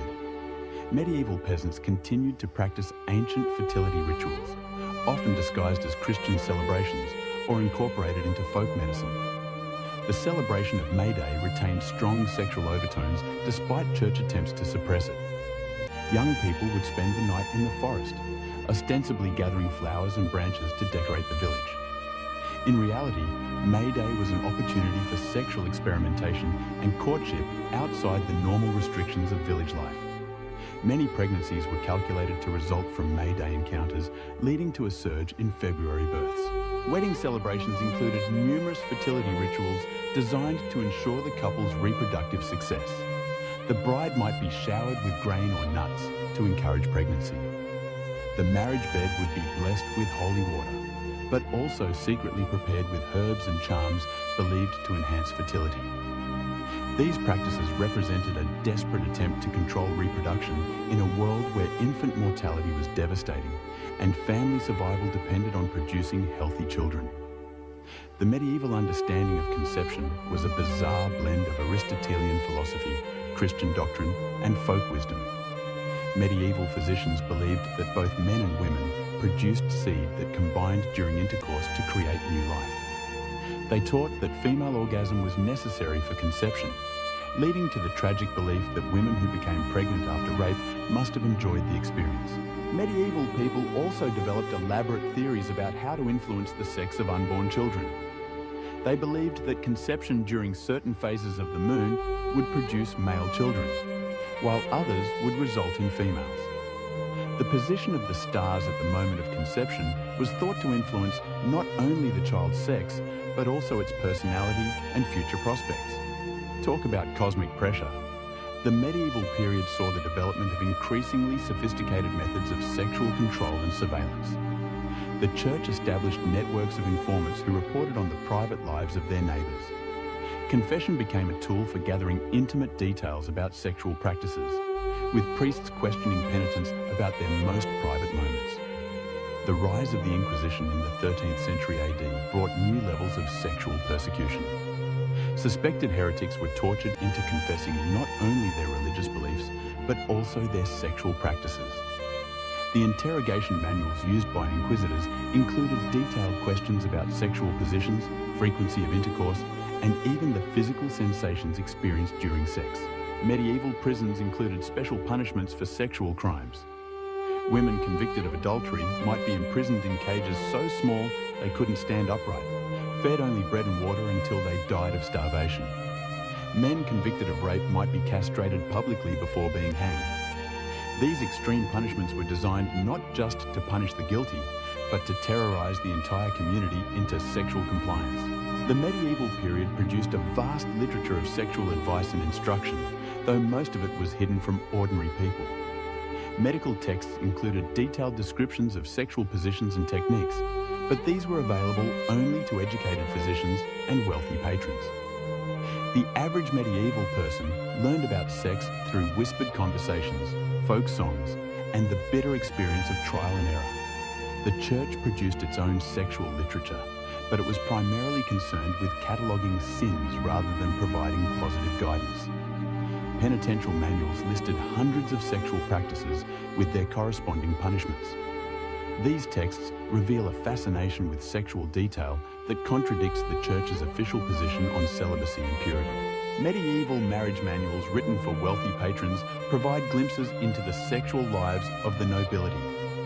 These texts offered advice on everything from wedding night techniques to managing sexual relationships during pregnancy. They reveal a sophisticated understanding of sexual pleasure that was hidden from the general population, but clearly practiced by those who could afford privacy and discretion. The medieval period saw the development of increasingly elaborate methods of sexual punishment and control. The chastity belt, though probably less common than popular culture suggests, represents the extreme measures some medieval people took to control female sexuality. These devices were not just physical restraints, but symbols of the terror that surrounded female sexual autonomy. Medieval brothels were both legal and illegal simultaneously. The Church officially condemned prostitution, but secular authorities often licensed and regulated it. Medieval cities maintained official red light districts where prostitutes worked under government supervision. These women were required to wear distinctive clothing, live in designated areas, and submit to regular medical examinations. The medieval period produced some of the most bizarre sexual customs in European history. The rite of first night, or droit du seigneur, allegedly gave feudal lords the right to have sex with their peasants' brides on their wedding night. While historians debate whether this practice actually existed, the mere possibility reveals the complete sexual vulnerability of medieval peasant women. Medieval people believed that sexual practices could influence everything from the weather to the success of military campaigns. Kings and nobles consulted astrologers about the best times for sexual intercourse, believing that the cosmic forces present at conception would influence their children's destiny. Army commanders might order their soldiers to abstain from sex before battle, believing that sexual activity would drain their martial vigor. The medieval period saw the development of increasingly sophisticated methods of sexual surveillance and control. Village communities developed elaborate systems of social pressure designed to regulate sexual behavior. Young people were rarely allowed to be alone together, and married couples were expected to conduct their intimate lives according to community standards. The medieval understanding of sexual pleasure was deeply influenced by religious teachings about the nature of the soul and the body. The Church taught that sexual pleasure was a trap set by the devil to lead humans away from spiritual contemplation. Even within marriage, excessive enjoyment of sexual intercourse was considered a sin that could damn the soul to hell. Medieval people developed elaborate techniques for managing sexual desire and controlling their bodies. Fasting, cold baths, and physical mortification were used to suppress sexual urges. Young people were taught to avoid situations that might lead to sexual arousal, including certain foods, music, and forms of entertainment.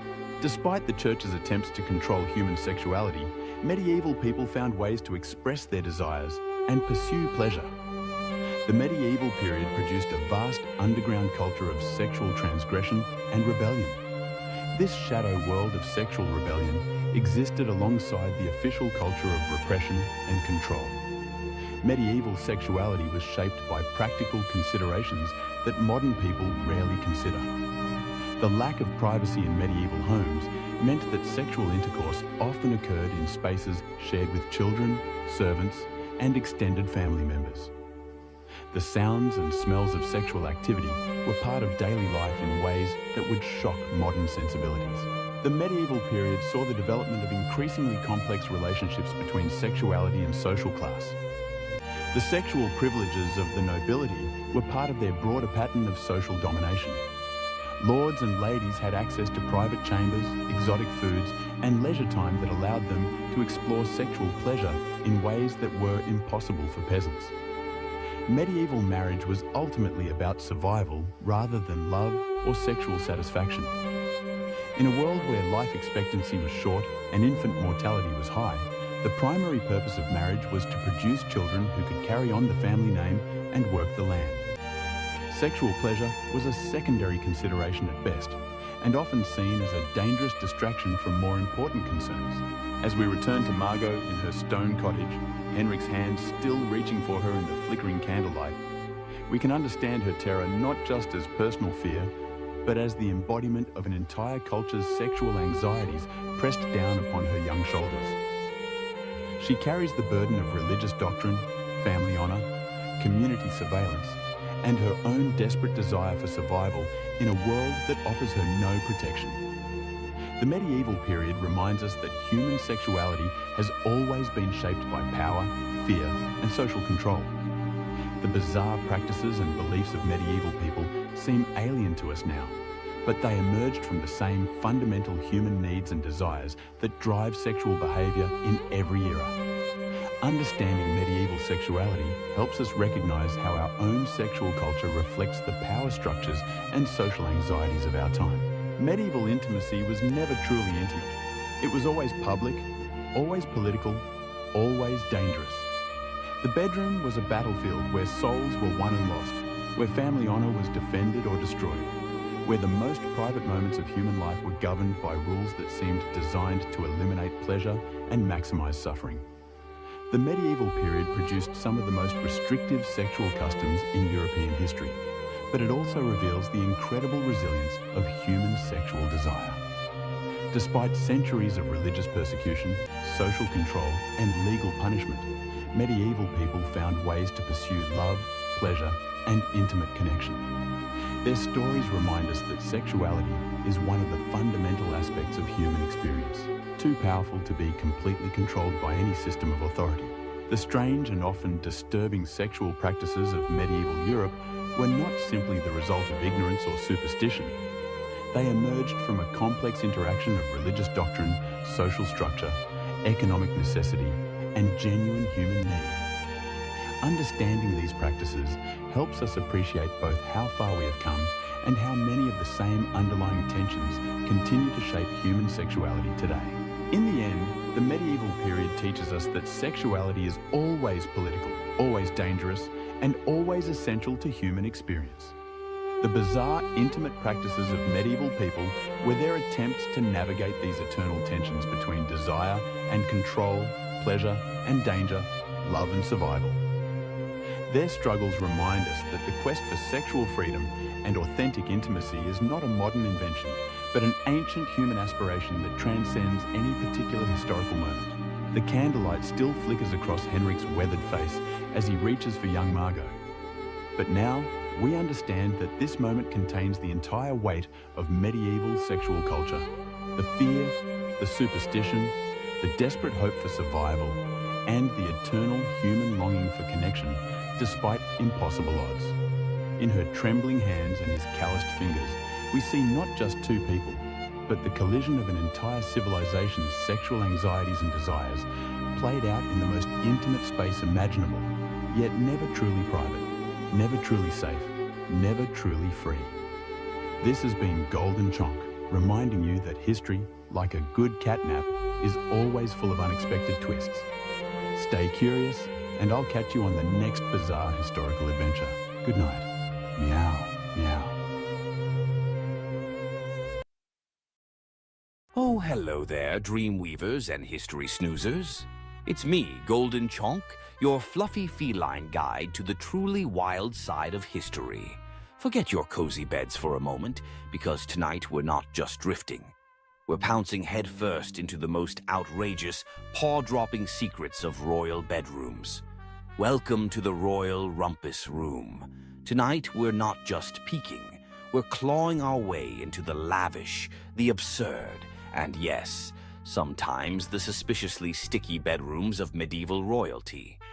These were places where power, passion, and absolutely no concept of personal space collided in a spectacular hairball of history. Before we dive into this litter box of royal scandal, take a moment to hit that like button with your softest paw and subscribe if my tales genuinely make your whiskers twitch with delight. And please, tell me in the comments where you're curled up right now and what time it is for you. It's always a treat to see who's purring along with us from across the globe. Now, dim those lights, maybe turn on a fan for that perfect soothing hum, and let's embark on tonight's incredibly messy journey together. King John, the cat who always landed in trouble. First up, we have King John of England, often called John Lackland, and informally known as the worst dinner guest in British history. You might remember him for signing the Magna Carta, or maybe for losing half of France. But my furry friends, he somehow still found time to be wildly inappropriate with most of the nobility's daughters. John's reign, from 1199 to 1216, was a masterclass in how not to run a kingdom, or frankly, how not to behave at a royal banquet. Politically, a disaster. Personally, somehow even worse. John didn't just take lovers, he collected them. He was notorious for kidnapping noble women, which in royal terms meant politely escorting them to his castles, holding them captive and entertaining them until they were either conveniently married off or simply forgotten. His favorite trick for breaking up powerful families wasn't a grand battle. It was seducing the wife, alienating the husband, and then charging the poor fellow double taxes. Efficient if you're a king with a very peculiar sense of humor. Even the medieval chroniclers, who usually ignored witch trials and public floggings, got uncomfortable. They'd write things like, "He was not temperate with women," and "He did not abstain from wives and daughters." That's medieval, for he made the Christmas party really awkward. At one point, John reportedly had 30 mistresses on official record. That's not romance, my little mousers, that's a staffing issue. Several nobles complained directly to the crown that John was abusing their hospitality, which is a polite way of saying he slept with everyone, including the serving staff, and probably made eyes at the family goat. His behavior was so egregious, it nearly sparked a rebellion, not over taxes or war, but because half the barons were terrified to leave their wives unattended during royal visits. One baron even refused to meet John unless his entire household was locked up first. That's 13th century diplomacy at its finest. Yet, in true royal fashion, John never saw a problem. He genuinely believed himself irresistible. There's no evidence for this outside of his own letters, but when you're all king, delusion comes standard issue. In the end, King John left behind a kingdom in turmoil, a legacy of distrust, and possibly several children no one ever talked about at court. He was the kind of king who made people invent democracy just to keep him away from their families. Not the worst monarch in history, but definitely the one you'd never ever let babysit. Charles VI, the Glass King with a fiery problem. Next, let's curl up with Charles VI of France, also known as Charles the Mad. He ruled from 1380 to 1422, and yes, that nickname was earned, not just tossed around at a drunken banquet. He started his reign with such promise. Young, handsome, capable. Then things took a very sharp turn. He started forgetting who he was, attacking his own knights, and at one point genuinely believed he was made of glass. He'd insist his servants wrap him in blankets so he wouldn't shatter while walking. Not exactly the picture of kingly strength, but you have to admit it's an impressive level of creative paranoia. Now, most kings who believe they are fragile glass figurines tend to avoid scandal. Not Charles. He somehow managed to juggle a royal mistress, a full-blown paranoid delusion, and a civil war all at once. Talk about a multitasker. His long-suffering wife, Isabeau of Bavaria, tried to manage the court while Charles was doing things like running screaming from mirrors and refusing to bathe for fear the water might dissolve him. Meanwhile, his mistress, Odette de Champdivers, was quietly moved into the palace, introduced to everyone as his comfort. That's medieval code for don't ask questions, just smile politely. Odette, bless her heart, stayed with Charles during his most unhinged years. She must have had the patience of a saint or the property rights of a queen. She reportedly brushed his hair, listened to his glass-based ramblings, and helped him put on multiple layers of padded clothes so he could sit down safely. Nothing says passion like strapping your royal lover into a custom-made pillow suit. But Charles wasn't just eccentric behind closed doors. He also hosted court entertainments where things went spectacularly wrong. During one infamous event, the Bal des Ardents, he and his friends dressed as wild men in flammable costumes and danced around with torches. Naturally, someone dropped a flame and several of them burned alive. Charles survived, but his dignity certainly did not. Despite everything, Charles fathered 12 children, several during episodes of apparent lucidity, or at least enough lucidity. Royal chronicles don't clarify whether he remembered their names, but one can assume that naming a child not made of glass was probably discouraged. Charles VI led France into ruin, but more impressively, he managed to make mental illness, royal scandal, and medieval pyrotechnics all part of the same tragicomic package. And somehow they still let him wear a crown. Peter the Cruel. Love, lies, and locked-up wives. Finally, let's tiptoe around Peter the Cruel, also known as Pedro the Just, depending on whether you were with him or, well, under a floorboard because of him. He ruled Castile from 1350 to 1369. His idea of romance was a curious blend of royal charm, obsessive jealousy, and the occasional politically inconvenient murder. His early love life wasn't exactly Shakespearean. He fell head over paws for a noble woman named Maria de Padilla, whom he may or may not have married in secret. The secret part is key, mostly because he was also being married off to other women for alliances, which made things just a tad awkward. One of those women was Blanche of Bourbon, a French noblewoman he married, then locked in a castle 3 days later. She spent the rest of her life imprisoned, apparently because Peter decided Maria had prettier hair, or maybe he just didn't like Blanche's accent. Whether it was aggressive ghosting or unexpected annulments, Peter's idea of romance was intense. His lifelong obsession was Maria de Padilla. Even when he married other women, for those pesky alliances you know, she remained his absolute favorite. When she died, Peter reportedly wept for days. Then, in a move that would confuse any modern lawyer, he retroactively declared her his legal wife. Why? Possibly to validate the 4 children she'd already given him, or just to keep everyone on their toes. But Peter's passions didn't stop at confusing legal documents. He was known for falling in love violently, which, let's be clear, is not poetic. It's just dangerous. One of his mistresses, Doña Juana, tried to leave him. She was later found in pieces, much like several of his political enemies, cousins, and occasionally people who just made eye contact at the wrong moment. Contemporary accounts even mention Peter sometimes watched executions from his balcony, lounging with a mistress. That's not charming sociopath.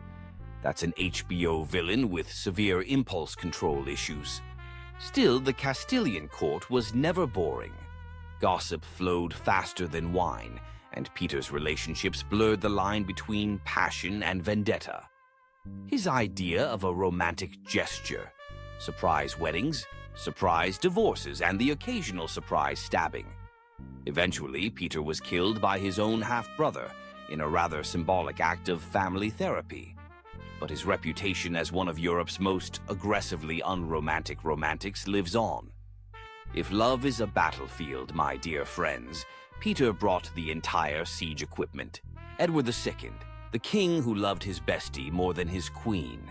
Next, let's pad silently over to Edward II of England, who ruled from 1307 to 1327. He's best remembered for two things: losing spectacularly to the Scots at Bannockburn and showing more affection to his male favorites than to his actual queen. One of those things was considered treason.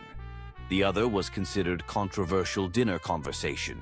Let's begin with Piers Gaveston, Edward's childhood companion, rumored lover, and full-time fashion icon. Piers wasn't just close to Edward. He was elevated to positions of ridiculous influence, gifted estates, titles, and jewelry that frankly matched none of his outfits. At Edward's coronation, Piers wore more sparkle than the royal regalia itself, completely upstaging the queen. That's a bold move when your survival depends on the nobles not hating you. Spoiler alert, they hated him. Edward's wife, Isabella of France, was understandably furious. She came with political expectations and a generous dowry, neither of which included sharing the throne with her husband's bestie/possible boyfriend. Edward, however, remained completely devoted. When the nobles demanded Piers be exiled, Edward sulked, sent him away, then brought him right back. It was like a teenage breakup, but with castles and crossbows. Eventually, the barons had enough and executed Piers. Edward was devastated. We're talking full-on royal meltdown, mourning clothes, public weeping, the whole medieval soap opera. His grief, however, did not lead to self-reflection. It just made room for a new favorite. Hugh Despenser the Younger. Hugh made Piers look like a subtle footnote. He wasn't just Edward's advisor. He was basically the second king.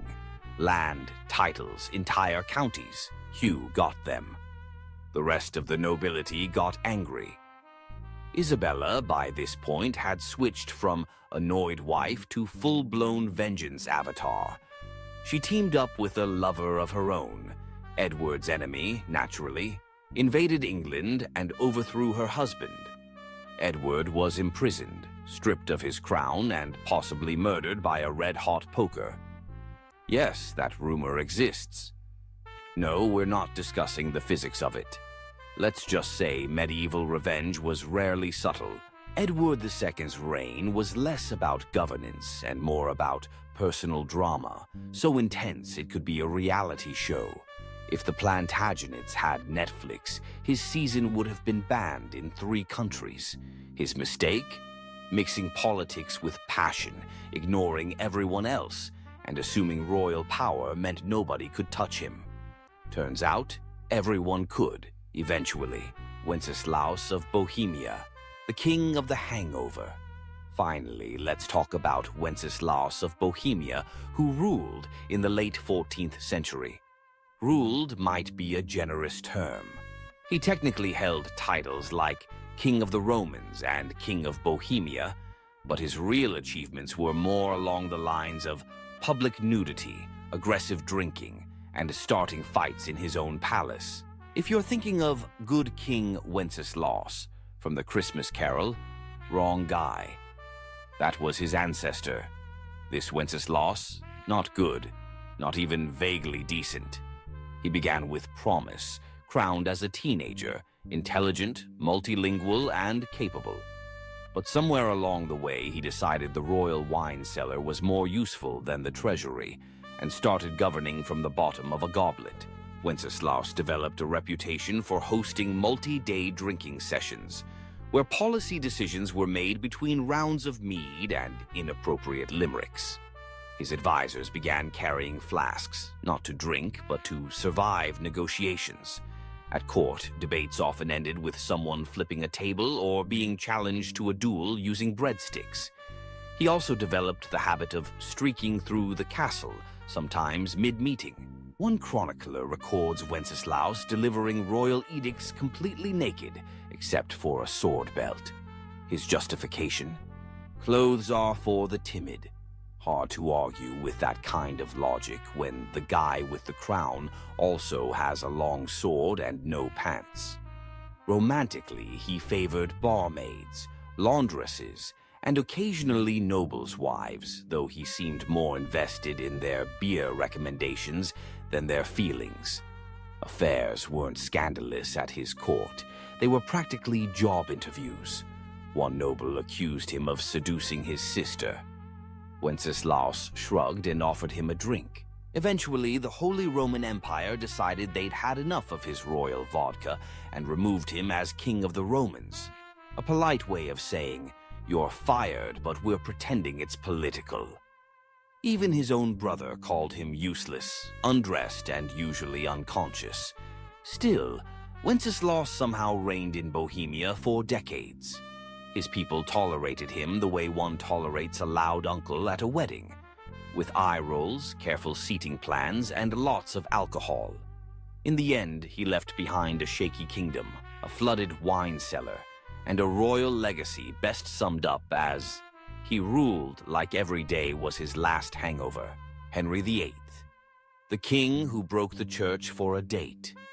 Let's sink our claws into Henry VIII of England, who is basically what happens when unchecked power meets unchecked hormones. He ruled from 1509 to 1547 and spent most of it either getting married, getting divorced, or getting absolutely furious at the Pope for not supporting his questionable dating decisions. You've heard the rhyme: divorced, beheaded, died, divorced, beheaded, survived. But trust me, my furry friends, that barely scratches the surface of Henry's royal rom-com turned horror series. Let's start with Catherine of Aragon, wife number 1. After 20 years of marriage and no male heir, Henry decided God was mad at him. Naturally, the solution wasn't introspection or therapy. It was annulment, excommunication, and the creation of an entirely new church. He essentially invented Anglicanism just to date someone else. That's not devotion, that's pettiness with a cathedral attached. Enter Anne Boleyn, wife number 2. Henry wrote her love letters full of passion, obsession, and some truly dreadful poetry. She gave him a daughter, Elizabeth, who would later become one of England's greatest monarchs, but no sons. This led to Anne's swift arrest for adultery, witchcraft, and possibly giving Henry side-eye at court. She was beheaded. Henry, meanwhile, moved on with the emotional range of a potato. Jane Seymour followed, finally producing a male heir, Edward, before tragically dying from childbirth complications. Henry mourned her deeply, by which we mean he waited a respectful 11 days before scoping out wife number 4. Next came Anne of Cleves, who Henry chose based on a very flattering portrait. In person, he declared she looked like a Flanders mare. That marriage lasted a grand total of 6 months and ended in what we'd now call a no-fault divorce and a politely written Yelp review. Catherine Howard, wife number 5, was much younger and considerably less discreet. She was executed for adultery, though honestly it's hard to blame her. Being married to Henry at that point meant dealing with gout, paranoia, and a man who could barely walk but still insisted he was a gift to women. Finally, Catherine Parr, wife number 6, wisely outlived him by being literate, patient, and excellent at dodging accusations. By the time Henry died, he'd practically bankrupted England, eaten half its livestock, and turned the royal court into a soap opera where heads rolled more often than wedding bands. In short, Henry VIII loved hard, ruled harder, and left a trail of drama so legendary it's still being turned into musicals today. Francis Ferdinand's most seductive liability. Now let's talk about Francis IV of France, ruling from 1515 to 1547. This king was the walking embodiment of the Renaissance, cultured, charming, sophisticated, and absolutely incapable of keeping his trousers buttoned. To his credit, he was a truly great patron of the arts.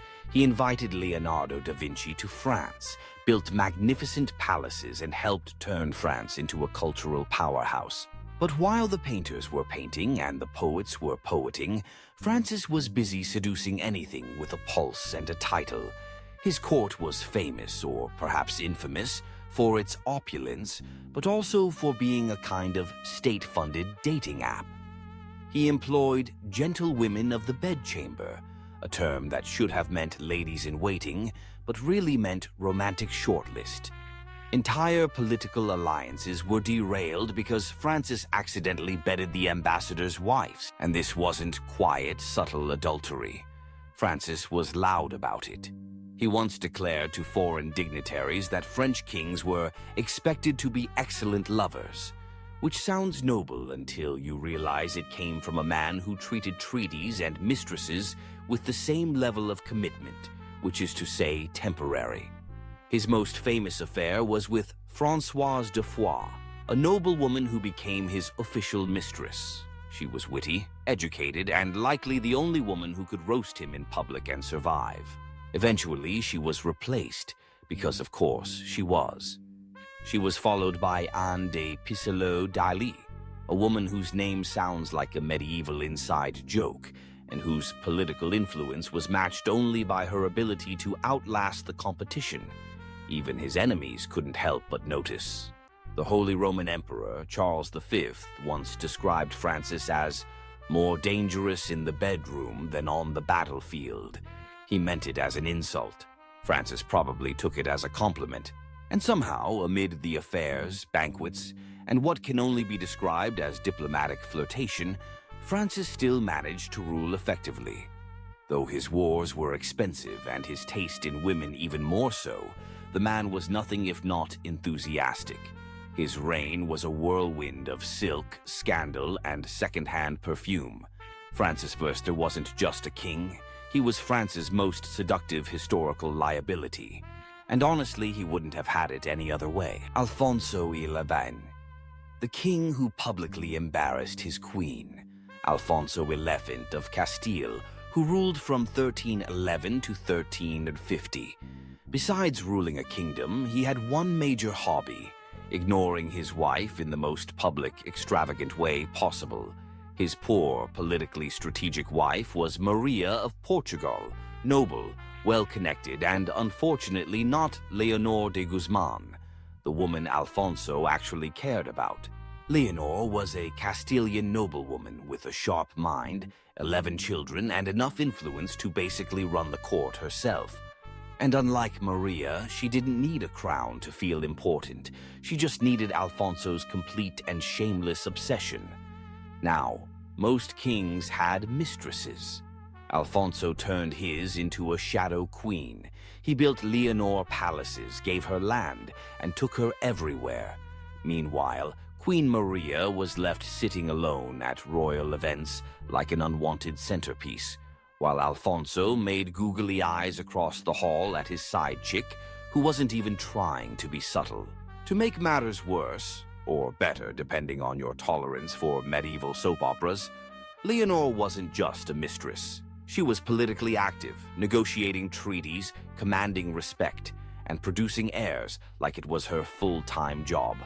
Which, let's be honest, it kind of was. Alfonso refused to even pretend Maria mattered. In fact, he only spent time with her once, purely for diplomatic optics. After that, he retreated to Leonor's estate like a man allergic to marital obligations. This didn't sit well with Maria's dad, who happened to be the King of Portugal. At one point, international relations got so tense over the whole situation that a war nearly broke out. Imagine your in-laws being so mad about your mistress, they consider military retaliation. But Alfonso didn't care. He continued parading Leonor around court like a royal trophy, and probably would have kept it up forever if the Black Death hadn't killed him in 1350.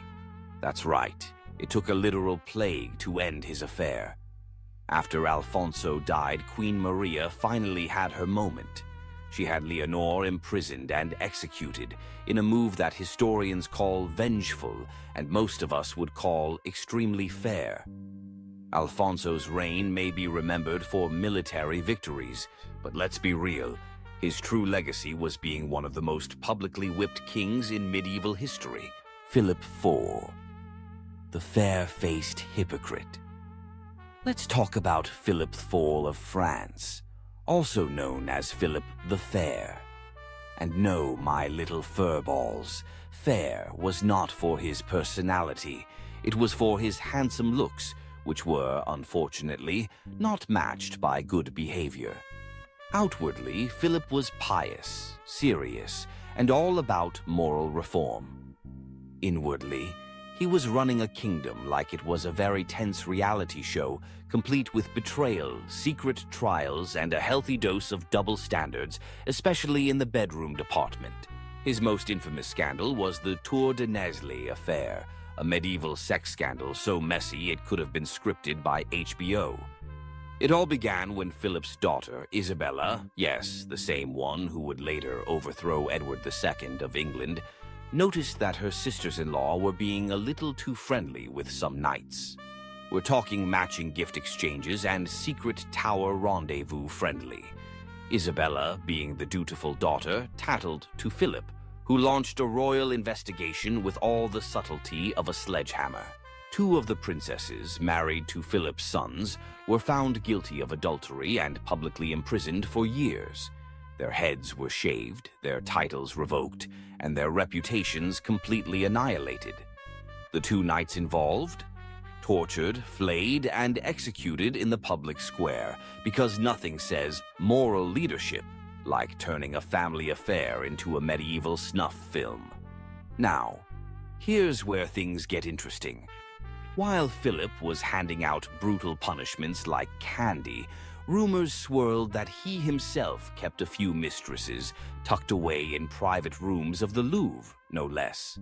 Some whispered that he even maintained a secret group of young women available to entertain visiting dignitaries, for diplomacy, of course. But unlike his daughters-in-law, nobody ever questioned the king's private affairs. Because when you're the one writing the rules, it's amazing how easily sin becomes strategy. Philip also had a special knack for using religion when convenient. He went after the Knights Templar for supposed heresy, but everyone knew it was about their money. It was the medieval equivalent of arresting your banker and calling it divine justice.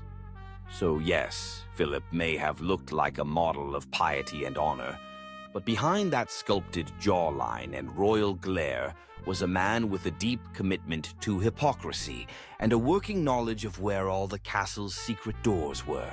Sigismund of Luxembourg, the crown collector with a chaotic love life. Next up, we have Sigismund of Luxembourg, King of Hungary, King of the Romans, and eventually Holy Roman Emperor. This was the kind of man who collected crowns the way other men collected wine goblets, which, incidentally, he also collected enthusiastically. Reigning from the late 14th to mid-15th century, Sigismund was smart, multilingual, and politically savvy. He also had a personal life so scandalous it would make a tavern bard blush. To begin with, Sigismund was married to Queen Mary of Hungary, a powerful woman in her own right. But marriage to Sigismund was more of a polite formality. He preferred his relationships less lawful, more frequent, and ideally not followed by conversation. His romantic side projects included noblewomen, laundresses, and at least one Italian opera singer, long before opera existed, which speaks to his innovative spirit. Court officials often lost track of his mistresses, not because there were so many, but because they changed so frequently. Some historians suggest they just started numbering them. At court, his mistresses had their own quarters, servants, and in one case, a private chapel, which is either deeply romantic or just wildly inappropriate, depending on how you feel about praying next to someone's mistress. Sigismund also had a fondness for disguises, particularly dressing as a commoner and sneaking into towns. Sometimes it was for espionage, sometimes to flirt with local women under the guise of being a very tall merchant. Apparently, nobody found this suspicious, despite him being the only merchant with a full entourage of servants wearing royal crests. And yet, The man ruled for decades, launched crusades, hosted the Council of Constance, and reformed imperial politics, all while carrying on affairs that would make even Casanova go, "Steady on, mate."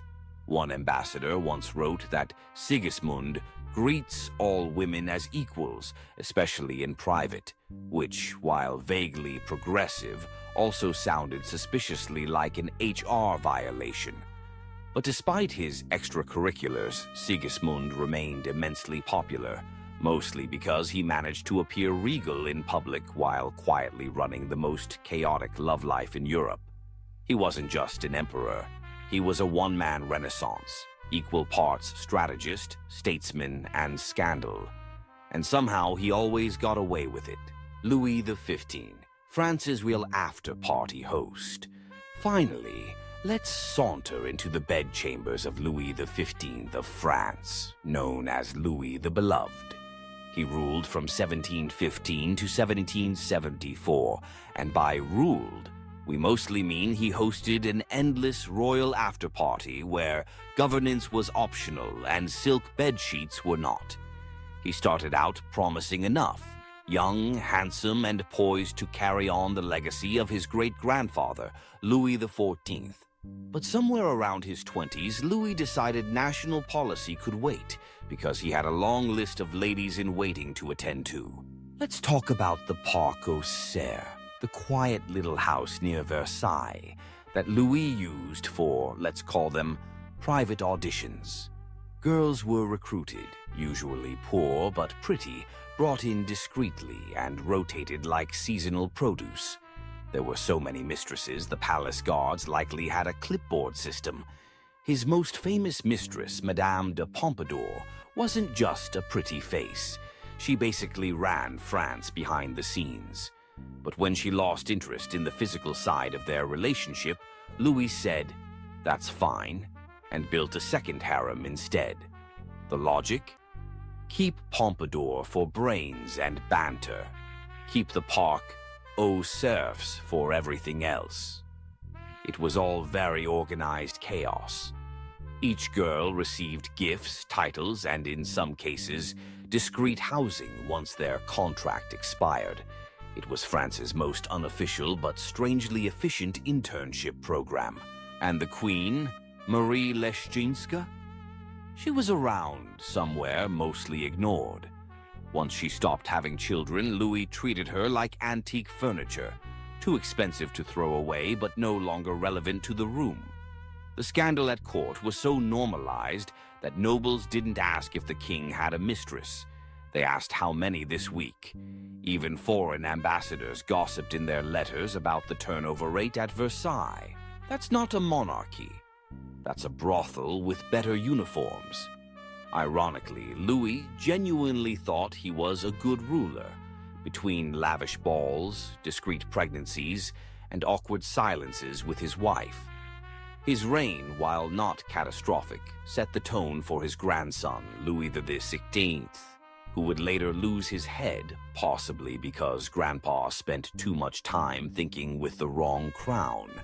In the end, Louis XV left behind a debt-ridden France, a disillusioned court, and a royal reputation that could best be summarized as loved by women, loathed by accountants.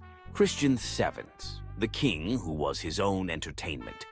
Christian VII of Denmark, who ruled from 1766 to 1808. Though wobbled through life while other people ran the country is probably more accurate.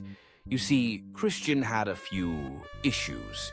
He suffered from severe mental illness, likely schizophrenia, and was not particularly interested in the whole being king thing, unless it involved chasing servants with cutlery, which he apparently found hilarious. This made him more of a royal mascot than a monarch. Now, Christian had a wife, Caroline Matilda of Great Britain, a sensible young woman who expected a somewhat normal marriage. What she got was a husband who preferred masturbating in public, talking to his hand and disappearing during state dinners to ride imaginary horses down palace corridors. It's unclear what broke first, her patience, or his grasp on reality. Enter Johann Friedrich Struensee, the king's physician. Smart, ambitious, and very interested in power, Struensee quickly became the real ruler of Denmark, and somewhat awkwardly, the lover of the queen. Yes, that's right. Caroline Matilda went full soap opera and began an affair with her husband's doctor. And the king? He did not notice or care. Struensee wrote the laws, signed the edicts, and kept Christian occupied with puppet shows, sword games, and gentle nudges away from sharp objects. It was perhaps the only love triangle in history where one corner was just vaguely humming to himself in the background. Caroline and Struensee even had a child together, possibly the king's on paper, definitely not his in practice. For a while, the two ran Denmark like a very progressive, slightly scandalous think tank. But royal courts are rarely chill places. Eventually, Christian's jealous mother-in-law got wind of the affair and staged a coup. Struensee was arrested, tortured, and executed quite dramatically, while Caroline was shipped off to exile with her reputation in tatters. As for Christian, he returned to being a gently supervised liability, spending the rest of his reign in a kind of padded silence. His reign is remembered less for achievements and more for the sheer absurdity of it all. A king who ruled nothing, a queen who tried her best, and a physician who tried a little too hard. History calls it a constitutional crisis. We call it Europe's weirdest love story. Charles II, the merry monarch, and his many friends. Next, let's bring some cheer back with Charles III of England, who ruled from 1660 to 1685. He came back from exile with one clear agenda: bring back fun, preferably with as many mistresses as humanly possible. Spoiler: mission accomplished. After surviving a civil war, hiding in oak trees, and living in continental poverty, Charles returned to England as king and promptly decided the nation needed a little less Puritanism and a little more clothing-optional ballroom dancing. Parliament reluctantly agreed. Nicknamed the Merry Monarch, Charles had dozens of official mistresses, and those are just the ones we know about. His most famous flame was Nell Gwyn, a sharp-angued actress who once called herself the Protestant whore, just to differentiate herself from all the other mistresses. Honestly, iconic branding. Then there was Barbara Palmer, titled Countess of Castlemaine, who was less mistress and more palace fixture. She was openly kept in royal apartments and had multiple children by Charles, all of whom were granted titles and land, because nepotism is more fun when it's flirty. Charles didn't even pretend to be discreet. He brought his mistresses to court events. He paid them government pensions. He even had a corridor built at Whitehall so they could reach his bedroom without disturbing the ambassadors. Efficiency, his name is Charles. Queen Catherine of Braganza, his long-suffering wife, endured it all with quiet dignity and possibly a flask. She bore no children, and Charles reportedly said, "She could not bear children, but she never gave me trouble," which is both a compliment and a giant red flag. Charles fathered at least 14 illegitimate children, and acknowledged most of them, giving them noble titles and throwing elaborate birthday parties. Meanwhile, the legitimate line remained childless, as if karma had a sense of humor. Despite the scandals, Charles was popular. He reopened theaters, legalized fun, and restored monarchy with flair, wigs, and more eyeliner than his actresses. The people forgave him everything, mostly because he made monarchy look like a party. When he died, his final words were, "Let not poor Nelly starve." Not, "God bless England," not, "Tell my brother to rule wisely," just feed the mistress. And that, friends, sums up Charles II, a king who governed like he was hosting a royal bachelor season finale. Erik Cloton, Sweden's paranoid poet king. Now let's talk about Erik XIV of Sweden, who ruled from 1560 to 1568. A short reign, but long enough to leave behind a legacy of paranoia, poetry, and utterly catastrophic dating choices. Eric started out promising. Tall, handsome, fond of astronomy and the arts. The kind of king who might write you a love sonnet and then explain planetary orbits over dinner. He was also obsessed with astrology, so he rarely made decisions without checking the stars first. Unfortunately, the stars never told him to chill. Eric had a thing for noble women, but not in the subtle whisper-in-a-garden kind of way. He proposed to Queen Elizabeth I of England multiple times, and she repeatedly declined, politely, then firmly, then with complete silence. Eric didn't get the hint and even sent portraits of himself as gifts, which is the 16th century equivalent of sliding into someone's DMs with a shirtless selfie and a marriage contract. After Elizabeth ghosted him, Eric set his sights lower, in rank, not enthusiasm. He fell for Karen Monsdaughter, a commoner and the daughter of a jailer. This scandalized the nobility, which only made Eric dig in harder. He married her, crowned her queen, and then spent the next year having emotional breakdowns, imprisoning nobles, and stabbing people he thought looked at her funny. His most infamous moment? The Stura murders. A casual dinner party that ended with Eric personally killing a noble with a knife, while shouting things that made his courtiers question whether astrology had finally broken his brain. By this point, he was hearing voices, hiding from invisible enemies, and occasionally dressing in disguise to spy on his own council. The nobility staged an intervention, which in royal terms means they locked him in a castle and handed the crown to his brother. Eric spent the rest of his life imprisoned, writing bizarre love poetry to Karen, occasionally ranting about conspiracies, and probably regretting stabbing that guy mid-supper. Sweden learned a few things from Eric's reign. Always check your dinner guests for hidden blades. Avoid kings who write their own horoscopes. And maybe, just maybe, don't crown the man who insists the moon is whispering about betrayal. Ferdinand Wind of Naples, the taxidermy king. Finally, my curious companions, we arrive at Ferdinand Wind of Naples, also known as Ferdinand of Aragon, who ruled from the mid-15th century. He brought with him a rare blend of charm, brutality, and a hobby that would make most people cancel dinner plans immediately. On the surface, Ferdinand was a cultured and efficient ruler. He stabilized his kingdom, balanced the budget, and crushed rebellions with impressive speed. But his leadership style leaned heavily into friendly dictator with a side of psychological warfare. Case in point, his approach to enemies. Most kings exiled traitors. Some imprisoned them. Ferdinand, he preferred to stuff them.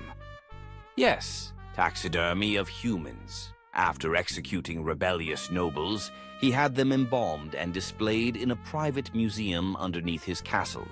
It was called the Black Room, and he gave guided tours to foreign dignitaries, visiting ambassadors, and even potential traitors. Nothing says, behave yourself, like showing someone your haul of preserved political mistakes. He reportedly enjoyed describing each corpse by name, crime, and expression. Some were posed mid-scream, others had plaques. One guest fainted. Ferdinand found it hilarious. If Yelp had existed, the reviews would have been 5 stars. Deeply unsettling, would not return without sedative. Now, when he wasn't curating the creepiest gallery in Europe, Ferdinand had an equally questionable romantic reputation. He fathered numerous illegitimate children, many of whom mysteriously popped up with titles and land. His official queen was just one lady among many, and it's suspected that Ferdinand saw marriage as more of a suggestion than a rule. His mistresses ranged from noble women to peasants, with the only common factor being his complete disregard for discretion. Royal banquets sometimes doubled as flirtation contests. One ambassador noted that Ferdinand never dined without sampling from multiple courses, political and otherwise. And yet, despite all this, Ferdinand remained popular. His people admired his strength, nobles feared him, and visiting enemies, upon seeing the Black Room, quickly lost interest in rebellion. He ruled for decades, died in his bed, and passed the kingdom to his legitimate-ish heirs. Ferdinand's legacy? A stable kingdom, a terrifying basement, and the firm understanding that some kings build alliances, others collect warning signs in glass cases. And there you have it, my magnificent historical voyeurs. From the subtly scandalous to the outrageously unhinged, we've journeyed through the wildest bedrooms and most baffling behaviors of royalty. I hope these tales have given you a newfound appreciation for your own peaceful sleeping arrangements. Remember, history isn't just about dates and battles. It's about the utterly human and often hilarious chaos that happens behind the velvet ropes. Sweet dreams, and may your own romantic lives be significantly less dramatic. Meow. Meow.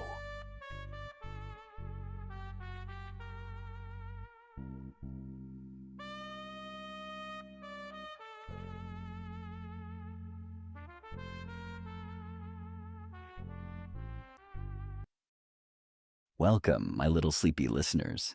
My name is Golden Chunk, your fluffy, feline friend and master storyteller. Tonight, I have a question for you. Have you ever wondered what happens when a community's darkest fears aren't imaginary, but an actual flesh and blood monster? Or what happens when a group of explorers, well-equipped and prepared, descends into madness and cannibalism in the frozen wilderness? What happens when a terrifying discovery reveals pure nightmare fuel in the wild places of the world? That's what we're going to explore tonight in two stories that will make your whiskers twitch and your fur stand on end. So, if you're a fan of the strange, dark, and mysterious, then you've come to the right place. Just don't get too scared, my kittens. You have Golden Chunk here to keep you safe. Now, my little ones, let's start with our first story. Our journey begins not in a land of snow and ice, but in a small, peaceful village in Uganda. This was a place nestled on the banks of a great lake, a place of red earth and vibrant green foliage, where the sun warmed the backs of hardworking people and children's laughter echoed through the air. This was the home of a man named John Manjin, a man of 64 years with a deep love for his family and his community. He had 9 children and 31 grandchildren, and he remembered a time, not so long ago, when this village was a true haven, a place of harmony and simple joys, a place where everyone felt safe. But that peaceful time, that idyllic memory, had been shattered 14 years earlier, in 1991.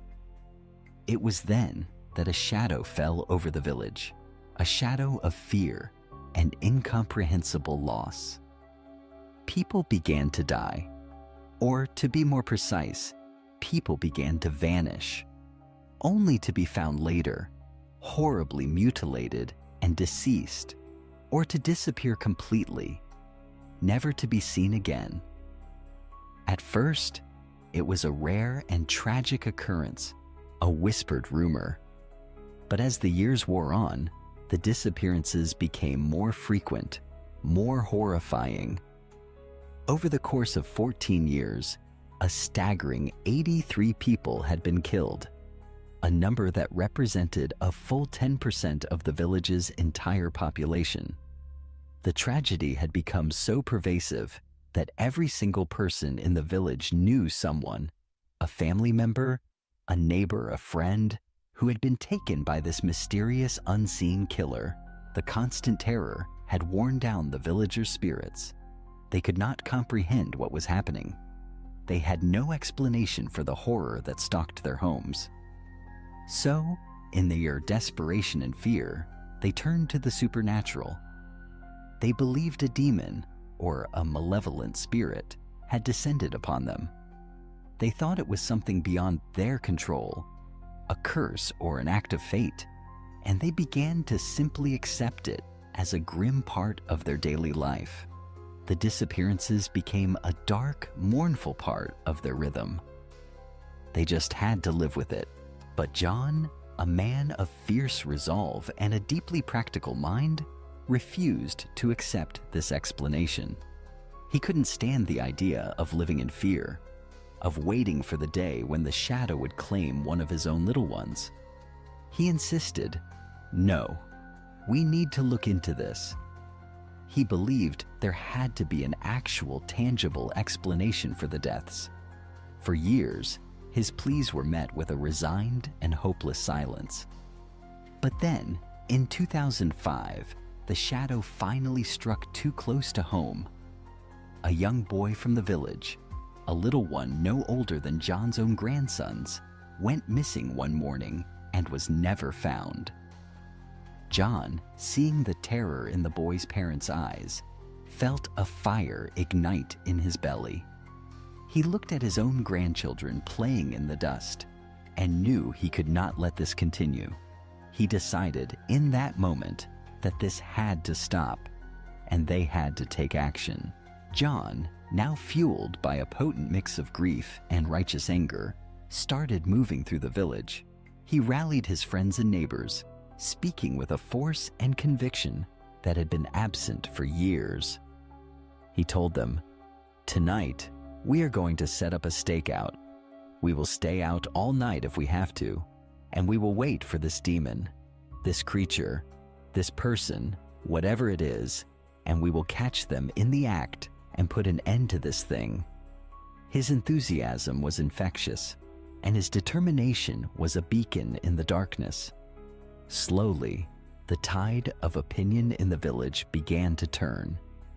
They went from a place of helpless acceptance to a place of determined action. John's call to arms gave them back a sense of agency, a glimmer of hope that they could fight back.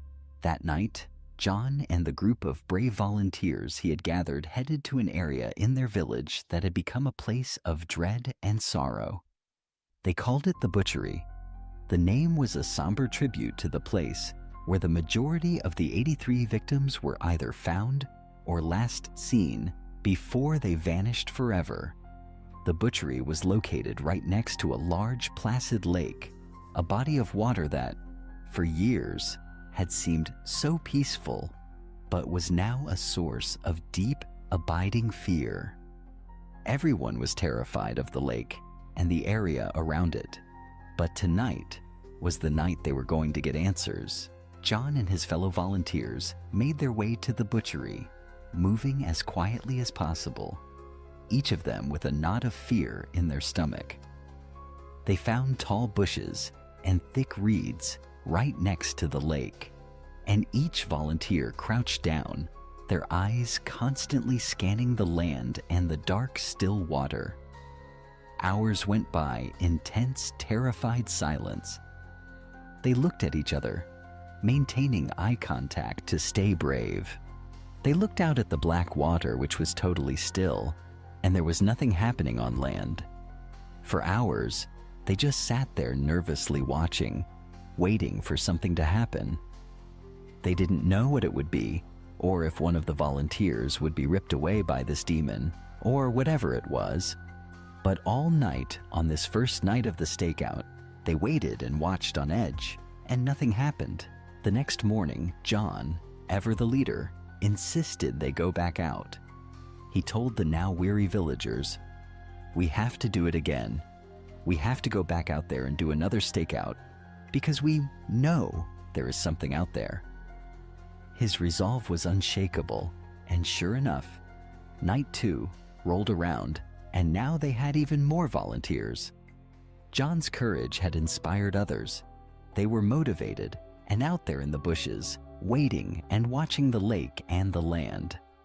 But nothing happened again. This cycle continued for 4 more grueling days, with nothing happening. John was rallying people every night to keep going back out there, but the group was getting more and more tired. They were staying out all night, and it was also deflating to realize that it looked like they didn't have control over whatever was happening. They couldn't catch this thing, and they didn't even know what it was. The village was eerily quiet, and a sense of hopelessness began to creep back in. After 6 long, exhausting, and fruitless days of this, John rallied the people for one last effort. He looked at their tired, discouraged faces and said, with a voice full of steely resolve, "One more night. Give me one more. I know we're going to catch something."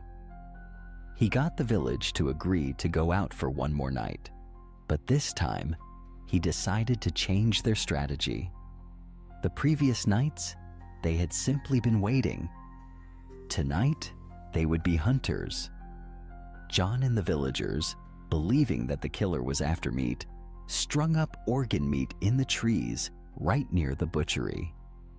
It was a macabre lure, a trap designed to entice whatever creature was lurking in the shadows. On this 7th and final night, the tension was palpable. The volunteers crouched in the bushes, the silence broken only by the sound of their own nervous breathing. At first, it was just like every other night. The minutes stretched into hours, and the air was still and cold. But then, between 4 and 5 in the morning, while it was still dark and the water was black, they began to hear something. It was a low, rumbling sound that appeared to be coming from the lake, but it was hard to tell. They were looking out at the water, and it was just dark. This was the first time anything had happened during one of their stakeouts. John told them to stay down and stay quiet as they looked out at the water. The rumbling, growling sound started getting louder and louder. At a certain point, it was so loud that John could feel his body literally trembling from the sound. As that began to happen, even with the minimal light, they looked out at the black water and noticed ripples on the surface. Something was moving in the lake. Everyone was scared, but they were looking and waiting. John looked over at the other people in the bushes, and he could see their eyes were wide with terror. Then, eventually, a massive dark silhouette broke the surface and emerged from the lake.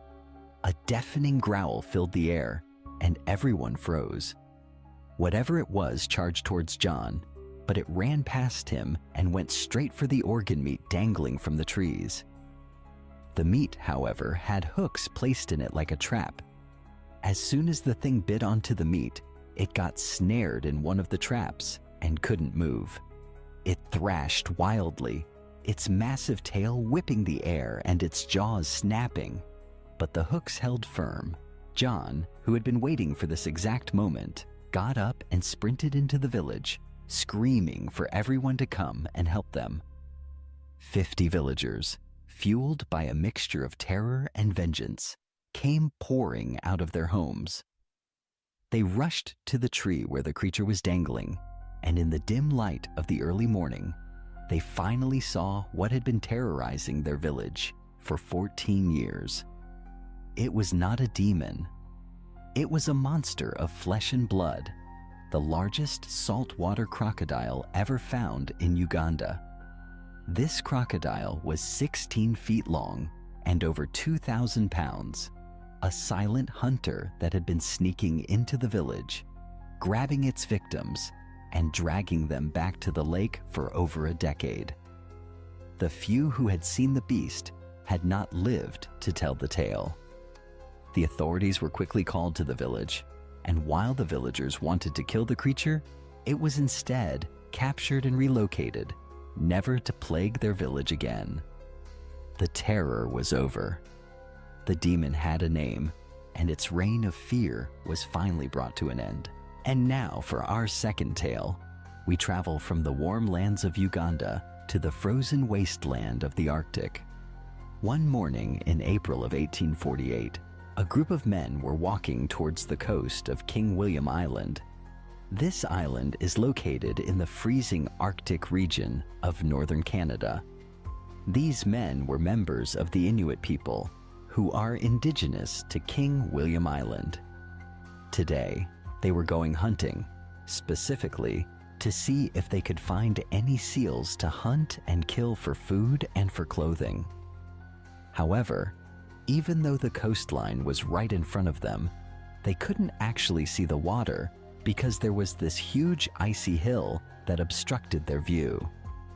To look down to the water, they would have to crest that hill and look down.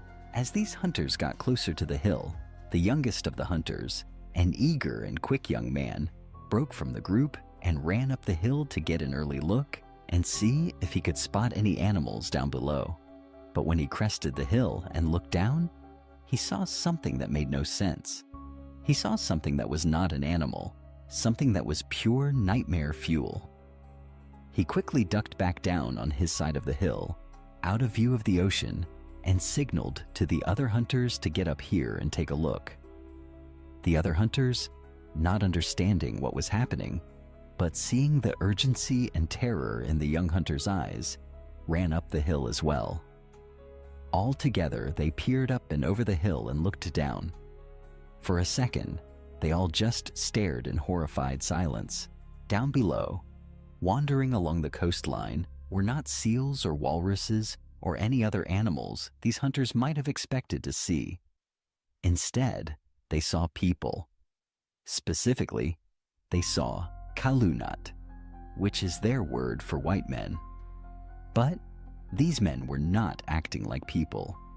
They were lumbering, almost like they weren't in control of their bodies, with strange, jerky movements. They were all staring straight ahead with vacant, hollow expressions. Their skin was a sickly black and blue color. Their clothes were tattered and torn, and they were just kind of lumbering along the ice. There were about 40 of these candlelight.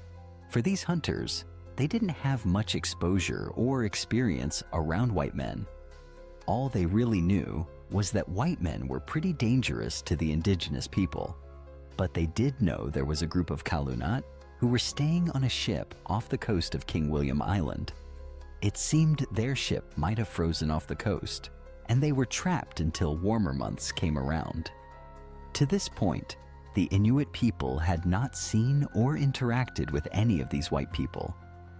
So to see the candlelight on land was shocking, but the way they were moving and how they looked seemed wrong. There was something profoundly wrong with these people, and it was terrifying. On top of the way they were moving, there was something else these candlelight were doing. In addition to the men just lumbering along the coastline, a few of them were dragging a big sled. There was a tarp over the sled, and something big or several things were clearly under the tarp, but the hunters couldn't tell what it was. They were just watching this weird, disturbing parade along the coastline with the sled. They decided they had to get out of there and ducked their heads below the icy hill to stay out of view. As the hunters tried to figure out what to do, they heard an awful, guttural scream from down below. Instinctively, they grabbed their spears and poked their heads up over the hill, thinking maybe they had been spotted. But no. When they looked down, many of the candlelight were still just kind of lumbering along. But one of them had stopped and was retching around like there was something terribly wrong with him. He continued to scream out and then just crumpled to the ground, his body seizing in a final horrifying spasm. The other white men didn't even react to it, except for the men pulling the sled. They pulled the sled right up alongside the man who had just fallen and nonchalantly pulled back the tarp, revealing a gruesome pile of bodies, some frozen solid, others still fresh, on the sled. They picked the guy who had just fallen and threw him onto the pile. They covered him back up with the tarp, and like nothing had happened, the men kept on pulling the sled. This creepy procession continued down the coast, and the Inuit hunters were genuinely terrified. They scrambled back down the hill and ran back to their village without saying anything. The following day, the Inuit hunters came back to that exact spot, but this time, they had brought along several pounds of seal meat. The previous day, when the hunters had gone back to their village, they had described the horrifying scene. After a long discussion, the villagers reached a consensus. They decided that while the Kalunat were dangerous, it sounded a lot like these men must just be starving. The way they were moving, the fact that men were falling down and dying, and that they had a sled full of dead bodies, all pointed to the brutal reality of the Arctic wild. The consensus was they're starving to death, and that's what they were seeing. The villagers, ever generous, decided the hunters should go back, find these Kalunat, and give them some food to help them, and as a peace offering to ease the tension between the two peoples. So that day, the Inuit hunters made it back to their spot, climbed up the icy hill, and looked down towards the ocean. But there was nobody there. It was just a complete, desolate isolation. The hunters went down to the coastline and saw footprints from the day before, including the tracks from the sled. They started tracking the footprints for hours, looking up ahead, but not seeing anyone. They were amazed at how much ground these guys had covered in their bizarre lumbering walk. Eventually, after hours of this, the hunters came upon a campsite, but it was totally abandoned. It was right on the edge of the water, and it looked obvious that the Kalunat had been camped out here, but they were not here now. Interestingly, the people who had been there had left behind quite a few of their supplies. There were the remains of a fire and a big metal pot sitting over it. You would think if you were struggling to survive out here, you would keep your cooking supplies, but no, that was left behind along with several other tools. The hunters looked around, thinking maybe they just stepped away and would come back. But they searched the vicinity, and nobody was there. The footprints just picked up and continued off into the distance, leading to an even greater mystery. Puzzled, the hunters decided to search the campsite for some clue as to what was going on with these white men. They came back to that fire and the pot with a lid over it. One of the hunters, a brave and curious man, walked up to the pot, grabbed the lid, and lifted it off.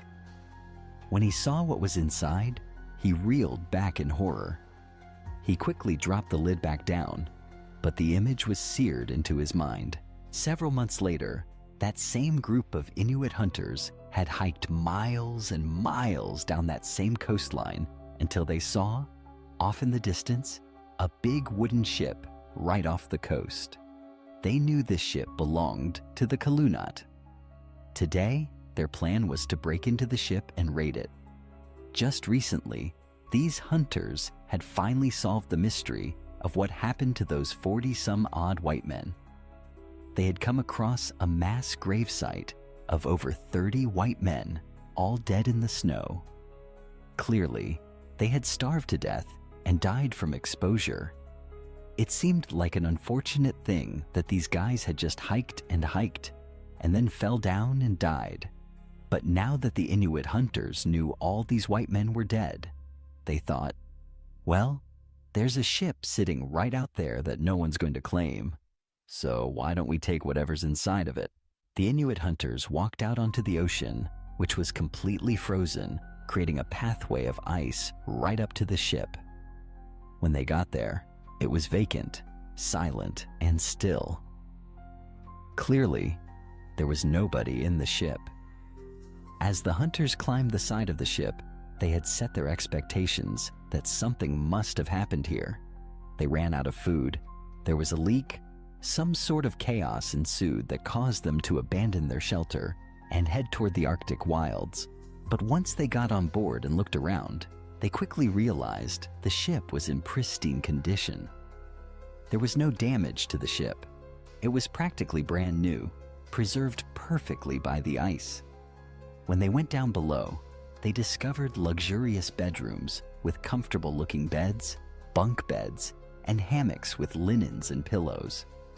There was a library with hundreds of books, games, fine china, and a massive food storage room filled with canned goods that had been left behind. They were shocked to see that the ship was a sanctuary of comfort and supplies. The men hadn't starved on the ship. They had abandoned a perfect, well-stocked vessel to die horrible, senseless deaths on land. The hunters were baffled. What could have possibly driven these men to leave a sanctuary of comfort and food for the unforgiving wilderness? The answer to this riddle would not fully make sense for another 130 years. It wasn't until the 1980s that researchers began to analyze the remains of these white men. Those 30 or 40 men found dead on King William Island. It would turn out those men were explorers on what would be known as the Franklin Expedition, a famous British naval expedition to the Arctic. They had been well outfitted for their journey, given that incredible ship and all these supplies, including a whole bunch of canned food items. However, what these explorers didn't know is that their canned food had become tainted with lead. As they slowly ate all these canned food items, they were slowly poisoning themselves. One of the side effects of lead poisoning, in addition to feeling nauseous and sick, is that it drives you crazy. It gives you wild mood swings and leads to mental hysteria. In their madness, the men, no longer able to think rationally, decided to abandon their perfectly good ship and head into the wild to forage for food that wasn't there. As they slowly starved and the lead poisoning took its full effect, they devolved into a state of utter desperation and began to eat their fallen brothers. The sled they were dragging along was not to preserve the bodies for a proper burial down the road. It was their mobile refrigeration unit, a place to keep the bodies of their dead friends to eat later. And that pot the Inuit hunters found at the campsite? Inside was a human skull that had been cracked open, as if someone had been scooping out and eating the brain. The white men had become monsters, driven to madness and cannibalism by their tainted food. To this day, the bones of the crew members from that failed expedition are still being found on King William Island. Their horrific fate remains a chilling testament to the dangers of the Arctic and the terrifying effects of slow poisoning.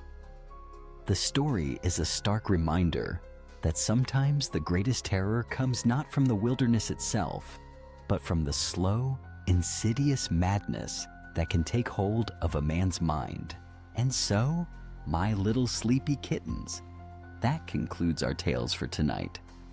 2 stories of humanity facing the unimaginable, and in one case, becoming the unimaginable. Thank you for listening, and remember to always be careful what you eat and who you trust. Good night. Meow. Meow.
running from what they fear, from their insecurities, from their own reflection in the mirror. In a world that constantly reminds us of what we lack, what we should be, and whom we should emulate, it's easy to forget the quiet, powerful truth that lies at the core of every human being: the power of accepting who you are. This is not a story of instant transformation or overnight success. It's the story of a journey, one that could be yours. Imagine a child growing up in a small town, surrounded by expectations. The world whispers its rules. Be faster, be smarter, be better looking, be more like them. The child stares out the window, longing to fit in, to impress, to finally measure up. Every morning brings a new yardstick, a new comparison, a new reason to doubt. The classmates seem taller, the neighbors seem richer, the siblings seem more talented. And so the cycle begins, the relentless chase for validation. This child grows into a teenager, then an adult, carrying the same heavy burden. The mirror becomes an enemy, reflecting not the truth, but the endless parade of things they are not. The social media feed scrolls by, each picture a reminder of what's missing. The world shouts, "Not enough," and the heart, bruised and battered, believes it. But then one day, something changes. Maybe it's a quiet moment at dawn, or the words of a stranger, or the gentle encouragement of a friend. Maybe it's just the exhaustion of carrying around so much self-doubt. The child, now grown, pauses. They stand alone, away from the noise and the expectations, and ask a question they've never dared to ask. What if I am enough? What if, just as I am worthy of love, respect, and happiness? This is the turning point, the beginning of acceptance. Accepting who you are does not mean settling for less. It does not mean giving up on growth or abandoning your dreams. It means embracing your story, your scars, your strengths, and your weaknesses. It means looking in the mirror and seeing not just flaws, but possibility. It means understanding that every experience, every failure, every triumph has shaped you into the person you are today. When you accept yourself, the comparisons lose their power. You stop measuring your worth against someone else's highlight reel. You begin to realize that the qualities that make you different are not liabilities. They are your greatest assets. The world does not need another copy. It needs you, your perspective, your voice, your unique combination of talents and passions. Let's look at the story of Maya, a woman who struggled for years with her sense of self-worth. Maya was always the quiet one, the one who faded into the background while others shined. She watched her friends excel in sports, academics, and social circles. She tried to mimic their success, molding herself into different versions, hoping to finally feel accepted. But the more she tried to fit in, the more invisible she felt. One afternoon, Maya found herself sitting alone in a park, watching the trees sway in the wind. She noticed that each tree was different, some tall and slender, others short and sturdy. Yet each tree reached for the sky in its own way without apology or hesitation. It occurred to her that none of the trees compared themselves to the others. Each simply existed, fulfilling its purpose. This simple observation sparked something inside Maya. She realized that she had spent her whole life trying to be someone else, instead of embracing the person she already was. She began to explore her own interests, her own voice. She discovered a passion for writing, for telling stories that resonated with people who felt overlooked. She started a blog, sharing her journey towards self-acceptance. To her surprise, people began to connect with her words. They thanked her for her honesty, for showing them that it was okay to be different. Maya's life did not become perfect overnight. She still faced moments of doubt, but she no longer allowed comparison to dictate her happiness. She learned to celebrate her achievements no matter how small. She built relationships with people who valued her authenticity, rather than her ability to fit a mold. By accepting herself, Maya found the freedom to live her life on her own terms.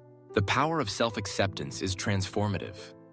It allows you to step off the treadmill of comparison and step into the fullness of your own life.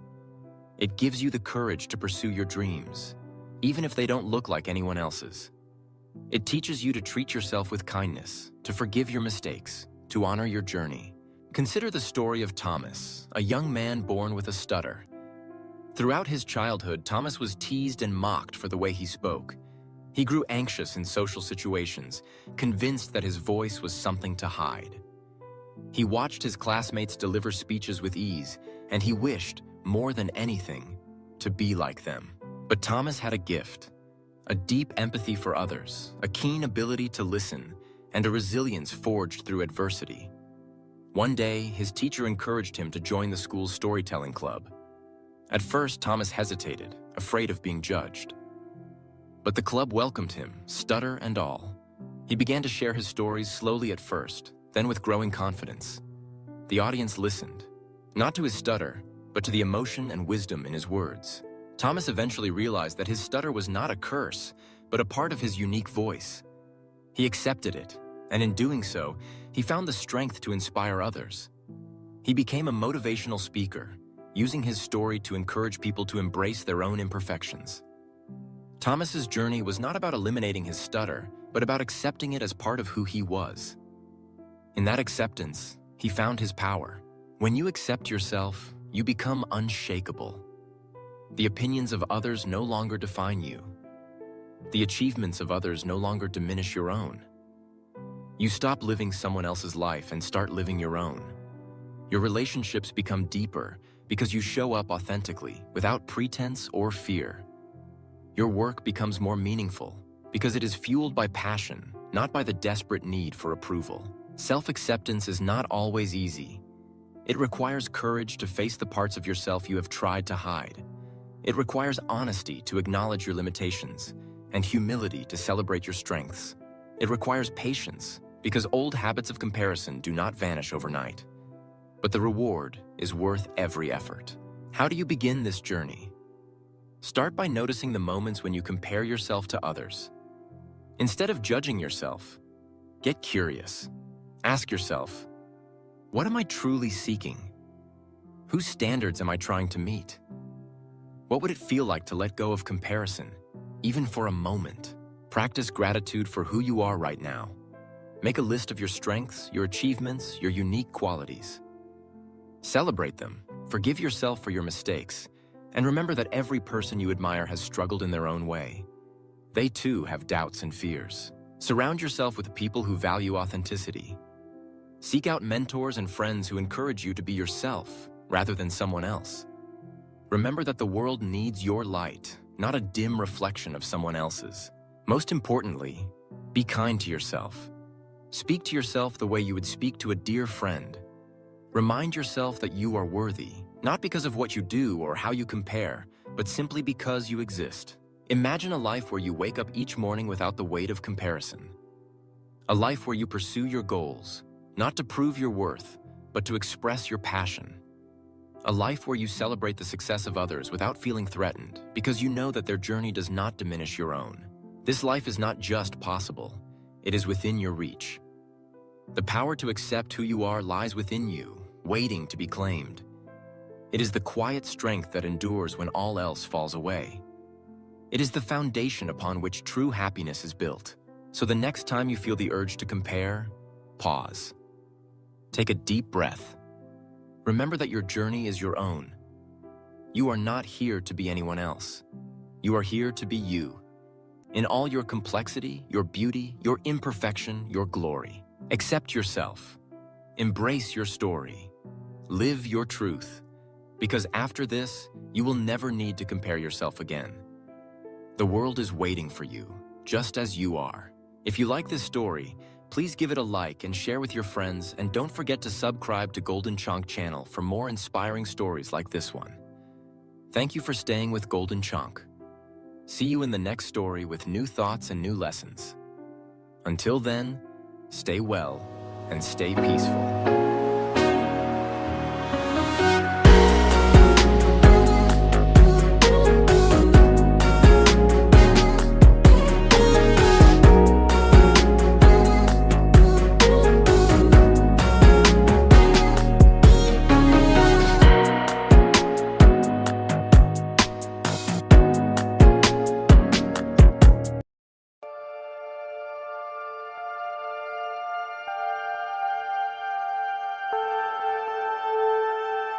Let me tell you a story.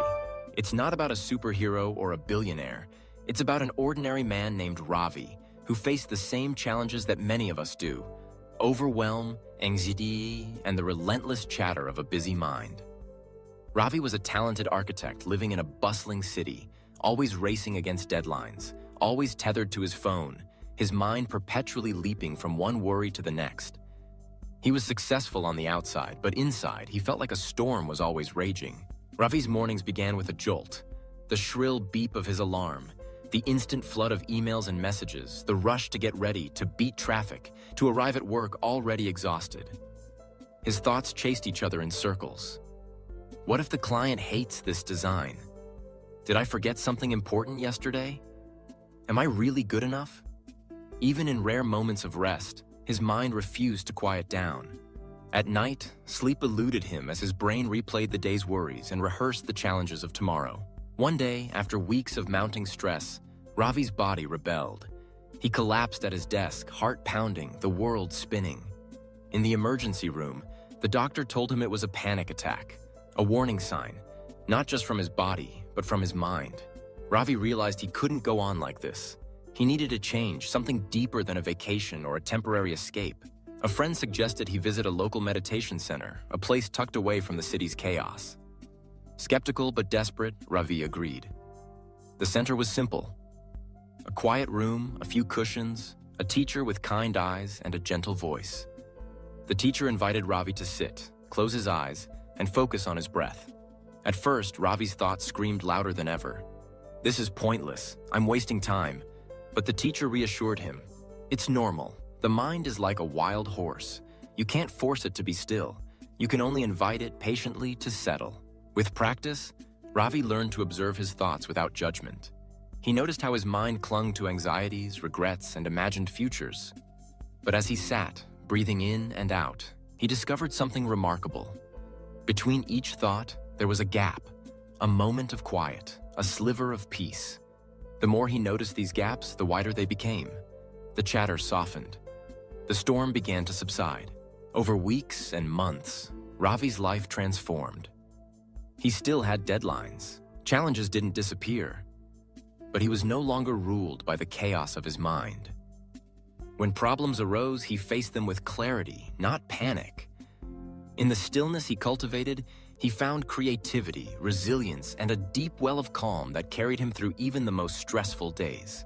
What Ravi discovered is something philosophers, sages, and scientists have echoed for centuries. The mind, when emptied of constant clutter, becomes powerful. In stillness, we access the deepest parts of ourselves, the source of wisdom, insight, and true motivation. You see, a quiet mind is not an empty mind in the sense of nothingness or absence. It is a mind free from unnecessary noise, a mind tuned to the present moment.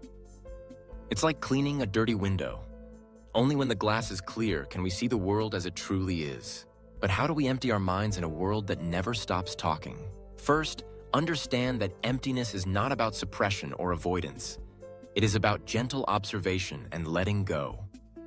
When a thought arises, whether it's worry, anger, or excitement, acknowledge it, but don't cling to it. Imagine each thought as a leaf floating down a stream. Watch it pass and let it go. Second, create moments of stillness in your day. You don't need hours of meditation or a mountain retreat. Start with 5 minutes. Sit quietly, breathe deeply, and simply notice what arises in your mind. Each time you return to your breath, you are gently training your mind to be present. Third, limit the sources of noise in your life. This means not only reducing literal noise, phones, screens, endless notifications, but also the mental noise of overthinking and rumination. Set boundaries with technology. Make space in your schedule for solitude and reflection. Fourth, practice acceptance. Life will never be completely free of challenges or uncertainties. A quiet mind does not resist reality. It accepts what is and responds wisely. When you stop fighting your thoughts, they lose their power over you. Fifth, remember that a quiet mind is a practice, not a destination. Some days will be easier than others. There will be times when the chatter returns, when worries feel overwhelming. That's okay. Each moment is a chance to begin again, to gently return to stillness. The power of a quiet mind is not just in finding peace, but in unlocking your true potential. When your mind is still, you can listen deeply to your intuition, to others, to the world around you. You can make decisions with clarity. You can respond rather than react. You can create, love, and live fully. Think of the greatest athletes, artists, and leaders. In moments of pressure, when everything is on the line, they don't succeed by thinking faster or doing more. They succeed by entering a state of flow, a quiet mind, utterly absorbed in the present, free from distraction. This is the secret behind peak performance, creativity, and resilience. But the benefits of a quiet mind go beyond success. In the quiet, you can experience joy in the simple things. A sunrise, a child's laughter, the taste of your favorite food. You notice beauty everywhere because your mind is not clouded by worry or distraction. You become more patient, more compassionate, more alive. Ravi's story is not unique. Everyone has the capacity to empty their mind, to find peace amidst chaos, to discover the strength that comes from stillness. It doesn't require special talent or circumstances. It requires only the willingness to pause, to observe, to let go. As you move through your day, remember the lesson of the tranquil lake. When your mind is still, it reflects the world clearly. You can see your path, make wise choices, and respond to life with grace. When a storm arises in your thoughts, don't fight it or flee from it. Instead, anchor yourself in the present moment. Breathe, watch, wait. The storm will pass, and calm will return. There is a profound freedom in realizing that you are not your thoughts. You are the awareness behind them, the quiet observer, the still presence that remains when all else fades. In this awareness, there is no fear, no lack, no need to prove anything. There is only peace, power, and possibility. Empty your mind, not to become nothing, but to become everything you truly are. In the quiet, you will find the answers you've been seeking. In the stillness, you will discover your true strength. So the next time you feel overwhelmed or lost, remember Ravi's journey. Remember the power that lies in a quiet mind. Take a deep breath. Let go of what you cannot control. Trust in the wisdom that arises when the mind is still. Every day offers a new opportunity to practice. Every moment is a doorway to peace. With patience and persistence, you can transform your mind from a source of stress to a wellspring of strength. You can become the calm in the storm, the steady hand in the chaos, the clear mind in a noisy world. In the end, the greatest motivation does not come from outside, from praise, money, or recognition. It comes from within, from the deep well of clarity and confidence that a quiet mind provides. When you learn to empty your mind, you free yourself from the limits of fear and doubt. You become unstoppable. So, begin today. Give yourself the gift of stillness. Empty your mind and let the world reveal its beauty, its opportunity, its joy. In this quiet, you will find your purpose, your passion, your true self. And that is the most powerful motivation of all. If you like this story, please give it a like and share with your friends. And don't forget to subscribe to Golden Chonk channel for more inspiring stories like this one. Thank you for staying with Golden Chonk.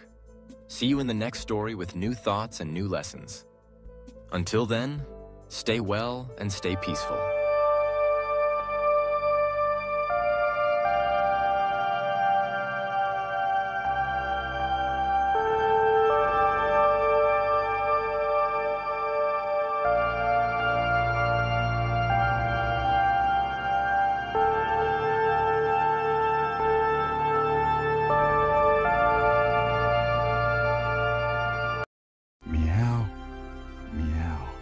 Hello, my dear sleepy friends. It's me, Golden Chonk, your perfect guide to the most mysterious corners of our world. Tonight, we journey to a place so remote, so untouched, it almost feels like a dream. A land whispered about in ancient maps, yet hidden for centuries beneath a shroud of white. Tonight, we explore the forbidden continent, Antarctica. Imagine, if you will, a land twice the size of Australia, larger than all of Europe, holding 90% of the world's ice. For so long, it was just a blank space, a frozen enigma at the edge of civilization. But as humans dared to venture closer, strange whispers began to echo across the ice and through the halls of history. Structures too symmetrical to be natural, maps showing a continent without ice, and mysteries buried deep beneath the endless white. What if Antarctica is more than just snow and silence? What if it holds clues that could rewrite our understanding of Earth's ancient past? Close your eyes, settle into your coziest spot, and let my purrs guide you into the heart of this frozen wonderland. We'll examine the myths, the discoveries, and what truly makes Antarctica Earth's most mysterious continent. You'll hear the legends, see the evidence, and decide for yourself what Antarctica is truly hiding. Our first stop on this frosty adventure takes us to the Ellsworth Mountains in 2016. Satellite images revealed a peak that seemed to defy nature. Imagine a mountain with 4 sharp faces and a pointed top, looking strikingly like the pyramids of Giza. This pyramid-shaped formation, standing around 4,150 feet tall, is clearly visible from above, a stark and intriguing anomaly against the vast, desolate white landscape. Now, most geologists will tell you that this is likely a Nunatak, a peak carved by millions of years of wind, ice, and freeze-thaw weathering. Similar shapes exist in places like the Swiss Alps, like the famous Matterhorn, which also boasts a striking pyramidal form due to glacial erosion. But here's where the mystery deepens, my friends. Most natural peaks with triangular sides have only 1 or 2 flat faces. This one appears to have 4, giving it a near-perfect geometric form, almost as if it were designed. Could it be more than just a mountain? Could it be a silent testament to something long forgotten? Some researchers and theorists believe it could be a human-made structure, a pyramid now hidden beneath layers of ice. Think of the pyramids in Egypt, Mexico, and Peru. They share similar designs, wide bases, sloping sides, and a strong alignment with cardinal directions. These ancient wonders stand as enduring symbols of sophisticated engineering and astronomical knowledge. Could this Antarctic peak be a sign of a shared ancient architectural understanding, a global network of builders, or even a single older source of knowledge that predates known civilizations? Or perhaps, like the debated Bosnian pyramids, these are large hills concealing the remains of prehistoric structures, reshaped by nature over millennia, yet still bearing the subtle marks of ancient hands. The continent's massive ice sheet, over a mile thick in some areas, makes large-scale exploration nearly impossible, shrouding any potential truth in an impenetrable veil of white. The full story behind these formations remains hidden, waiting for a time when the ice might yield its secrets. As technology has advanced, allowing us to peer deeper into Antarctica's icy embrace, even stranger features have emerged. Features that seem to challenge our understanding of natural geological processes. Imagine seeing large, dark shapes resembling doorways carved into mountain slopes, or even patterns that look distinctly like man-made stairs leading into the heart of the frozen peaks. One of the most talked about formations appears near a remote area of East Antarctica.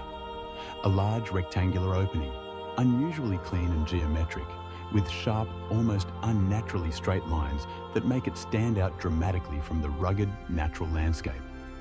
Some even estimate it to be several meters tall and wide, large enough for a full-sized aircraft to enter, or for ancient giants to pass through. The perfect angles and smooth edges are unlike anything typically formed by ice or rock. Glaciologists, ever the pragmatists, suggest these openings could be formed by complex interactions of ice movement, katabatic winds, and extreme temperature changes, where melting and refreezing cycles create gaps that, purely by chance, take on geometric appearances. Or perhaps it's simply the top of a ridge, exposed as ice levels have lowered, creating an optical illusion against the vast, flat expanse of the ice.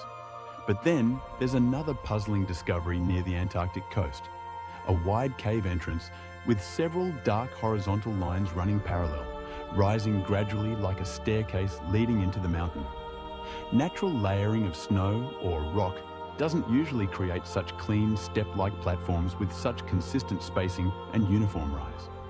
While some speculate about ancient collapses or uneven melting patterns, their even spacing and straight design hint at a more complex, perhaps even artificial origin. What adds to the mystery is how these features seem to change over time, appearing clearly in some satellite images one year, only to vanish beneath new layers of snow in others, only to reappear with different shapes or details after strong winds or seasonal shifts.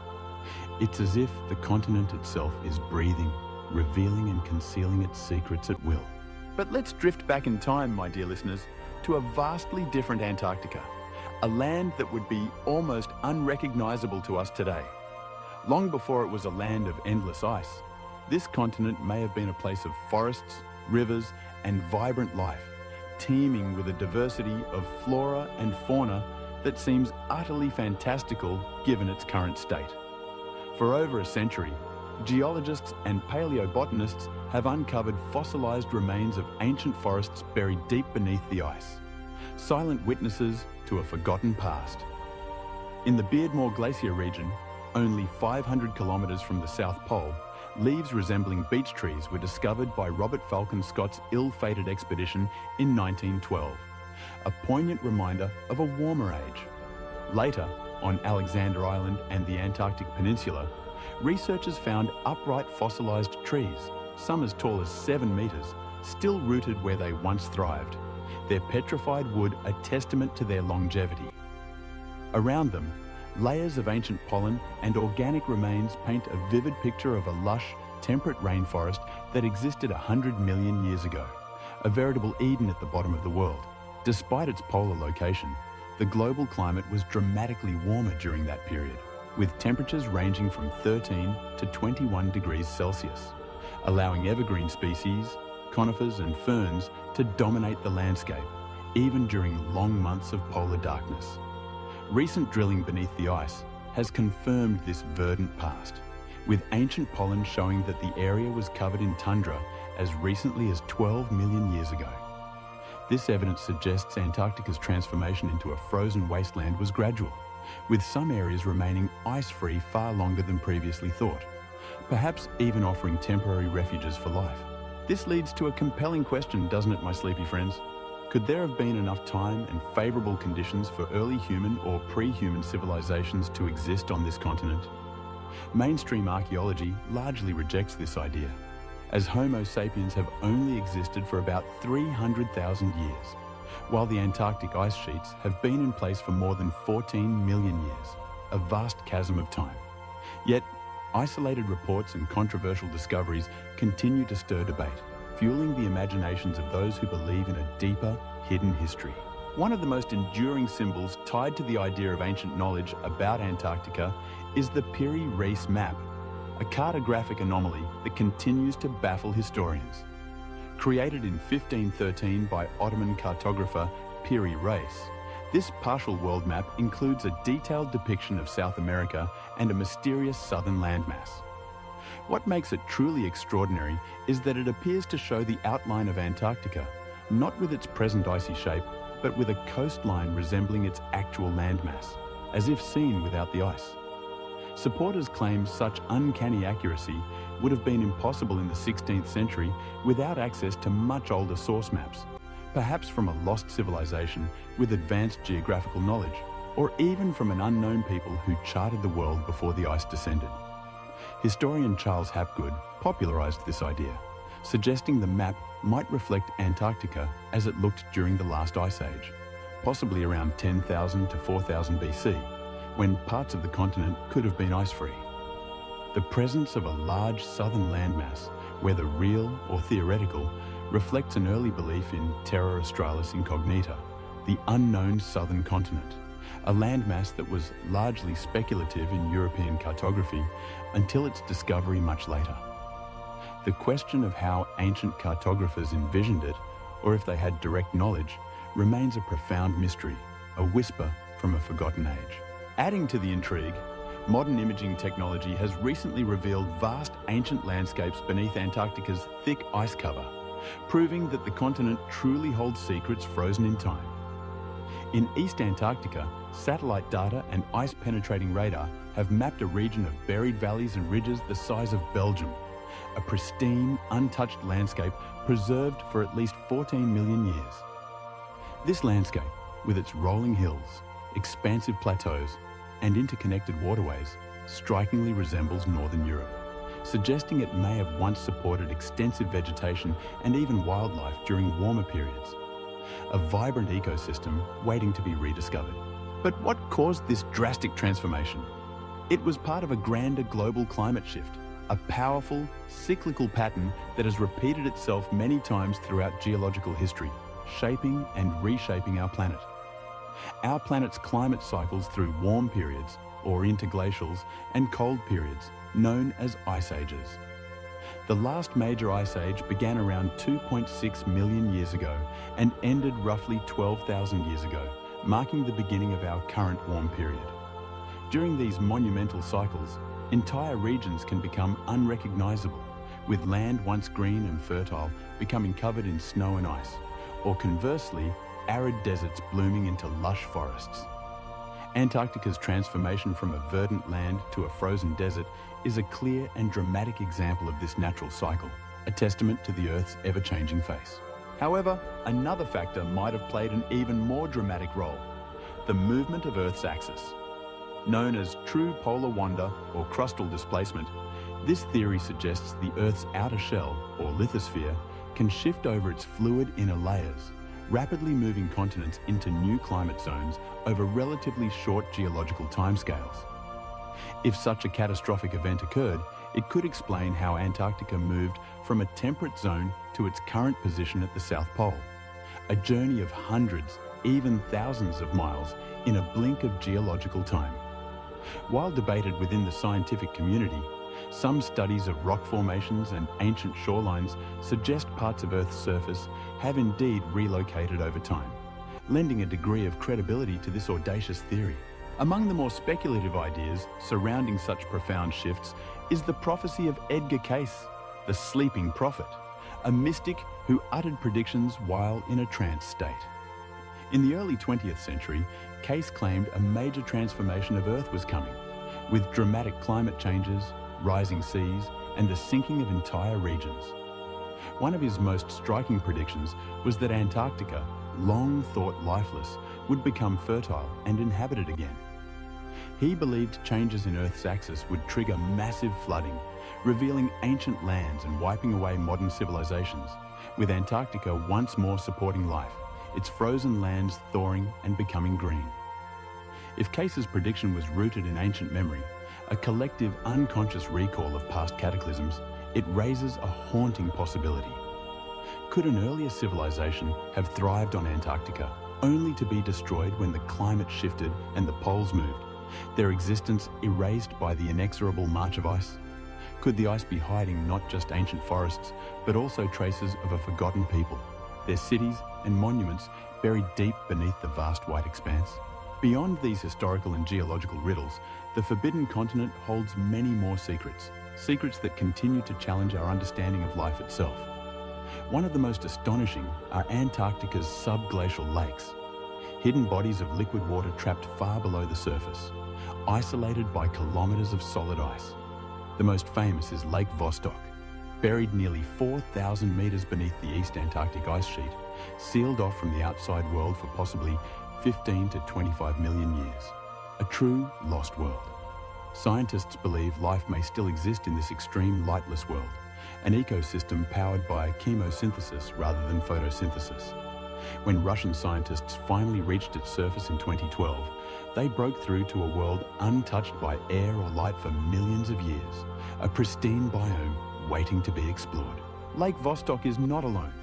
More than 400 subglacial lakes have been identified across the continent, some as large as cities, veritable inland seas beneath the ice. These lakes are kept liquid by heat from Earth's interior and the insulating pressure of the immense ice above, connected by an underground network of subglacial rivers, forming what some call a frozen wetland, a hidden hydrological system of immense scale.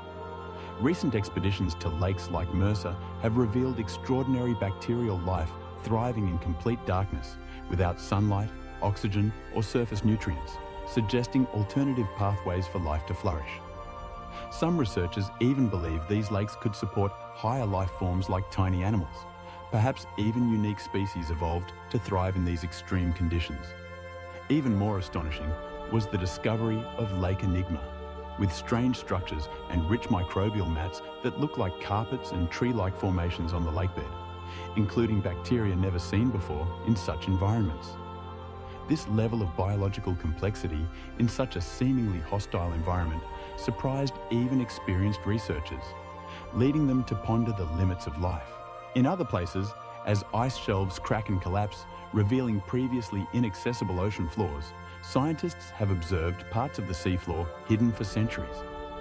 Beneath the George VI ice shelf, an entire ecosystem filled with large corals, giant sea spiders, fish, octopuses, and other bizarre animals was found thriving in complete darkness, relying on nutrient flows carried by deep ocean currents from distant waters.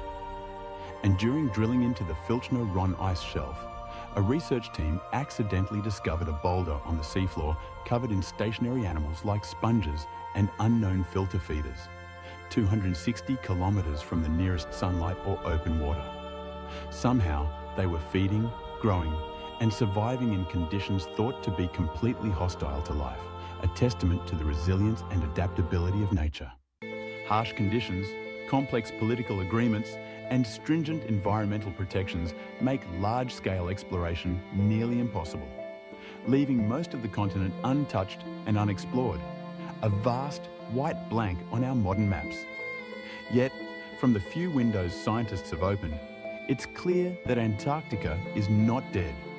It is a living, breathing continent, full of mysteries waiting to be unveiled.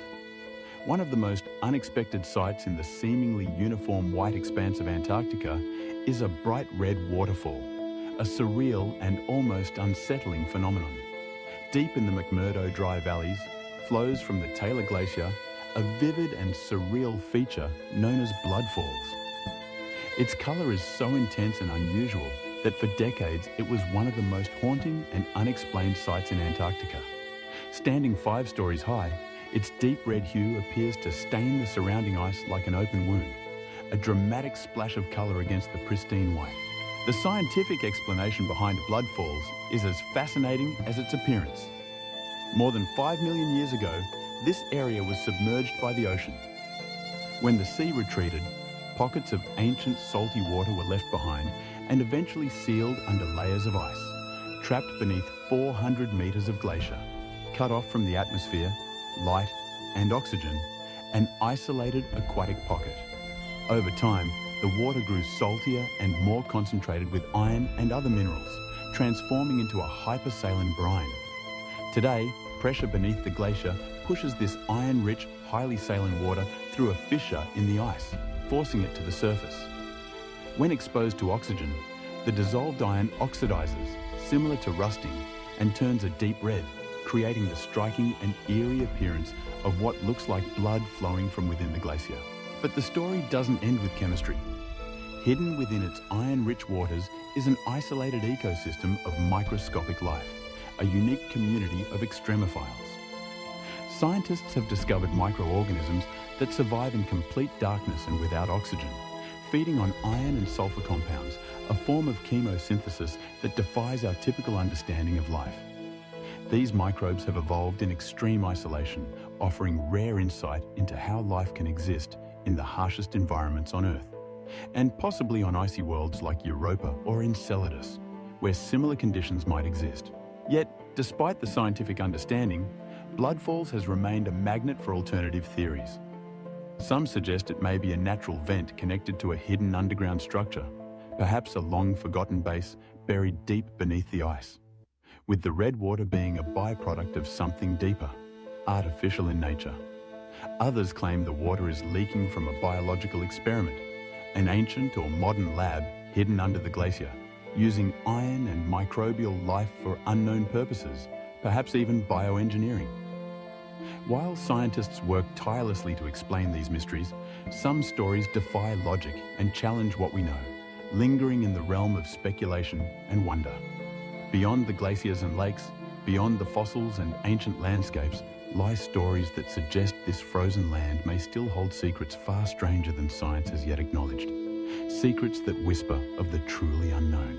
Among the most persistent legends is that of the Ningen, a creature reportedly appearing in the icy waters around Antarctica.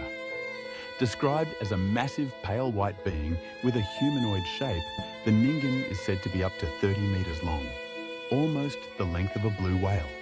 Witnesses from Japanese research vessels claim to have seen this strange figure rise silently from the water before disappearing again, its pale form blending almost perfectly with the icebergs. Its face is often described as eerily human, with 2 small eyes and a wide, expressionless mouth, a blank canvas of a face. Some versions depict it with arms and hands, like a giant albino ape, while others describe it as a smooth, finned sea creature, barely distinguishable from the shifting ice floes.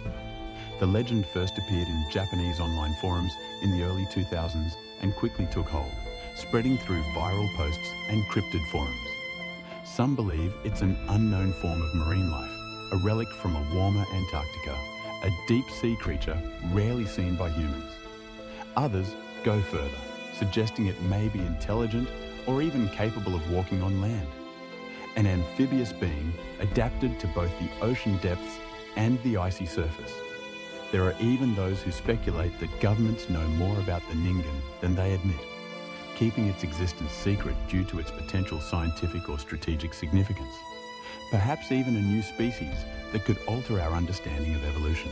Another creature of legend, far older, is the Kraken, the mythical sea monster of Norse folklore. Though commonly associated with the waters of Scandinavia, the Southern Ocean has its own versions of immense, elusive cephalopods. In 2016, satellite imagery near Deception Island showed a long, dark shadow in the water that many believed resembled the legendary beast, its massive form stretching across the digital image. While scientists identified it as a sea stack, a natural rock formation, the resemblance was enough to ignite the imagination. Given that colossal squid, the largest of their kind, inhabit these depths, growing up to 14 meters long with eyes the size of dinner plates, it's easy to understand why the idea of giant sea creatures flourishes in Antarctica's dark, unexplored waters. The ocean holds more mysteries than we can imagine, and the depths of Antarctica are among the deepest. But not all tales from Antarctica are about monsters. Some are far more unsettling, whispers of the uncanny that chill the soul more than the biting wind. Throughout the 20th century, explorers and scientists, enduring months of isolation, have reported strange sensations, feelings of being watched, and unseen presences walking nearby in the snow, just out of sight. The continent's long winters of complete darkness and the extreme isolation of remote research stations create an atmosphere ripe for psychological effects and, some would argue, for the paranormal. One of the most famous stories comes from Sir Ernest Shackleton, the legendary polar explorer. In 1916, during a desperate trek across South Georgia Island after the loss of his ship Endurance, he reported the sensation that a 4th member was walking with his small group, though only 3 men were physically present. Both his companions later confirmed they felt the same invisible presence, a guardian spirit, or perhaps a hallucination brought on by extreme fatigue and starvation. Other stories are darker, tales of abandoned ships and frozen crews. One enduring tale dates back to the early 1840s. A British whaling ship, the Hope, navigating near the South Shetland Islands, spotted a vessel trapped in the ice, a ghostly silhouette against the endless white. Upon approach, they discovered a schooner, the Jenny, frozen solid, its sails tattered, its mast broken. What they found inside would mark the story as one of the most unsettling in polar lore. The Jenny's crew was reportedly still on board, dead but frozen in place, upright at their stations, perfectly preserved by the extreme cold. The ship's logbook, found on the captain's desk, contained a final, chilling message from the captain. May 4th, 1823. No food for 71 days. I am the only one left alive. The Hope documented the discovery, but left the vessel undisturbed, locked in the ice, a tomb at sea. The Jenny was never seen again, swallowed by the shifting ice, or perhaps it sails the polar current still, a silent ghost ship. Another frequently recounted account comes from the McMurdo Dry Valleys, one of the driest and most desolate places on Earth, a barren wasteland of rock and ice. Scattered across this cold desert are abandoned huts and outposts from early expeditions, relics of human endeavour against overwhelming odds. Over decades, personnel stationed nearby have reported unexplained noises, footsteps in the snow when no one is around, doors creaking open and slamming shut, and disembodied voices carried by the wind. Some researchers who entered one particular hut claimed to feel a strange presence, a pervasive sense of being watched, as if unseen eyes followed their every move. Others reported tools going missing, only to reappear later in odd places, defying any logical explanation. Scientists often explain these experiences as the result of extreme isolation, harsh environmental conditions, and the psychological effects of working in such a desolate place, leading to auditory illusions, disorienting sensations, and a pervasive unease. Still, not everyone accepts this explanation. For them, the fact that the eerie blood falls is in this same region feels like too much of a coincidence, suggesting a deeper, more profound mystery at play. Interest in Antarctica and its secrets is not recent, my dear kittens. Long before modern satellites, it captured the attention of explorers, scientists, and even controversial regimes of the 20th century seeking to unlock its mysteries for their own ends. Among them was Nazi Germany, a nation obsessed with expansion and esoteric knowledge. In the years leading up to World War II, the Antarctic frontier became the focus of an ambitious and largely forgotten expedition that would later